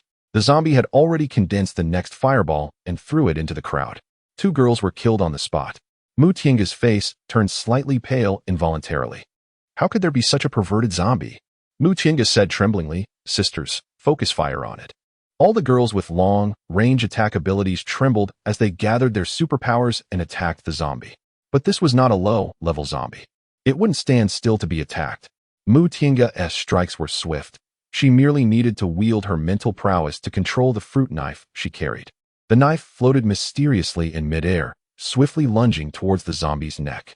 In response, the zombie's hands erupted in flames as it barehandedly grasped the incoming blade. Though the knife pierced its palm slightly, it was of little consequence. Before the other attackers could reach it, the zombie advanced directly towards Mu Tiange. She had initiated the attack, and it seemed the creature instinctively understood the adage, "Capture the leader to seize the band." Mu Tiange felt a wave of confusion. Why was it targeting her specifically? Meanwhile, her companions finally unleashed their spells at the zombie, yet its agile form allowed it to evade most assaults. And those it could not dodge posed no immediate threat. The disparity in levels was considerable. This particular zombie, while not particularly fearsome at level 5, was a source of dread for the survivors at this juncture. Panic surged within Mu Tiange as she observed the approaching zombie, and instinctively, she pushed one of her companions away. Her willingness to sacrifice herself for Mi Ling did not extend to others. Chen Luo had only heard tales, never witnessed the horrors firsthand, and the specifics remained elusive. Upon arrival, Chen Luo remarked, "You truly brought this upon yourself." Chapter 58. What are your plans? Chen Luo's primary motivation for coming was to eliminate this mutated zombie, transitioning from a level 0 to a level 4 or 5 zombie. This creature had at most 1 day left to live. Despite its newfound intelligence, it could not surpass human cunning at this level. Chen Luo was confident in his ability to slay it. Hence, he had no reason to hesitate. To others, it may be a catastrophe, yet for Chen Luo, it is a boon. Although he has only recently ascended to level 4, he possesses skills from his previous life, void walking, complemented by the void sword, enabling him to vanquish foes of level 5, 6, and even some less agile level 7 zombies. As for those above level 7, they are best left alone. In a moment of sheer panic, Mu Tiange pushed a girl in front of him as a shield, leaving everyone astounded. Is this the same Mu Tiange who once led them to safety in the aftermath of the apocalypse? Seizing the opportunity to retreat, Mu Tiange caught sight of Chen Luo. A flicker of malice crossing his eyes, recognizing this timid individual as an ideal barrier against the zombies. Chen Luo narrowed his eyes. Should these girls choose to align with Mu Tiange, despite their potential utility, he would not accept them. However, Jiang Feng had assured him that only Mu Tiange and he were privy to this situation, a fact Chen Luo believed. With no substantial justification at hand, he could not simply express his desire to eliminate Chen Luo out of envy for Mi Ling. The girls held little significance for Chen Luo. His focus lay rather on Xu Yun, who exhibited remarkable talent and character. Mu Tiange was undoubtedly destined for death. The only question was whether it would come at Chen Luo's hands or those of the zombies. If it were to be at his own hands, slaying her directly would create an emotional rift, given their shared experiences. The most favorable outcome would be for her to perish at the hands of the zombies. Chen Luo mocked. "Oh, Mu Tiange, at this critical juncture, using your sisters as a shield. How admirable. TSK, TSK, I never imagined you to be this kind of person. With that, he swiftly delivered a resounding slap to Mu Tianga's face, catching him completely off guard with his speed. The slap was both fierce and precise, landing squarely on Mu Tianga's face. Instantly, the fair skin on the right side of her face became swollen and reddened, with a discernible indentation. What strength did Chen Luo possess? That slap sent Mu Tianga hurtling backward for 4 to 5 meters, leaving her in a disheveled state, hair askew. As she fell directly beneath a zombie, did the creature show her any mercy? Its sharp, powerful hands plunged into Mu Tianga's chest, piercing through. This zombie had managed to restrain its own desires. Understanding that this was not yet the time to indulge in a feast, it could savor its meal after eliminating everyone. Mu Tianga let out a horrific scream, her breath extinguished, trapped in the limbo between life and death. At that moment, an unexpected scene unfolded before Chen Luo. A young woman emerged from a vehicle, clutching a burning gas canister, her expression wild with fervor. She cried out, "Sisters, you go ahead, I will confront it." With that declaration, this courageous woman charged towards the zombie, gas canister in hand. It was none other than Xu Yun. Previously, she had realized that even if their spells could strike the zombie, the effect would be minimal. Thus, she recognized that their group stood no chance against it. If they dared to concentrate their fire, the zombie would retaliate, resulting in dire losses. If they refrained, it would lead to a slow demise, suffering heavy casualties. It was better for her to buy time against the zombie. Spotting the gas canister in the vehicle, she reasoned that if it exploded, it might injure or even kill the zombie. With the blazing canister in her arms, her face was a mask of madness. Even Chen Luo, upon witnessing this scene, could not help but exclaim, "Sister, I may not support anyone, but I truly admire your courage." Chen Luo felt a sense of dread just from watching, let alone what it would take for a woman to muster such bravery. A rare and precious moment unfolded. Xu Yun could not be allowed to perish. The Sword of the Void had already coalesced in Chen Luo's grasp, and the zombie seemed to sense an unusual power. Yet, it did not anticipate the figure before it suddenly materializing from behind, delivering a swift strike to its neck. In its final moments, the zombie's consciousness registered. I have been ambushed. Its head and body parted ways, leading to its immediate demise. The means capable of slaying a human are equally effective against a zombie, however. While zombies can perceive pain, it does not impede their combat prowess. A normal person, upon losing an arm, would likely collapse, crying out in agony. Yet a zombie would merely persist in battle. With its head severed, death was inevitable. The greatest vulnerability lies at the center of the forehead. But such a strike must be delivered from the front. How often does a rear assault succeed? This sequence of actions was one with which Chen Luo was exceedingly familiar. He executed a clean and decisive strike, dispatching a 5th-level zombie in an instant. The cost was considerable. A single use of void walking and the Sword of the Void nearly drained Chen Luo's strength. The surrounding women were left in awe, staring at Chen Luo in disbelief. Astonished by the swift resolution, Jiang Feng, watching from behind, stood with his mouth agape. Chen Luo, disregarding any pretense, urgently called out to the equally frozen Xu Yun, "Quick! Throw away the gas canister. Are you waiting for it to explode?" Xu Yun, jolted from her stupor, let out a shriek and hurled the gas canister before fleeing to a safe distance, collapsing onto the ground and sobbing, covering her face. Was she not afraid? Of course. She was terrified, gripped by fear, but in that moment, she had no time to dwell on it. Once the reality set in, she felt a chill and an overwhelming weakness. Let the girl cry. It is no sin. Allow her a moment to release her emotions. It can be quite beneficial. No one dared approach the gas canister, and after half a minute, it indeed exploded. Amidst the lingering smoke of the explosion, as the crowd remained in a state of shock, the King of Law approached Mu Tianga with deliberate steps. Whether Mu Tianga was truly lifeless remained a mystery to all. The matters of the master are best left for me to handle. Not dead. No matter. I shall deliver the final blow. The King of Law discreetly positioned himself before Mu Tianga and struck her face with a swift motion.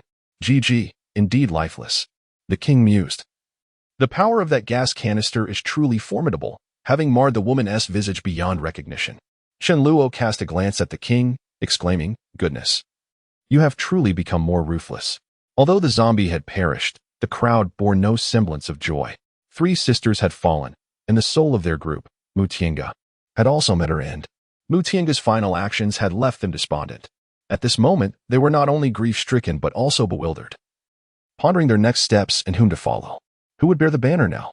Chen Luo first extracted the red crystal from the zombie's skull, a smile gracing his face, for this object would prove quite beneficial to him. He then approached Shu Yun, extending his hand, softly stating, "Allow me to assist you in rising." Shu Yun met his gaze and took his hand. Chen Luo continued, "Comfort your sisters. For those who have passed also deserve a proper burial." He summoned Fang Yu and the others, instructing them to carry the remains to the mountains behind and find a suitable place for interment. Shu Yun whispered her gratitude, "Thank you." Chen Luo feigned curiosity, asking, "What are your plans moving forward?" Shu Yun paused, contemplating the question. Indeed, the living must continue to live. She could not help but turn her gaze toward Chen Luo. Chapter 59. The rules of Chen Luo. The group tidied themselves up and returned to their respective homes. Shu Yun summoned everyone together. "Sisters, Mu Tiangu is dead. What are your plans?" Previously, they would call her sister, but now they simply referred to her by her name. There was no other choice, as her actions had been profoundly disheartening. Upon hearing these words, many faces displayed a look of confusion. When Mu Tiangu was alive, they were uncertain about their purpose, merely taking life one step at a time. With her demise, their bewilderment deepened. Someone spoke up, "Shu Yun, let it be you to lead us. I used to doubt your capabilities, but your courageous act of charging at the zombies with a gas canister to save us was truly remarkable. I could never have done that." The crowd unanimously agreed, recognizing her strength in times of crisis, for it is during such perilous moments that one's true character is revealed. "Shu Yun, you must step up." Shu Yun waved her hand. "There is someone more fitting than I." The crowd exchanged glances, incredulous. Who could it be? Shu Yun replied resolutely, "Chen Luo." At this proclamation, the group of girls erupted in excitement. Just moments ago, that man had effortlessly dispatched a zombie with a single strike, exuding an aura of coolness. The sword he wielded was undeniably impressive, radiating light. What was even more astonishing was that I had witnessed Chen Luo appear suddenly behind the zombie. Was it some kind of superpower? I could hardly believe my eyes. This man was extraordinary. Being near him made me feel significantly more secure. One girl hesitated, voicing her concern. What if he has ulterior motives towards us? A chuckle erupted. If he were to take an interest in you, consider it a stroke of luck. He wouldn't need to harbor ill intentions. With just a glance, I would gladly keep him warm tonight. Not tonight. I can do it right now. Shu Yun smiled helplessly, realizing things were getting more and more off track. Chen Luo told me that he has 50 tons of rice. As long as we join him, I think we definitely won't have to worry about starving to death in the short term. A girl was astonished.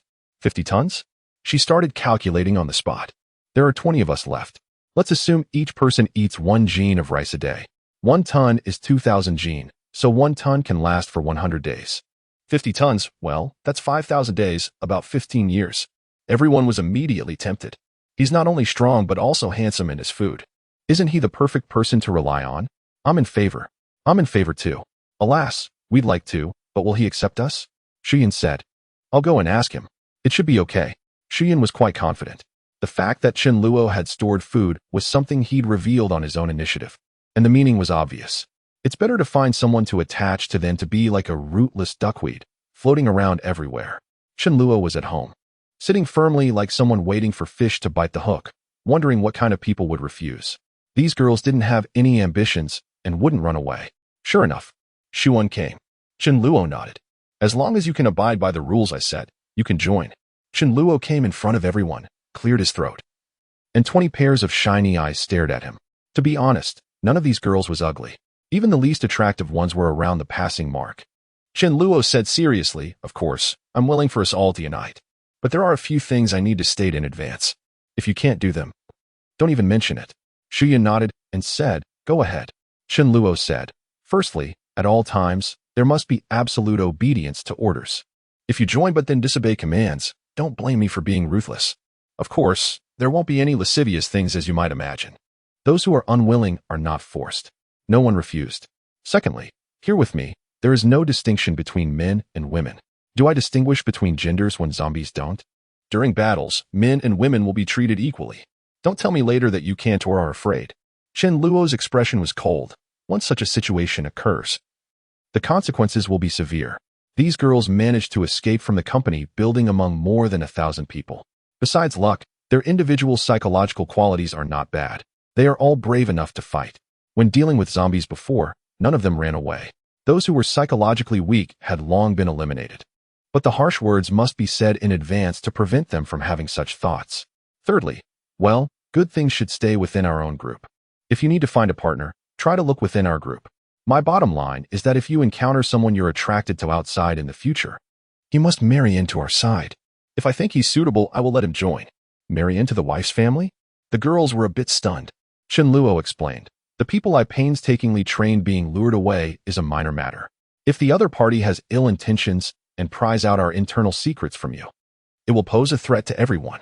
Chinluo then started to instill some unwholesome ideas. If the other party is not even willing to do this, how can he claim to love you? He's not worth it. How can you claim to love someone when you're not even brave enough to eat your beloved's feces? A group of girls whispered among themselves. Chinluo's words held some truth, yet these ideas seemed rather far-fetched. At present, their only thought was to survive. Chinluo finally said, I, on the other hand, promise to safeguard your safety to the best of my ability. Chinluo was unhurried. He stepped out of the door, giving them a few minutes to think and discuss. In less than 3 minutes, Shiyun rushed out and said, Chinluo, everyone has agreed.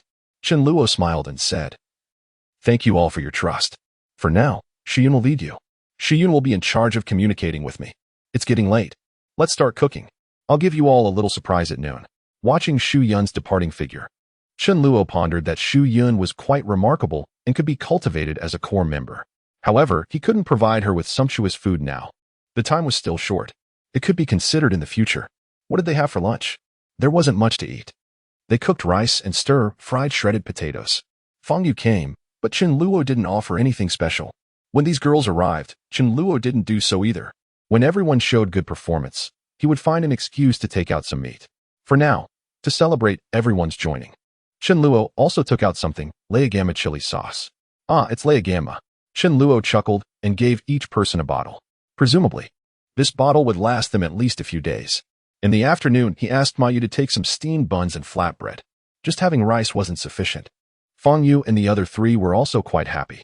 With a group of girls joining, they felt that things were suddenly different. Yang Xian stole glances from time to time. I feel that I'm not far from getting out of my single status. I, too, find it rather peculiar that there are only 7 men alongside more than 20 women, indicative of a society where femininity prevails over masculinity. As for the older benefactor, I shall forego any further engagement and instead focus on charming the ladies. With a sheepish demeanor, Zhang Feng approached Chinluo, saying, Brother Chun, I wish to align myself with you. Might you consider accepting me? Chinluo regarded him with a smile, recognizing that, in a sense, Zhang Feng had shown him kindness in a past life. With commendable abilities and a character Chinluo had come to know, he pondered why he should not accept him. Unlike Mu Tiange, in Chapter 60, titled Adjustment, Chinluo joined the others for a meal of rice and shredded potatoes. After indulging in lavish feasts of meat daily, a simple vegetarian dish felt refreshing. The only true carnivore among them feasted on chicken breast, meticulously prepared by Mayu, for it was a favored delicacy. One must never slight the rice.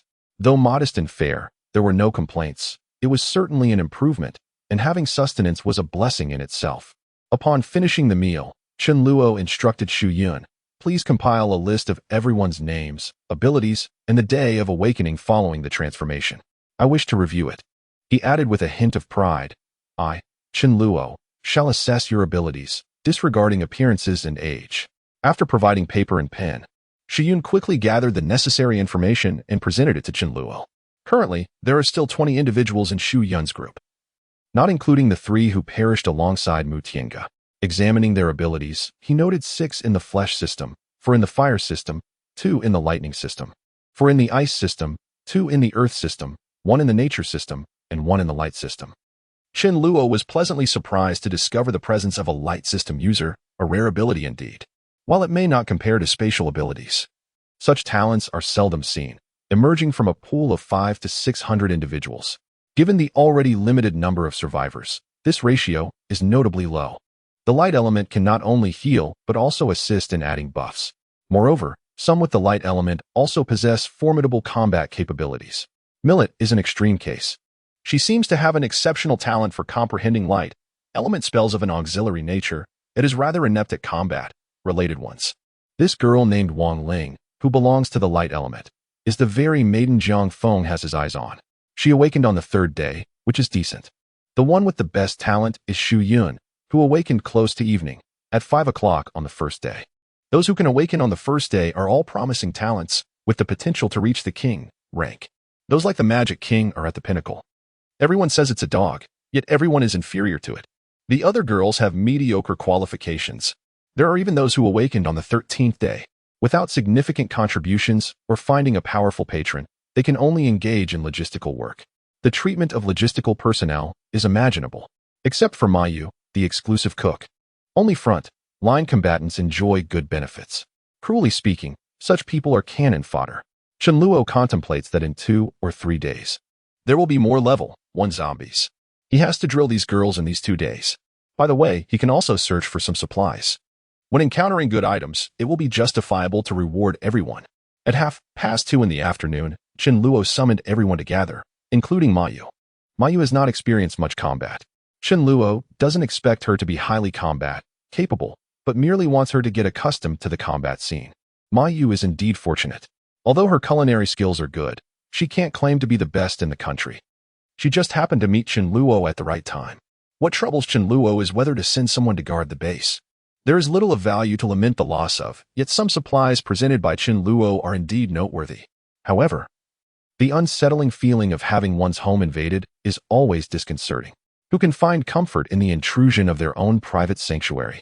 With the anticipated increase in nearby bases, the threat of thieves will undoubtedly proliferate. After some contemplation, Shenluo decided to retain Feng Yu and Su Lan, 2 capable men, for the task at hand. He instructed, with fewer people, issue a warning. Should they disregard it, take action. If there are many, pretend not to notice and await my return to address the matter. The 2 men nodded in agreement. The group then set off, dividing into 3 vehicles. The first was Shenluo's heavy-duty truck, driven by Yang Xian, designated for transporting supplies, while simultaneously clearing the path. The second was a bus, the company vehicle belonging to Mu Tiange and her colleagues, intended for ferrying the women. Originally, there were 2 buses, but one was rendered inoperable due to a gas explosion. The third vehicle was the sleek black Audi driven by Shenluo, with Mi Ling in the passenger seat, in the rear occupied by Mi Li, Mayu, and Mi Fan, while Su Daju opted to ride in the heavy-duty truck, refusing to travel on the bus. In the truck's cabin, 4 men were engaged in boisterous banter. Suddenly, Jiang Feng exclaimed, "Look at that zombie. Even in its undead state, it retains an air of beauty. It must have been quite the stunner in life." Yang Xian, driving, exaggeratedly replied, "You can tell that from just a glance? Should we knock it out and bring it back?" Su Daju chimed in jest, "Brother Feng has always said that once the lights are off, all appearances become irrelevant." With a resounding crash, the heavy-duty truck collided with a white van blocking the road, clearing the way for passage. Their destination was a nearby clothing wholesale market. The girls had few changes of clothes. Su Daju was even wearing Shenluo's. Although clothing is far less crucial than food, it would still be preferable to have some. Incidentally, it would be good for everyone to experience a battle and hone their teamwork. Shenluo also wanted to observe the group's shortcomings. With the heavy-duty truck leading the way, the journey wasn't overly arduous. Shenluo took a glance and estimated that there were around 300 to 400 zombies in this clothing wholesale market and its surroundings. First, he decided to let them handle things on their own, and he and the Dharma King would step in when they were exhausted. Shenluo shouted, "Set up the battle formation." The battle formation was, of course, the classic tank, mage, healer formation, even though there were only 2 healers. Jiang Feng, control the number of zombies. If the number of zombies exceeds 30 at the same time, lead some away. The melee-type abilities served as the tanks. When zombies approached, they were responsible for eliminating them to ensure that the elemental-type ability users could output their powers safely. A proficient mage could kite on their own, but such proficiency couldn't be expected from the current group. The main force cleared the zombies one by one, while Jiang Feng was in charge of luring away the approaching ones. Otherwise, if the number of zombies became too large, it would exceed the capacity of the main force. Everyone remained calm in the face of the zombies. However, Shenluo shook his head. The hit rate of the spells was not high. Only because there were a large number of zombies could they manage to land some hits. Shenluo clearly saw an ice arrow aimed at a young zombie, but it hit an elderly woman instead. There were multiple spells overlapping on a single zombie, resulting in over-damage. When they first awakened, depending on individual circumstances, they could use their spells 2 or 3 times, which could seriously wound a zombie but not kill it instantly. By the time they reached the peak of level 1, they could cast their spells 6 or 7 times. The time for casting spells is a bit slow.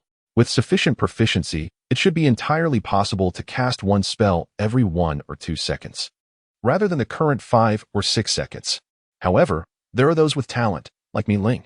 She can cast small fireballs quickly and accurately, and can even release a continuous stream of flames to roast the zombies. If her level were a bit higher, she should quickly comprehend area of effect spells.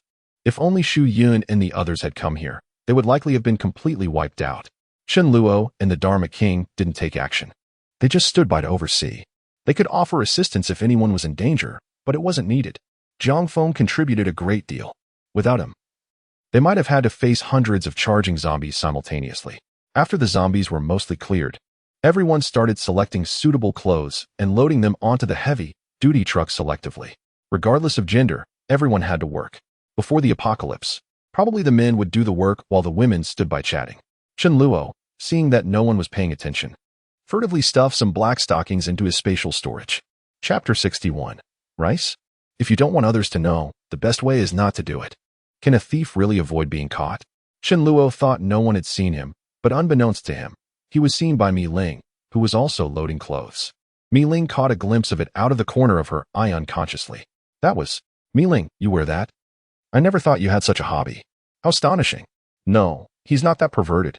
Is he? Then who is it for? Mi Li? A strange thought occurred to Mi Ling. It doesn't seem to match my sister's temperament. The color is off. More than 20 people were loading clothes onto the heavy-duty truck. Jiang Feng and the others deliberately showed their efforts, and soon, one heavy-duty truck was filled with clothes. In this season, the attire predominantly consists of youthful summer garments, including shirts, shorts, and denim t-shirts, all readily available. Amidst the gathering, a young woman wiped the sweat from her brow, casting an envious glance at Mi Ling. Mi Ling, you are truly a natural beauty. After all this time, your skin remains so fair and tender, and your complexion is extraordinary. Although Xu Yun and her companions were a group of striking young ladies, the trials of the past days had left them somewhat haggard, their spirits diminished by fear and discomfort. They bore a weary appearance. Were it not for their enhanced physical resilience as awakened beings, perhaps one of them would have succumbed to the strain by now. The young woman's comment prompted agreement from the others. Mi Ling could only manage a wry smile, dismissing the notion of being a natural beauty. Upon returning from school, she had looked in the mirror before bathing and had seen a face marked by fatigue, far worse than Xu Yun and the others. It was quite disheartening. Chen Luo prepared a daily feast of 8 dishes and soup, crafted by Ma Yu herself, ensuring delightful meals and beverages. How could her complexion falter under such care? It was not without reason that Chen Luo was attentive to her needs. With Chen Luo as protection, she slept soundly each night.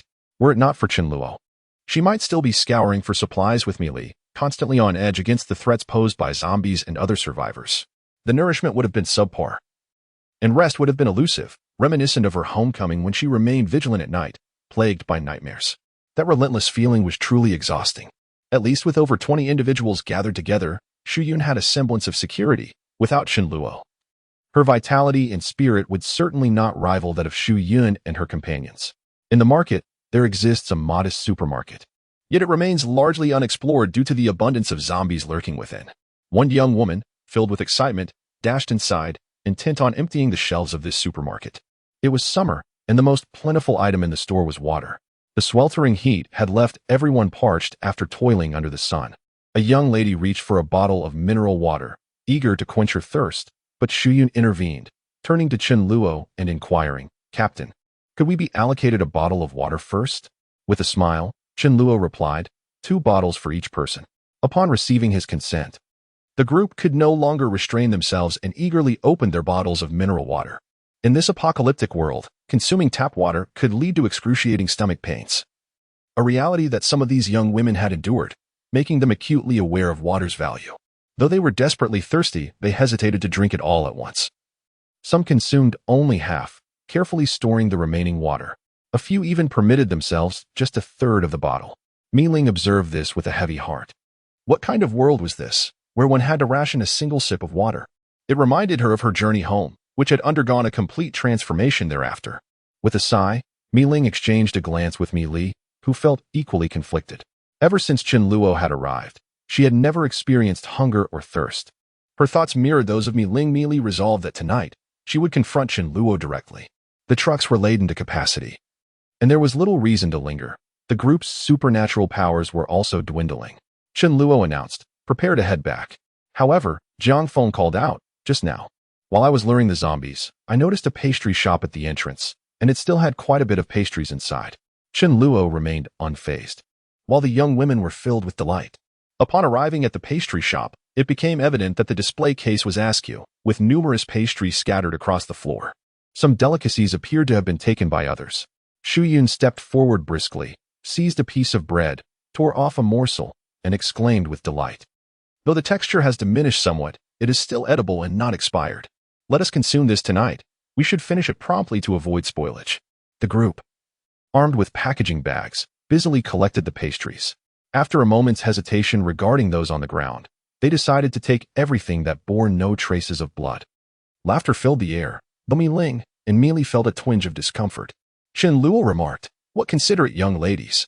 Tomorrow at noon, I shall present them with some preserved meat or canned goods to enhance their meal, perhaps even an apple." After extracting the crystal from the zombies, the group returned to the city.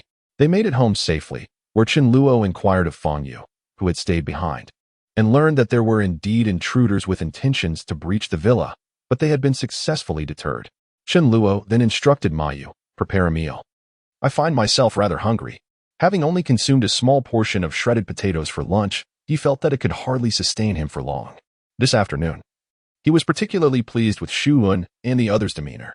Although their combat skills were somewhat lacking, they demonstrated commendable character, refraining from loud outcries or cowardice in the face of danger. Chen Luo resolved to reward them. Shu Yun and her companions were assigned to 2 separate villas, and Chen Luo presented them with 2 walkie-talkies, instructing them on their use for communication in case of emergencies. He also provided them with 2 fully charged mobile phones and power banks, allowing them to watch movies and pass the time during leisure hours. This naturally elicited a chorus of cheers. In the evening, Chen Luo was engrossed in playing computer games when a knock echoed through the room. Chen Luo's eyes brightened upon realizing it was Mi Li, sparking a mischievous thought. Mi Li settled beside Chen Luo and whispered, "This afternoon, as I observed Sister Shu Yun and her companions, I profoundly realized how fortunate it is to have you, Chen Luo Gij, by my side." With her head bowed and cheeks flushed, Mi Li timidly asked, "Would you allow me to be your girlfriend?" Given Mi Li's character, it must have taken immense courage to utter such words. Chen Luo responded to her declaration with tangible actions. 3 minutes later, Mi Li gasped softly, I'm not quite ready yet." Chen Luo, with a wolfish grin, remarked, "Mi Li, do you know what time it is? In this world, no one can predict how long we have to live. Today's presence does not guarantee tomorrow's existence. By the time you are prepared, your Chen Luo Gij might very well have departed. Wouldn't that be a great pity?" Upon hearing this, Mi Li felt the weight of his words. She instinctively embraced Chen Luo, as if to seize the fleeting moment. "Gather the flowers while you can. Do not wait until there are none left to pluck." Chen Luo was taken aback by the sudden surge of happiness, having anticipated a longer wait. For reasons unknown, Chen Luo sensed a pair of eyes fixated upon him. A chill of sweat ran down his spine. Mi Fan was present. In a swift motion, Chen Luo unceremoniously tossed the curious Mi Fan out of the room. Mi Fan, bewildered, exclaimed. Chapter 62. The kind of dried fish that cannot be comforted. Mi Fan found herself cradled in one of Chen Luo's arms, while he opened the door with the other hand, unceremoniously discarding her from a height of over a meter onto the ground. It could certainly be described as rather rough. Ahem, it can also prove Chen Luo's eagerness. Such a height is of no consequence at all for one, yet Mi Fan was dumbfounded. Mi Fan felt rather aggrieved. "Chen Luo, you weren't like this before." With a sound, the door was immediately locked from the inside. Mi Fan wanted to enter, but couldn't. The Dharma King lying on the ground seemed to be mocking, "Sleep obediently with me outside the room." At this moment, Mi Ling opened the door. There was no bathroom in her room, and she thought of the independent bathroom on the 3rd floor. Seeing Mi Fan, Mi Ling taunted, "Isn't this the little cat from Chen Luo's family? Why don't you sleep with him and come to the living room instead?" Mi Fan snorted. "Chen Luo is bullying Mi Li in the room. I saw Mi Li looking very uncomfortable. He must be afraid that I'll help Mi Li, so he coaxed me out. Mi Fan also has its pride, you know." Hearing Mi Fan's words, Mi Ling was stunned. Bullying? What kind of bullying? Unlike Mi Fan, Mi Ling wasn't naive. Mi Ling's expression kept changing. Subconsciously, She was about to rush into the room to help Mi Li, but the Dharma King stopped her. Without the master's permission, no one can enter. You have to follow the procedure and knock on the door first.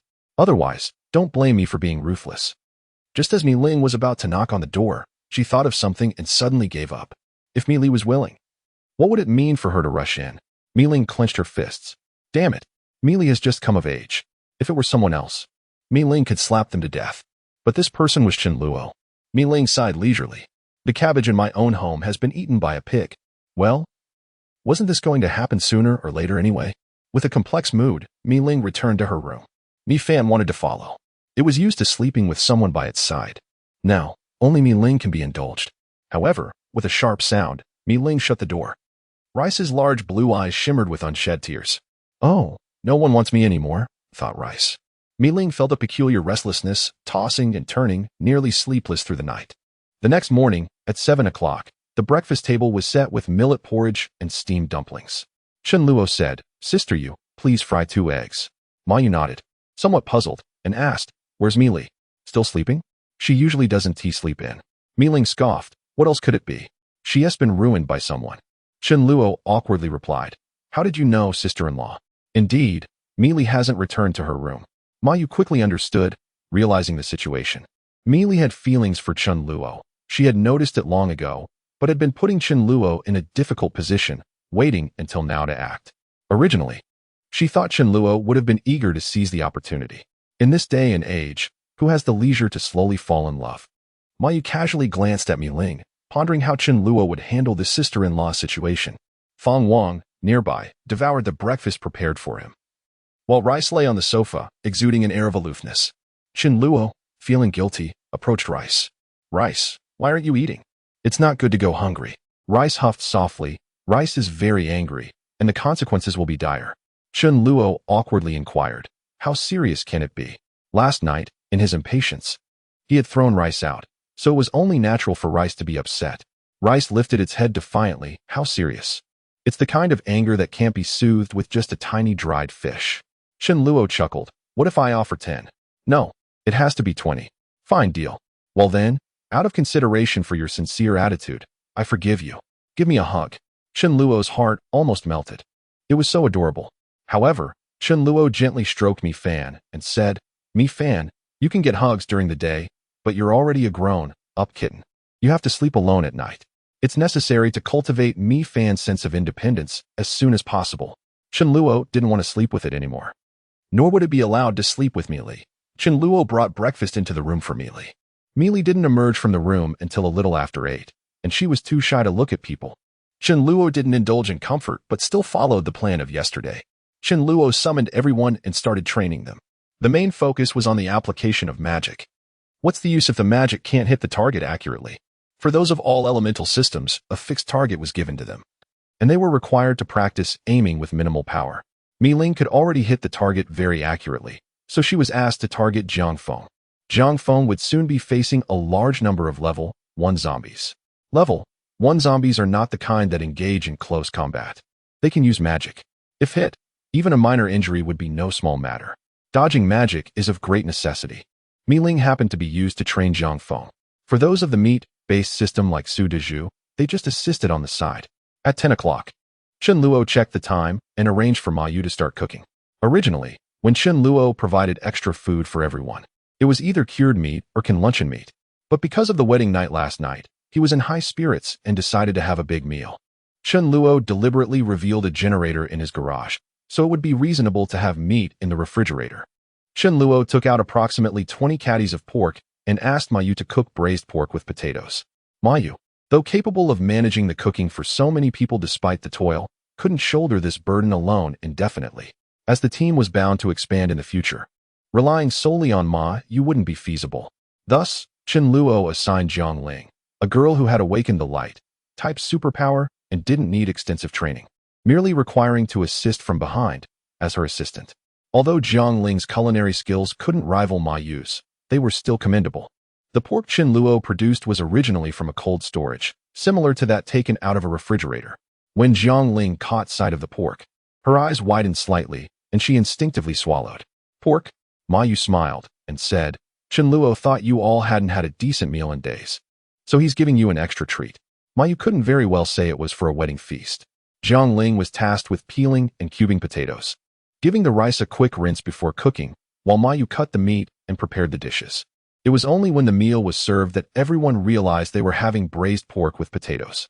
Their stomachs, deprived of greases for so long, immediately started to churn. Since no living room could accommodate nearly 30 people, Chen Luo simply moved the dining table to the courtyard. Everyone gathered together, enjoying themselves. The fragrant braised pork and rice tantalized everyone's appetite. Understanding their eagerness, Chen Luo wasted no words and said, "Let's eat." Each person was also provided with a bottle of cola. Chen Luo had taken out 20 caddies of pork, which meant each of the 30 people could get around 7 ounces, and with the addition of potatoes, it was more than enough for a delicious meal. Everyone couldn't help but feel fortunate to be following Chen Luo. While eating, some girls couldn't help but shed tears, being extremely excited. The aroma of the braised pork seemed to spread far, attracting an old and dilapidated sedan. A man and a woman with haggard expressions got out of the car. Seemingly siblings. Chapter 63, The Test. The man and woman who got off the car were indeed siblings. The elder brother was named Li Ming, and the younger sister was named Li Hui. They felt that staying in the urban area would become increasingly dangerous, so they took the risk to come to a more remote location. They originally thought that a more secluded place would be much better. Perhaps there would be a rescue base. However, to their surprise, although there were indeed far fewer zombies than in the urban area, all the supplies and places like the supermarket were gone. When they came to Chen Luo's place and saw the supermarket in the villa area, they were initially delighted. But they were greatly disappointed after entering. They rummaged through 2 villas and found no water at all. They dared not drink the tap water. They still had some food and were not hungry, but they hadn't had any water for almost a day. They just couldn't find water, and their lips were already extremely chapped. Li Hui, the younger sister, heard the sound from Chen Luo's side and came over to take a look. Even though they weren't hungry, when they got closer and saw the braised pork on the table, they couldn't help but swallow hard.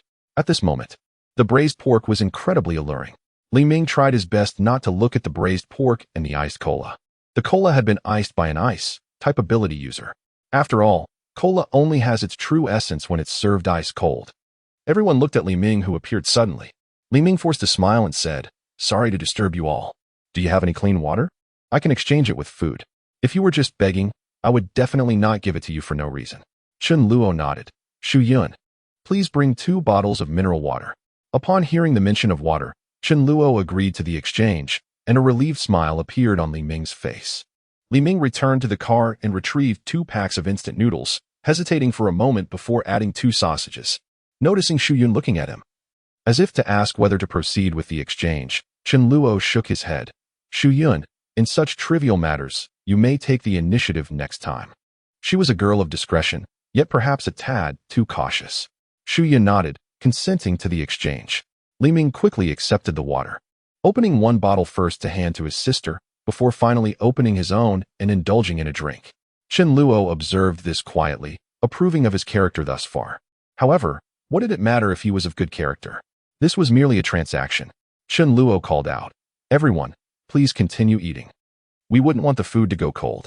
After finishing the water, Li Hui gazed longingly at the braised pork, her eyes nearly transfixed. Li Ming, noticing this, yearned to trade some of their food for a bit of braised pork to satisfy his sister. Yet, their provisions were limited, and indulging in a momentary craving would leave them wondering what to eat next. With a sigh, Li Ming drove a bit farther, positioning the car in front of someone's door, mindful not to disturb others' appetites. He and his sister sat in the car, nibbling on instant noodles. Suddenly, Li Hui exclaimed, "Brother, over there is a group of older sisters. They don't seem like bad people. Shall we join them?" Li Ming was taken aback, and a spark of interest ignited within him. If it were a group of men, he would never consider joining as a man himself. He understood all too well that when male desires became inflamed, anything could happen, especially in times of societal disarray. His sister was indeed quite charming. However, there was a group of women, and that was an entirely different matter. Li Ming nodded and said, "You stay in the car. I will go ask." He could tell that Chen Luo was in charge. Crossing the fence, he approached Chen Luo and, with a smile, said, "Brother, it is rather unsafe for my sister and me alone. Could we perhaps seek your protection? Of course, if there are any tasks, we will comply." Chen Luo had anticipated this and was not surprised. He replied directly, "You must prove your worth first. Currently, you and your sister must venture out to hunt zombies. Slay 10 of them, and bring back the crystals from their brains as proof. You may use weapons, but not vehicles or other external aids. Ding. An NPC task from Chun Luo echoed in Li Ming's mind. There was no refusal, but the requirement to first eliminate zombies? Li Ming realized that this was a test of their capabilities. Rather than feeling anxious, he felt a wave of relief. If he had been allowed to join without any conditions, he would have been worried about being lured into a trap where he and his sister could be betrayed. Li Ming nodded. We will go now.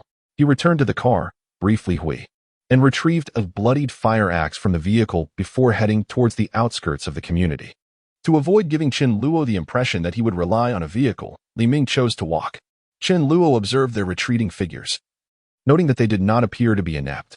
Individuals with families, unlike solitary ones, were often deemed more trustworthy, as they had ties to consider and weigh the consequences of betrayal. Chen Luo's decision to offer an opportunity to the siblings was not born of goodwill, but rather a necessity. Recruiting people was an imperative task. Why not accept those who were commendable? At present, Chen Luo finds himself surrounded by merely 30 individuals, hardly a substantial number, indeed far too few. In this apocalyptic world, mortality looms large, and the death rate is alarmingly high. 3 months hence, Chen Luo cannot ascertain how many from this group will survive. He shall not support anyone without purpose, once the zombies evolve to level 1. They must venture forth and eradicate the undead to acquire crystals. Without recruitment, how shall he cope when faced with hordes of survivors numbering in the hundreds? Initially, the decision not to enlist others was born of inconvenience, primarily because the survivors had yet to endure the harsh realities of the apocalypse. Take for instance Shu Yun and her cohort. If they had been recruited in the early days of the apocalypse, would they not have thrown tantrums on the spot? Could one expect them to diligently work and transport supplies? Such a notion is laughable. Would they have been as obedient as they are now? While stern commands may suffice, such an approach inevitably breeds resentment and distance. If the apocalypse can temper individuals, why must one intervene directly? Let this world bear the mantle of villainy while I embrace the role of the virtuous. Now, it is reluctantly time to consider recruitment, yet not every individual qualifies. They must heed instructions and possess the courage and capability to confront zombies. If they meet both criteria, a further assessment by Mi Fan would ensure a greater level of security. Should Li Ming and Li Hui fall to the zombies, failing their mission due to incompetence, Chen Luo would harbor no regrets. They are not required to face 10 zombies simultaneously. Such a task is quite manageable, provided they possess the necessary physicality. Li Ming and Li Hui have exited the community, seeking the undead. If they are daunted by zombies, they would lack the courage to traverse the city to reach Chen Luo. They had slain countless zombies, and the blood on Li Ming's fire axe was that of the undead. At the onset of the apocalypse, they had been too fearful to confront the zombies, driven only by necessity. Soon, they encountered 2 zombies head-on. It was Li Hui who struck first, a dark glow emanating from her hand. She waited until the zombies drew near before she threw her projectile to ensure greater accuracy. Although slightly anxious, Li Hui managed to maintain her composure in the face of the approaching zombies. The dark energy struck true, hitting one of them squarely. Externally, the zombie appeared unscathed, yet its movements became excruciatingly slow, as if time itself had been decelerated. The curse of the darkness rendered it sluggish, akin to a tortoise. One would not expect that this young girl was a wielder of dark powers, with an awakening probability comparable to that of light elementalists. The zombies, once moving in tandem, were now separated, allowing them to confront only one at a time. Li Ming skillfully brought his fire axe down upon the zombie's head. Using the flat side to avoid snagging, he was cautious. As a physical enhancer, his strength was commendable, and with 2 precise strikes, he felled the creature. The remaining zombie was even easier to dispatch, as its claw swipes took a full 3 seconds to reach him, assuming it could even land a hit. Should Li Hui choose to cast her slow-motion ability twice, they could vanquish the zombies with greater safety, but it was deemed unnecessary. When encountering a solitary zombie, Li Hui refrained from intervening, allowing Li Ming to act. However, when faced with a horde of 4 or 5, they would typically opt for evasion. Yet, to expedite Chen Luo's mission, Li Hui repeatedly unleashed her slow-motion ability. Li Hui lamented, "Brother, it seems that the existence of crystals is not a secret after all. I had thought it was known only to us." Li Ming chuckled, "There are many astute individuals. If that person asks us to eliminate 10, we shall surpass expectations and take down 20, thereby demonstrating our prowess. Soon, the duo exceeded Chen Luo's assigned task. Meanwhile, Chen Luo encountered a minor predicament.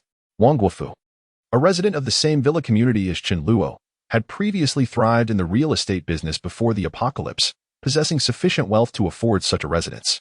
He owned a high-quality telescope, which he often employed to survey the entrance of the community for any signs of rescue teams.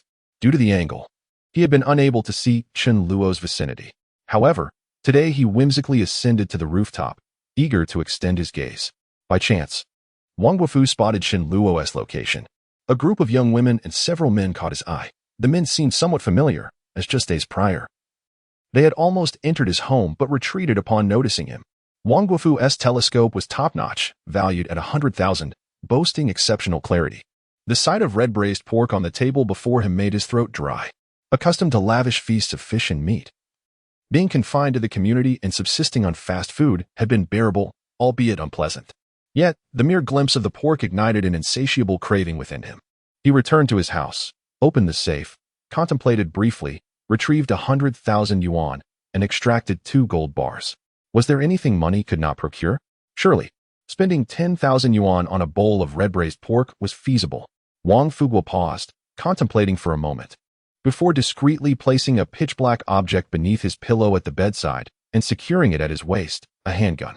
His past was tainted, having risen from dubious beginnings, and he harbored a certain affinity for firearms, keeping one for personal protection. Wang Fugua murmured to himself, "This braised pork is mine for the taking." Alas, how the mighty have fallen. I, Wang Fugua, am reduced to begging for a bowl of braised pork, at least 2 bowls, mind you. In no time, he approached the vicinity of Chen Luo, wearing a broad smile as he greeted, "Hello, everyone. Given that we are all neighbors and share similar misfortunes, could you spare me a bowl of meat? I am positively famished." Out of the corner of his eye, Wang Fugua caught sight of something on the ground and was momentarily taken aback. A black dog was voraciously devouring meat. How absurd. The dog feasted solely on meat, neglecting the vegetables. Wang Fugua cursed under his breath, pondering the state of affairs. Why feed a dog when they could simply slaughter it for meat? Yet, a glimmer of hope sparked within him. If even a dog was enjoying meat, it signified that this group of people must possess an abundance of it. If a dog could indulge, why should he go without? Surely, these young folks, especially the young ladies, would be reasonable. Chen Luo remained silent, after all. He couldn't be the one to handle every situation. He exchanged a glance with Fang Yu, who understood and stood up to say, "I'm sorry, but we too are short on food." Indeed, it was rare for them to have meat. Wang Fugua's anger flared. How could they feign ignorance? What did that dog eat if not meat? Am I blind? Despite his rising frustration, he maintained a cheerful demeanor, declaring, "I won't take it for free. I am willing to pay. How about 10,000 yuan for a single pound of prepared braised pork? I have 100,000 here, ready to buy 10 pounds. This is an exorbitant price. During times of great tension, even a pound of pork would not sell for 10,000. Not even the most prestigious hotels would dare to charge such an amount." Fang Yu replied with a dismissive no. Wang Guofu raised the price, stating 50,000 per pound. "Is that not reasonable? Young man, do not be overly greedy. I have 100,000 and 2 gold bars. Exchanging for 5 pounds of meat is hardly excessive." "Is it?" Fang Yu continued to shake his head. Wang Guofu, accustomed to his domineering ways before the apocalypse, would have already sent his subordinates to smash things up under normal circumstances. He was now teetering on the brink of fury. Shu Yun's words struck a nerve with Wang Guofu. She stood up and said, "If you are hungry, I have 2 packs of instant noodles. However, you will need to offer something in exchange. If you have nothing, you may kill zombies and trade for the crystals found within their brains." Chen Luo had no intention of trading the secret of the crystals with those who were ignorant, as they were all impoverished and had never absorbed crystals themselves. Their strength was feeble, and they could offer nothing of value. Wang Guofu was utterly enraged. "You eat meat while I eat instant noodles? And you expect me to barter?" He declared, "A tiger does not show its teeth, and you think I lack temper?" Wang Guofu drew his pistol from his waist, aiming it at the crowd, and bellowed, "Everyone, get down and cover your heads. How dare you disrespect me?" With the gun in hand, he pointed it at each individual present. Apart from Chen Luo, a flicker of panic crossed everyone's face. The power of the firearm left an indelible mark on each person's psyche. Even as awakened beings, an instinctive fear persisted. Chen Luo, however, held disdain for the situation. With such a small pistol, once the bullets were spent, It could not kill me, regardless of where it struck. Inflicting severe injury was impossible. Even an ability user of the first level can inflict severe injuries on zombies. Can a small handgun achieve the same? Moreover, a first-level spell would only cause minor harm to Chen Luo, a fourth-level ability user, let alone a handgun. Otherwise, why didn't Mu Tiange and his group focus their fire to immediately eliminate that fifth-level fire-type zombie? At most, they only sustained light injuries. Chen Luo may be slightly inferior, but not by much. Wang Guofu bellowed, "This is outrageous. If you feed a dog meat, at least share a bit with me." Chapter 65, Shall we employ a healing spell? Although the crowd felt an instinctive twinge of fear, they remained composed. Just as Chen Luo was about to take action, he was unexpectedly intercepted by Fang Yu, who positioned himself to shield Chen Luo. Yang Xian, Su Lan, and others quickly followed suit, creating a protective barrier around Chen Luo and Mi Li. This was a splendid opportunity to demonstrate their loyalty. They were grateful for the chance presented by their comrade. Fang Yu and his companions were former professionals in a security firm and had military training, aware that Wang Guofu's gun was indeed real, albeit with a maximum of 6 bullets. With so many ability users on their side, a single shot could easily resolve Wang Guofu's threat. It would be remarkable if he managed to fire even 1 round. Chen Luo smiled. Although he did not require the protection, he appreciated the sentiment. Fang Yu stated solemnly, "My friend, that gun can at most take 1 life. With so many of us here, should you dare to act, your demise is inevitable. Heed my advice. Lower your weapon, and I shall pretend that nothing has transpired." Chen Luo cast a sidelong glance, noting that while he could dismiss the event, the others present could not. Wang Guofu let out a cold laugh, asserting, "Indeed, it is impossible to kill so many, but whoever dares to move, I shall strike. Whoever possesses the audacity to challenge me shall pay with their life." In his days as a small-time thug, Wang had encountered numerous such situations. After all, what use was sheer numbers if one was ruthless enough? Pointing at the rice grain, he commanded, "Yes, you. Bring me 2 bowls of braised pork. Dare to refuse, and I shall end you." With a sigh, he brandished his handgun, taking a hostage merely for a bowl of meat. Chen Luo stood up, preparing to terminate this farce. However, the Dog King acted first, having been insulted by Wang Guofu moments earlier. Clearly displeased, it thought, "Am I the one denying you food? Why should I be caught in the crossfire? What have I done to provoke you?" The Dog King trotted closer to Wang Guofu, who immediately became alert. Yet, Wang was momentarily taken aback, for he distinctly observed a fawning expression on the Dog King's face. Although peculiar, it was odd to see a dog wear such a sycophantic smile. The Dog King reasoned to itself that everyone seemed fearful of that gun, so perhaps it should adopt a more cautious demeanor. It flopped onto the ground, rolling around and exposing its belly while inching closer to Wang Guofu. Wang Guofu burst into laughter, exclaiming, "This dog is all show and no substance. The moment it sees a human, it is the first to betray. What use is it to keep such a creature?" He scoffed. "This dog isn't even worthy of eating dung." The onlookers exchanged incredulous glances, for the Dog King had always maintained an air of aloofness around them. Fang Yu and others were acutely aware of the Dog King's prowess. What was unfolding here? Only Chen Luo felt a twitch at the corner of his mouth, contemplating, "Oh, Dog King, have you gone too far in your survival instincts? Who harbors a strong sense of vigilance towards a mere dog, especially a foolish one?" Wang Guofu, lowering his guard, barked, "Hurry up, or do not blame me for pulling the trigger." The King of Dogs suddenly unleashed a thunderous roar, his voice resonating far louder than usual. This unexpected bellow sent a jolt through Wang Guofu, causing his hand to tremble as he clutched his weapon. Upon glancing toward the king, he was horrified to see a cerulean sphere of lightning hurtling toward him. In the blink of an eye, the force of the lightning flung Wang Guofu away, the explosive power obliterating him instantly. The onlookers stood in stunned silence, utterly bewildered by the spectacle. Was this truly the extent of their cunning, feigning weakness before launching a surprise attack? They were accustomed to such tactics, but this was a mere dog. Who taught him this? Chen Luo's mind echoed with protest, insisting it was not his doing. The king had always been a dog in a past life, which explained his formidable nature. The king could even feign death, having deceived countless superpowered individuals. He cast a disdainful glance at Wang Guofu's lifeless body, silently challenging anyone to underestimate a dog again. As for the adoring gazes of the crowd, the king dismissed them nonchalantly. "Do not idolize me. I am merely a dog," he stated. Chen Luo interjected, "Enough of this nonsense. Let us return to our meal. King, please retrieve that gun." The crowd had already dispatched numerous zombies, so the sight of a corpse elicited no fear. The king picked up the gun and presented it to Chen Luo, who then passed it to Meili. While it might not prove particularly useful, having it for protection was certainly preferable to being unarmed. At that moment, siblings Li Ming and Li Hui returned, with Li Ming handing over 20 crystals to Chen Luo. Surprised, Chen Luo remarked, "I only asked for 10 in total, but well done. You have shown commendable bravery. Very well, you have passed the test and may join us. Fang Yu, please enlighten them about our rules here. By the way, what abilities do you possess and when did they awaken?" Li Ming and Li Hui exchanged glances. Li Ming replied, "My physical strength has increased. I would classify myself as a warrior. As for my sister, well, she appears to be a sorceress. I awakened on the 3rd day, while my sister did so on the 2nd. Chen Luo inquired further, his eyes brightening at the revelation that Li Hui possessed dark magic, a promising talent indeed. If her level were to rise, it could be advantageous for him. Fang Yu pulled the two aside and explained the rules that Chen Luo had established with Xu Yun and others.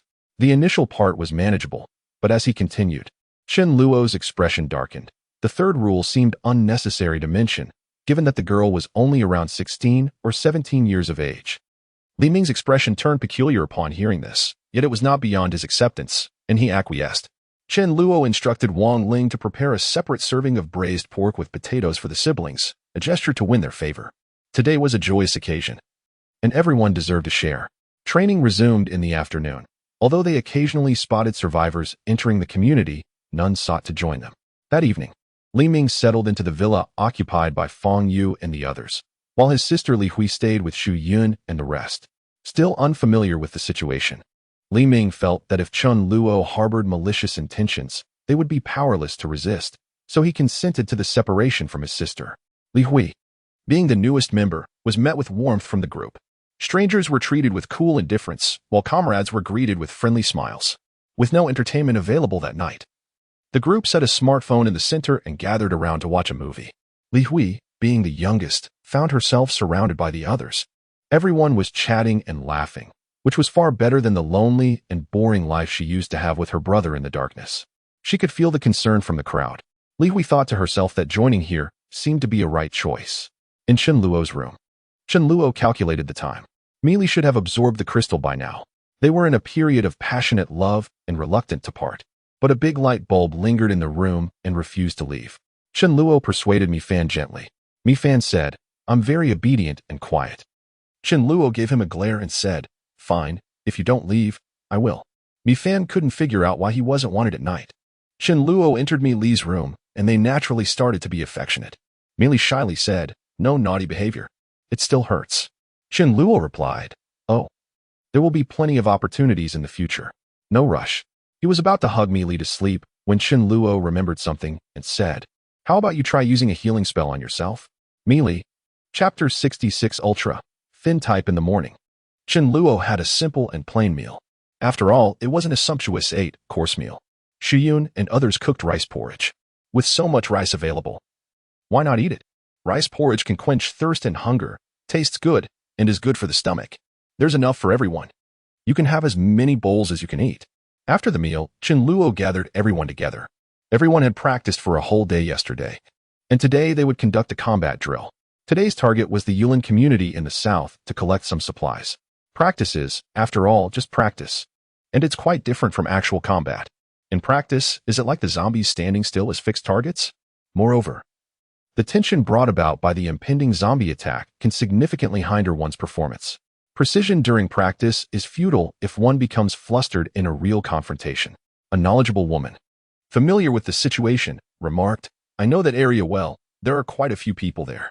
A larger crowd implies an increased number of zombies." Chen Luo waved his hand dismissively, assuring them, "It's all right. I've got this." Upon hearing these words, the group felt considerably reassured. The memory of Chen Luo's formidable prowess when he effortlessly dispatched a level 5 zombie remained etched in their minds. Otherwise, even with Mu Tiange's demise, they wouldn't have felt compelled to heed the words of a youth in his early 20s. They were all professionals. Who among them was not older than Chen Luo? Gaining genuine respect from others is no simple feat for the task of safeguarding their base. They assigned Fang Yu and Su Lan. This time, they utilized a heavy truck and a bus, sufficient to transport everyone. Chen Luo took his seat on the bus.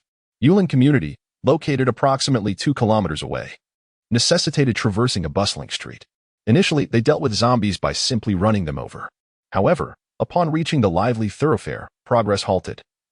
The heavy truck could not break through the blockade formed by dozens of vehicles obstructing the road. Chen Luo communicated via radio. First, let us rely on the vehicles to eliminate the pursuing zombies. Then we will disembark to clear the way. Elemental attacks would be executed while others shielded them.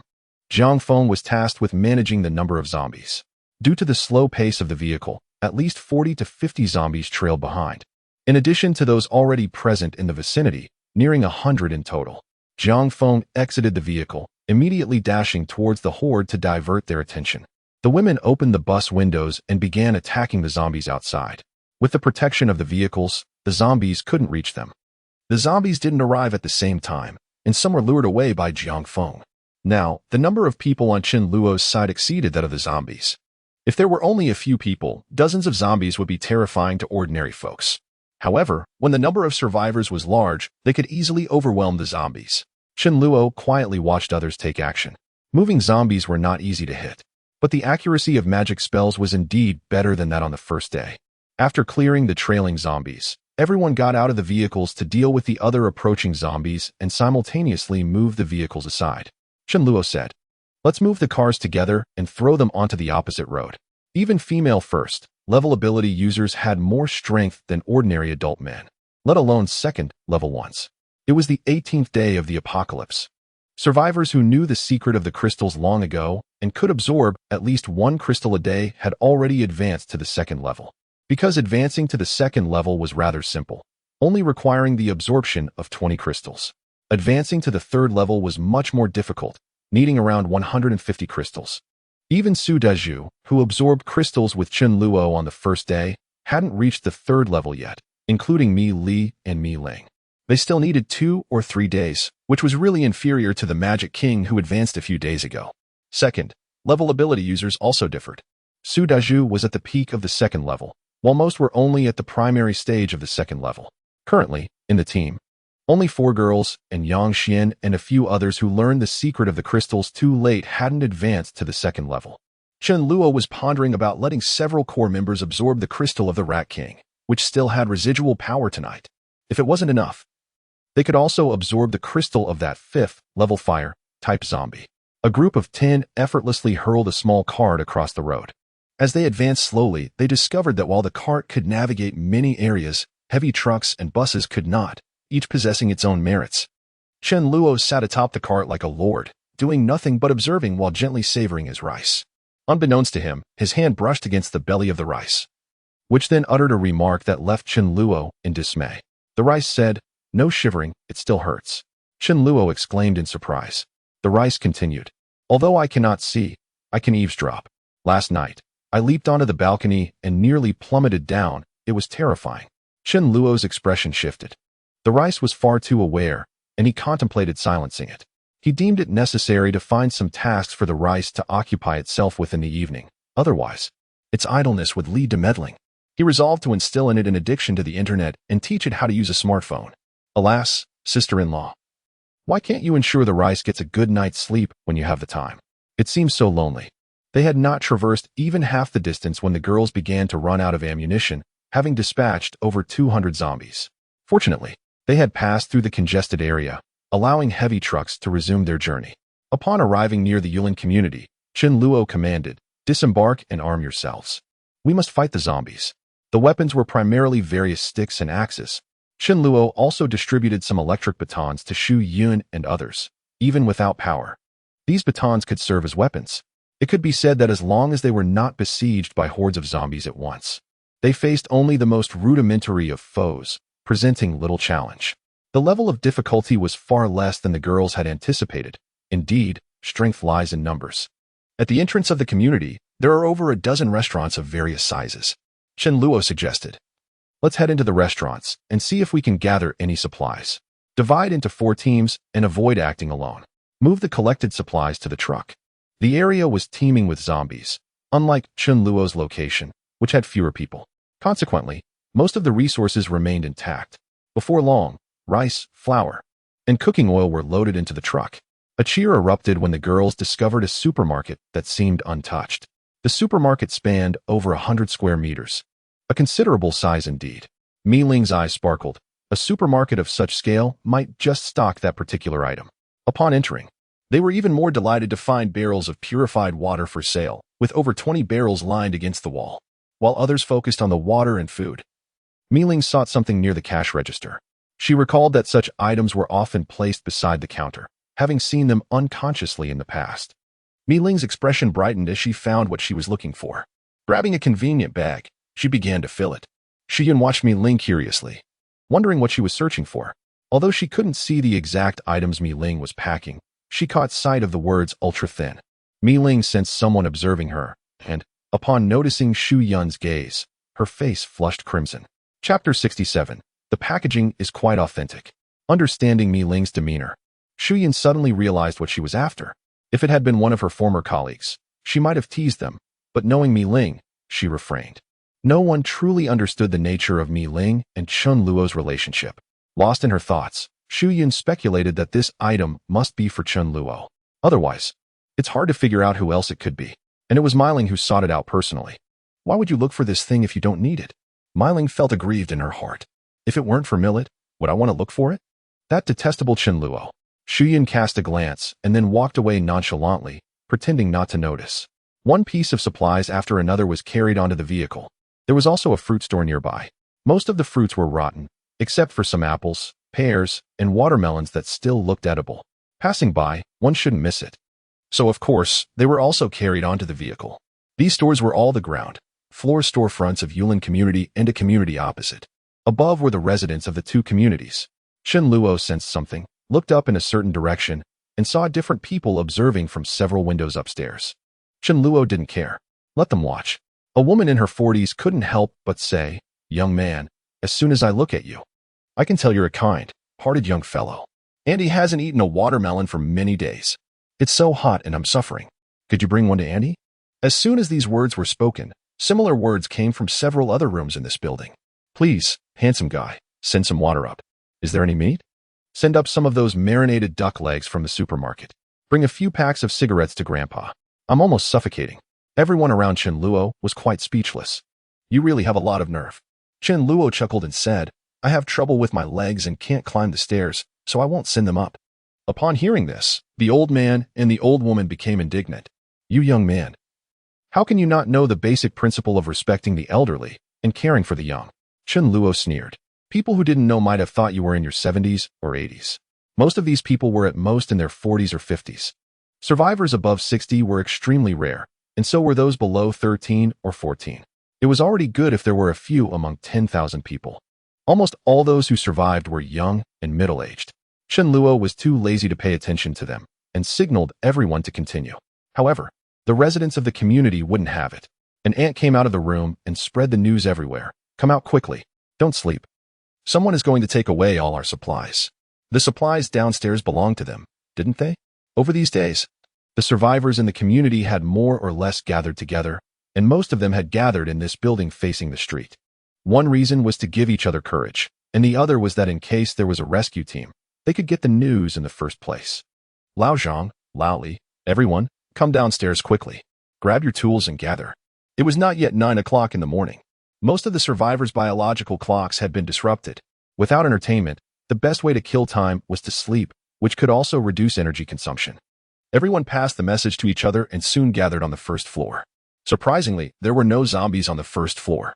It seemed that someone had cleared them away. What's going on? Why gather everyone? Someone has gone outside the community and taken away all the supplies from the supermarket and restaurant downstairs. If we let them take them away, what will we do when our food runs out? Someone hesitated and said, "There are quite a few zombies outside, aren't there?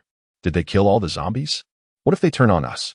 A middle-aged woman scoffed. "I witnessed it. They used a large truck to crash into us.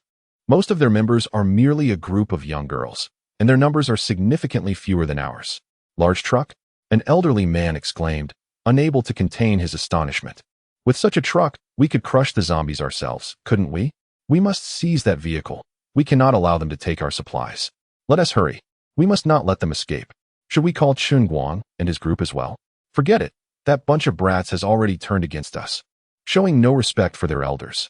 Around 70 to 80 individuals, wielding makeshift weapons such as sticks, feather dusters, rolling pins, and small stools, rushed towards the entrance of the community. Most of this group consisted of older individuals, with only about 20 young people among them. The exit of the community featured a black wrought iron gate, designed to prevent zombies from entering.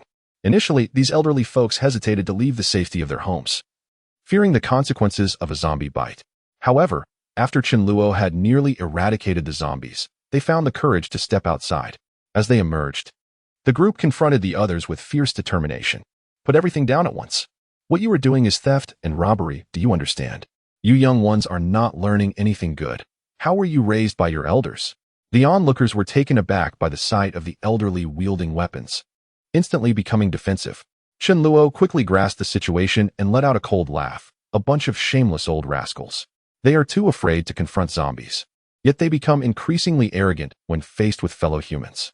He stepped forward, smirking. Is this your property? A middle-aged man in his 40s snorted. Oh, this indeed belongs to our family. This supermarket was opened by my younger brother. If he's dead, doesn't it become mine? The old men and women chattered ceaselessly, criticizing Chinluo and his group for their impropriety. Among the not-so-numerous young people, most were male, their eyes shining brightly as they looked at the girls present. They spent all day with a group of old ladies, and the girls in front of them were far more pleasing to the eye. Some people couldn't help whispering and pointing. We're seizing this vehicle. Go back where you came from. Lao Zhang, aren't you the driver? Drive this heavy-duty truck into the community. As they spoke, some people were already preparing to climb onto the carriage of the heavy-duty truck to collect supplies. Whoever got them first would own them, without having to share with others. Chinluo coldly said, "Get out of here. Don't court death." There were really some people who weren't afraid of death. Or perhaps they simply didn't think Chinluo dared to take action. Hiding in the relatively enclosed community, they had never seen survivors killing each other. A somewhat elderly man who seemed to be a bit over 50 stepped forward and said disdainfully, "What? You want to hit someone? Come on, hit me. I'm telling you. If you dare to hit me, I'll lie on the ground and not get up. Without 100,000 or 80,000 yuan, you won't be able to leave."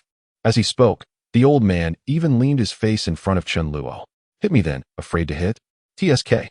In his entire life, he had never seen such a request. The old man's face was right in front of Chinluo's palm. Would Chinluo indulge him? This was his own request. Chinluo swung a slap, and the old man immediately flew 4 or 5 meters away and fell to the ground without a sound. An elderly woman approached to check on his condition. "Oldly, how are you? Wake up." Chinluo overheard whispers. Oldly used to frequently engage in scams, and he plays the part quite convincingly. Chapter 68. I have a dog too. Chinluo. Chinluo found himself at a loss for words. Have you all aged so much that your eyesight has failed you? Can't you see that half of his face is distorted? They won't back down unless we show them some firmness. The ruckus was stirred up by merely a handful of individuals. The rest were merely following the crowd. Intrigued by the commotion, Chinluo shouted, "What are you all standing there for? Can't you see someone is trying to steal our supplies? Is this how you show respect for the elderly and care for the young?" The crowd responded, and many began to take action against the zombies. But this was their first encounter dealing with survivors. Armed with their weapons, they advanced. A woman screamed, "What are you all doing? Let me tell you, I possess magical powers." A flicker of flame indeed manifested in her palm. "I also wield magic and have learned Tai Chi," an elderly man declared. Chinluo sneered. Without demonstrating strength, this group would not disperse. A spatial orb exploded on his face, showering blood mist. He then turned to confront a young man approaching the back of a heavy truck. "Old Ma, how are you? Someone's attacking, disregarding the rules of martial ethics." The death of 2 individuals struck a significant blow to this group.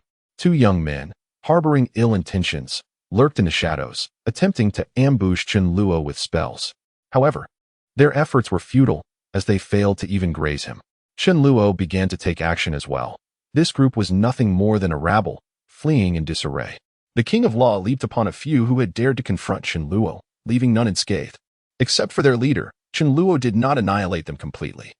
He shook his head, pondering the futility of it all. Such individuals, in a post-apocalyptic world, served little purpose beyond squandering resources. They were bullies against the weak and cowards against the strong.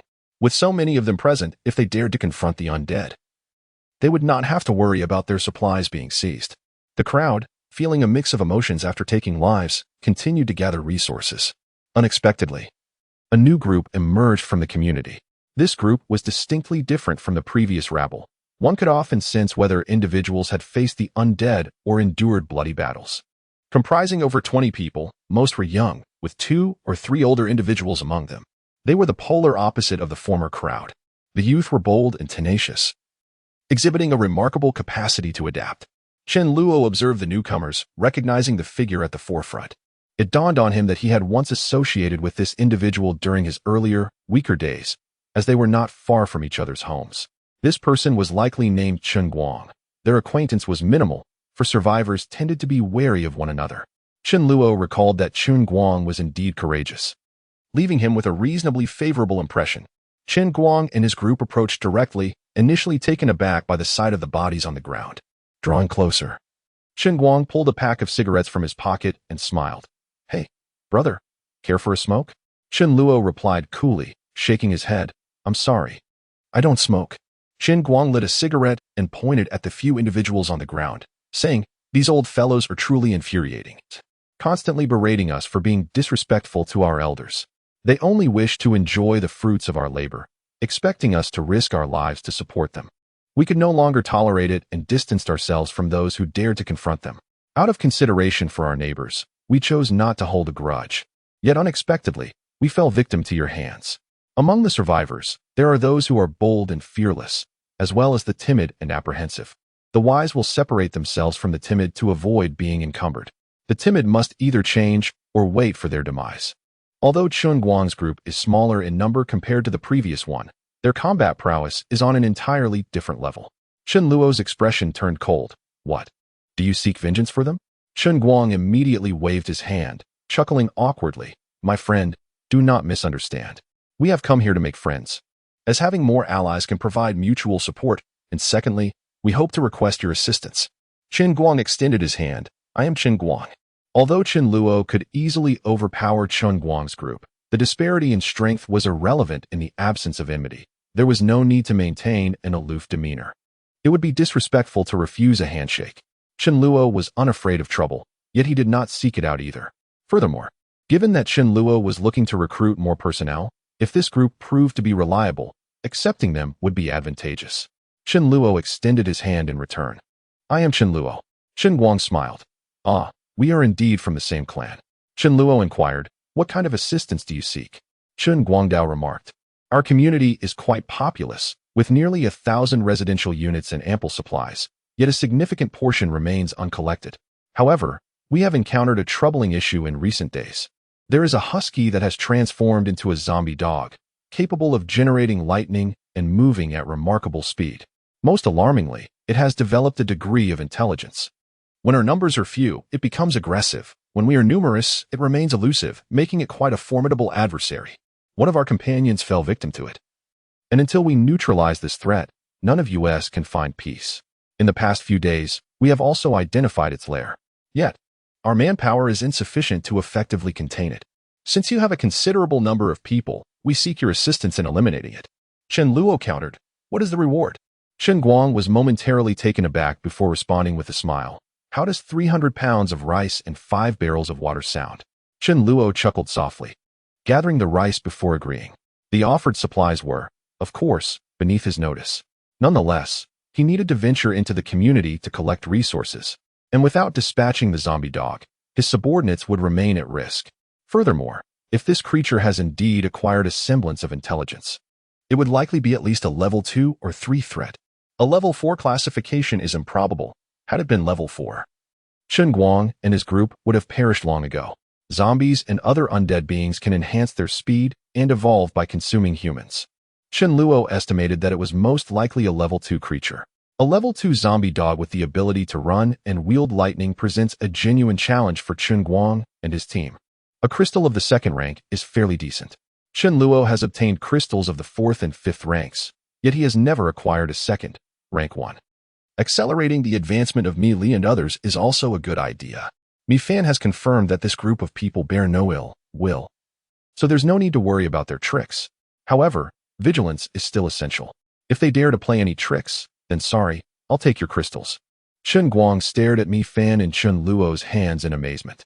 Of course, it wasn't because he knew about Mi Fan's abilities, but because this one was quite beautiful. With its company, the boring days would be a bit more bearable. But it seems that Chen Luo doesn't lack supplies, and the supplies aren't his alone. Chen Luo ordered, "You all continue to carry things. I'll go in and take a look." Fa Wang, come. Chen Guang was astonished again. What? Just you alone? I'm afraid that won't do, right? Chen Luo smiled. Don't you see there's a dog following me? Chapter 69. Fa Wang's cunning a dog? Only then did Chen Guang notice a black dog running behind Chen Luo. This black dog had shiny fur, was clean all over, and was full of vitality, except that it was missing an ear. Chen Guang and his group were astonished. This dog seemed to have lived a good life. Otherwise, if it had been constantly hungry, how could it be so energetic? Besides, good heavens, you're holding one in your arms, and there's a dog following behind. Big brother, this is a time of disaster, not a peaceful and prosperous age. You have 2 pets? And you're also accompanied by a group of girls. Judging from Chen Luo's tone and words, these girls all listen to him. It's like reaching the pinnacle of life. Such a life is incredibly enjoyable. Chen Guang remembered that there was also a big yellow dog in the community that didn't turn into a zombie. It was killed by an old man and made into dog meat on the 3rd or 4th day of the disaster. Chen Guang suddenly realized a problem that had eluded his notice until now. It was Chen Luo's appearance. His complexion was ruddy, his eyes shining brightly, his body spotlessly clean, and his attire neatly arranged. Although their own lives were passable, could they be compared to Chen Luo's? Chen Guang realized that the Chen Luo before him must be living an extremely good life. Otherwise, he wouldn't have such a healthy complexion. And during this extraordinary period, those who could live well undoubtedly had considerable strength. Chen Luo turned around and handed the rice to Mi Li, who then held it. The rice didn't struggle. The rice, only act cute and coquettish at the right times. Mi Li asked, Brother Chen Luo, shall I go with you? Chen Luo smiled and waved his hand, saying, Wait until I return. Chen Guang cursed inwardly, thinking, if this girl isn't your real sister, how can others even survive? Comparing people is infuriating. He has a dog and a girl. What's left is probably just 4 dishes for each meal. Chen Guang led Chen Luo into the community and introduced it with some pride. After days of hard work, we've basically killed all the zombies that were roaming around in the community.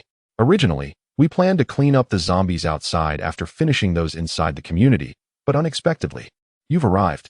There must still be zombies in the residential buildings. Chen Luo smiled and commended, You guys are really brave. The Dharma King snorted, You're so amazing. Yet you still need a dog's help? Seeking help from this Dharma King wouldn't be a bad idea, right? Chen Guang brought Chen Luo to a spacious large garden and stopped more than 100 meters away from the garden. That zombie dog usually stayed in the garden, and the terrain allowed it to run in all 4 directions. Our manpower is insufficient, with only 5 or 6 individuals stationed at each of the 4 directions. It is utterly impossible to halt the advance. A forceful interception would undoubtedly result in casualties. Chen Luo nodded, stating that they would be unable to catch up. But the King of Law would certainly be capable. This zombie dog appears to be of the 2nd tier, not a mutant, and thus does not possess the speed to evolve to the 3rd tier merely through consumption. Otherwise, it would be at the level of a dog king. Chen Guang inquired, Chen Luo, do you have any means to deal with this zombie dog? Without any companions. Chen Guang surmised that Chen Luo must possess a strategy specifically tailored to confront this creature. What could Chen Luo possibly devise? Perhaps he intended to use a dog against a dog. Chen Luo gestured to the King of Law to investigate the garden. Even if the zombie dog were indeed of the 3rd tier, the King of Law would remain unharmed. Chen Guang's group was taken aback. Wait, your plan is simply to send in a dog? Do you harbor a grudge against your pet? Are we to believe that a single dog can resolve what a group of us cannot? Are we truly inferior to a mere dog? Chen Guang cautioned. It is far too perilous. It is rare for a dog to remain alive and not succumb to zombification. Perhaps it would be wise to refrain from sending it into danger. Chen Luo replied with a serene smile. It's fine. Chen Guang ceased his objections. Chen Luo did not seem foolish, and it was unreasonable to blame him for his confidence. The King of Law entered the garden, looking left and right, yet failed to spot the so-called zombie dog. Is this a ruse to lure the dog? I wish to see its beauty, he mused. No, there seems to be a distinct scent of dog lingering. Chen Luo and the others approached, and Chen Guang remarked, It appears this dog is not present for the time being. Let us depart for now. We shall eventually catch it here. Chen Luo gazed at the King of Law, who nodded in agreement. Chen Guang and the others were astonished. Oh, the dog can nod? Is it truly that intelligent?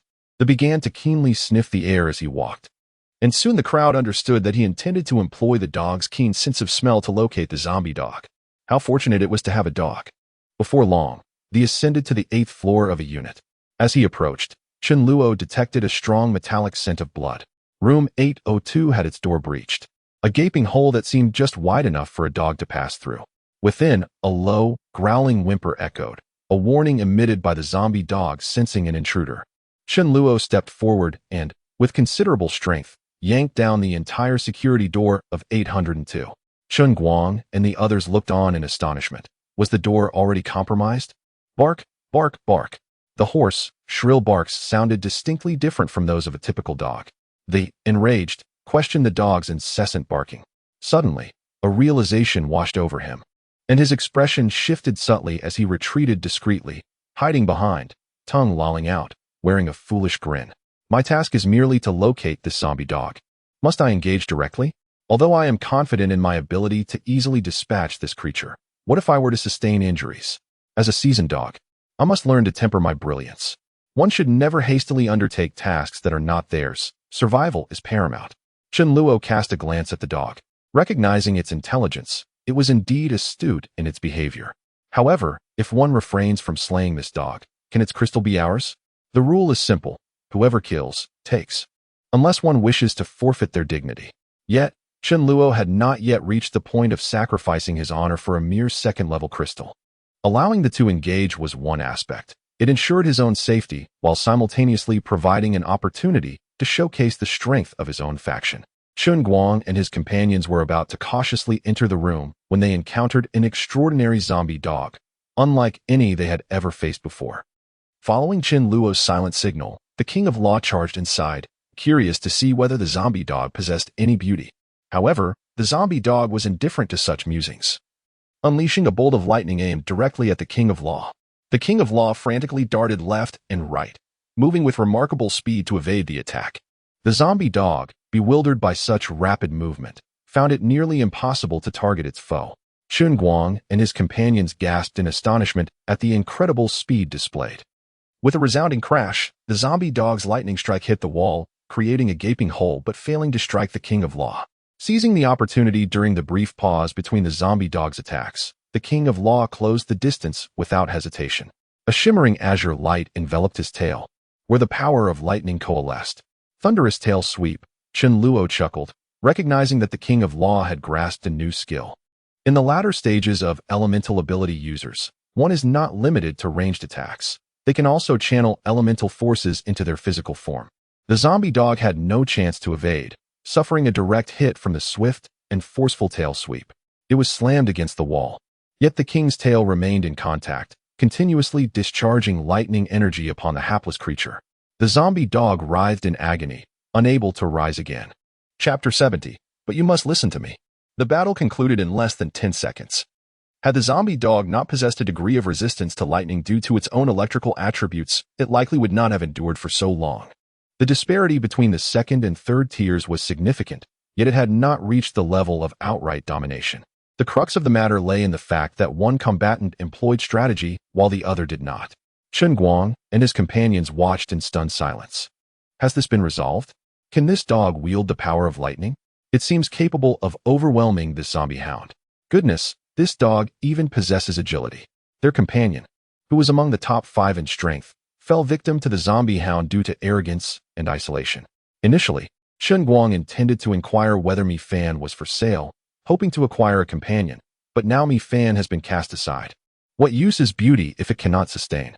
It is far more advantageous to procure this exceptionally powerful dog. However, after some contemplation, he dismissed the idea. Only a fool would part with such a remarkable creature. Chen Luo stepped forward to extract the crystal from the zombie hound, prompting Chen Guang to exclaim in astonishment. What is this? It appeared they were still unaware of the crystal's secret. Chen Luo divulged the mystery of the crystal. Chen Guang and his companions displayed an extraordinary excitement, realizing that there existed a method to enhance their own strength. At that moment, they were eager to seek out some zombies for experimentation. Chen Guang solemnly expressed his gratitude. Chen Luo, thank you. This information is worth its weight in gold. Chen Luo replied with a faint smile. Well, our collaboration has concluded. It is time to deliver the promised supplies to us. Chen Guang nodded. All right, we shall return to retrieve them. Chen Luo descended the stairs first, while Chen Guang and the others murmured among themselves. Chen Guang is quite formidable. He shared the information about the crystal without reservation. His demeanor is exceptional. Should we consider forming an alliance with them?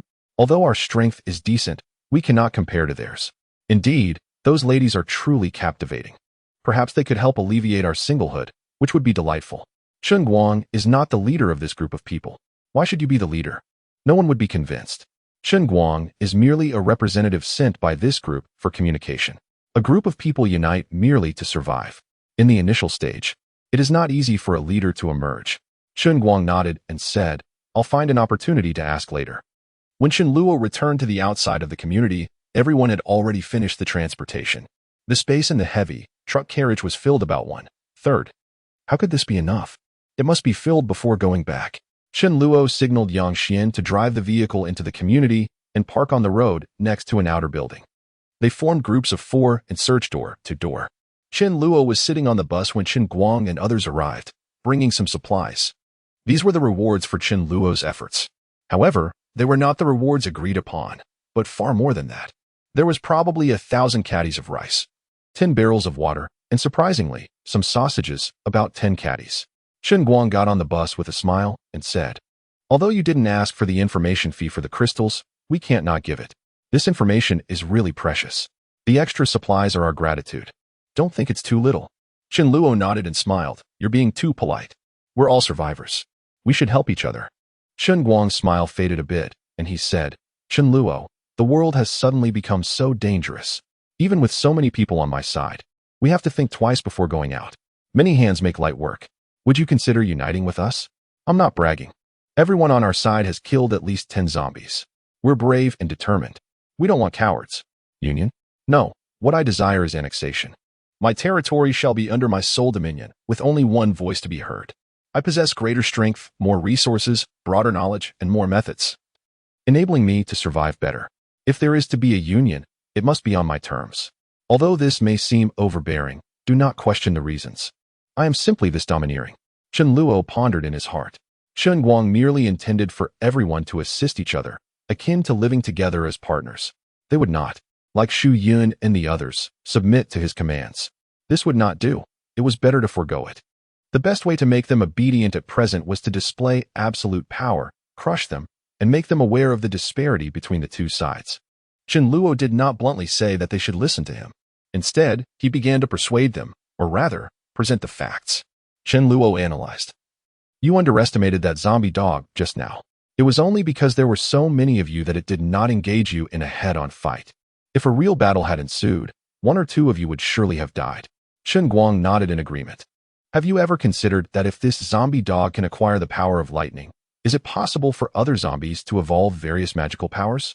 Zombies can evolve. This isn't hard to understand, is it? Will zombies still be easy to kill then? You can hide in the community. If you gather enough supplies, it would be more than sufficient to sustain you for half a year. However, while zombies may not find you, what about other survivors? Once the supplies in the community are exhausted by you, when they're desperate with hunger, they'll search every corner. Won't they find you? Do not assume that there are only a few survivors. Their numbers will undoubtedly surpass yours. In such a scenario, how will you resist? Will you relinquish your supplies? Or will you engage in a fierce battle? Currently, Chen Guang's situation appears relatively stable, yet in his previous life, he too found himself in a dire state alongside Chen Luo. Indeed, in that past existence, Chen Luo was also feeble and destitute. Chen Guang's companions have either perished or had their supplies pilfered. The resources you gather first are yours, but only if you can defend them. Chen Guang broke into a cold sweat at Chen Luo's words. Is this world truly so terrifying? Will the zombies continue to evolve? Chen Luo's assertions hold merit. Once your supplies are fully depleted, others will have no choice but to seize what you possess. Chen Guang forced himself to remain composed and remarked, in that case, shouldn't we unite? Chen Luo chuckled softly and shook his head. But why should I choose to ally with you? This is merely the predicament you are about to face. While my situation differs, anyone who dares approach me will meet their demise. To put it bluntly, without intending to belittle you, I alone could easily annihilate all of you combined. The strong do not collaborate with the weak. Rather, it is the weak who cling to the strong. We may unite, but only on my terms. Chapter 71. Chun Guang joins Chun Guang. There's been an incident. Zhang Liang has been gravely injured by a zombie. You must come quickly. A frantic companion of Chun Guang rushed towards him. Startled, Chun Guang inquired, injured by a zombie? Could it be a horde? Surely, Zhang Liang would not be foolish enough to confront a swarm head-on. Chun Guang left Chen Luo in a hurry to check on his companion.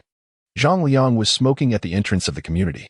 A zombie was approaching him, yet he paid it little heed, planning to strike when the zombie got close. Having been around zombies for some time, Zhang Liang had figured out their capabilities. Zombies were strong but slow-moving. As long as one avoided their attacks and struck their heads a couple of times, the zombies would fall. Zhang Liang was quite accustomed to it and not afraid of zombies. However, to his surprise, this zombie didn't act as usual. Before getting close to Zhang Liang, it launched a fireball towards him. Caught off guard and greatly astonished, Zhang Liang was hit right on target. The fireball struck Zhang Liang's chest, burning through his abdomen on the spot. He was severely injured. Had it not been for his companions nearby who rescued Zhang Liang in time, he would have died. What was even more incomprehensible to them was that upon seeing so many people, the zombie actually fled instead of charging forward recklessly as it used to. Saving people was of utmost importance, so they didn't pursue it. But how to save him? Could such an injury be cured with ordinary wound healing medicine? Without timely treatment, Zhang Liang would die. Chen Guang, who rushed over, felt a chill down his spine after learning what had happened. There really were zombies that could use magic and had simple intelligence, just as Chen Luo had said. They had been in the enclosed community, intending to clear the zombies in the community first before exploring outside. They hadn't encountered a level 1 zombie, let alone a mutant. They had always thought that only survivors possessed superpowers. Chen Luo walked over, and Chen Guang seemed to have grasped at a straw of hope. Chun, brother Chun, is there any way to save my brother? Chen Guang didn't believe that Chen Luo had a solution, but in this desperate situation, he was willing to try anything. Perhaps there was a glimmer of hope. Chen Luo nodded, summoned Mi Li, and asked her to cast a healing spell on Zhang Liang. Chen Luo didn't demand that they had to promise to be his underlings before he would save Zhang Liang. Such a lack of intelligence was truly worrying. Silvery, white energy emerged from the palm of Mi Li's hand and seeped into Zhang Liang's wound. Zhang Liang's wound was healing at a visible rate. Chen Guang and the others stared at Mi Li in astonishment. A healing spell? Could such an ability exist? No one in their team had such an ability, nor had they ever seen anyone with it. If one had such an ability, would they still fear getting injured? Mi Li cast 2 consecutive healing spells. Although Zhang Liang's wound didn't completely heal, new flesh had grown over it. Zhang Liang, who had been half dead and on the verge of unconsciousness, was now able to stand up nimbly, albeit with a bit of pain. Zhang Liang expressed his gratitude profusely, saying, "Thank you, thank you." Chen Luo gave a faint smile, shot Chen Guang a meaningful look, and then left with Mi Li. That look was a hint for Chen Guang to consider the proposal he had just made. Unexpectedly, at a critical moment, a level 1 zombie came to his aid. Could my words be false? Chen Luo shook his head. If it weren't for the shortage of manpower at the moment, he wouldn't have to go through so much trouble. He wouldn't even need to deceive them. Even if they pleaded with him, he might not necessarily take them in. Currently, Chen Luo's requirements were rather low. As long as one could follow commands and dared to fight zombies, he would accept them. Once the number of people increased, only those with good talents and strength would be considered. As soon as Chen Luo left, Chen Guang exclaimed with a sigh, "I never expected he was actually right. Zombies can really use magic. What on earth is this world coming to? Is there any hope for us to survive?" Chen Guang repeated what Chen Luo had just said. He stated that cooperation was possible, but everyone had to follow his lead. Zhang Liang was the first to speak up. "Fine, I'll follow. Although I'm a bit reluctant to admit it, he is indeed more capable than us." Leaving other aspects aside, by joining him, at least we won't have to worry about getting injured in the future. With a priest around, what is there to fear? Everyone expressed their own opinions. Judging from his demeanor, he seemed to have known the secret of the crystal for a long time. Damn it, with so many of us, we had to rely on someone else to tell us. We've been so late in knowing this. His intelligence really outshines ours. I don't care. I'm not very bright. Even if I don't follow him, no one would listen to me anyway. I don't care either. There are many girls on his side. As long as I'm allowed to join, I'll do whatever it takes. That man is not only intelligent, it seems that even an ordinary dog he sends out is incredibly strong. I have a hunch that his strength might be terrifying. Chen Guang smiled bitterly and said, "I forgot to mention. He said he could easily massacre all of us even if we joined forces. I didn't believe it before, but now I'm starting to. A middle-aged man in his 40s lit a cigarette and pondered, logically speaking, we cleared the zombies in the community. And we previously regarded the supplies in the community as our own. He's moving the supplies now, and we're just not stopping him. If we dared to block him, I'm afraid he'd wipe us out on the spot. Previously, we contemplated a collaboration. This individual, in terms of both perspective and strength, undeniably surpasses us. It is unreasonable to expect that, upon uniting, he would acquiesce to our directives. His ability to articulate this upfront speaks volumes. I believe he possesses commendable qualities. Our primary objective is survival, and having an astute leader guiding us is far more advantageous than navigating this perilous landscape alone. I candidly expressed my intentions. Even if you all refuse, I am inclined to align myself with them, as it would significantly enhance my chances of survival. Qin Guang surveyed the group, seemingly encountering no dissent. What is there to deliberate? Particularly, the 3 original female members of our team were already gravitating towards the larger assembly of women, actively assisting others. They had effectively defected. The camaraderie among women often fosters a greater sense of security than that found in the company of a multitude of men. Whether we join or not, it seems inevitable. Enduring as a herd of beasts is simply untenable. Chun Guang and the others hastily approached. With a smile, Chun Guang remarked, Brother Chun, we are eager to heed your counsel. Initially addressing him as Chun Luo, Chun Guang displayed perceptiveness by promptly switching to the more familiar Brother Chun. Chun Luo chuckled. Perhaps his ruse had succeeded? The prospect of augmenting our numbers was undoubtedly beneficial. Although it felt somewhat hasty and lacked thorough deliberation, was there not sustenance available? With a serious demeanor, Chun Luo stated, Very well, we welcome your participation, but I have 2 stipulations. Follow orders, and be prepared to confront the undead. Should either of these conditions not be met, do not hold me accountable for any ensuing discord. The Law King chimed in, Indeed, I too shall show no mercy. Chen Guang and his companions nodded incessantly. At this moment, Chen Luo found it inconvenient to ascertain their specific information. Let us proceed together then. Since we are united and living in proximity, it would be prudent for us to support one another. Is it agreeable for everyone to move to my place? With the inclusion of Chen Guang and his group, the heavy truck was soon filled to capacity. Chen Luo planned to return briefly to deposit the supplies at the villa area and then make a few more trips. He instructed Chen Guang and the others to continue transporting the goods, consolidating them first, while he led his original group back to the villa area. The route was cleared on the way there, presenting no obstacles. However, upon arrival, he noticed several additional vehicles in the villa area. Chapter 72. Do you wish to launch a surprise attack? Let us see who strikes first. Brother, we've scoured over a dozen villas and found nothing in terms of food or supplies. The one referred to as brother was a man in his 30s. With a stern visage and a robust demeanor, reminiscent of a strong leader, his name was Lu Wei. He calmly replied, Xiao Wei, do not be hasty. On days when heavy snow falls, finding sustenance outdoors can be challenging. We should try to catch some squirrels. They often hide a substantial amount of food. Similarly, locating survivors will naturally lead us to food sources. Xiao Wei nodded, somewhat understanding. Lu Wei pondered further. The residents of this villa area were either affluent or noble, and none of their wives or children appeared unattractive. It had been many days since he had encountered a beautiful woman. Brother Wei, there is someone in this villa. Lu Wei had gathered around 18 or 19 survivors, and, through his ruthless methods, had established a modicum of authority among them. They had come to Chen Luo's villa area in search of supplies, while also hoping to find attractive women. A young man was discovered. Lu Wei and his group disregarded him and forcibly entered the villa to search for supplies. The young man endured their intrusion, knowing there were not many resources left and that it was not worth risking a confrontation. However, Xiao Wei, dissatisfied with the search results, struck the young man on the head with a steel pipe. Why do you get to live in this grand villa while I do not? He exclaimed. Witnessing the scene of blood flowing, Xiao Wei was exhilarated. The sense of unrestrained power was intoxicating, allowing him to strike anyone he desired.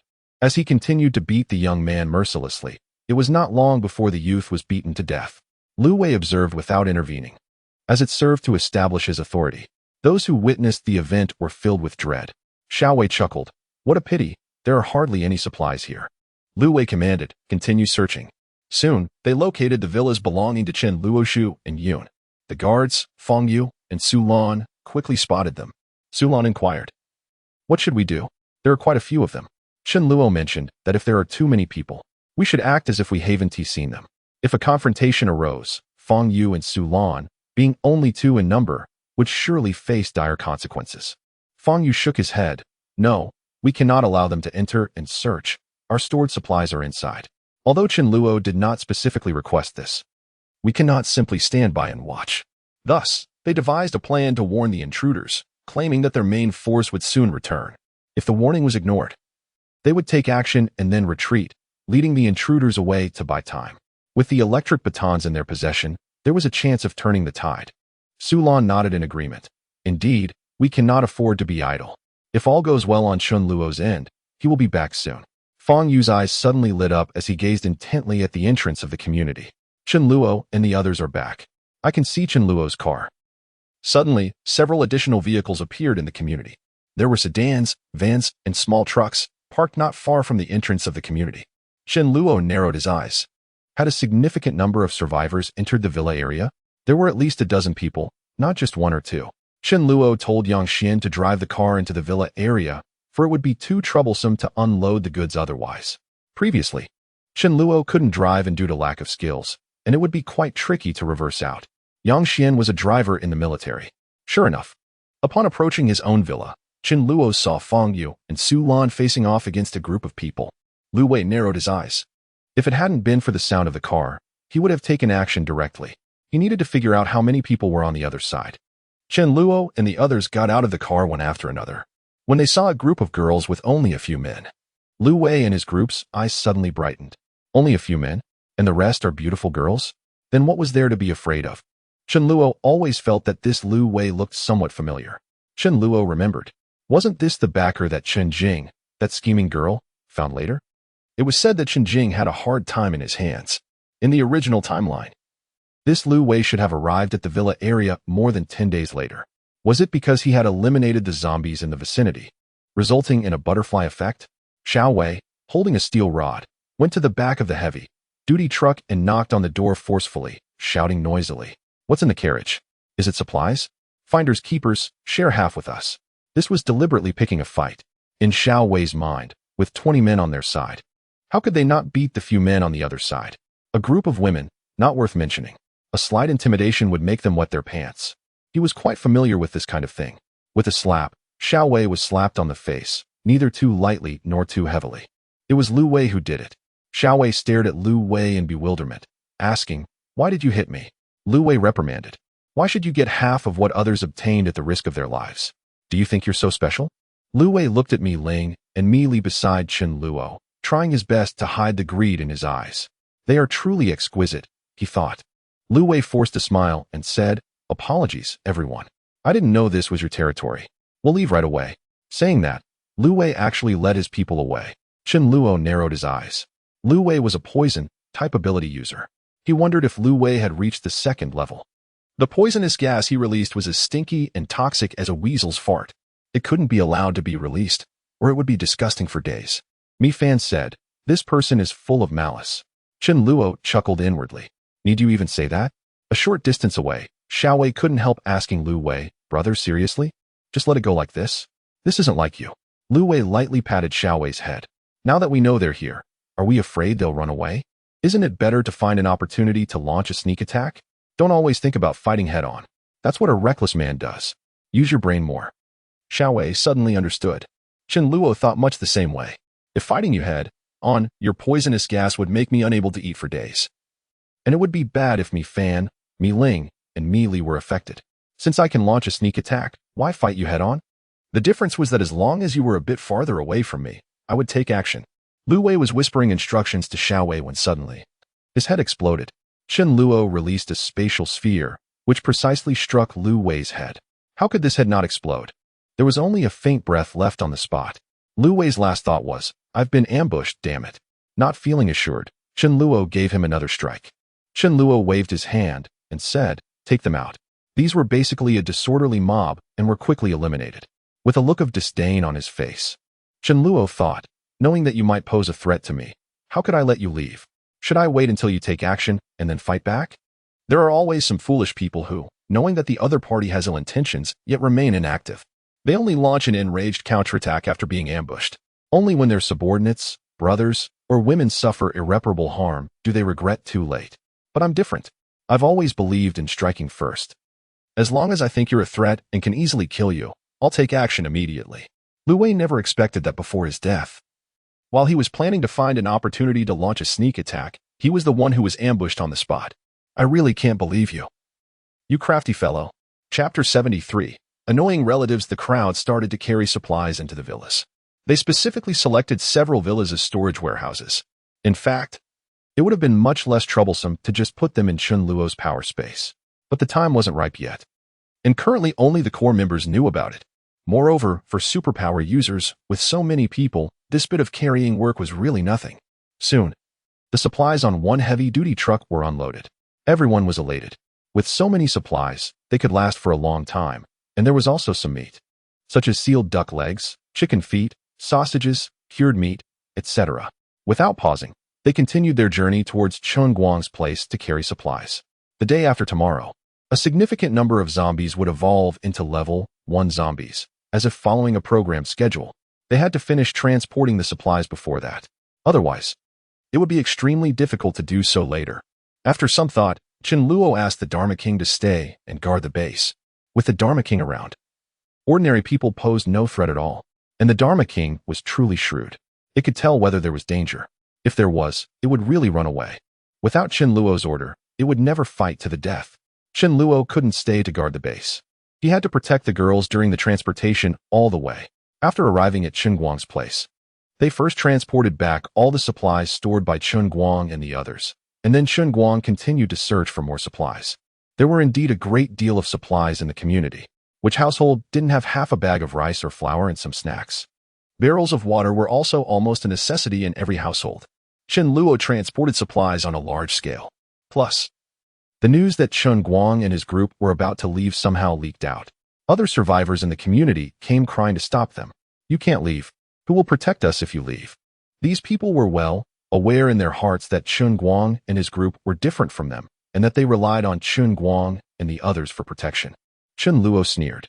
According to what you said, you're so powerful. Some of you can use magic, and some can perform the divine skill like the 5, lightning, linking whip. Do you still need others to protect you? The number of you is even larger than ours. Isn't it better to rely on yourselves? If you don't change, you can't blame anyone for your death. Chun Luo used the space sphere twice on the open ground beside them. The explosive scene immediately made them scatter in fear, while others were preoccupied with their tasks. Chun Luo was not idle. He ventured into a residence that had yet to be explored, entering through a ground-floor window. He retrieved 500 pounds of sausages from his own stockpile and placed them within the household. This was a supply he had meticulously stored for such occasions. Once the young women arrived and discovered the bounty of sausages, their astonishment would be boundless. Chun Luo mused to himself, to ensure you enjoy these sausages, I have exerted considerable effort. Yet, he could not claim credit for his good deed, choosing instead to remain the unsung hero who silently supports them from the shadows. Indeed, after a brief interval, a thunderous shriek erupted from the room where the sausages were placed. Those unaware of the situation might have assumed a terrifying zombie encounter had occurred. The young women gazed, cheeks flushed, at the sausages hanging in the room. So many sausages. Some have already been consumed. How could there be this many? One wondered. Perhaps this household specializes in sausage production? They speculated. Regardless, it mattered little. The abundance was a welcome sight. Shiyun, her face alight with joy, reported back to Chun Luo, who smiled and declared, "Let us feast on sausages tonight." The heavy truck and the coach had made several trips, 5 in total, to nearly complete the collection of supplies from Chun Guang's neighborhood. The provisions gathered, if estimated conservatively, would suffice to feed everyone for at least 3 months. Shu Yun entrusted the most valuable sausages to Ma Yu for safekeeping, knowing that such items are not easily perishable. Chun Luo did not object, considering that the 500 pounds of sausages could very well be 1,000. He contemplated the possibility of Ma Yu transforming some of her stored pork into cured meats and sausages, recalling that it takes over 3 pounds of meat to produce a single pound of sausage. Paired with the sausages, they would make a delightful meal.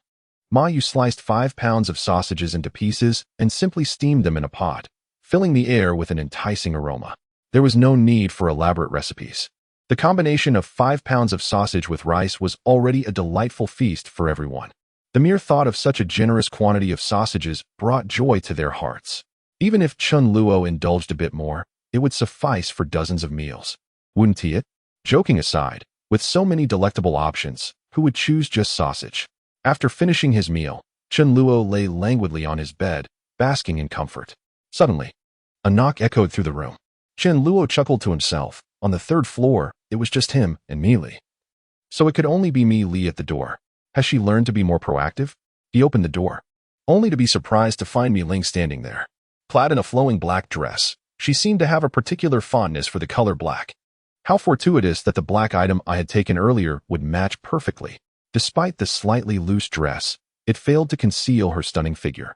Chun Luo noticed that Mi Ling was holding a plastic bag, her demeanor somewhat uneasy as she extended it towards him. Upon receiving it, he was taken aback, while Mi Ling's face flushed crimson. A small umbrella? In shock. The Spirit Flame Princess actually gifted me this, my sister-in-law turning beet red in front of me. The untold story between me and the school beauty. Mi Ling's face was a canvas of embarrassment, silently gritting her teeth. Why is she looking at me with such astonishment? If it weren't for Mi Li, do you think I would willingly engage in such matters? Mi Ling had prepared a speech to properly admonish Chun Luo, but now, faced with the situation, the words eluded her. Millen stammered, Mi Li is still young. Maybe in a couple of years it'll be different. If you're ready to be a father, then consider me meddling. With that, Millen hastily opened the door and was about to leave. In her fluster, she bumped her head against the door with a thud, but she paid it no heed. It was too embarrassing. Chun Luo called out, "Hey Millen, I have something for you too. Don't get the wrong idea. Mi Li, Millen, and Daju are almost at level 3. Chun Luo plans to hasten their promotion to level 3.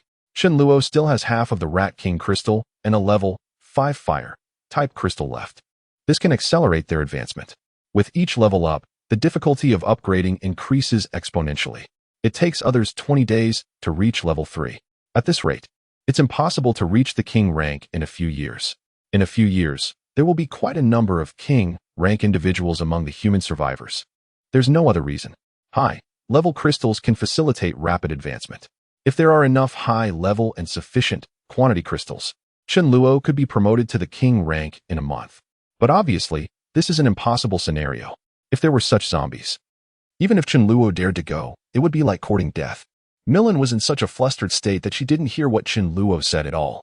Chun Luo shook his head and first went to Mi Li's room.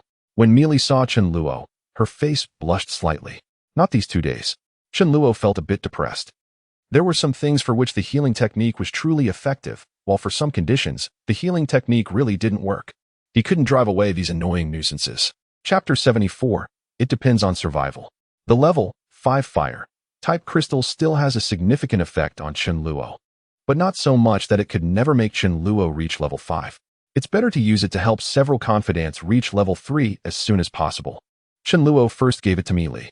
The effect was truly remarkable. Mi Li, who originally needed 2 or 3 more days to advance, was promoted to the 3rd level just 10 minutes later. Only a little of the power of this crystal was consumed. Then Chun Luo went to Su Daju. In the meantime, he gave the crystal of the Rat King to Shu Yun.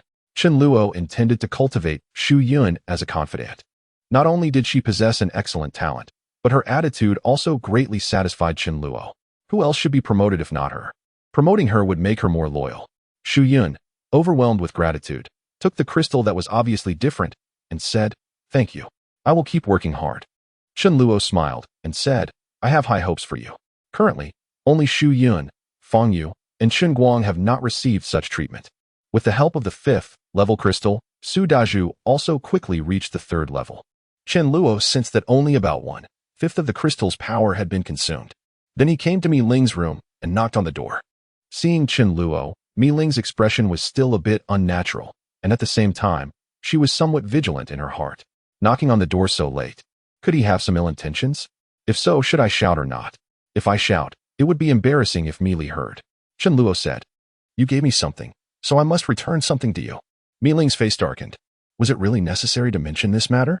Chun Luo took out a precious item and asked Mi Ling to hold it in her hand. Sensing the intense heat, like power coming from it, Mi Ling was startled and said, "This thing is also useful to you, right? You should use it. Only when your strength increases can you lead the team better." Mi Ling was of the fire type, and this fire type crystal was more suitable for her. Chun Luo chuckled. "Why the formality? We are familiar enough, aren't we?" You can absorb this for now, and just return it to me when you reach level 3. Mi Ling nodded, no longer declining the offer. After all, he was my brother-in-law. 10 minutes later, Mi Ling advanced to level 3 and returned the crystal to Chen Luo, which still retained 3/4 of its power. Upon returning to his room, Chen Luo noticed the rice, rolling around on the bed in boredom, and realized he had forgotten something important, his rice. The rice had also advanced to level 2. Given its exceptional talent, few could compare. Oddly, however, there was no change in its strength. The little pink paws still lacked any offensive capability, nor had it grasped any new skills. The only noticeable change was that it seemed slightly more beautiful than before. Chen Luo was puzzled.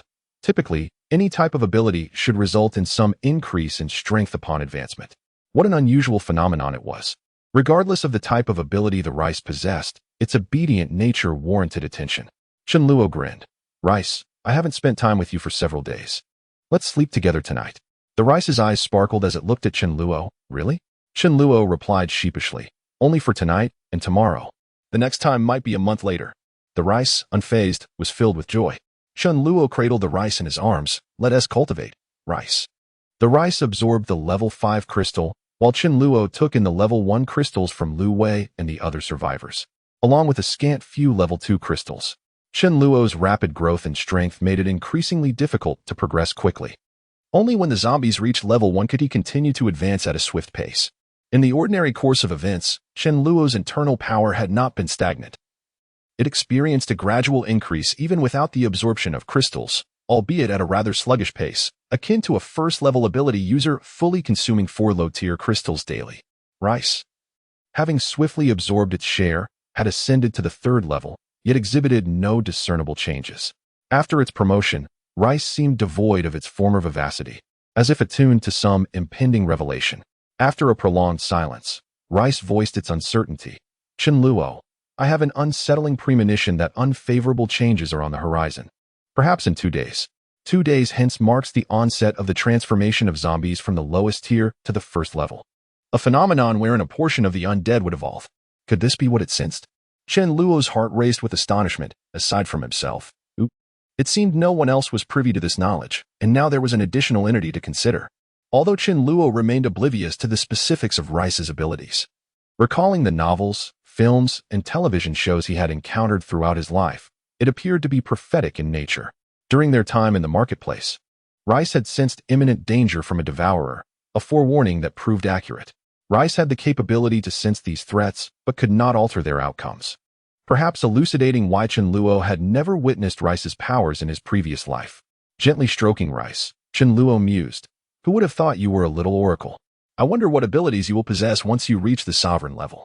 On the following day, there was no need to gather supplies any longer. They had sufficient provisions. Chen Luo summoned the group, outlining today's mission, to eradicate zombies from a more distant area, though not entirely. The others were puzzled. While they understood the necessity of eliminating the undead for safety, why leave a portion behind? The rationale for retaining some was clear. It was to allow them to advance to the 1st level, thereby enabling the collection of their crystals. If faced with hundreds of 1st-level zombies, Chen Luo would not dare to confront them directly. However, if there were merely a scattered few dozen 1st-level zombies, what need was there for fear? Chen Luo offered no explanation, nor was there any necessity for one. Following his directive, the group began to eliminate zombies that were positioned at a greater distance, for there were hardly any in close proximity. Rather than clearing the few scattered zombies nearby, they opted to protect them, as these creatures clumsily attempted to collide with their vehicles, requiring careful navigation around them. That night, Chen Luo instructed, from this day forth, each villa must have someone on night watch, rotating every hour. Each person shall guard for 1 hour, ensuring that no one approaches unnoticed, be it other individuals or zombies. Each villa housed around 10 individuals, with 1 person guarding at a time. It would suffice to maintain vigilance until dawn. Although this task was somewhat arduous, it was undoubtedly essential. This requirement was met with no dissent. It was simply understood. Chen Luo contemplated the prospects for the morrow, even in the dead of night. 1st-level zombies would be prevalent. These creatures had developed a modicum of intelligence. When confronted with vehicles, they would evade, even retaliating with their own arcane abilities. Much like lower animals, such as rats, they would recognize their vulnerability when isolated, opting to retreat in the presence of a larger group. Yet, when in numbers, they dared to approach. With weapons, like Chun Luo's electric baton, the prospect of dispatching them became increasingly elusive before one could draw near. A spell would be cast in retaliation. Chun Luo and Su Dezhu could no longer rely on a mere stockpile of electric batons to easily eliminate hundreds of zombies. It could be said that the difficulty of the apocalypse had escalated from simple to challenging, gradually intensifying to a nightmarish level. Ultimately, save for Chun Luo, humanity faced total annihilation. No one would believe that Chun Luo reached the end solely through his own strength, would they? It was rather through sheer perseverance, finding a place to recover and relying on the art of void walking to survive. In Chapter 75, Predicting Your Prediction, late at night, Chun Luo heard some commotions. A solitary zombie had wandered over. Chun Luo paid it no mind, for each villa housed over a dozen individuals. If one or two zombies could not be dealt with, then so be it. If death were to come, it would come. Besides, there was another healer from the Light faction who could tend to any injuries. And if the wounds were severe, they would naturally seek him out. In the morning, Shu Yun presented Chun Luo with the unused Rat King crystals, and she herself had reached the 3rd level. Chun Luo extended his congratulations, causing Shu Yun to blush slightly. Last night, Chun Luo had sought her out specifically, and upon returning, she faced a barrage of teasing from her sisters in the room. Did Chun Luo give you special treatment, serving you sausages? Shu Yun reported, last night. A zombie appeared that could shoot ice arrows. Had it not missed, someone might have been injured. Reflecting on this, Shu Yun felt a tinge of fear. Had it struck a vital point, the consequences would have been dire. Chun Luo inquired, how did you resolve it?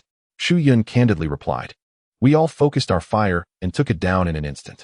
Chun Luo shook his head. Relying on everyone to concentrate their efforts on a single zombie was an indication of diminishing magical prowess. At 8 in the morning, Chun Luo typically organized the day's tasks for everyone. Once they became accustomed to this routine, they would instinctively gather together. Their self-discipline was commendable, with no one dawdling or arriving late. Observing over 50 individuals, Chun Luo felt a sense of wonder. Initially, he had anticipated it would only be himself, Su Dezhu, and a few others like Mi Ling and Mi Li. However, unexpectedly encountering Shu Yun and the other girls made it seem wasteful not to accept them into the fold. These charming ladies are so eye-catching that it's hard for no one to have designs on them. Perhaps it would be better to gather a group of people to protect these ladies, so that anyone with malicious intentions would have to think twice. Having more people is also a good thing, as they can help collect crystals for oneself. Chun Luo said, last night, a necromancer, like zombie came. Such zombies are becoming more and more common. I want to ask you all, what should we do when we encounter such a zombie? One person said, it's easy. With so many of us, we can easily defeat it in an instant. Chun Luo sneered, can everyone's magic be released indefinitely? Or do you think you can release magic faster than the zombie? When a large number of people gather together, the zombie's magic can hit someone even with its eyes closed, and it's not easy to dodge. Are we dealing with just one zombie? To be honest with you all, starting from today, unless it's extremely bad weather or special circumstances, each person must kill at least 5 of these magic, using zombies every day. 5 per person per day? Some people couldn't help but think this is rather difficult. If it were those zombies without magic, killing 10 a day would be no problem. The problem is that these zombies can use magic. Fighting them is really dangerous. One might end up seriously injured or even lose their life. A lady couldn't help but say, why do we have to push ourselves so hard? Killing 1 or 2 a day would be about enough, right? Chun Luo chuckled, why push so hard? Absorbing the crystals of these zombies can make one's strength grow even faster. On that day, the zombie that blew up a bus, those who had seen it understood. If one day, all zombies evolved to that extent, could those of you who don't fight desperately now survive? Although that level 5 fire-type zombie was instantly killed by Chun Luo, it was still a shadow in the hearts of many girls. Their spells had little effect on it, yet its damage was devastating. If it weren't for Chun Luo, few of them would probably have survived. Chen Guang and his group, who hadn't seen that level 5 zombie, couldn't help asking those who had seen it and talked among themselves. After learning the situation, they all gasped in horror. It was terrifying. They were even more astonished at Chun Luo's strength, that such a zombie was instantly killed by him. Chun Luo clapped his hands, and everyone fell silent. If you don't dare to fight, what's the difference between you and those elderly people?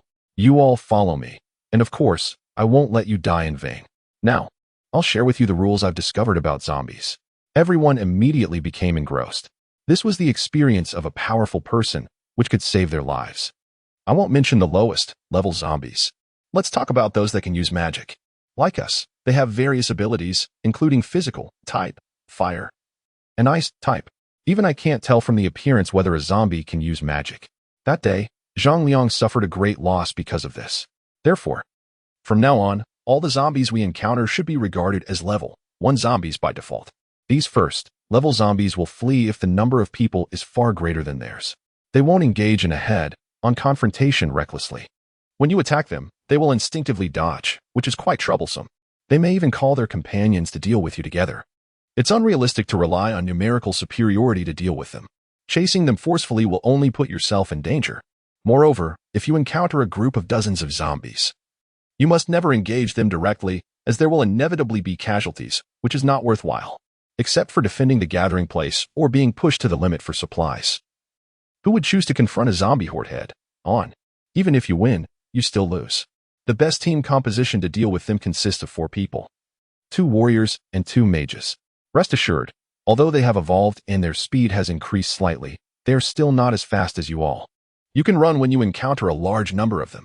Of course, the optimal team composition would be to add an auxiliary. But there are too few auxiliary-type superpower users. Everyone was gradually digesting this information. After waiting for a while, Chen Luo said, "Now I'll teach you a little trick to dodge spells." Chen Luo randomly pointed at Mi Ling and Xu Yun. Chen Luo said, "You two use your spells to attack me, and I'll dodge." The flying speed of spells is extremely fast. At close range, they arrive in the blink of an eye. It's very difficult to dodge them with just body movements. However, when facing the attacks from Mi Ling and Xu Yun, Chen Luo could always dodge as leisurely as taking a stroll in the courtyard. He didn't rely on speed, but rather used small-scale body maneuvers to avoid their attacks. Everyone was incredulous, especially Mi Ling. She thought she had released her spells very accurately. Yet not a single one hit Chen Luo. Chen Luo chuckled and said, "Is this really that difficult? As long as I impart this technique to everyone and encourage more practice, it is entirely achievable." Everyone becomes increasingly focused, holding their breath in fear of missing this invaluable skill.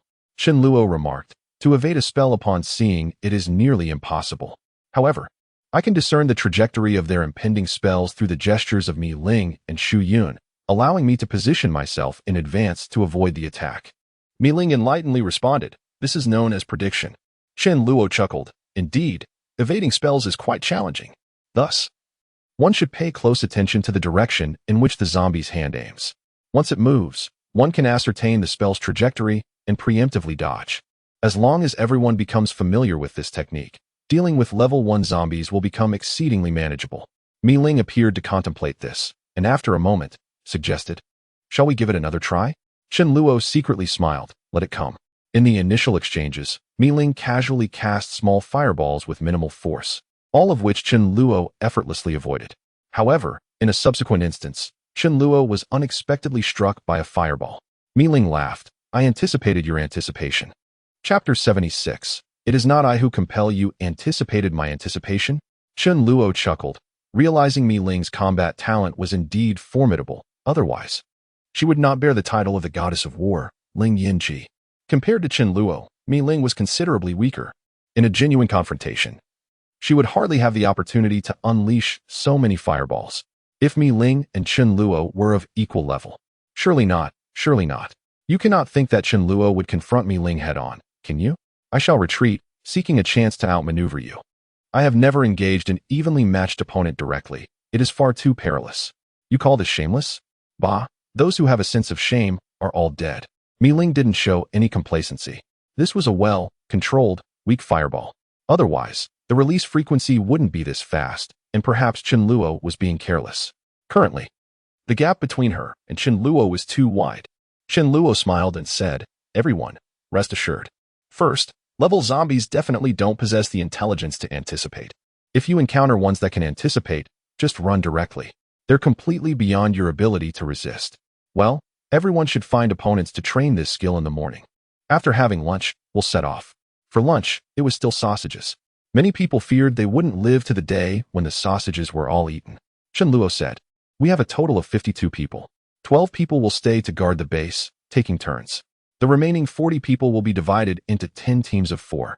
These 10 teams should maintain a proper distance from each other, not too far apart, so that they can support one another.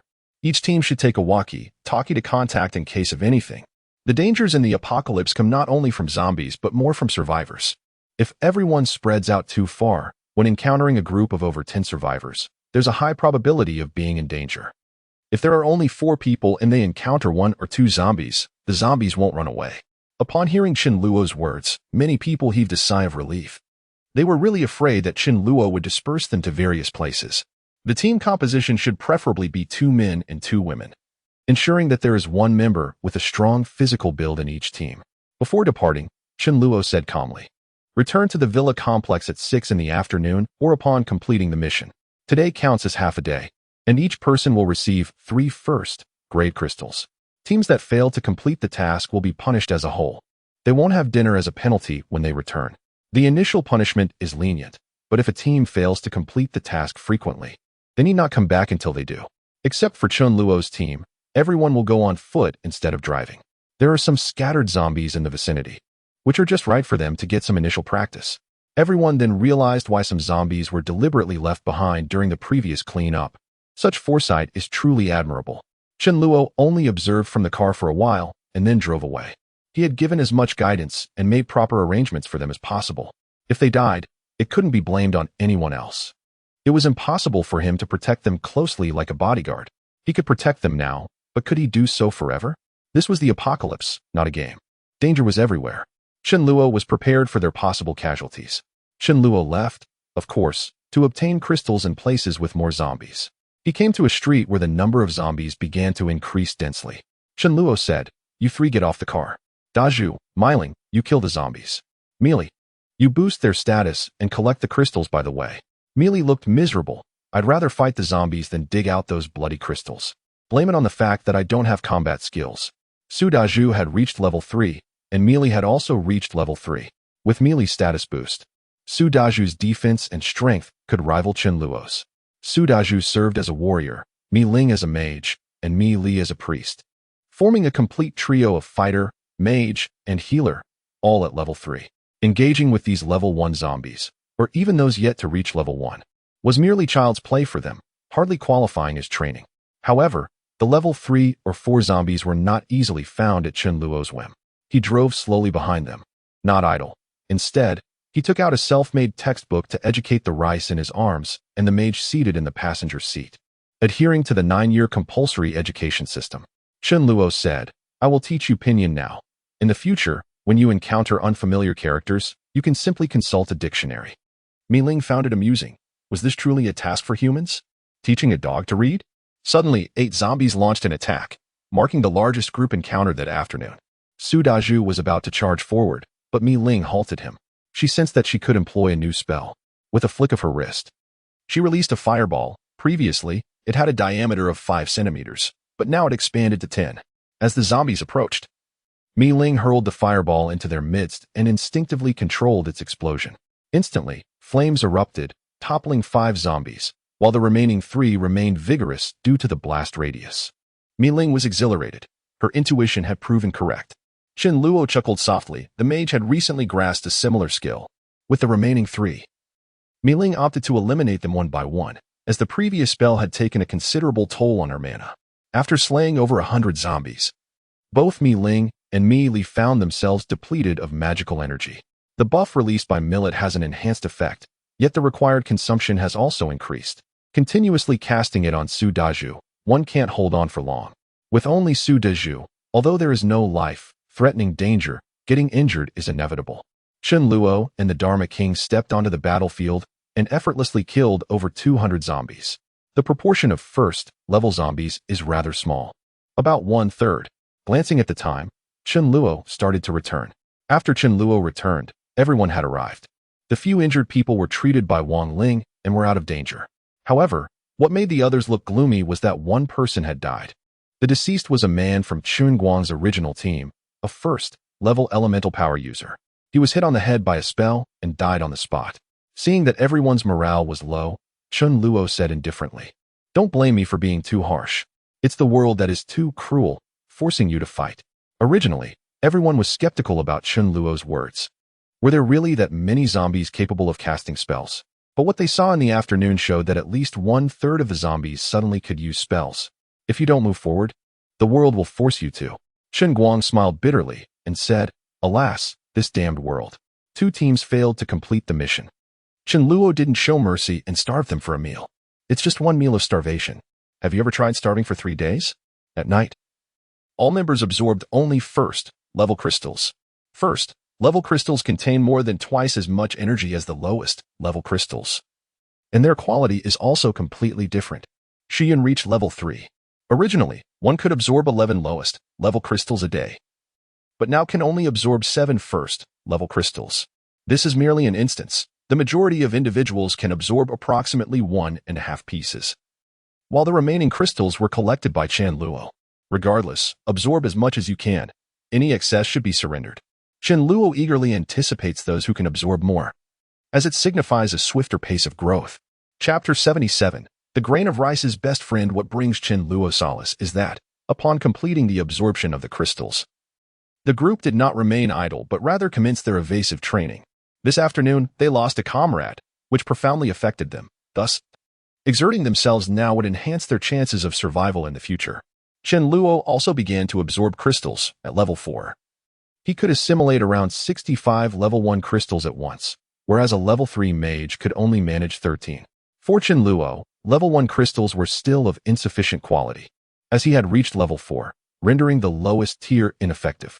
He estimated that it would take about 20 days to reach level 5. In his previous life, he was fortunate enough to achieve this in merely 1 month. The pace was not significantly faster than before, as during his prior existence at level 4. Most of the crystals he absorbed were level 3, which naturally surpassed the speed of absorbing level 1 crystals. It was akin to a level 40 character battling level 10 monsters. Merely leveling up was a notable achievement. On the following day, they continued to eliminate zombies. Today was favorable, with only 1 team member sustaining severe injuries, who was successfully rescued, and no fatalities occurred. They all completed the task of collecting 5 crystals. However, the atmosphere among the team grew increasingly somber, as the likelihood of encountering spellcasting zombies had doubled compared to the previous day. Yesterday, among 3 encounters, they would only face 1. Today, however, out of 3, they confronted 2. This world is becoming ever more arduous. Chen Luo watched coldly. If they couldn't keep up with the evolutionary speed of the zombies, the casualties would only become more and more tragic. If it weren't for the survivors constantly killing zombies, causing the number of zombies to plummet, and in the middle and late stages, there would be more survivors than zombies. Without waiting for the terrifying monsters to arrive, humanity would be doomed directly. On the 3rd day, the number of survivor teams heading to secluded corners increased significantly. These survivors almost always moved in groups. They should be fortunate that before the zombies evolved to level 1, they were given the experience of fighting the zombies, the opportunity to grow stronger, and the information about which other survivors were nearby. They were not Chen Luo and had almost no possibility of escaping alone.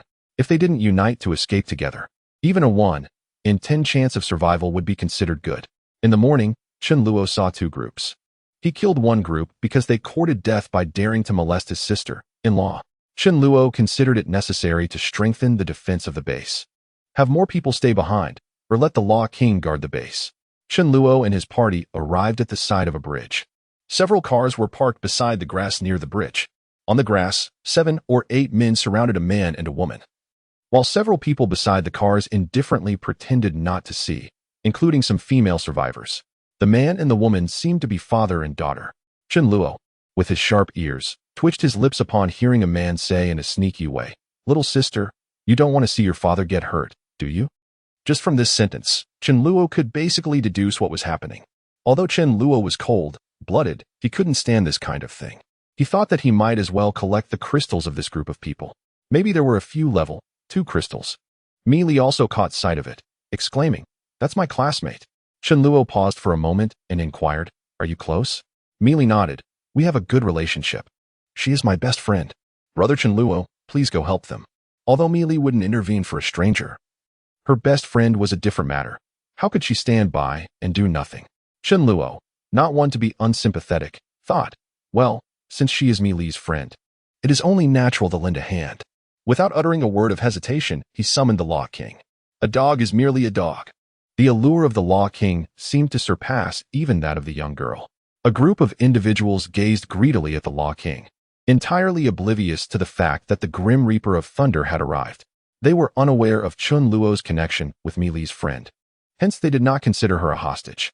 Su Dazhu and Mi Ling also took action in succession, effortlessly dispatching the group. Overjoyed, Mi Li ran to Zhang Jingjing's side. "Jingjing, it's me." Startled yet elated, Zhang Jingjing exclaimed upon seeing Mi Li, "It's Mi Li and sister Mi Ling." Zhang Jingjing had visited Mi Li's home several times. Thus she was familiar with Mi Ling, who had also met Zhang Jingjing's father, Zhang Dongqing, once. After soothing Zhang Jingjing, Mi Li led her to face Chen Luo. Observing Zhang Jingjing, Chen Luo noted her sweet demeanor. If Mi Li was the school belle, then Zhang Jingjing was the class flower. Though they were incomparable, she was certainly charming in her own right.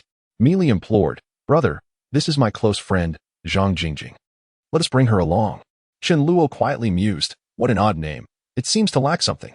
He nodded in agreement, "Very well. As long as she adheres to our rules." It was essential to accommodate Mi Li's wishes, and it wasn't entirely out of the question to accept someone new. If she possessed any remarkable abilities, it could indeed be a fortuitous gain. Zhang Jingjing pondered whether Mi Li and her companions were captivated by the handsome figure before them. Without inquiring of Mi Ling, she directly addressed Chen Luo, assuming he was the one in charge. Chen Luo turned to Zhang Jingjing's father, Zhang Dongqing, and asked, "Can you drive? Follow us in your car." Zhang Dongqing appeared refined, likely in his 40s, given his daughter's youth. He expressed his gratitude, saying, "Thank you for saving us. I can drive." Chen Luo arranged for the father and daughter to travel in a separate vehicle. Conveniently, he intended to return himself, having had a fruitful morning. Upon arriving at the villa district, Chen Luo instructed, "Mi Li, please arrange for your friend to stay with Shu Yun. She cannot reside here." Mi Li nodded in acquiescence. However, Zhang Jingjing rushed over, saying, "Mi Li, let us sleep together tonight." They had shared a bed before, and Zhang Jingjing considered it quite normal, believing it would further strengthen their bond. Chen Luo coldly interjected, "No, it is not permitted without my consent. She cannot enter this villa. One light bulb, Mi Fan, was sufficient. Did they really need another?" Shu Yun hurried over and took Zhang Jingjing away. For lunch, they enjoyed a delectable dish of potatoes stir-fried with sausages, far superior to plain steamed sausages. Chen Luo was uncertain how many would survive, or who might persist through this ordeal. He endeavored to provide them with the finest sustenance possible. Zhang Jingjing voraciously devoured her meal, a stark contrast to her previous affluent life, where such indulgence held little appeal. Suddenly, a thought struck her, and she inquired about Mi Li. "Where is Mi Li? I haven't seen her. What did she eat for lunch?" This question momentarily stunned the other girls. They were not naive children. Chen Luo generally dined alone in his villa, only occasionally sharing meals with them. Surely, he would not seclude himself in his room, eating steamed buns with pickled vegetables? He had mentioned that his refrigerator was stocked with ample pork, promising to prepare braised pork for them when the opportunity arose. Perhaps he once enjoyed braised pork daily, but now he supplemented it with sausages. Every item they had gathered had passed through their hands at some point, whether it was collecting, loading, or unloading supplies. They were well aware of what delectable items were available. The sausages were the finest delicacy, and if they were not shared at all, discontent would surely arise. However, Chen Luo generously distributed them daily, ensuring they received a substantial portion. Their satisfaction was derived from the mere fact of enjoying sausages every day. Even if Chen Luo indulged in braised pork at every meal, it was food he had procured for himself. Moreover, he bore the responsibility of safeguarding them. What was wrong with him enjoying some braised pork? One of the girls chuckled. Mi Li probably had sausages for lunch as well. This statement was reasonable, yet a few others reacted with disdain. Zhang Jingjing's comment caused Shu Yun to furrow her brow. The conversation seemed to carry an undertone of comparison. "Was the sausage and potato not sufficient for you? It appears that you and Mi Li share a strong bond. Upon your arrival, you displayed no inclination whatsoever, and thus would not be offered such delicacies." However, Zhang Jingjing merely spoke in passing, and Shu Yun could not hastily draw conclusions from a single remark. With a smile, Shu Yun elucidated, "Chen Luo is akin to the proprietor, while we are like employees. Dining in the presence of the boss often breeds discomfort, hence we prefer to eat separately." Zhang Jingjing nodded, albeit with a distracted air. Mi Li must surely be indulging in superior fare. How could such a close friend not include me? A sense of melancholy enveloped Zhang Jingjing, as the once fragrant sausage now seemed rather unappetizing. Chen Luo picked up a saltwater shrimp, dipped it in vinegar, and savored its exquisite flavor. Turning to Mi Li, Chen Luo advised, "Mi Li, Keep an eye on your friend for a while. Refrain from disclosing anything about our affairs here. Each individual must possess their own value. Let us observe her capabilities. As long as she remains honest, even if lacking in skill, we can assign her a logistical role. What purpose does a person devoid of value serve in this world? Even Mi Ling, my sister-in-law, faces daily battles against zombies, and she has vanquished far more than others. Has Chen Luo provided her with idle sustenance? Had the zombies not evolved to a basic level, I would surely have assigned Zhang Jingjing and her daughter the task of eliminating 10 zombies, akin to what was done with Li Ming and Li Hui. Now, sending them would be tantamount to a death sentence. Mi Li nodded in acknowledgement. I understand. After the meal, Chen Luo summoned Feng Yu. Are there not a few survivors remaining in the villa district? Let them go. If they are reluctant, they may be assigned to exterminate the zombies. If they remain obstinate, there is no need for courtesy. In these extraordinary times, one must not leave behind potential threats. Feng Yu nodded and, accompanied by several brothers, departed. Chen Luo silently cursed, realizing that some people are beyond redemption. Out of consideration for the neighbors, he wished to offer them a chance to ally with them. Yet they merely chose to hide within their villa. When Xu Yun saw Chen Luo emerging from the villa, she hurried over and said, Chen Luo, we have nearly eradicated all the zombies in the vicinity. If we wish to continue our hunt, we must venture further afield. The zombies have not yet evolved, and we have already cleared the area once. Over the past few days, we have eliminated at least 300 to 400 zombies daily. Do they truly believe that the zombies are an endless scourge? At that moment, Chen Guang approached cautiously. Brother, regarding my group of brothers, as you mentioned, with 20 crystals, they can evolve to level 2. The effects of level 1 crystals are superior, and most are on the verge of evolving to level 2, if not today, then certainly tomorrow. Do you think it prudent to wait until they reach level 2 before we continue our hunt? It would be a more secure approach. Chen Guang, with good intentions, pointed out that once they reach level 2, the probability of death would significantly diminish. Engaging level 1 against level 1 carries inherent risks, and it is only natural for anyone to prefer a more stable course.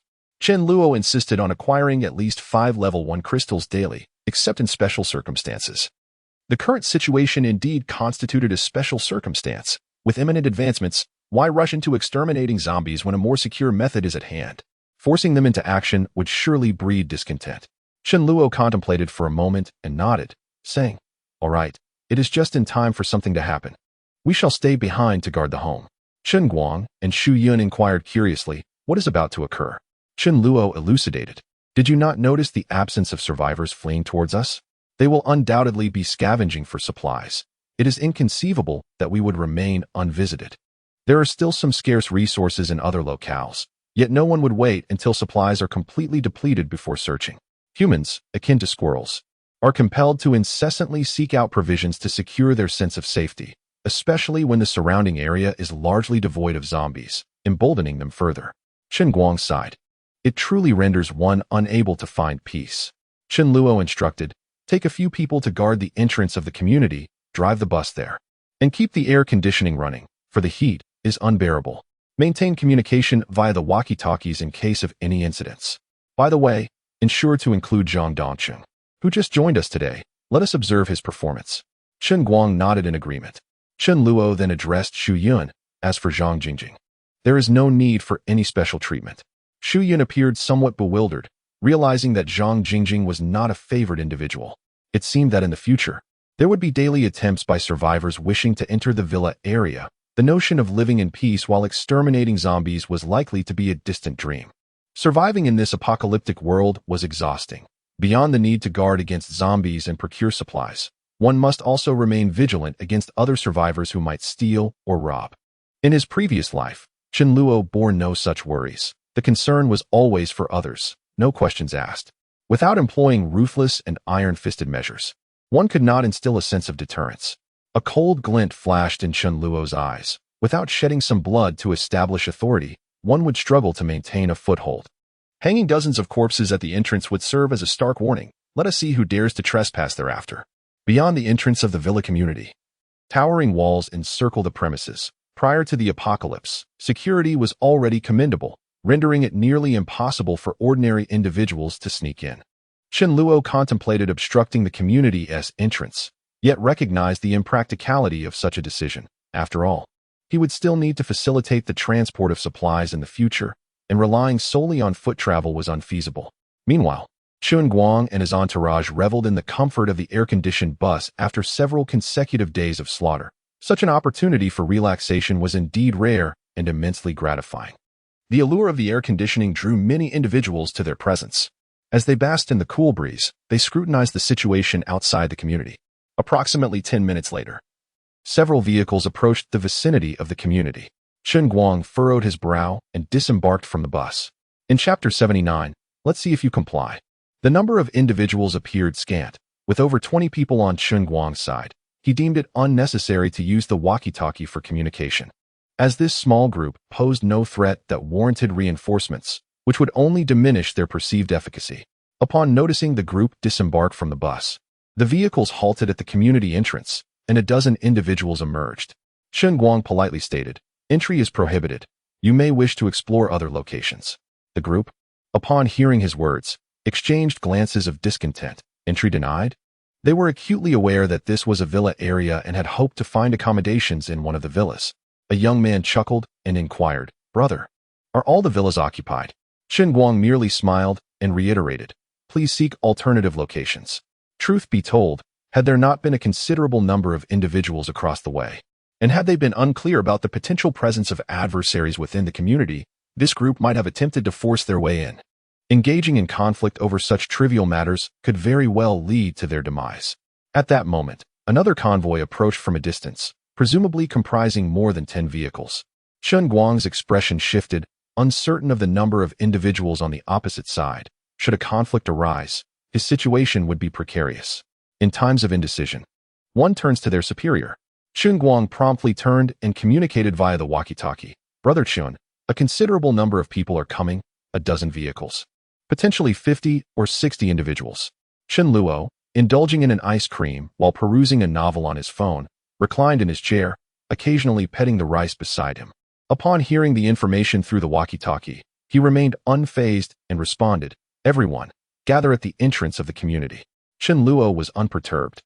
The villa area's location and conditions were the finest in the vicinity, making it peculiar for no one to visit. Each villa possessed at least 2 walkie-talkies. And upon hearing the news, Xu Yun promptly organized everyone to assemble. Zhang Jingjing, who was paired with Li Hui, was also summoned. Zhang Jingjing felt a twinge of fear. Was this a prelude to battle? She subtly attempted to position herself towards the back, alongside Li Hui. Xu Yun inquired, "By the way, what is your ability?" This question had been posed to Zhang Jingjing before, to which she replied, "I possess strength-related abilities." Xu Yun instructed, "Then you should stand in the front." Zhang Jingjing protested, her voice laced with distress. "Why? I am only 18. Li Hui is also standing at the back." Li Hui softly explained, "I have supportive abilities." Chen Luo said I should remain behind. Xu Yun had no time for Zhang Jingjing's reluctance and pulled her to the front. Zhang Jingjing, on the verge of tears, lamented, "I am good friends with Mi Li. You cannot treat me this way." She has gathered from Li Hui that Chen Luo is the unequivocal authority here, and Mi Li appears to be his romantic partner. Mi Li hurried over and reassured, "It's all right, Jingjing, you must go through this step. Do not worry, I will enhance your status, and even if you are injured, I can heal you." Zhang Jingjing was left speechless, with a few tears welling in her eyes. "Mi Li, you were not like this before." Zhang Jingjing gazed blankly at the corner of Mi Li's mouth, which bore a hint of white, evidence of a creamy ice cream. But Zhang Jingjing wondered, is there still ice cream at this hour? Could it be? "Mi Li, do you not have a brother?" "I know that well." "Perhaps you are sacrificing your charm to cling to Chen Luo, this romantic interest of yours? Even if you do, you disregard our past sisterhood, not uttering a single word in my defense. If you can do it, so can I." Before she could ponder further, Zhang Jingjing was pulled forward by Xu Yun. Meanwhile, Chen Luo had driven ahead to the entrance of the community. The first batch of survivors from the convoy, though appearing somewhat disheveled, maintained a commendable spirit, suggesting they still possessed some resources. The second group comprised more than 30 individuals, and apart from the few leaders, each one looked utterly exhausted, their lips cracked. Upon Chen Luo's arrival, he heard someone shout, "My elder brother is a level 2 ability user. Will you let him through?" Uniform address for convenience. "No disputes, please." Chen Guang scoffed. "Is level 2 something to be proud of?" Well, level 2 is indeed impressive.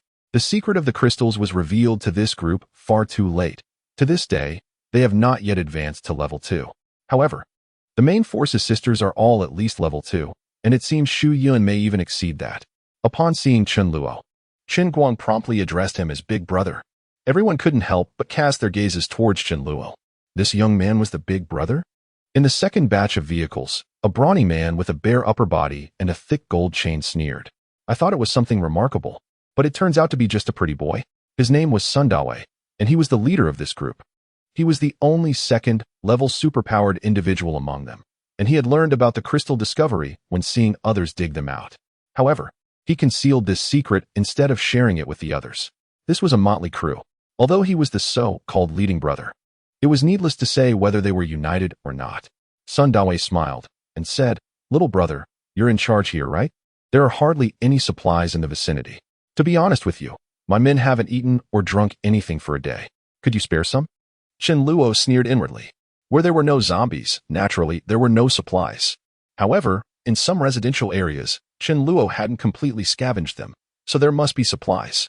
But there were zombies there, and few dared to go, especially after the zombies evolved to the first level. Chen Luo smiled and said, "I can't provide support, but we can trade. You can exchange the crystals from the zombies' brows. One crystal can be exchanged for a bottle of water and a gene of rice. I don't have much supplies either. I'm only doing this out of consideration that we're all survivors." Sun Dawei's expression changed dramatically. "Are you out of your mind, kid? How could you just blurt out the secret of the crystals like that? If others level up, how can I control the team?" He had been relying on his superior strength to make others appear submissive. Sure enough, even the lackeys beside Sun Dawei were quite astonished. Xu Yun, Mi Ling, and others arrived, bringing the total number on Chen Luo's side to just over 50, a slight advantage in numbers. Sun Dawei laughed heartily. "I thought you would bring a larger crowd, but instead, you arrived with a bunch of women. To be fair, they are quite attractive."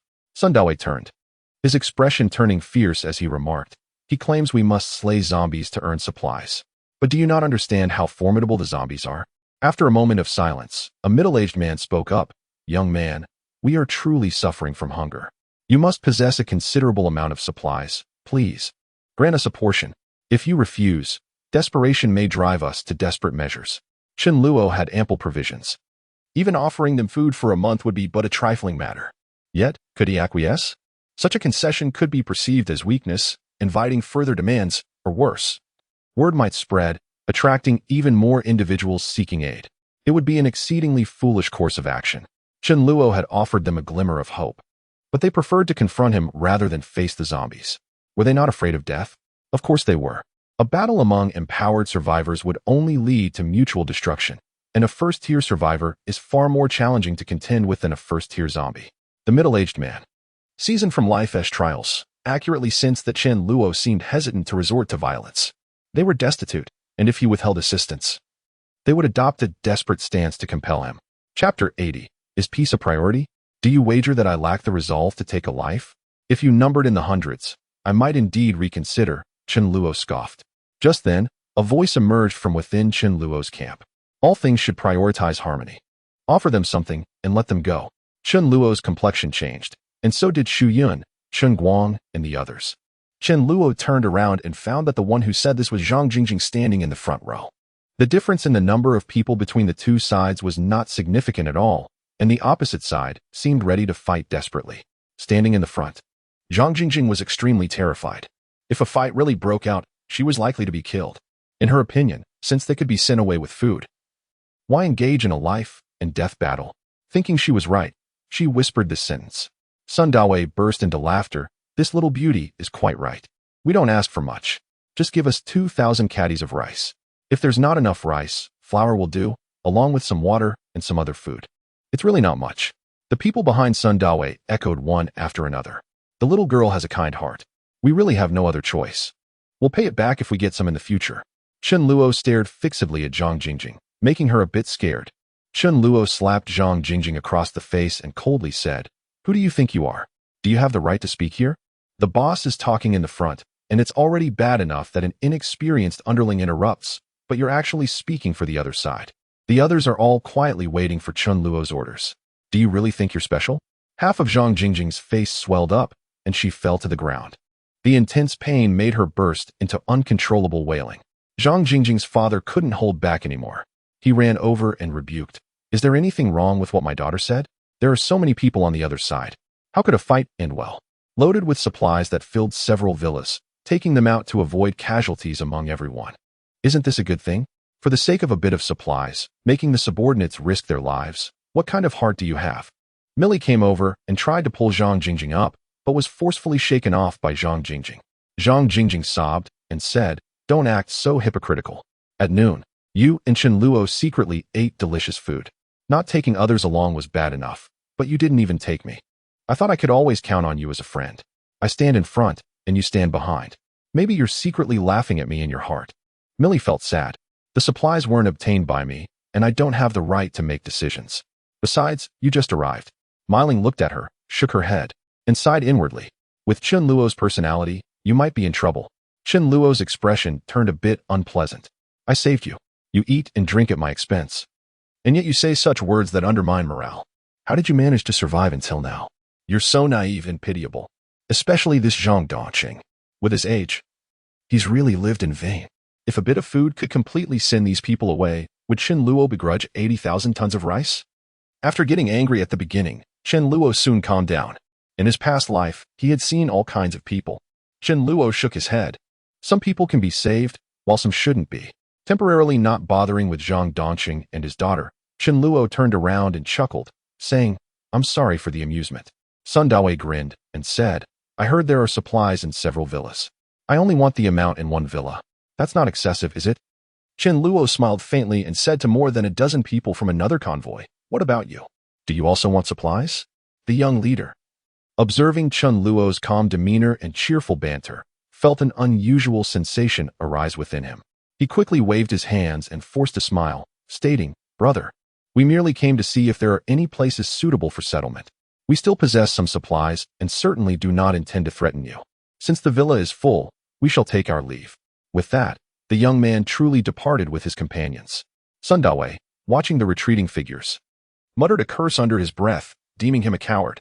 Impatiently, he demanded, "Are you going to give it, or not?" Chen Luo maintained his composure, already gathering a reinforced space sphere in his hand.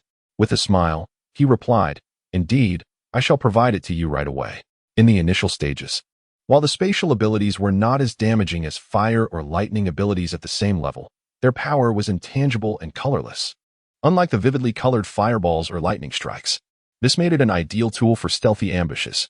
The second-tier ability user was indeed formidable, and Chen Luo feigned fear, thinking to offer him a little surprise. When Sun Dawei and his group had first arrived, they had boasted about Sun Dawei being a second-tier ability user. Suddenly, with a resounding bang, the enhanced space sphere exploded, obliterating Sun Dawei's head. In less than a second, he found himself ambushed and ultimately perished. Believing he had been caught off guard by Chen Luo, a series of startled cries erupted. Sun Dawei's demise left his companions in shock, as they had not anticipated Chen Luo's sudden and lethal strike against their most formidable member. They had indeed witnessed Sun Dawei's prowess before. Seeing Chen Luo take action, Millie had no time to attend to Zhang Jingjing and cast a defense, boosting buff on the group of meat system ability users standing in front. Chen Luo waved his hand and said, "If they don't want to live, then we'll grant their wish." Sudaju took the lead as a third-level ability user. With Millie's enhancement, he had no fear of these first-level ability users at all. Millen followed closely behind Sudaju. Those standing at the very front were all second-level ability users on Chen Luo's side. To be honest, they were somewhat afraid in their hearts. However, Chen Luo had said that those who retreated during battle would face serious consequences. Chen Luo was truly ruthless when it came to killing. No one dared to back down. Moreover, they were certain to win the battle. So everyone charged forward. In just one encounter, 7 or 8 people on the opposite side were killed. Among the remaining people, several summoned up their courage to attack Sudaju. But Sudaju, though slightly injured, seemed unperturbed. Instead, he became even more ferocious and continued to hack and kill with his steel rod. In a short time, Sun Dawei and his group collapsed. They had no leader and no strict commands. When the great disaster loomed, they all scattered and fled. After all, not running meant death. Seeing this, Chen Luo sneered. "So you really thought you were not afraid of death? Haven't eaten for a day? As Millen put it, did you eat a day ago?" 2 or 3 years into the apocalypse, survivors who often endured hunger were truly willing to risk their lives for food. Not doing so meant starving to death. But these people had only been hungry for a day and were far from having the resolve to risk their lives. Their life-defying postures were merely for bluffing. There was once a person who fought Chen Luo, the Void King, desperately for a ham sausage. That was someone truly willing to risk their life. Apart from Su Deju suffering a minor injury, the others remained completely unscathed. Zhang Jingjing and Zhang Dongxing were left dumbfounded. They had expected a fierce battle, yet it ended so effortlessly. No wonder Chen Luo remained unyielding. Had he not stepped forward just now, perhaps nothing would have happened. Chapter 81. The 6th Level Crystal. Chen Luo initially intended to hang the corpses of these people, but thought better of it. It was summer, and if the bodies were left at the entrance of the community, the stench would be overpowering, attracting swarms of flies and insects. Who could bear to smell such a stench and still have an appetite? While Chen Luo might be able to tolerate it, others surely couldn't. Moreover, upon reflection, Chen Luo thought it welcome for people to come and offer crystals, as second-level crystals were not easily obtained. Chen Luo said, "Extract the crystals and bury the bodies in the back mountain." The group nodded. "Brother Chen Luo, please spare me this once. I won't dare do it again. Don't kill me, Wu." Zhang Jingjing wept pitifully. Zhang Dongxing also cowered, no longer having the arrogance he had when rebuking Chen Luo earlier. If not beg for mercy now, when? Chen Luo smiled and said, "What are you talking about? You're Mi Li's friend. How could I possibly harm you?" Just as Zhang Jingjing's face lit up with joy, she heard Chen Luo continue, "However, I can't keep you here any longer. We're not on the same path. You should leave now. Leave before I change my mind." Chen Luo snorted. Zhang Jingjing's eyes widened. She wasn't completely stupid. Having had a falling out with Chen Luo and Mi Li just now, staying would surely bring no good. "Mi Li, you no longer speak on my behalf. It's not as though survival is exclusive to Chen Luo. Mi Li, if you can align yourself with your elder brother, so too can I. In the future, should you find yourself in need of my assistance, consider this. If Mi Li's plight mirrors that of Zhang Jingjing, it is unlikely that Zhang Jingjing would succumb to such psychological imbalance. She remains oblivious to the circumstances, relying solely on her conjectures. Her understanding has yet to undergo a complete transformation. If one cannot adapt to the world, one is destined to be cast aside by it." Zhang Jingjing nodded, and at that moment, Zhang Dongxing felt a pang of regret. He did not wish to leave such a secure place, especially with Chen Luo's formidable prowess. However, under the piercing gaze of Chen Luo, he could scarcely utter a word and thus departed alongside Zhang Jingjing. Mi Li opened her mouth, as if to articulate something, but ultimately refrained. Chen Luo, with an arm around Mi Li, guided her towards the villa, subtly kicking the Law King as they walked. The Law King, momentarily bewildered, soon regained his composure. When the master is unable to take action, it falls upon me to intervene. Oh, the assassins dispatched by that wretched creature are once again on the move. The first time, they missed their opportunity, resulting in the target's demise. This is their second attempt. How convenient for you, relegating the dirty work to me.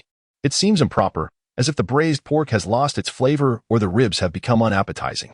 One cannot help but indulge in a chicken leg when in despair. The Law King paused, incessantly licking his lips, stealthily trailing behind Zhang Jingjing and her companion. Chen Luo cast a sidelong glance, asserting, "I have neither spoken nor acted. It was merely an inadvertent kick towards the Law King."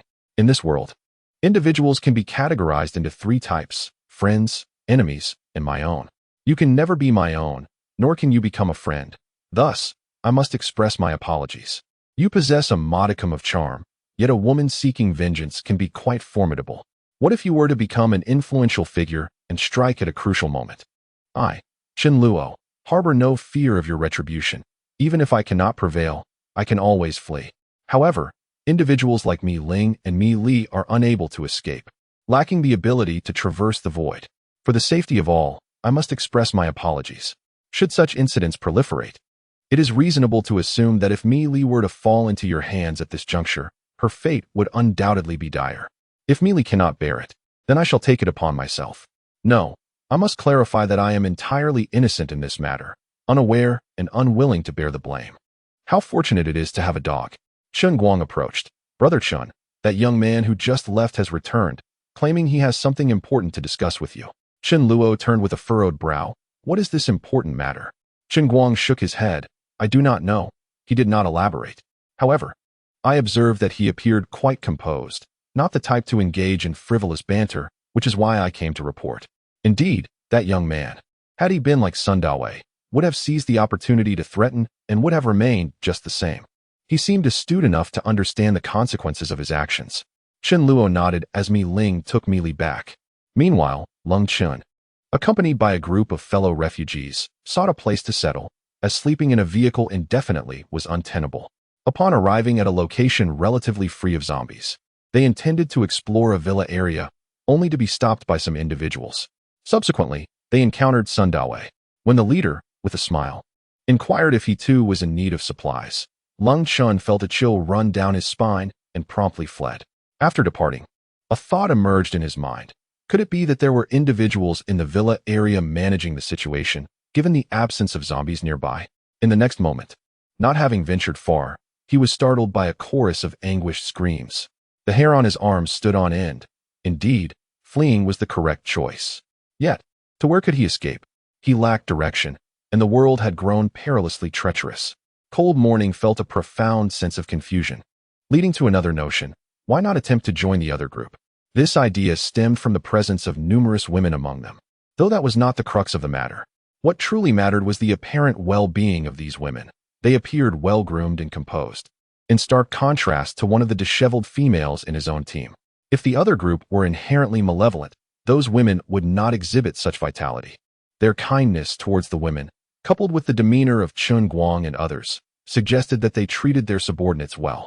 This line of reasoning birthed his idea, which, when shared with the others, sparked a glimmer of hope in their eyes.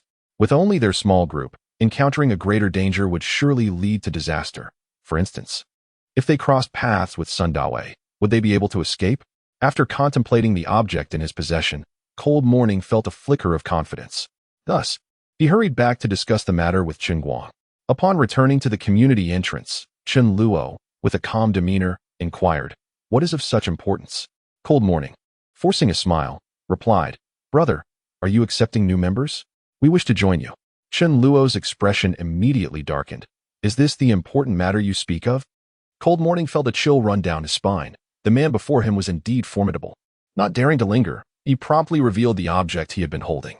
A pale white crystal, approximately the size of a quail egg, caught Chen Luo's attention, causing his pupils to constrict sharply. This object was indeed a crystal, and notably large. In a flash, Chen Luo seized it with remarkable swiftness, a smile involuntarily gracing his face.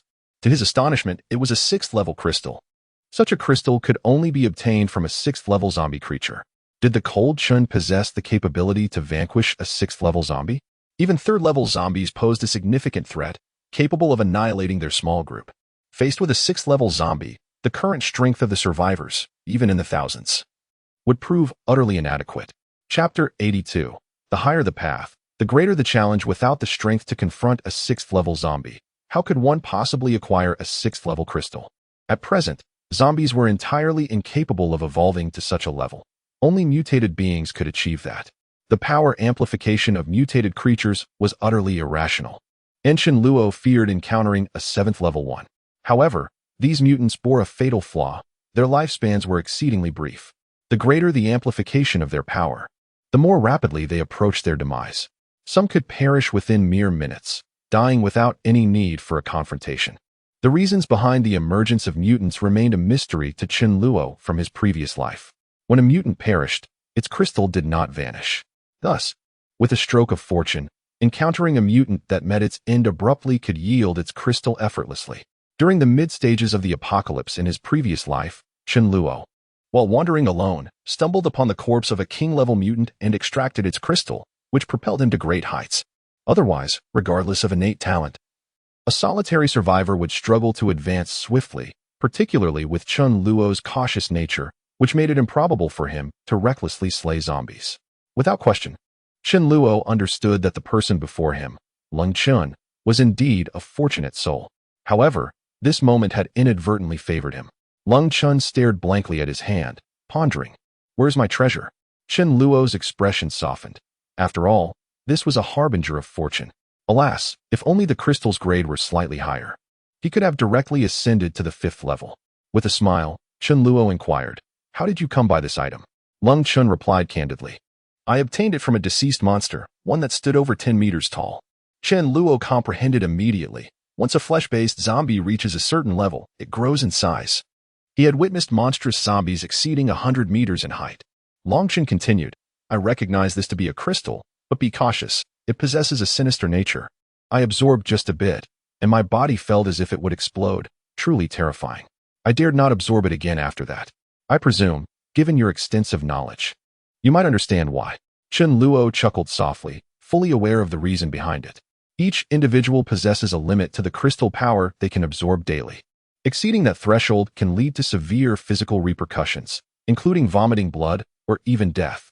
The power contained within a 6th-level crystal is not only astonishingly vast, but also of exceptional quality, far beyond what Lung Chen could manage. A mere slight excess would render his body quite uncomfortable, leading him to mistakenly attribute the discomfort to the crystal itself. During Mi Ling's peak at the 2nd level, Chen Luo had to supervise her while she absorbed a 5th-level crystal. Although Lung Chen recognized the value of this treasure, his previous experience with its harmful effects had rendered him cautious. If he were to thoroughly comprehend the reasons, he likely would not have bestowed this crystal upon Chen Luo. Chen Luo is not one to turn his back on others. With this crystal serving as a token of allegiance, it is entirely feasible for Lung Chen to join. Chen Luo inquired, What is your name? Elder brother, my name is Lung Chen. Chen Luo nodded and addressed Chen Guang. Chen Guang, explain our rules to him. If he is willing to join, accept him. As for the trials, let them be. After all, without strength or courage, one cannot thrive in our midst. Chen Guang chuckled. Brother, you are fortunate. Brother Chen is willing to accept you. Allow me to elucidate the rules. First, you must unconditionally obey the commands of the elder brother. Second, in battle, should you choose to flee, it will be swift. Chen Guang made a gesture across his throat. Longchen forced a smile. Are the regulations truly so stringent? Having already given the treasure, does it not seem rather unjust not to join? Chen Luo, however, was indifferent to whether they joined or not. Would the crystal be returned if they chose not to? Am I, Chen Luo, such a person? Dream on. With a smile, Chen Luo gazed at the 6th-level crystal in his hand, its power nearly intact. The minuscule amount absorbed by Lung Chen was insignificant, comparable to a brand-new 6th-level crystal. With this 6th-level crystal, coupled with the 5th-level fire crystal, advancement to level 5 could be achieved in approximately 3 days, over half a month sooner than initially anticipated. The transition from level 3 to level 4 would entail a significant transformation in strength, while the leap from level 4 to level 5 would yield even greater enhancements. Upon reaching level 5, one's overall capability would at least double.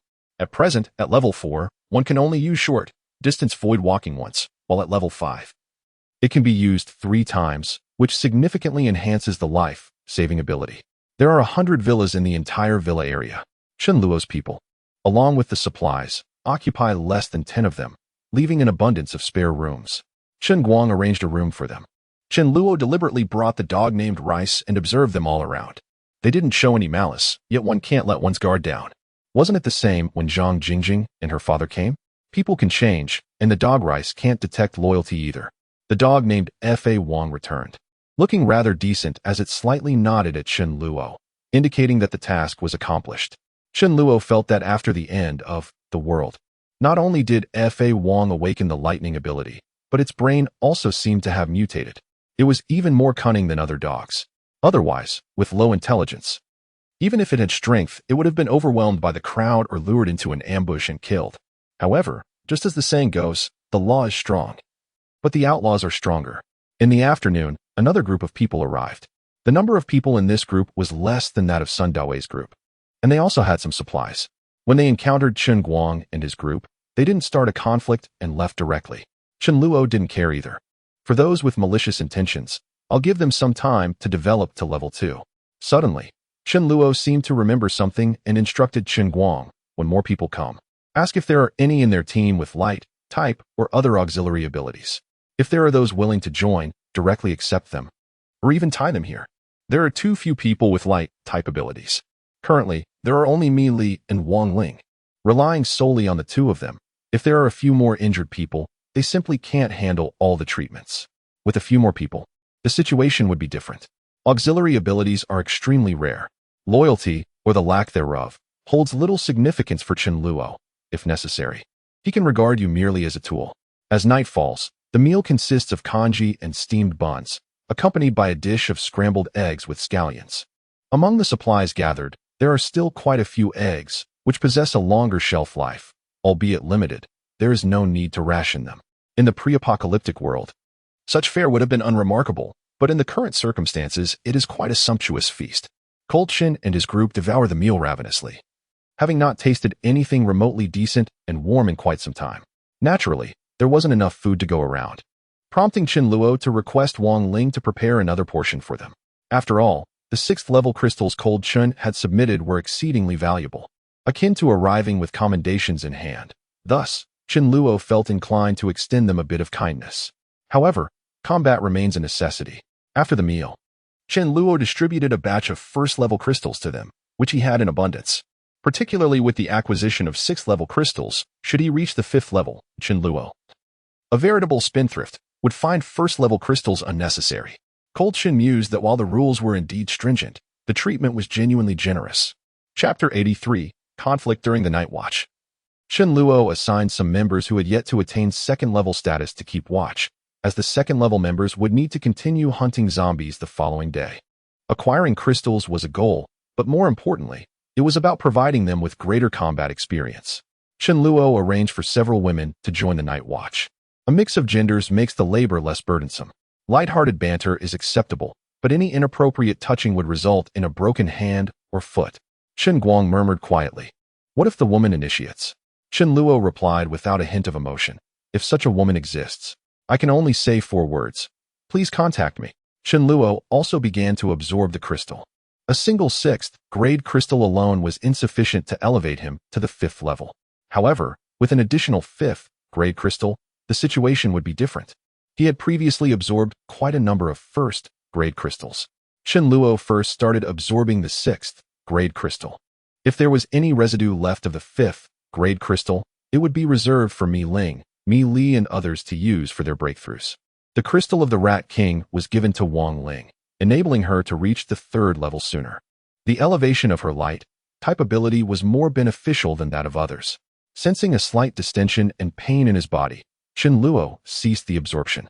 Approximately 2/5 of the power of the 6th grade crystal had been consumed. Qin Luo was quite satisfied. The 6th grade crystal was indeed excellent. The bothersome relatives had left, but the incident involving Zhang Jingjing had occurred, leaving Mi Li in a rather low mood. Having experienced this event, her spirit would become even stronger. Qin Luo could only comfort her. Initially, he didn't intend to bring Mi Fan along. However, Mi Fan pleaded pitifully to sleep with them. "All right, since there will be no mischief tonight, you can sleep with us." Mi Fan was delighted. One of its paws was on Qin Luo, and the other on Mi Li. Mi Fan thought to itself that if it could sleep with Mi Ling in its embrace sometime, it would reach the pinnacle of its life. What a greedy little rascal. It was truly despicable. In the morning, they gathered. Qin Luo said, "Except for those who kept watch last night, all those who have reached the 2nd level will continue to go out and kill zombies." Qin Guang, "How many of you here have reached the 2nd level?" Qin Guang replied, 7. Qin Luo nodded and said to Lung Chun, "Today, all of you are going as well. Given that you just arrived yesterday, there is no requirement for the number of crystals from you today. Just follow the others, observe, and learn how to fight. Shu Yun, you will lead the team." Shu Yun was the only one at the 3rd level among them and was very measured in handling things. There were a total of 37 people, and they would still go on foot while Yang Xiankai followed slowly in the heavy-duty truck.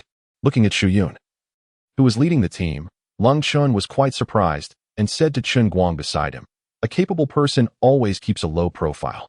I thought you would be the leader." "Unexpectedly, it's a beautiful girl. Is this girl very powerful?" Qin Guang smiled and said, "Hey, I'm actually just a junior. The girls in our team have followed the boss for a long time. They've all reached the 2nd level. Shu Yun, who is leading the team, has a great talent and is highly regarded by the boss. She seems to have reached the 3rd level already." Lung Chen gasped in surprise. Goodness. They were all 2nd level girls. While killing sporadic zombies, Shu Yun led everyone to the community where Mi Li's family lived. When zombies hadn't reached the 1st level, if they were confined in a room, they were likely unable to break through. But when they evolved to the 1st level, they could use magic to break the door and come out. Now that most of the zombies had reached the 1st level, there would be quite a few more in the community. Shu Yun's plan was to kill these zombies and at the same time search for supplies in this community. So she had Yang Xinkai come over with the heavy-duty truck. It served a dual purpose. Approaching the community, Shu Yin saw that there were indeed some zombies in the community. She smiled, as the crystals were in sight. Besides, it meant that there should be no survivor teams stationed in this community. Zombies were like bodyguards protecting supplies. Shu Yun and others had already gained considerable experience in fighting zombies. The zombies were not clustered together, so they easily killed the zombies on the outskirts of the community. Shu Yun said, form groups of 4. Search for supplies in each unit and transport them to the heavy-duty truck. Be cautious of possible zombies in the rooms and corridors. Contact us if anything happens. Jiang Feng. You guard the entrance of the community and inform everyone via walkie-talkie if there's any situation. Everyone dispersed, with each group assigned to a building. When encountering zombies, the physical-type team members would step forward to attract the zombies, relying on their faster speed and reaction compared to the elemental-type members. They would dodge the zombies' attacks, allowing the elemental-type members to attack. Even if hit by a zombie, it wasn't a big problem. Being one level higher than the zombies, as long as the head wasn't hit, they wouldn't be severely injured. After clearing the zombies, they entered the unit building to search. Many doors had been damaged, which conveniently allowed the team members to enter and search. Those close to the heavy-duty truck directly carried the useful supplies they found onto the truck. Dozens of vehicles were about to drive into the community quickly. Jiang Feng, who was guarding at the entrance and hiding in a corner, changed his complexion upon seeing this. He promptly contacted via walkie-talkie and said, "Attention. A large number of vehicles are entering the community. Be careful." Upon hearing this, Shu Yun said, "Everyone gather first and observe the situation. There's no rush to collect supplies." The heavy-duty truck was too conspicuous. As soon as this fleet of vehicles entered the community, they immediately saw the heavy-duty truck. Coincidentally, a team of members was moving the collected supplies onto the truck. "Yinli, come down quickly. Some people are coming. There are quite a few of them. We don't know if they're friend or foe. First, converge with everyone." Yinli was taken aback and said, "What about the supplies we've collected? When we gather together, do we need to fear that the supplies will be taken away? Whoever dares to take them, we'll chop off their hands." Yinli thought it made sense and got out of the car. However, it was a bit late. A group of people went straight to the heavy-duty truck, and several vehicles blocked it. Yinli, who was a step slower, was blocked, but the other 3 didn't abandon her. Dozens of people got out of several vehicles. When they saw the 2 beautiful girls in the team, their eyes clearly lit up. They hadn't seen such charming and clean-looking girls in so many days. A dirty-faced, swarthy man grinned and said, "Hello, miss." Yin Li and the others forced a smile, trying to stall until the arrival of the others. The swarthy man, while speaking, started to get handsy. Usually, he wasn't this bold, but now he was acting without scruples. Many men stared at them with wolf-like eyes. Yin Li slapped away the swarthy man's hand and shouted sternly, "What are you doing?" The swarthy man's smile turned even more lewd. "Doing what you like to do." As he spoke, his hand tried to reach even more inappropriate places. Yin Li cursed, "Go home and touch your mother." The swarthy man's expression changed, and he sneered, "So feisty. I like this kind. It's exciting." Even though the 2 male team members protected the 2 female members including Yin Li, she was still touched by a lecherous hand. The hot-tempered Yin Li immediately kicked a man who had made a move right in the crotch. Yin Li was a level 2, and her strength was no small matter. The man, being kicked in a vulnerable spot, curled up like a prawn, covering his crotch, his face contorted. The swarthy man got angry. "How dare you hit my brother? First, disable these 2 men, and then we'll deal with these 2 women slowly." Chapter 84. Blood for blood. A multitude of fists and feet, accompanied by clubs, converged upon the 2 male team members. Due to their positioning, those unable to reach their targets resorted to feigning spell-casting threats towards Chun Luo's side. Among them was a male team member from Lung Chen's group, possessing only a level 1 status. As the situation escalated towards a potentially fatal outcome, Yinli gritted her teeth, prepared to unleash a counterspell.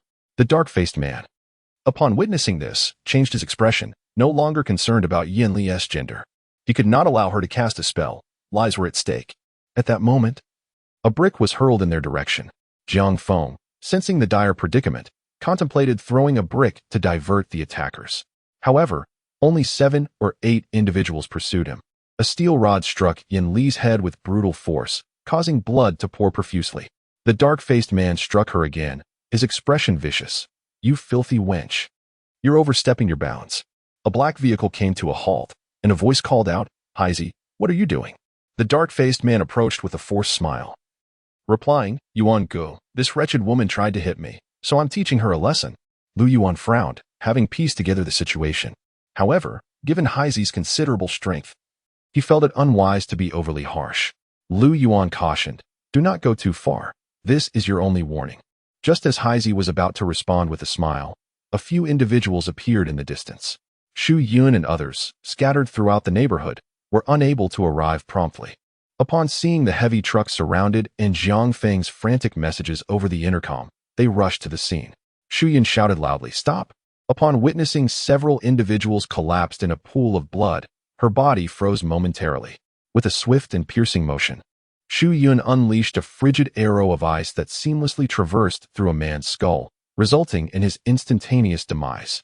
Witnessing this shocking turn of events, Lu Yuan immediately alighted from his vehicle. The others, equally taken aback, halted in their tracks, directing their gazes towards Shu Yun. She harbored an intense desire to eliminate them all at once. However, her allies were few, while her adversaries numbered around 60 or 70.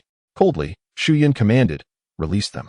As more members converged, the number of Shu Yun's supporters grew, all of whom regarded their opponents with ominous expressions. Lu Yuan, seething with fury, retorted, "You killed my people, and you still expect me to release them?" In her wrath, Shu Yun promptly aimed an ice arrow at Lu Yuan. Yet he remained unperturbed, declaring, "Earth Shield."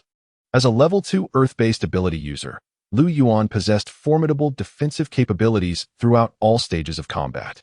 Although Shu Yun's ice arrow penetrated his earthen barrier, it lacked potency. Both Shu Yun and Lu Yuan exchanged glances, their expressions shifting with realization. Their team members had gathered around them. Lu Yuan's countenance altered once more. Despite having a numerical advantage, he recognized that a protracted battle would yield unsatisfactory outcomes. Particularly concerning was the woman leading the opposing side, who had effortlessly breached his shield. What would happen if she directed her strikes at others? After a brief moment of reflection, Shu Yun gradually regained her composure. She was convinced that, should a large-scale conflict erupt, her team could indeed triumph over their foes, yet she could not guarantee that many would remain unscathed. The thought of returning to Qin Luo with the news of numerous fatalities was unbearable. Although their numbers currently exceeded half of the base, most of the skilled fighters had remained behind. One must not act recklessly, for the base lies nearby. We must first return and report to Qin Luo. With Qin Luo's leadership, we can exact our revenge with minimal casualties. Shu Yun stated coldly, "Return our members." Lu Yuan, reluctant to engage in a confrontation, replied slowly, "All right." A few members were returned, but Yin Li had already succumbed to her fate. Shu Yun's hand trembled. Yin Li was dead? Wang Ling desperately attempted to administer healing, but to no avail. Two choices lay before them. First, Shu Yun could confidently defeat the adversaries with superior numbers, but uncertain losses on her side were inevitable. Second, she could return and seek Qin Luo's assistance, allowing him to lead a counterattack. While the fervor of the moment was exhilarating, it would undoubtedly cost many lives. Qin Luo had entrusted the team to her, and she could not act impulsively, despite her overwhelming desire for vengeance on behalf of Yin Li. Biting her lip, Shu Yun thought, "Just wait. Qin Luo will not let you escape." In no more than half an hour, she resolved to endure.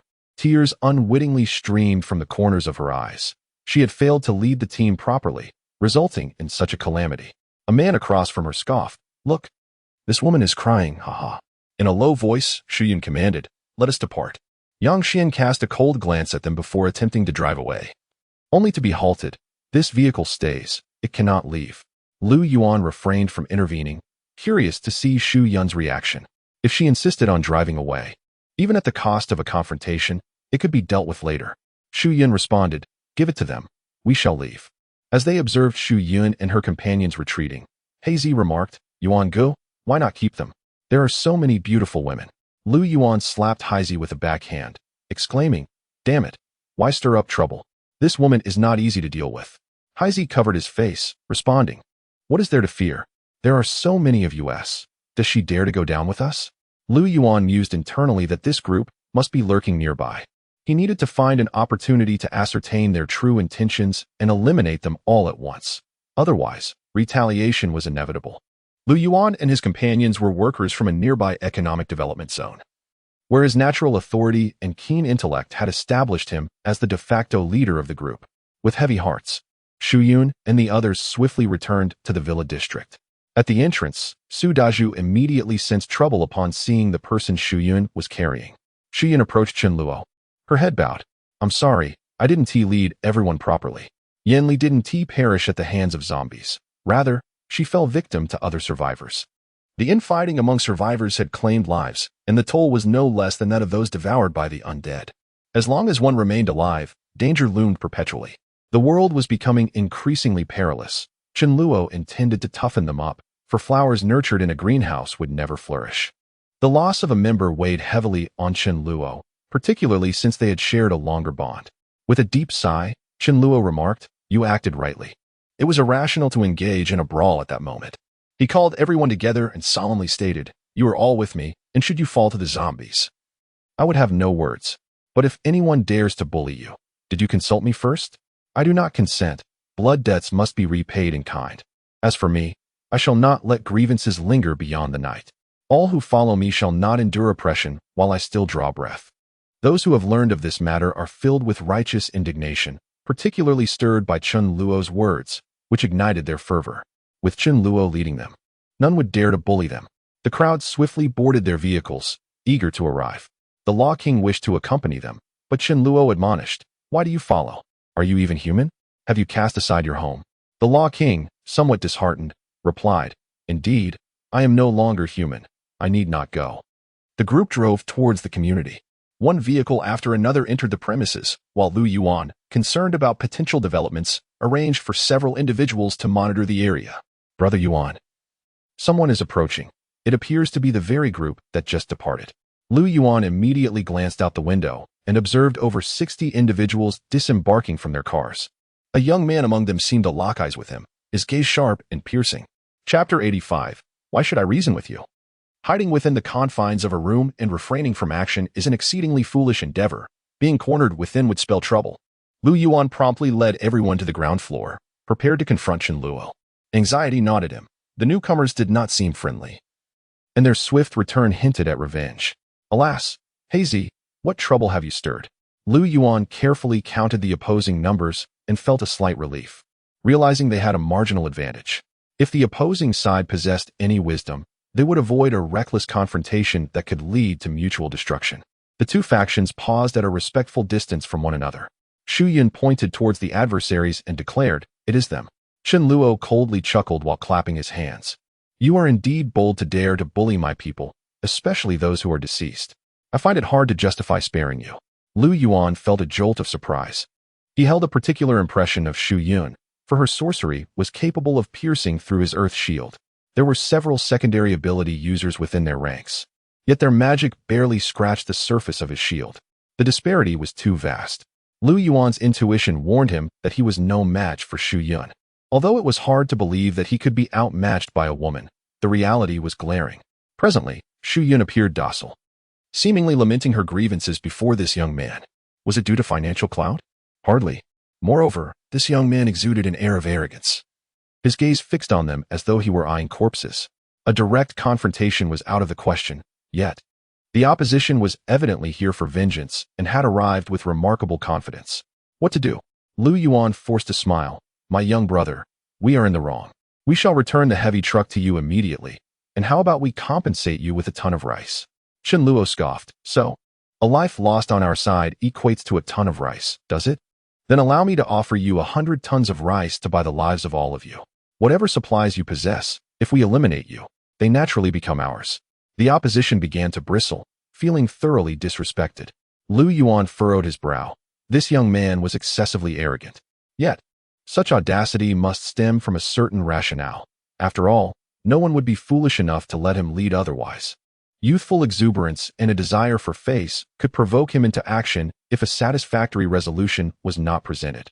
Even if we manage to win on our side, we may be left with merely a handful of individuals. Manpower is indeed a vital asset that must not be squandered. Lu Yuan glanced back at Hazy, recognizing that this predicament stemmed from him, and thus he must be sacrificed. Lu Yuan commanded, "Take Hazy away and let them vent their frustrations. This situation arose because of him. We cannot allow everyone to share the blame." Naturally, no one on Lu Yuan's side genuinely wished to engage in a confrontation. If only Haizi could be sacrificed, it would be for the best. Moreover, Haizi had always been quite arrogant, and many had long harbored resentment towards him. At Lu Yuan's shout, several individuals swiftly subdued Haizi. Bewildered, Haizi exclaimed, "Brother Yuan, I have always been loyal to you. You cannot treat me this way." Furthermore, it was that woman who struck first. However, Lu Yuan was resolute, indifferent to Haizi's pleas, and waved his hand dismissively. Haizi struggled desperately, but could not free himself from the grasp of those restraining him. He was treated as a pawn and cast over to Chen Luo's side, where Sudaju firmly held him down as if he were a mere chick. Chen Luo smirked internally. Tossing someone aside as cannon fodder and thinking the issue resolved was simply naive. I, Chen Luo, am one who never forgets a slight. In a past life, someone had kicked me in the rear, and I still remember it vividly. Very well, let us first teach this Haizi a lesson. For he is the one responsible for this mess, is he not? Chen Guang joined in to assist, and together with Su Deju, they forced Haizi to kneel on the ground. Haizi's face transformed from black to pale, tears and snot streaming down his face. He cried out, "Big brother, I did not know she was your person. Besides, I was the only one who acted." Li Kuei and Mao Er also participated. Li Kuei and Mao Er were terrified, exclaiming in disbelief at the utter lack of loyalty. Even in the face of death, they sought to drag another down with them. Chen Luo turned to Lu Yuan, intrigued, and inquired, "What say you?" Lu Yuan, through gritted teeth, whispered back, "For the sake of everyone, we must sacrifice the two of you. Take them away." Li Kuei and Mao Er cried out in anguish, cursing at Haizi and Lu Yuan, who showed no mercy. Meanwhile, Chen Luo commanded a few others to restrain additional individuals. In a cold tone, Chen Luo remarked, "What are you waiting for? Step forward and deliver a few slaps to these miscreants until they are utterly incapacitated. Use your feet, for hands are too unclean. Remove your shoes and let the stench do the work." Chen Guang was the first to comply, shedding his shoes. Chen Luo was taken aback. The odor was indeed overwhelming. However, Shu Yun was undeterred, seizing one of the shoes and delivering a forceful blow to Haizi's face, then following suit with Li Kuei and Mao Er. Slap, slap, slap. The resounding strikes left the faces of the three distorted. They cried out in desperation, "Brother, we were wrong. We are willing to join you in opposing Lu Yuan." Lu Yuan felt a surge of hope, but Chen Luo's dismissal quelled it. The members of Yan Li's group, who harbored the deepest animosity toward Haizi and his companions, seized their shoes, inflicting relentless punishment. In the silence of the surroundings, the sound of slaps echoed, accompanied by the incessant wails of Haizi and his cohorts, a sight too pitiful for Lu Yuan's group to bear. Soon, the faces of Haizi and his companions were so swollen that they could barely open their eyes. But was that the end? They had promised to slap them until death. One after another, each individual took their turn, delivering several resounding slaps to the trio. Chen Luo shouted, "Wang Ling, heal them. Is it not a pity to have killed them so early?"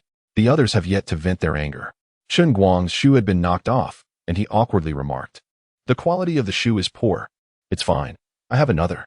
Shi Yun, panting, had just discovered several long wooden planks with nails embedded in them. With a fierce expression, she declared, "Let us use this." She took the lead, driving the nails deep into the faces of the three black-clad men. Chen Luo remarked, "Their skin is not thick enough." After a few minutes, the three black-clad men were brutally beaten to death. Lu Yuan trembled, astonished by the ruthlessness of those before him. No wonder it is said one should never offend women. He murmured, "Well, the troublemakers are dead now. You had previously killed one of ours. So I suppose we are even." Chen Luo scoffed, "Such a cheap bargain. The lives of these worthless individuals cannot compare to that of my people. This is not enough. None of you will have a good ending." Lu Yuan incredulously replied, "Are you not going to reason with us?" Chen Luo coldly snorted, "They committed a crime, and we sought them out for punishment.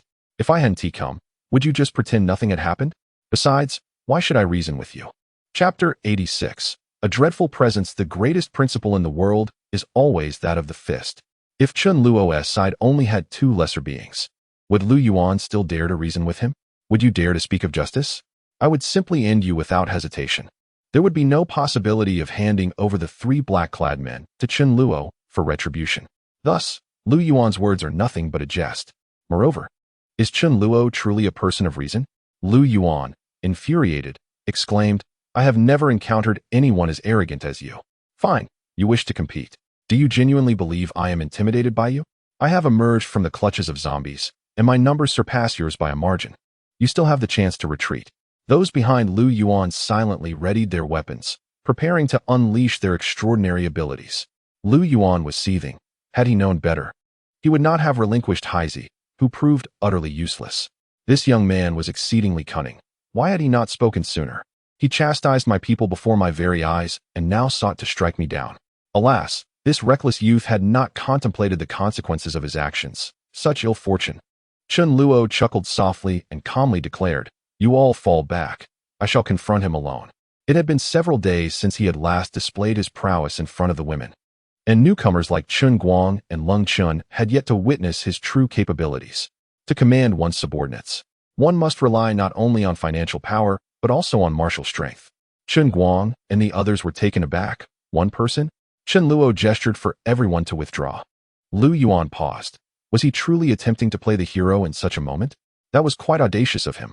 In the next instant, Lu Yuan and his companions beheld as a nearly transparent lightsaber materialized in Chun Luo's hand. Indeed, every man should possess his own lightsaber. Before they could ponder further, Chun Luo darted forward like a specter, closing the distance to Lu Yuan in an instant. Lu Yuan had already braced himself, promptly raising an earthen shield to protect himself. Chun Luo wore an expression of disdain. Had you been my equal and I had granted you the time to unleash your abilities, only then could your earthen shield withstand my spatial power. The void blade pierced through the earth shield as though it were mere sand, subsequently slicing through Lu Yuan's body. In an instant, Lu Yuan was cleaved in two, as if space itself had been severed, the upper and lower halves of his body separating. Yet, astonishingly, no blood flowed forth. Lu Yuan was instantaneously annihilated, experiencing a form of death that transcended human comprehension. His body divided without a single drop of blood, rendering the scene exceedingly eerie. On Lu Yuan's side, screams echoed relentlessly. Even Qin Guang, Lung Chen, and the others, witnessing this spectacle, felt their scalps tingle with dread. What manner of ability is this? Although Chun Luo had claimed he would face this alone, Meili remained apprehensive, unwilling to see Chun Luo come to harm. Thus, she bestowed upon him enhancements to his defense and strength.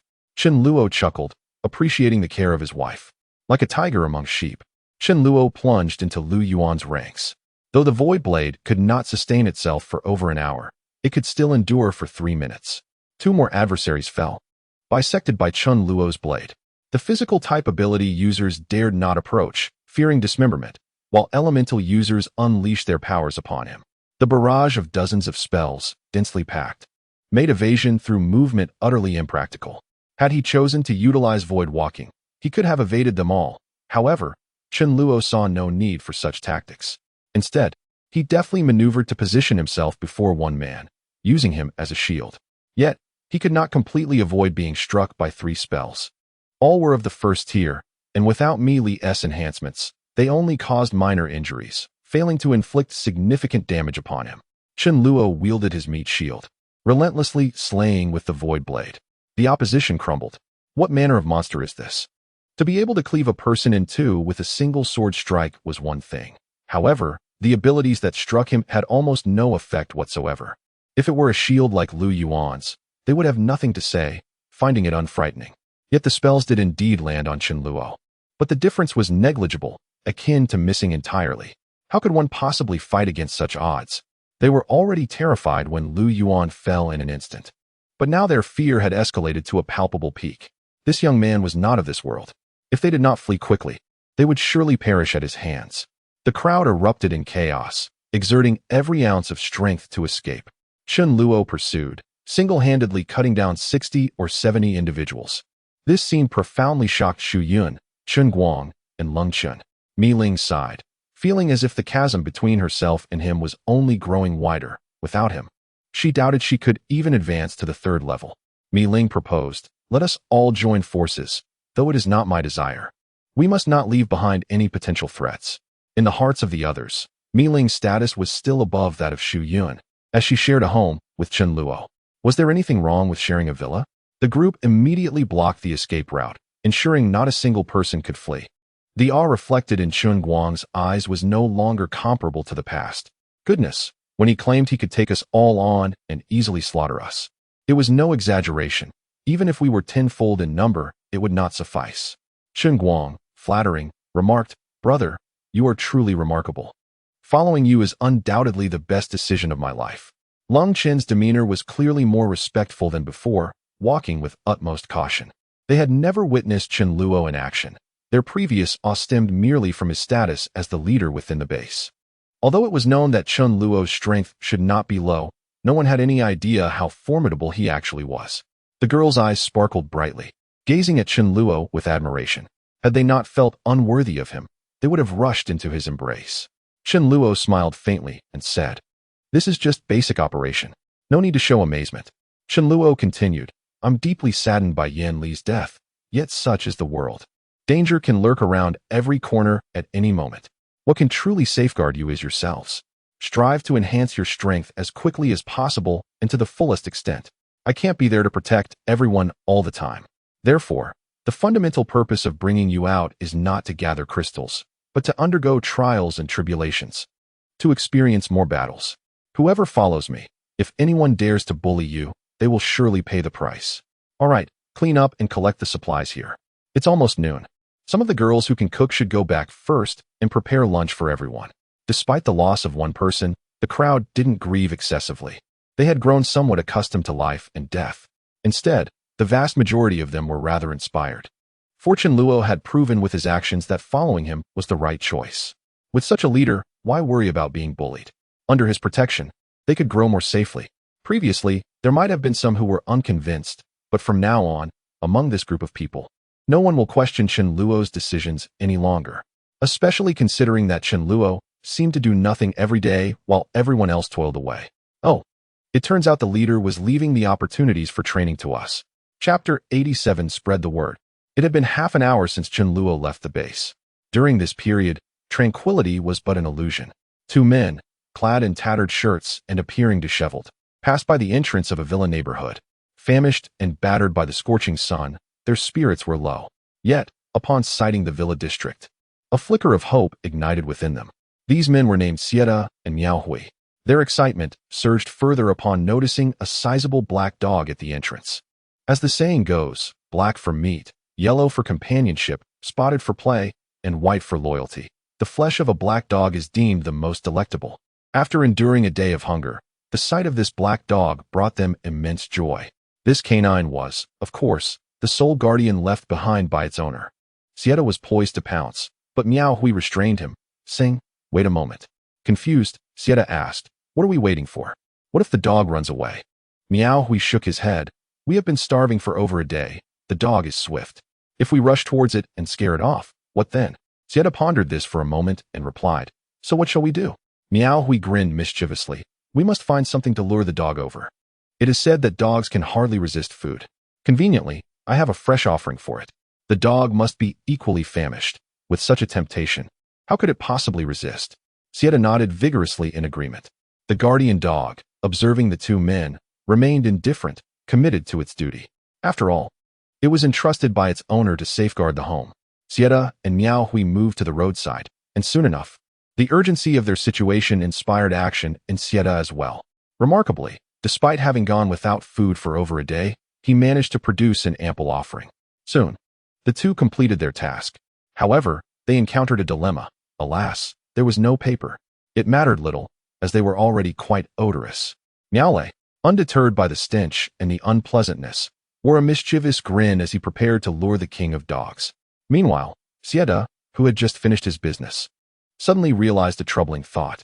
If a dog were to eat, and I were to eat the dog, wouldn't that mean I had consumed Miao Hui? The notion was utterly revolting and intolerable. Citadel hastily exclaimed, "Let it eat me instead," perhaps sharing a mutual affinity for the foul odor. Miao Hui also grasped the issue at hand and shook his head in refusal, asserting, "No, it shall eat me." Citadel, displeased, retorted, "Why should it eat yours?" Miao Hui huffed, "This idea was conceived by me." Citadel shot back with indignation, "I care not. It must eat mine, regardless." The king of dogs observed the two in confusion, wondering how they had devolved into such a quarrel. Their bickering escalated in intensity, and in a fit of frustration, Miao Hui suddenly seized a handful of something and slapped it across Citadel's face. Smack! A new mark adorned Citadel's visage. Both stood momentarily stunned, until Miao Hui sheepishly remarked, "Apologies, that was not my intention." Sieta trembled violently, and with a shaking hand, he grabbed a brownish substance and smeared it across Miao Hui's face. Alas, Miao Hui could not evade the attack. In an instant, the two were embroiled in a full-scale battle, smearing each other with abandon. Before long, they were both covered in muck, a true spectacle of mutual destruction. Panting heavily, Miao Hui lay on the ground, lamenting, "What was the point of this? Now that it's all used up, how can we lure the dog?" Sieta, also breathless, replied, "No matter, I can still produce more. Humph, I have triumphed, let it eat mine." Between indulging in filth and consuming dog meat, Miao Hui ultimately chose to partake in both, for there was no other recourse. Sieta indeed produced another pile. Observing Sieta's smug demeanor, Miao Hui, unable to contain his frustration, seized a handful of Sieta's excrement and smeared it upon the fresh deposit. Sieta retorted, "You." In that moment, Sieta yearned to press this filth upon Miao Hui's face, yet he refrained, for waste would mean true loss. Would they forego dog meat altogether? The king of dogs witnessed this spectacle with great amusement, reveling in the antics of these two foolish beings, having never before encountered such absurdity. However, when the two placed their foul offering nearby, beckoning the king with enticing sounds, the canine was taken aback, its face contorted in horror, transforming into a visage of terror. Such disgrace! One might contemplate the idea of harming a dog, but to insult it thus was intolerable. The king of dogs, enraged, crackled with unnatural sparks of electricity. Both Sieta and Miao Hui stood bewildered. How could the dog emit electricity? Especially in light of the king's fearsome appearance, an ominous sensation enveloped them. As the king lunged forward, they fled in terror. Coincidentally, at that moment, Chen Luo returned, witnessing the chaos as the king pursued the two. "King, what is happening?" Chen Luo exclaimed. His expression shifted. What was that odor? How could such a foul stench materialize in his absence? The king, in a frenzy, paid no heed to Chen Luo's words. Cursing under his breath, Chen Luo wondered at the king's apparent disregard for his remarks. The two, of course, could not escape. The king of dogs was far swifter. To desire dog meat was to be prepared for the possibility of retribution.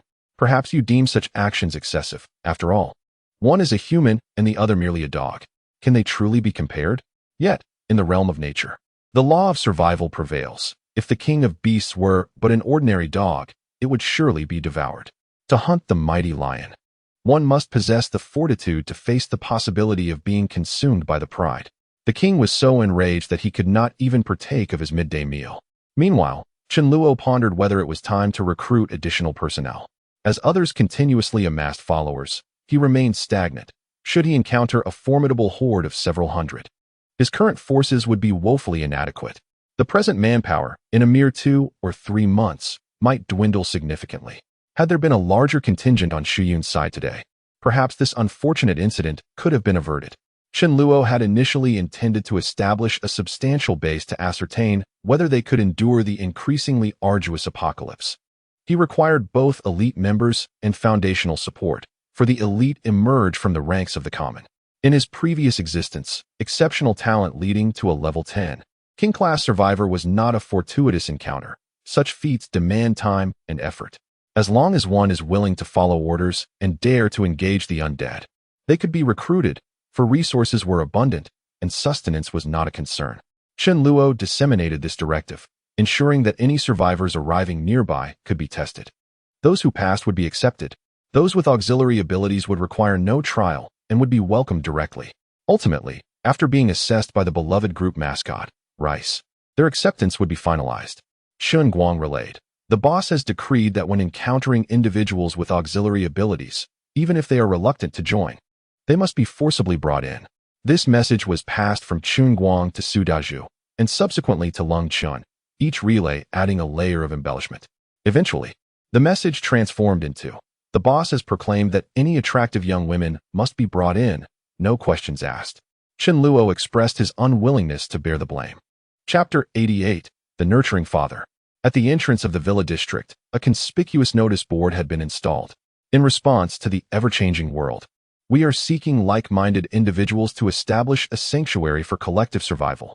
The zombies possessed powerful crystals embedded in their foreheads, with the quality of the crystals correlating to the strength of the zombie. Absorbing these crystals could enhance one's extraordinary abilities and facilitate ascension in rank. This base boasted several third-tier ability users of formidable strength. Benefits include 1. Sufficient meals 3 times a day, with occasional meat provisions. 2. Excellent living conditions. Ready for immediate occupancy, with essential supplies and clothing provided. 3. The base is equipped with a generator to meet basic entertainment needs. 4. An ample supply of crystals to support your ascension and bolster your own power. 5. The sanctuary serves as your refuge, ensuring protection from bullying. Requirements include 1. Compliance with commands. 2. Willingness to engage in combat against zombies, achieving at least a second-tier rank. 3. Supportive ability users or those with special abilities may disregard rank requirements or have them lowered. 4. Family members who adhere to the requirements, even if first tier, may be allowed to join. Note: this sanctuary maintains strict discipline. Those who violate moral codes and order, or who flee during combat, will face severe consequences. This announcement was crafted by Chun Luo over the course of half an hour, drawing on the insights of Mi Ling, Xu Yun, and others. The expectations are not overly high, yet neither are they trivial. While recruitment is underway, it is essential to display the strength of the sanctuary. Capable individuals will not simply join for the sake of recruitment without assurance of the sanctuary's prowess. The treatment here is quite exceptional. The mere existence of third-tier ability users being disclosed serves to showcase one's martial prowess. It is likely that apart from Chun Luo, one would be hard-pressed to encounter another third-tier ability user. Such individuals are not entirely absent. Rather, they are exceedingly rare. This condition, if observed by any survivor devoid of personal ambition, would undoubtedly entice them to consider joining. Conversely, should there be those who harbor ulterior motives and dare to entertain malicious thoughts, Chun Luo remains unfazed, possessing the utmost confidence to impose retribution upon them. After lunch, Chun Luo did not instruct Xu Yun to continue leading the group in eliminating zombies, as they had already accomplished their mission in the morning. It would be unwise to keep them in combat all day. The afternoon was reserved for free practice. Chun Luo's location is somewhat remote. However, this very isolation has resulted in a greater influx of passers-by, as many seek a place to settle with fewer zombies. At 1:30, a 7-seater van arrived at the entrance of the community. Upon noticing the guards at the gate of the villa area, the occupants hesitated. Yet, upon seeing the notice board emblazoned with red letters on a black background, they could not help but draw closer for a better look. Chun Guang observed this group, but refrained from intervening, silently waiting for them to finish reading the notice. Absorb crystal to gain immense power? Goodness, is the secret of the crystals being widely advertised like this? Ample provisions, and occasional meat? Is this true? Ample crystals as well. Their astonishment grew as they realized that this gathering place boasted several third-tier ability users. Third tier? They had never even heard of such a thing, let alone the presence of multiple individuals. The power displayed was formidable, and the treatment offered was unparalleled. Those who were unsure of where to go next felt a sudden stir of interest. However, the benefits are substantial, yet the expectations are equally high. One must attain level 2 to qualify for membership. Among the 5 of them, only 2 have achieved this status. Someone inquired, "Brother Chao, what is your perspective on this?" Wang Chao hesitated before responding. "If it is indeed as they say, then there is no doubt. I would certainly wish to join. However, only Lu Qi and I have reached level 2, while the 3 of you have not met the necessary criteria." Lu Qi suggested, "Why not go down and inquire? After all, aren't family members allowed to join?" Their eyes brightened at this prospect, and they cautiously disembarked to ask. This gathering place harbored individuals with level 3 abilities, which was daunting. The number of level 2 abilities present was uncertain. Chun Guang, however, shook his head with a smile. Family members refer specifically to those with blood relations. That said, if a level 1 individual can provide 3 level 1 crystals, they may also gain entry. If a level 1 ability holder possesses 3 crystals, it serves as proof of their capability to defeat zombies, leading them inevitably to level 2. Should a level 2 ability holder be willing to assist in this contribution, it indicates a strong relationship. Why not accept them together? Presently, the survivors who have not attained level 2 are simply those who learned of the crystal's secrets later. The rules are rigid, yet Chun Luo had permitted Chun Guang to exercise some flexibility. Chun Guang pondered, bemused, as level 2 abilities were not uncommon. Were it not for the leader, this group would remain oblivious to the crystal's secrets and would still be at level 1. Lu Qi interjected, I am a level 2 nanny, capable of healing and enhancing strength. Perhaps an exception could be made? Chen Guang was taken aback. Such a nanny was indeed a rarity. Without needing to consult Chen Luo, he understood that this individual must not be allowed to slip away. Chen Guang promptly nodded. That can be arranged. Chen Guang confirmed. After joining, you'll have to fight zombies every day. Otherwise, where will the promotion crystals come from? And how can you gather supplies? However, team operations are much safer. If you can't accept this, you can leave. The few people were initially a bit hesitant, but when they saw the beautiful girl standing under the parasol, looking at them with great interest, they exchanged glances and immediately agreed. There's a beautiful girl? No one mentioned that. If they had, we wouldn't have hesitated at all.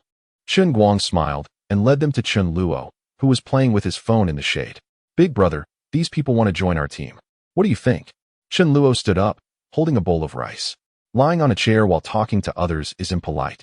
It doesn't matter among familiar people, but for newly joined members, one should show some respect. Chen Guang said. Among them, Wang Chao is at level 2. Lu Qi is a level 2 light type power user, and the other 3 are at level 1. Chen Luo understood. With Lu Qi, the light type power user, it didn't matter if they brought along 3 less capable members. Anyway, no one could loaf around in his team. Lu Qi's name seemed a bit familiar. Chen Luo seemed to have heard of him. He was a somewhat well-known, nanny-like figure in the power user world. Chen Luo nodded. Welcome to join us. Arrange for their accommodation. After Rice's confirmation that they were not people with ulterior motives. Just like new university students hope a beautiful senior can show them around when they enroll. A beautiful girl led them to settle down in a villa. Chen Luo smiled. Not bad luck. It's so easy to recruit a light-type power user. I hope they can truly integrate in here. Chapter 89, The Wet Market. Over the course of an afternoon, 3 more groups of people passed by the entrance of the community in succession. The first group consisted of individuals who were unaware of the secrets of the crystals and possessed no special abilities. They expressed their desire to join. Chen Guang told them to come back after reaching level 2. Although reluctant, none dared to act rashly. The second group was quite large, numbering over 20 people. Among them were 3 level 2 superpower users, 2 males and 1 female. Although they were together, they were subtly divided into 2 factions, with each of the 2 men leading one. If they joined, they would apparently be treated like commoners, which they were unwilling to accept, and Chen Guang, being at level 1, did not accept them either. The only female level 2 superpower user then got out of the car with one of her sisters and requested to join. The 2 men's expressions changed, and they wanted to stop them, but did not dare to go too far. The notice board stated that there were several level 3 superpower users here, so they did not dare to be arrogant. Upon seeing the 2 young ladies, Chen Guang's eyes lit up. They were both quite good looking. This time, Chen Guang did not require them to be related by blood. Having many young ladies in a settlement is of great significance. Men with strong strength will come here attracted by the reputation, and women, feeling insecure in a settlement full of men, will also come here for the same reason. In his previous life, Mi Ling's power developed rapidly in this way. If it weren't for seeing the few young ladies at the entrance, these 2 who wanted to join would not have been so decisive. Staying among a group of vulgar men, being stared at lecherously all day long, was simply unbearable. Anyway, young ladies would not receive special treatment in the settlement. Although they were not family members, Chen Guang was not that particular. In just one afternoon, he had recruited 7 people. If he had been more inclusive, he could have recruited at least over 30 people. In the evening, Chen Luo continued to absorb the power of the level 6 crystal. After reaching level 5, a small-scale activity could be carried out. Chen Luo knew the whereabouts of a level 4 mutant, which could be slain to obtain its crystal. Although the crystal might not be of great assistance to Chen Luo himself, it could be given to Mi Ling, Mi Li, or the Dharma King. Logically speaking, Chen Luo was quite confident in his ability to kill a level 4 mutant with nearly no risk. However, in Chen Luo's opinion, the risk was still too high, which was inconsistent with his prudent personality. If mutants were not so difficult to find, and there were not a substantial amount of supplies there, Chen Luo would not have been inclined to go. Chen Luo could sense that he would be able to break through to level 5 the next evening. At level 5, he could either use the Void Walk continuously or cover long distances with this ability, which would bring much more safety. The next day, 9 more people in Chen Guang's group reached level 2, and the remaining individuals were likely to reach this level the following day. Excluding those who had just joined and did not need to collect crystals on the first day, everyone would be treated equally, even if they were female. Chen Luo instructed Xu Yun, "Today, you all head to Xingfu Road. I plan to go to the vegetable market there tomorrow for a collective operation. You should clear the zombies on the way first. Note that you should not get too close to the vegetable market. Maintain a distance of at least 500 meters." Although Xu Yun was astonished, she did not ask further questions and simply nodded. Although level 1 zombies had acquired a modicum of intelligence, as long as one grasped the pattern of their attacks, there would basically be no casualties. Today, Xu Yun learned from past experiences and did not disperse to gather supplies. Everyone remained within each other's line of sight, and not a single person was injured. Yesterday, the newcomers were taken aback by the formidable strength of the group, whose seamless cooperation had resulted in the extermination of several hundred zombies, with not a single member sustaining an injury. Meanwhile, Chen Luo remained at home. Today, he recruited only 3 individuals, all of whom were at level 2, 2 men and 1 woman. As night fell, Chen Luo felt a surge of excitement. He was on the verge of reaching level 5. Once he attained this milestone, unless he deliberately sought death amidst a massive horde of zombies, it would be nearly impossible for level 1 zombies to inflict harm upon him through sheer numbers. Indeed, after absorbing the essence of a level 6 crystal and a substantial portion of a level 5 crystal S power, Chen Luo joyfully achieved level 5. The good news was that he had advanced to level 5 within a month of the apocalypse. The bad news was that, for a considerable period, without fortuitous opportunities, rapid enhancement of his abilities would be challenging. The crystals from level 1 zombies had become obsolete for him. His attributes had seen significant improvement, most notably a qualitative change in the otherworldly energy within him. He could now wield abilities of the same potency with far less effort. Previously, he could only execute a single instance of void walking for 100 meters. Now, he could traverse approximately 500 meters in one go. The difference between 100 meters and 500 meters is vast. Without any obstacles, one would scarcely perceive where he had vanished. Particularly, zombies possessed poor vision. A smile graced Chen Luo's face as he celebrated this achievement with Mi Li, though Rice was less cheerful, lamenting that it would have to sleep alone again. The following day, Chen Luo gathered everyone. The team had grown from 65 to 74 members compared to the previous 2 days. While the number of people was not insignificant, it was certainly not excessive. Chen Luo remained unhurried. After all, it was still early days. Among the 74 people, only 5 remain at the first level, while the rest are all at the second level or third level. Chen Luo said, "Today, we'll carry out a collective operation. I'll also participate. The target is the vegetable market on Xingfu Road. It's somewhat dangerous, so everyone be cautious." The apocalypse occurred a little after 9 o'clock in the morning. At this time, there may not be many people on the road, but there must be a large number of people in the vegetable market. In the vegetable market, the number of zombies may not be extremely high, yet their density will be considerably greater. It's rather difficult to encounter just a few solitary zombies. It's even rare to see only a dozen zombies moving together, especially the 4th-level mutant zombies, with intelligence comparable to that of a 10-year-old human. If it sees so many people like Chen Luo, it will surely summon some zombies to act collectively. Chen Luo is confident enough to fight such a large-scale zombie horde alone, but it won't achieve the effect of training the members. Although there are many zombies in the vegetable market, there are also supplies. There are various grains, oils, rice, and noodles, as well as all kinds of dried goods. Upon hearing about the operation in the vegetable market, quite a few people showed nervous expressions. However, since Chen Luo has spoken, no one dares to back out. The personnel staying to guard the base still need to be arranged. Chen Luo inspected around, and this time intended to let Chun Guang lead some people to stay behind. Although Chun Guang is less powerful, he has good awareness. It's surely not safe to rely on just a dozen people to guard the base, so Chen Luo also left the Dharma King behind. It can't be said to be completely foolproof, but for a team of dozens of people, the Dharma King alone can handle it. Chen Luo and his party then drove all the vehicles with strong loading capacity, forming a long motorcade heading towards the vegetable market. Such a motorcade is hard to go unnoticed. Chen Luo squinted. Those who dare to invade my home must first assess their ability to emerge unscathed. Chapter 90. Luring and Tugging. A cohort of 60 individuals set forth in 22 vehicles of various kinds. The proficient drivers navigated slowly, while those lacking driving skills trailed alongside, clearing the zombies strewn across the road. Progressing at a tortoise's pace, they arrived at the marketplace after half an hour. To be precise, it was an agricultural trade market. far from a mere small vegetable market. It boasted a modest cold storage facility, a wholesale market, grain and oil shops, spice stores, and vendors selling live poultry and fish. Conversely, the number of zombies here was likely in the thousands, densely clustered, often gathering in groups of 10 or more. The strategy of a 4-person team proved ineffective. A simultaneous assault from multiple zombies employing their abilities rendered it nearly impossible to avoid through anticipation and maneuvering. Engaging head-on would inevitably result in casualties, Chen Luo remarked. In such circumstances, one must learn to employ luring and continual tugging. Jiang Feng, you shall attract the zombies, drawing them out in batches. Jiang Feng grimaced.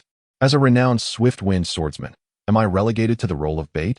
To ensure Jiang Feng's safety, Mealy enhanced his status. Entering the market, Jiang Feng was quickly pursued by a group of 7 or 8 zombies. As long as he maintained a distance of over 20 meters, the zombies posed no threat to him. Their range was insufficient to reach him. A level 1 zombie could scarcely keep pace with a level 1 survivor, let alone Jiang Feng, a level 2 wind elementalist. As long as he controlled the distance wisely, he would be safe.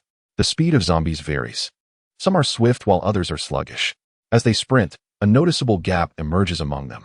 With 10 members poised and ready, a zombie approached, and 2 members unleashed a concentrated barrage, dispatching it in an instant.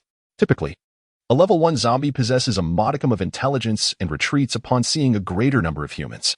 However, their limited cognitive abilities lead them to believe that their brethren are just behind them. With numerous individuals present, they exhibit no fear. Yet, what unfolds is akin to the tale of the Calabash brothers rescuing their grandfather. This strategy is not without its challenges. It requires an open space, as too many obstacles can hinder speed. Additionally, the vicinity must be devoid of zombies, lest they find themselves encircled and unable to escape. Lastly, one must not encounter a zombie that outruns them. This tactic is ineffective against large hordes of zombies, as a few may match their pace. Chen Luo remarked. In the future, should you encounter a slightly more numerous group of zombies, you may employ this method. However, do not use it against overwhelming numbers. If you perish, do not hold me accountable. The group nodded with bright eyes, acknowledging his words. In truth, this approach is not particularly ingenious. Frequent encounters with zombies naturally lead to such realizations. A few agile level 2 members dispersed to draw the zombies' attention. Before long, they successfully cleared the hundreds of zombies surrounding the market. Only those within the center and on 3 sides remained. Chen Luo declared, I shall personally lure the remaining zombies. He refrained from sending Jiang Feng, knowing that an encounter with a mutated zombie could spell disaster. Now at level 5, Chen Luo's maximum speed approaches 40 meters per second, even without the advantages of lightning or wind attributes. In his previous life, Chen Luo had only heard tales of a mutated Earth-type zombie in the market during this period. Possessing a strength approximating level 4, with a slight possibility of reaching level 5. However, it could not possibly be level 6. Chen Luo first ventured into the area designated for the sale of pork, beef, and mutton, a space of around 500 to 600 square meters, teeming with approximately 80 to 90 zombies. As soon as a few zombies caught sight of Chen Luo, they immediately began to pursue him. Unlike the outer regions, the moment one zombie stirred, the others crowded in that area followed suit, akin to a catfish entering a pond. All the zombies chased after Chen Luo, and upon witnessing this commotion, the zombies in the adjacent agricultural section, although unable to see him, also rushed over to join the fray. Chen Luo took flight. For him, these zombies posed little challenge. However, eliminating them would fail to serve the purpose of training his team. In the agricultural section, an elderly farmer zombie, adorned with a straw hat and seated on a stool, appeared to still be selling vegetables. Upon hearing the ruckus, it too dashed out, moving swiftly, slightly faster than Jiang Feng.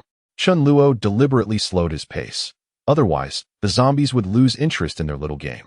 Among the nearly 200 zombies, he had not promptly noticed the old farmer zombie hidden within their ranks. Suddenly, he sensed movement behind him. Turning his head, he saw a remarkably swift zombie rapidly closing in, seemingly on the verge of catching up. The old farmer zombie unleashed 3 earth spikes, arrayed in a line that nearly blocked all of Chen Luo's escape routes. Rather than being alarmed, Chen Luo felt a surge of delight. Had he encountered this formidable foe so soon? He swiftly crouched down, evading the spikes, and began to gather the void blade. Once again, 3 piercing attacks surged forth, prompting Chen Luo to employ void walking, allowing him to instantaneously reposition himself behind the assailant. Otherwise, the old farmer zombie would have blended into the throng of undead, necessitating the use of void walking to evade its grasp. This technique not only enabled him to dodge the old farmer zombie's onslaught, but also granted him the element of surprise, as he approached it unawares from behind. The old farmer zombie had no time to summon its earthen shield before Chen Luo deftly severed its head with a single stroke of his sword. Grasping the still quivering head, he pressed onward, undeterred. The level 4 zombies posed no threat to Chen Luo, who effortlessly outpaced them. Over 200 zombies pursued him, with approximately 40 of them matching his speed.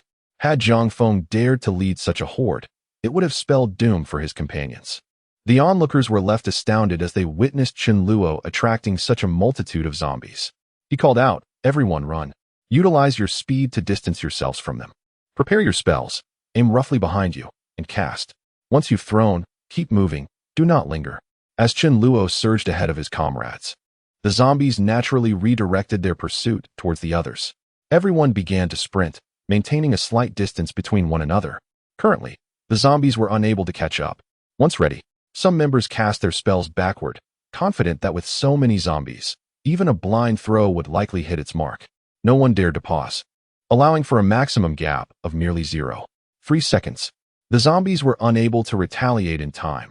By the moment they processed a counterattack, the team had already resumed their flight. The zombies' desperate attempts to cast spells fell short, as they lacked the necessary proximity.